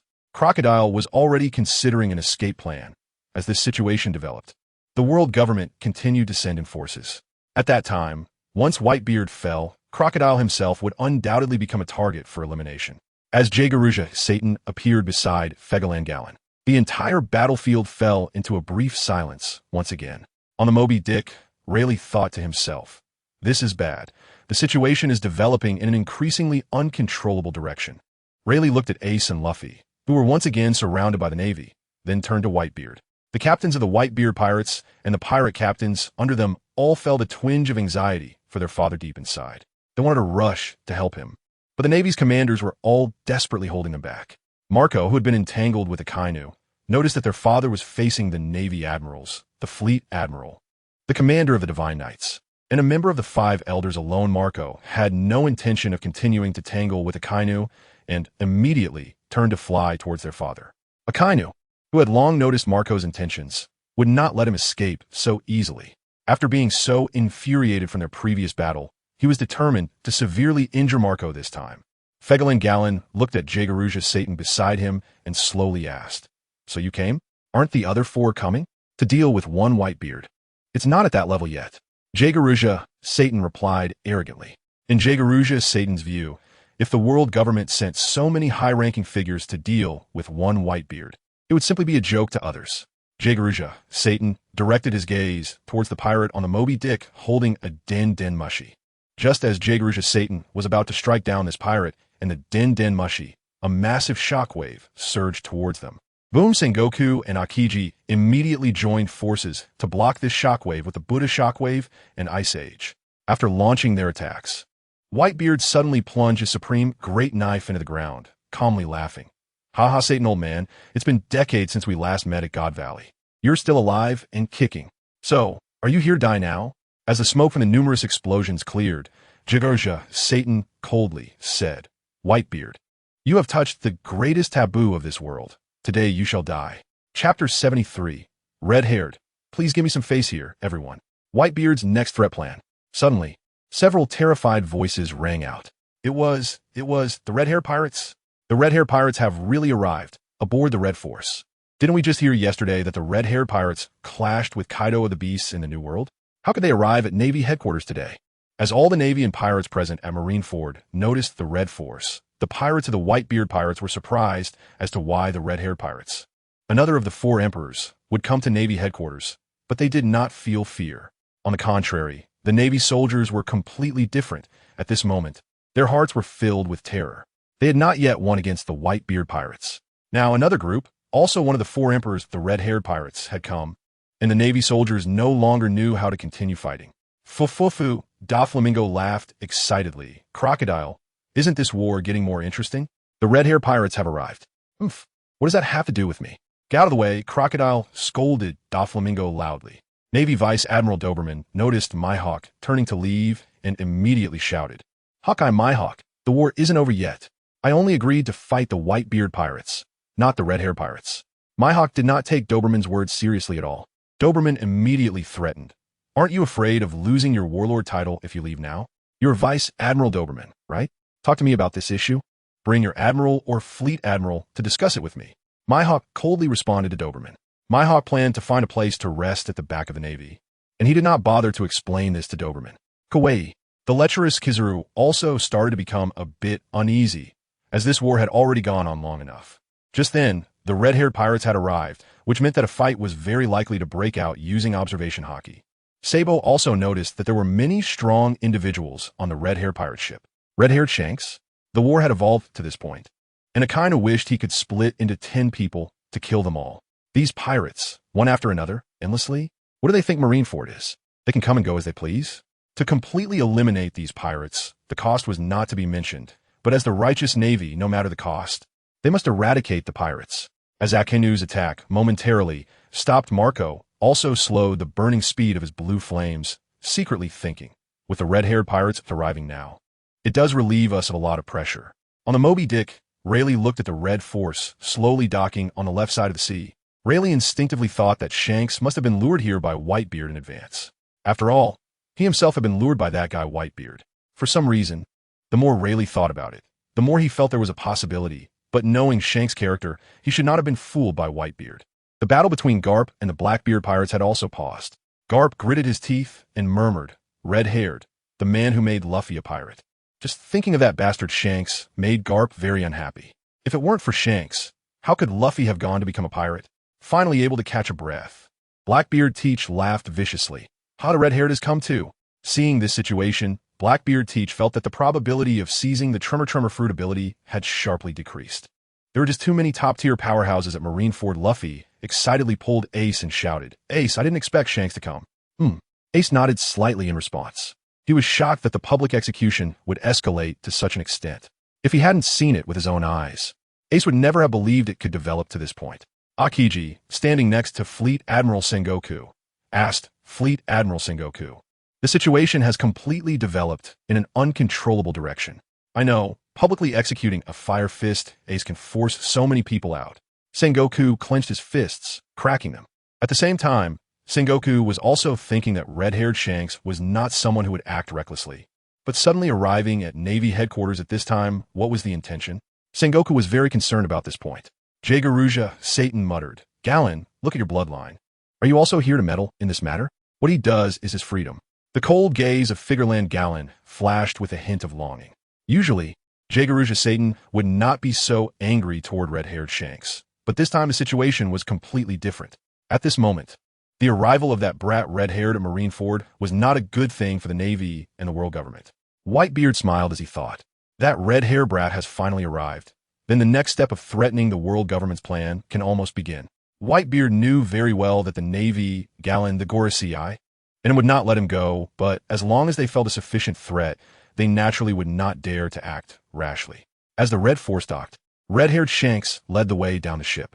The ever-hungry Lucky Roo worriedly asked, "Captain, the situation seems off."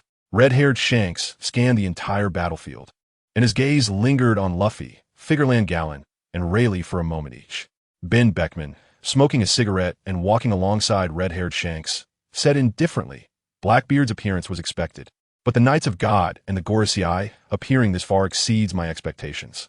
Something major must have happened in this war. Otherwise, the Knights of God and the Gorosei would not easily show themselves in public." "Yes," Yasopp added, "since we are here, it's already impossible to stay out of it. Moreover, our captain has no intention of staying out of it." Red-haired Shanks advanced step by step, slowly drawing his sword Griffin, while an overwhelming conqueror's haki continuously emanated, saying, "Please give me some face here, everyone." Chapter 74, "So you're not planning to give me this face anymore?" 4 5-pointed star teleportation arrays appeared. "This war ends here. If both sides continue to fight, it will only lead to endless casualties. If anyone hasn't had enough fun yet, then let me be your opponent." The moment red-haired Shanks finished his last sentence, his supreme conqueror's haki surged to the maximum. The terrifying conqueror's haki indiscriminately enveloped everyone at the Marine headquarters Marineford. Red lightning spread everywhere. A large number of Marines and pirates could not withstand the immense pressure of this conqueror's haki and knelt down. How is this possible? The conqueror's haki is actually this strong? Even I feel like I can't hold on. Rear Admiral Squirrel's eyes widened in disbelief. Red-haired Shanks' conqueror's haki intensity is actually a bit stronger than Whitebeard's. Whitebeard's conqueror's haki is already terrifying enough, but Shanks is even more so. Originally, red-haired Shanks did not intend to exert his conqueror's haki, but given the current situation, he must let everyone see his determination to end the war. Marco frowned and muttered, "That bastard red-haired. How dare red-haired Shanks use his conqueror's haki to suppress even the Whitebeard pirates? I'll have to find that bastard red-haired later and settle the score." Now Marco is not afraid of red-haired Shanks. The sly Kazuru said with a strange expression, "Wow." As expected of the one known as the strongest conqueror's haki, red-haired, it can even affect the rear admirals. Don Quixote Doflamingo frowned and muttered, "Conqueror's haki." At this moment, Doflamingo's proud heart suffered a significant blow. The conqueror's haki of Kaido the Beast and Whitebeard had already left him in the dust, and now, red-haired Shanks' conqueror's haki is even more intimidating. Doflamingo, who also possesses conqueror's haki and is a man capable of becoming a king, is unwilling. Boa Hancock, who had just kicked away an annoying marine and a pirate, bit her finger in surprise and said softly, "These 4 emperors are all monsters. Whitebeard, the all-round, perfect hexagonal warrior, and the conqueror's haki of red-haired Shanks is even more shocking." Previously, Boa Hancock had never encountered these 4 emperors-level pirates. Now that she has come into contact with 2 of them, she truly realizes that anyone who can become a 4 emperor is not simple. As for Uncle Rayleigh, Boa Hancock had never seen him unleash his full power, so she doesn't have a concrete concept. This extreme conqueror's haki only exerted pressure for 3 seconds before red-haired Shanks withdrew it back into his body. Everyone except the top-tier powerhouses breathed a sigh of relief. As red-haired Shanks spoke, the battlefield at the Marine headquarters Marineford briefly fell into silence. Jagaroja, Satan, sneered coldly. "Red-haired Shanks, if it were any other time, perhaps I would give you this face. But today, everyone from the Whitebeard pirates must die here. If you don't get involved, the world government won't pursue you either."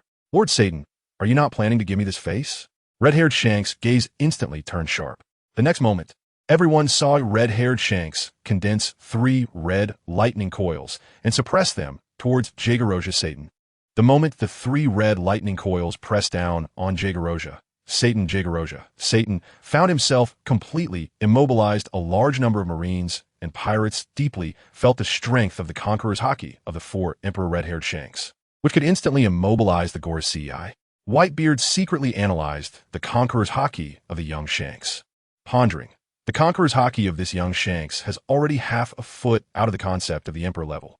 Just as Jagaroja Satan was about to break free from Shanks' oppression, he noticed that a force collided with Shanks' oppression. Jagaroja Satan immediately seized the opportunity to break free from red-haired Shanks' oppression. Red-haired Shanks looked at Fegelin Gallon and withdrew the suppression, calmly asking, "Do we really have to fight to the death?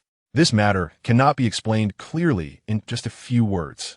Fegelin Gallon also didn't know how to explain this matter to his son Shanks. In a corner at the edge of the Marine headquarters Marineford, Buggy trembled and muttered to himself, "Shanks, don't get entangled with these people. Take me away."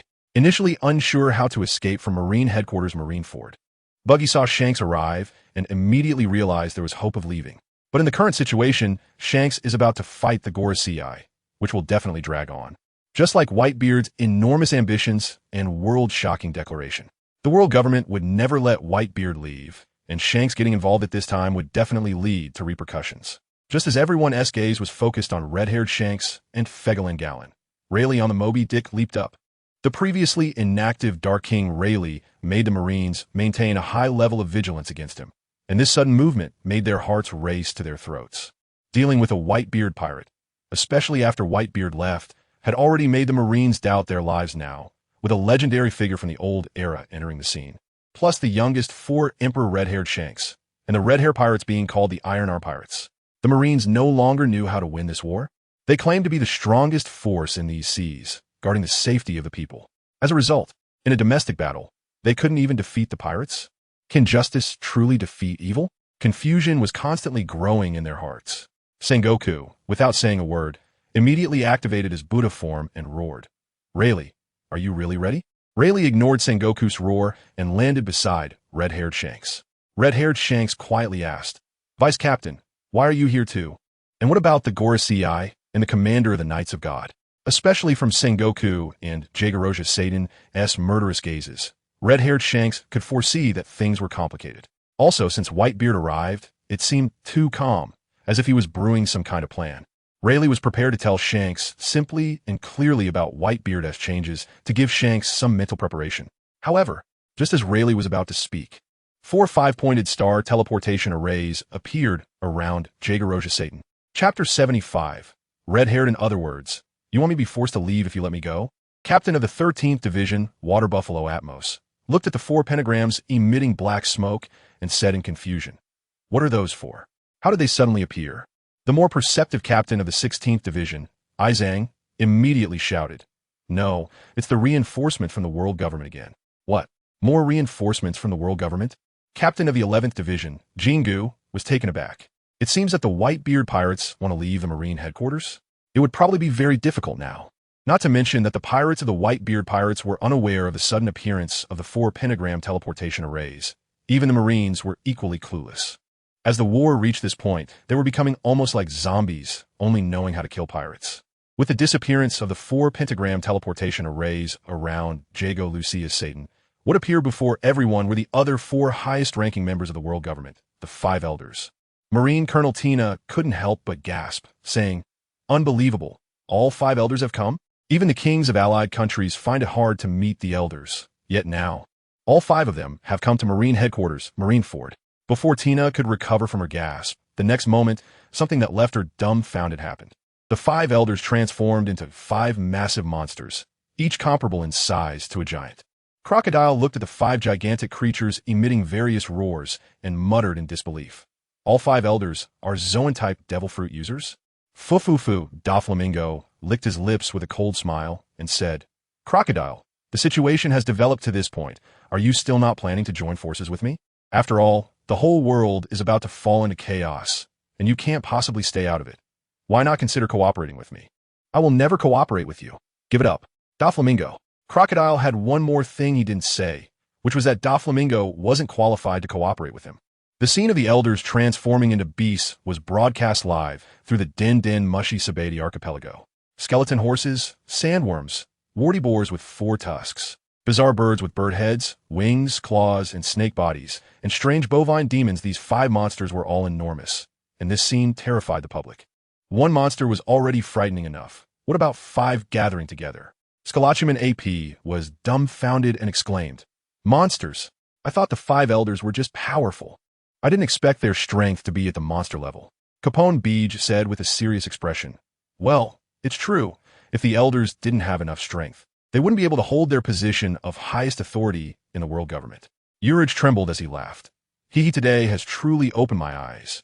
I wonder if Whitebeard and red-haired Shanks can handle this situation, already numb from the continuous shocking events.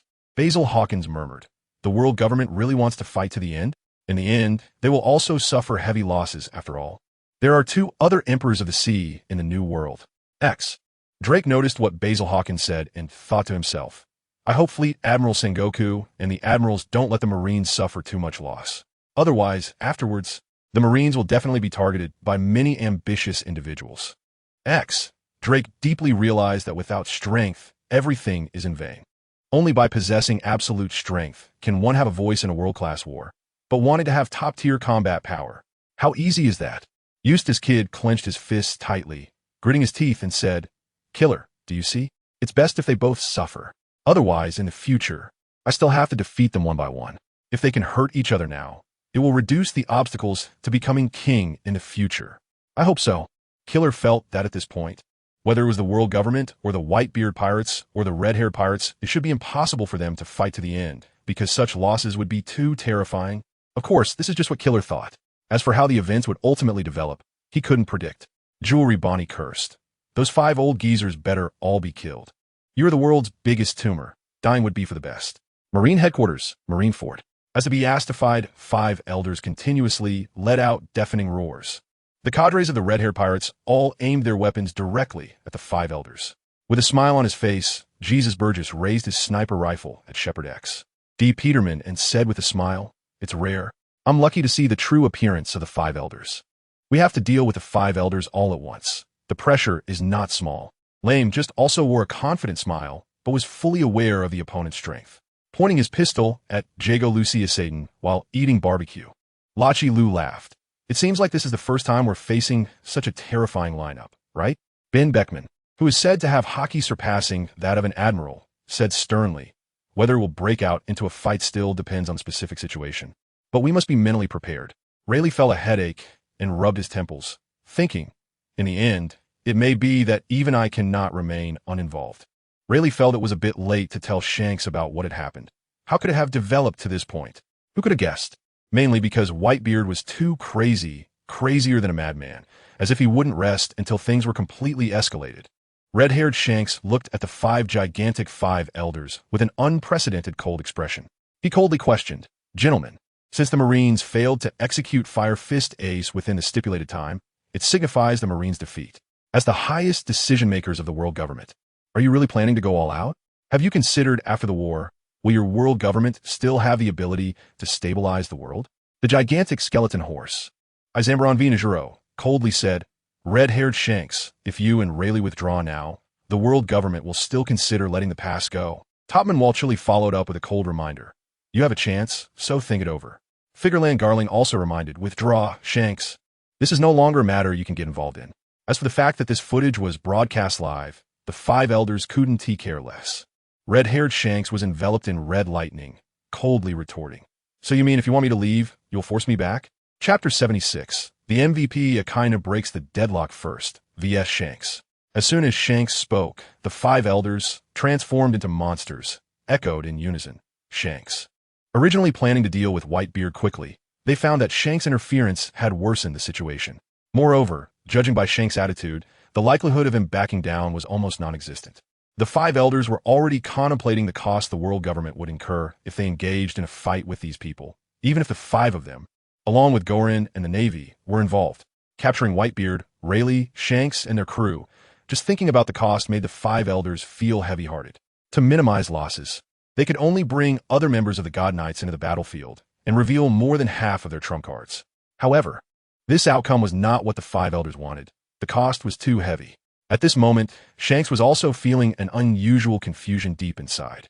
Were the 5 elders really planning to declare an all-out war against them? The 5 elders shouldn't be so thoughtless. In this situation, taking action would be entirely detrimental to the world government. In the blink of an eye, countless thoughts flashed through the minds of the 5 elders and Shanks. During the standoff between the 5 elders and the red-haired pirates, everyone held their breath. Suddenly, a phoenix engulfed in blue flames flew towards Whitebeard, breaking the strange silence. Marco landed beside Whitebeard and asked in a low voice, "Dad, what should we do now?" "Don't rush." Whitebeard calmly told Marco not to worry.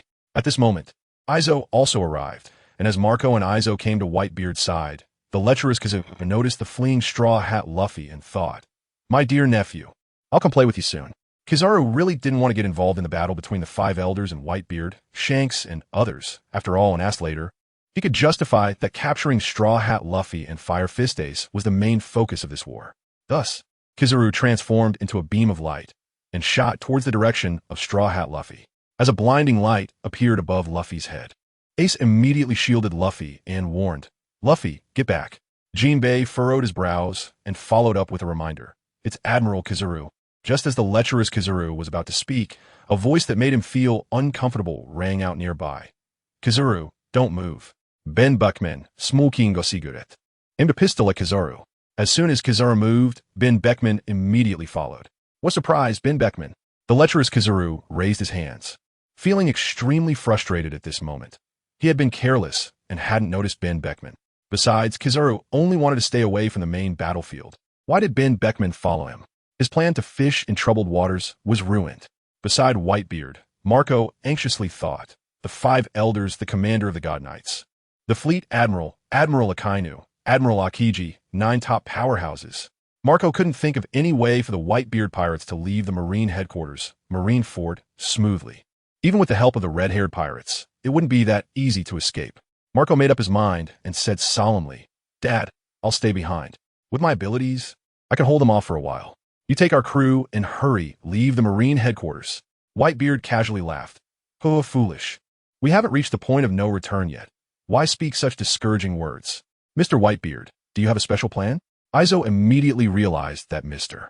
Whitebeard still had a backup, but he didn't know what it was that could break the current situation. A roar broke the stalemate. Hesitating, how could they win this war? Akainu, with his lower body turned to magma, charged directly towards the nearest red-haired pirates. Fegelin Goran's expression turned cold as he glared at Akainu. As Akainu's magma fist was halfway out, Shanks moved at an extremely fast speed to block Akainu's magma fist with his sword. Akainu grunted, looking at Shanks, who blocked his magma fist, surprised by the other speed that exceeded his expectations. Shanks spoke with an unusually cold tone. "So this battle is unavoidable? I don't have the time to waste words with you pirates." Akainu's other hand also turned into a magma fist, launching a fierce attack against Shanks, with countless magma fists smashing towards him. The cold-faced Shanks quickly swung the supreme greatsword Griffin with one hand, blocking all of Akainu's magma fists. Boom, boom, boom, boom. At this moment, the Marines deeply felt the reliability of Admiral Akainu, who immediately started fighting without wasting words with the pirates. Sengoku frowned and thought, the five elders haven't spoken yet. Sakazuki actually broke the stalemate first. However, Sengoku was unaware that at this point in the war, the rage Akainu had bottled up could burn down the entire Marine headquarters, Marine Fort. In Akainu's view, a battle that clearly had a great advantage had turned into this, because Sengoku, Akiji, Kizaru, and Garp had not put in enough effort. If they had gone all out from the start, not giving the Whitebeard pirates any chance to breathe, how could the situation have evolved into what it is now? As a result, the five elders who joined the battle were still hesitant. Akainu could no longer bear to watch. The pirates were right in front of him. Why waste so much time talking? Just fight, whatever the cost. They had to eliminate the pirates. Hesitation would only make the pirates more rampant. As soon as Rayleigh moved, Sengoku immediately charged in, transforming into the form of a giant Buddha to unleash a Buddha shockwave towards Rayleigh. Besides Ben Beckman, who was confronting Kizaru, the rest of the red-haired pirates also surrounded Admiral Akiji. The towering five elders surrounded Whitebeard, Marco, and Izo in a star-shaped formation. Only Fegelin Goran's gaze remained fixed on the battle between Akainu and Shanks. Izambaron v. Nishiro coldly pronounced, "Whitebeard, this is where you meet your end." Whitebeard laughed wildly and unconcernedly. "Oh, you five are nothing but clowns in my eyes." Chapter 77. God avoids Akainu. Whitebeard exposes secrets to shock the five elders. This large-scale, chaotic battle among top-tier powers made Carp reminisce about the Battle of God Valley from years ago. After the battle, this Marine headquarters, Marineford, which symbolizes justice, would no longer exist. After all, this massive fortress is already in ruins, with blood all over his head. Blackbeard Teach gasped heavily and cursed, "Damn Carp. If Carp were a devil fruit user, he wouldn't be so passive. The Dark Fruit's ability doesn't work on Carp," forcing Blackbeard Teach to continuously engage Carp in physical combat. For Blackbeard, This is a significant disadvantage. If he had the power of the Tremor fruit, he wouldn't be so passive. The captains of the Whitebeard pirates and their subordinate pirate captains were all firmly held back by the Marine generals, unable to break free to support their father. "Damn it, get out of my way!" Diamond Joseph shouted as he violently knocked dozens of Marines away. However, the next moment, another group of Marines surrounded him, and Diamond Joseph roared, "This is never-ending." Joseph had lost count of how many Marines he had knocked out. These people were relentless in holding him back. On the other side, Bista, trying to break through the encirclement, was constantly attacked by Vice Admiral Squirrel and Vice Admiral Stokeberry, making it impossible for him to reach his father. Meanwhile, the terrified clown Buggy, who was hiding far away, mumbled in fear, "Shanks, Vice Captain Rayleigh, why are you fighting the Marines? If I don't find a way to escape the Marine headquarters, I might lose my life." Buggy believed that Shanks and Vice Captain Rayleigh had the strength to take him away from the Marine headquarters. However, given the current situation, Buggy didn't dare to show himself in front of Shanks and Rayleigh, fearing that he would attract the attention of the Marines and the Five Elders. However, just as Buggy blurted out in fear, his words took on a completely different meaning in the ears of the prisoners from Impel Down. "Captain Buggy, are you saying we should team up with the four Emperors, Red-Haired Shanks, and the Pirate King's Vice Captain, Dark King Rayleigh, to eliminate the Marines? You are so great. Captain Buggy, please take us to the throne of the four Emperors." The prisoners from Impel Down were increasingly excited in their admiration for Buggy. Buggy, who was already frightened, was immediately scared to the point of shutting down upon hearing this. However, the next moment, under the shocked gazes of the Marines and Buggy, Whitebeard actually ordered Marco and Izo to assist the Whitebeard pirates. To face the Five Elders alone? What a bold move.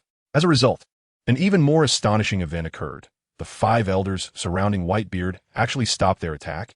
The pirates of the Whitebeard pirates were confused, and the Marines were even more puzzled. From the perspective of the Marines, the Five Elders would have loved to kill Whitebeard on the spot, so why did they suddenly stop attacking? They even looked hesitant. Observant individuals could already guess that the Five Elders were clearly in a state of great concern. Whitebeard smiled and asked, "Ho ho ho, gentlemen, do you wish to continue?" The expressions of the Five Elders changed continuously, growing more wary of Whitebeard. Topman Vachely stared wide-eyed at Whitebeard and questioned, "Whitebeard, how did you know these things?" What truly frightened the Five Elders was that Whitebeard knew things they themselves did not. How much more does Whitebeard know? They exchanged glances and made a decision as quickly as possible. Mainly, they didn't dare to gamble on what Whitebeard had just revealed to them, saying he knew the locations of the three ancient weapons, Poseidon, Uranus, and Pluton. He even mentioned the Mother Flame researched by Vegapunk, as well as the clones of the warlords of the sea, the Seraphim.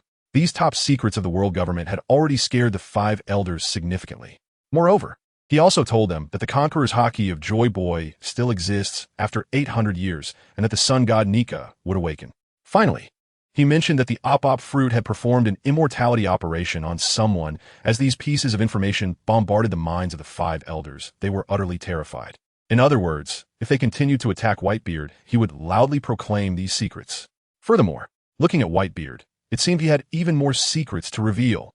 The Five Elders weren't foolish. Whitebeard sending Marco and Izo to assist the Whitebeard pirates while leaving them alone wasn't just arrogance, rather. Whitebeard was negotiating with them, using these world-shattering secrets. Marco, who was originally worried about his father, didn't understand why his father wanted to send him and Izo away. But now it seemed that their father truly had a backup plan. Just look at how the Five Elders didn't dare to continue attacking him. Izo thought to himself, it seems Whitebeard's backup plan involves secrets that could shake the world government. Otherwise, they wouldn't have stopped their attack. Sengoku, who was fighting Rayleigh, shifted his gaze to Whitebeard, filled with confusion and thought. What exactly did Whitebeard say to the Five Elders? How could he scare them like this? "Whitebeard, you have completely changed from the person I once knew." Rayleigh couldn't help but smile and said, "What a hand you have, Whitebeard." Akainu, who was unleashing all his firepower against red-haired Shanks, narrowed his eyes and cursed. Were those five old men up to now?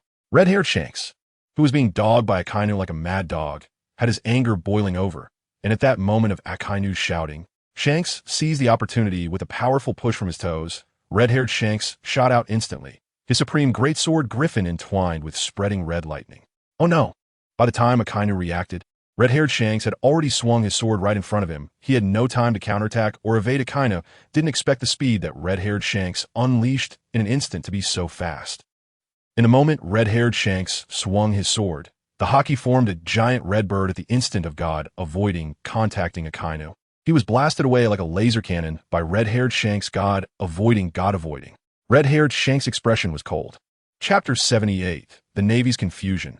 What is the meaning of countless lives lost? Admiral Akainu rolled and slid over 100 meters on the ground before crashing into the city wall, finally coming to a stop. Admiral Sakazuki.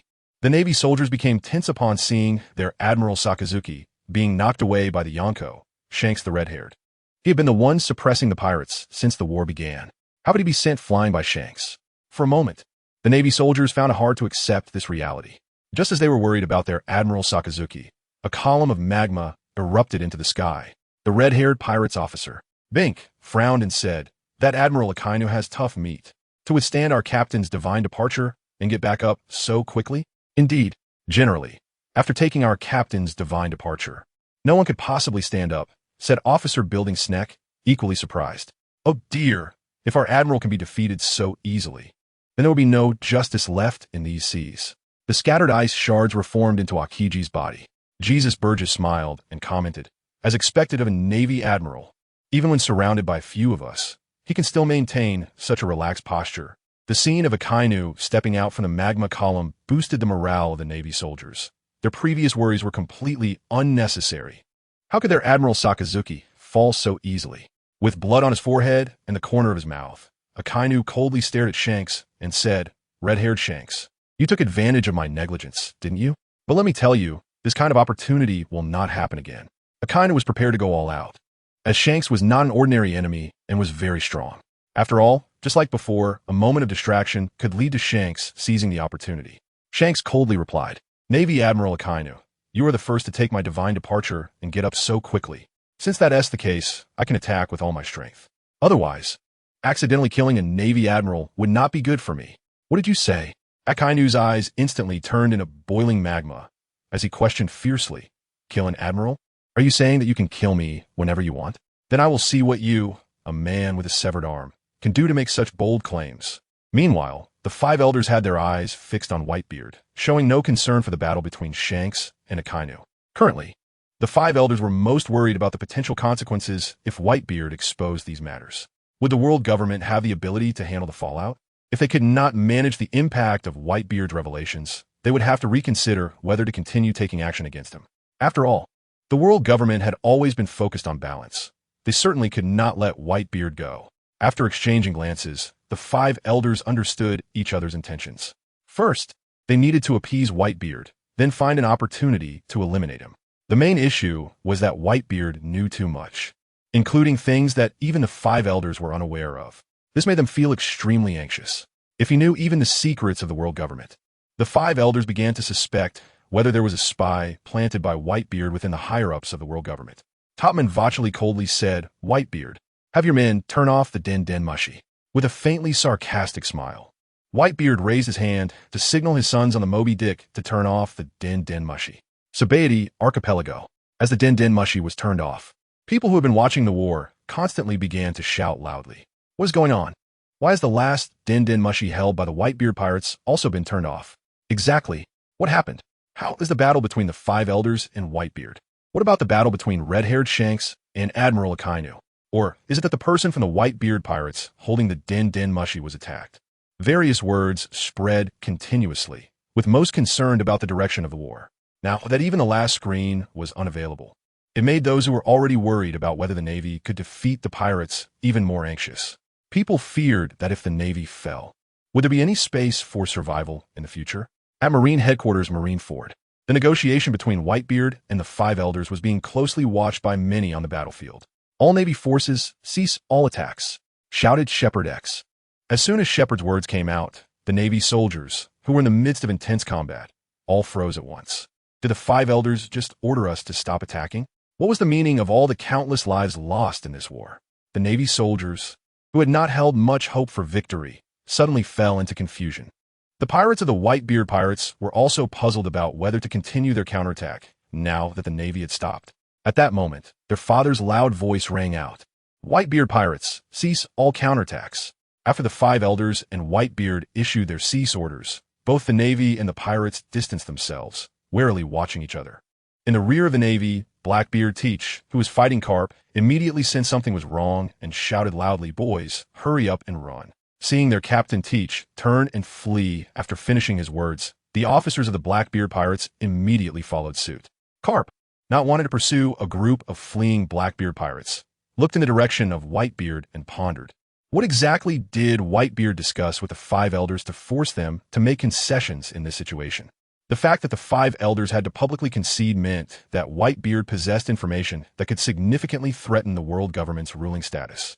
The entire battlefield fell into an eerie silence, as if waiting for new orders. However, a collision of arrogance and magma sounded particularly intense and conspicuous. Chapter 79. The End of War, Latest Bounties, and System Rewards. The five elders saw that Akainu was still engaged in a fierce battle with red-haired Shanks. Thus, Topman Vacheli actively reprimanded, "Sakazuki, didn't you hear the orders?" The Navy soldiers were sweating for Admiral Akainu, as the Navy headquarters is a subordinate organization of the world government, and the five elders are their direct superiors. Akainu, covered in lava, had his eyelids twitching and veins popping, gritting his teeth as he coldly said, "Five elders, are you also being ridden by pirates now? Sakazuki, watch your words and understand your own identity." Jagor Lucia, Satan admonished loudly, reminding Akainu. Akainu flung his cloak and turned to walk towards the Navy's rear. From this incident, Akainu had already realized that even the five elders were afraid of trouble. Red-haired Shanks slowly sheathed his supreme blade griffin. The pirates of the Whitebeard pirates, with no navy to obstruct them, retreated like a tide. During this time, the captains of the Whitebeard pirates divisions were all on high alert, keeping a close watch on the Navy to prevent a sudden counterattack. In less than an hour, only the dilapidated Navy headquarters at Marineford remained, along with the confused and exhausted Navy personnel. All the Navy commanders were busy organizing the evacuation of the injured. One person, however, stood in stark contrast to everyone else: Admiral Kazuru, who remained completely unscathed throughout the battle. In contrast to the bloodied Admiral Akainu, this was a striking difference. Vice Admiral Tsuru walked over to Sengoku, who was sitting alone on the ground, and sighed, "It won't be long before the news of this war spreads throughout the world." Indeed, many who once feared the Navy will likely start to stir. Sengoku sighed in agreement. He continued, "How it will be defined in the end will be up to the five elders to worry about. After all, they intervened in this war, and they call for a stop." At this moment, Sengoku, as the fleet admiral of the Navy, truly felt exhausted both physically and mentally. The next morning, countless newsbirds flew to various parts of the world.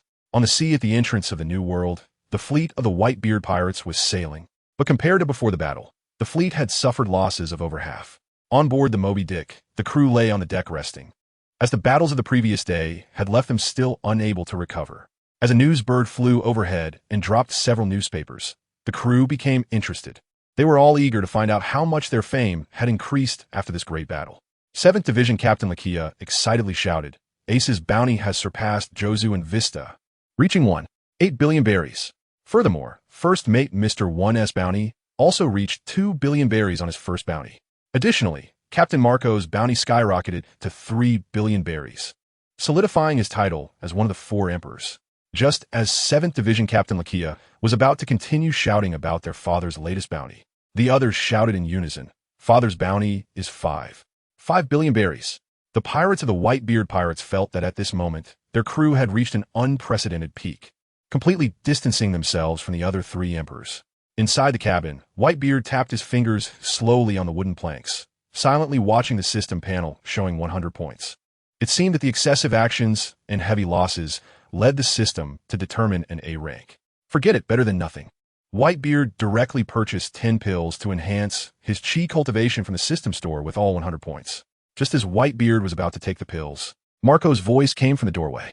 "Father, your bounty has reached 5 billion berries." The increase in bounty did not surprise Whitebeard. He opened the cabin door, and when the group saw their father come out, they immediately surrounded him. Standing in front of Whitebeard, Ace said apologetically, "Father, I'm sorry. It's all because of me that our Whitebeard pirates suffered heavy losses. I won't be so reckless next time." Whitebeard patted Ace's head, patiently reminding him. Then Whitebeard shifted the conversation, instructing Aizu plan a route to Wano. Hearing that their father wanted him to plan a route to Wano, 16th Division Captain Aizu couldn't help but ask, "Father, do you want to?" Whitebeard, not wanting to waste words, directly said, "Ace, You went to Wano a few years ago. Tell everyone what you know. Furthermore, Marco, get everyone organized and prepare for battle. The group of sons was still puzzled about why father suddenly decided to march into Wano after just finishing a battle with the Navy. Whitebeard returned to the cabin to prepare to take the chi-enhancing powder to improve his cultivation. 11th Division Captain Jindo expressed some concern. Father, are you being too hasty? Wano is the territory of the Beast Pirates led by Kaido. After resting for a while, wouldn't it be better to wait for a greater opportunity? 13th Division Captain Water Buffalo Atmos excitedly said, the Navy and the world government have no way to deal with our Whitebeard pirates, even without resting. Attacking the Beast Pirates will be no problem at all. 15th Division Captain Fossa, smoking a cigar, chuckled, our father, in the battle with the Navy, has declared to the whole world that he intends to seize the power of the world government. Therefore, occupying new territory is just a matter of time. It's just right to attack the Beast Pirates now. Marco silently supported his father's decision in his heart. Since father was already this old, why not let him recklessly stir things up for a few more years? Moreover, the current Whitebeard pirates would not fear any power. After all, they had already fought the Navy and the world government.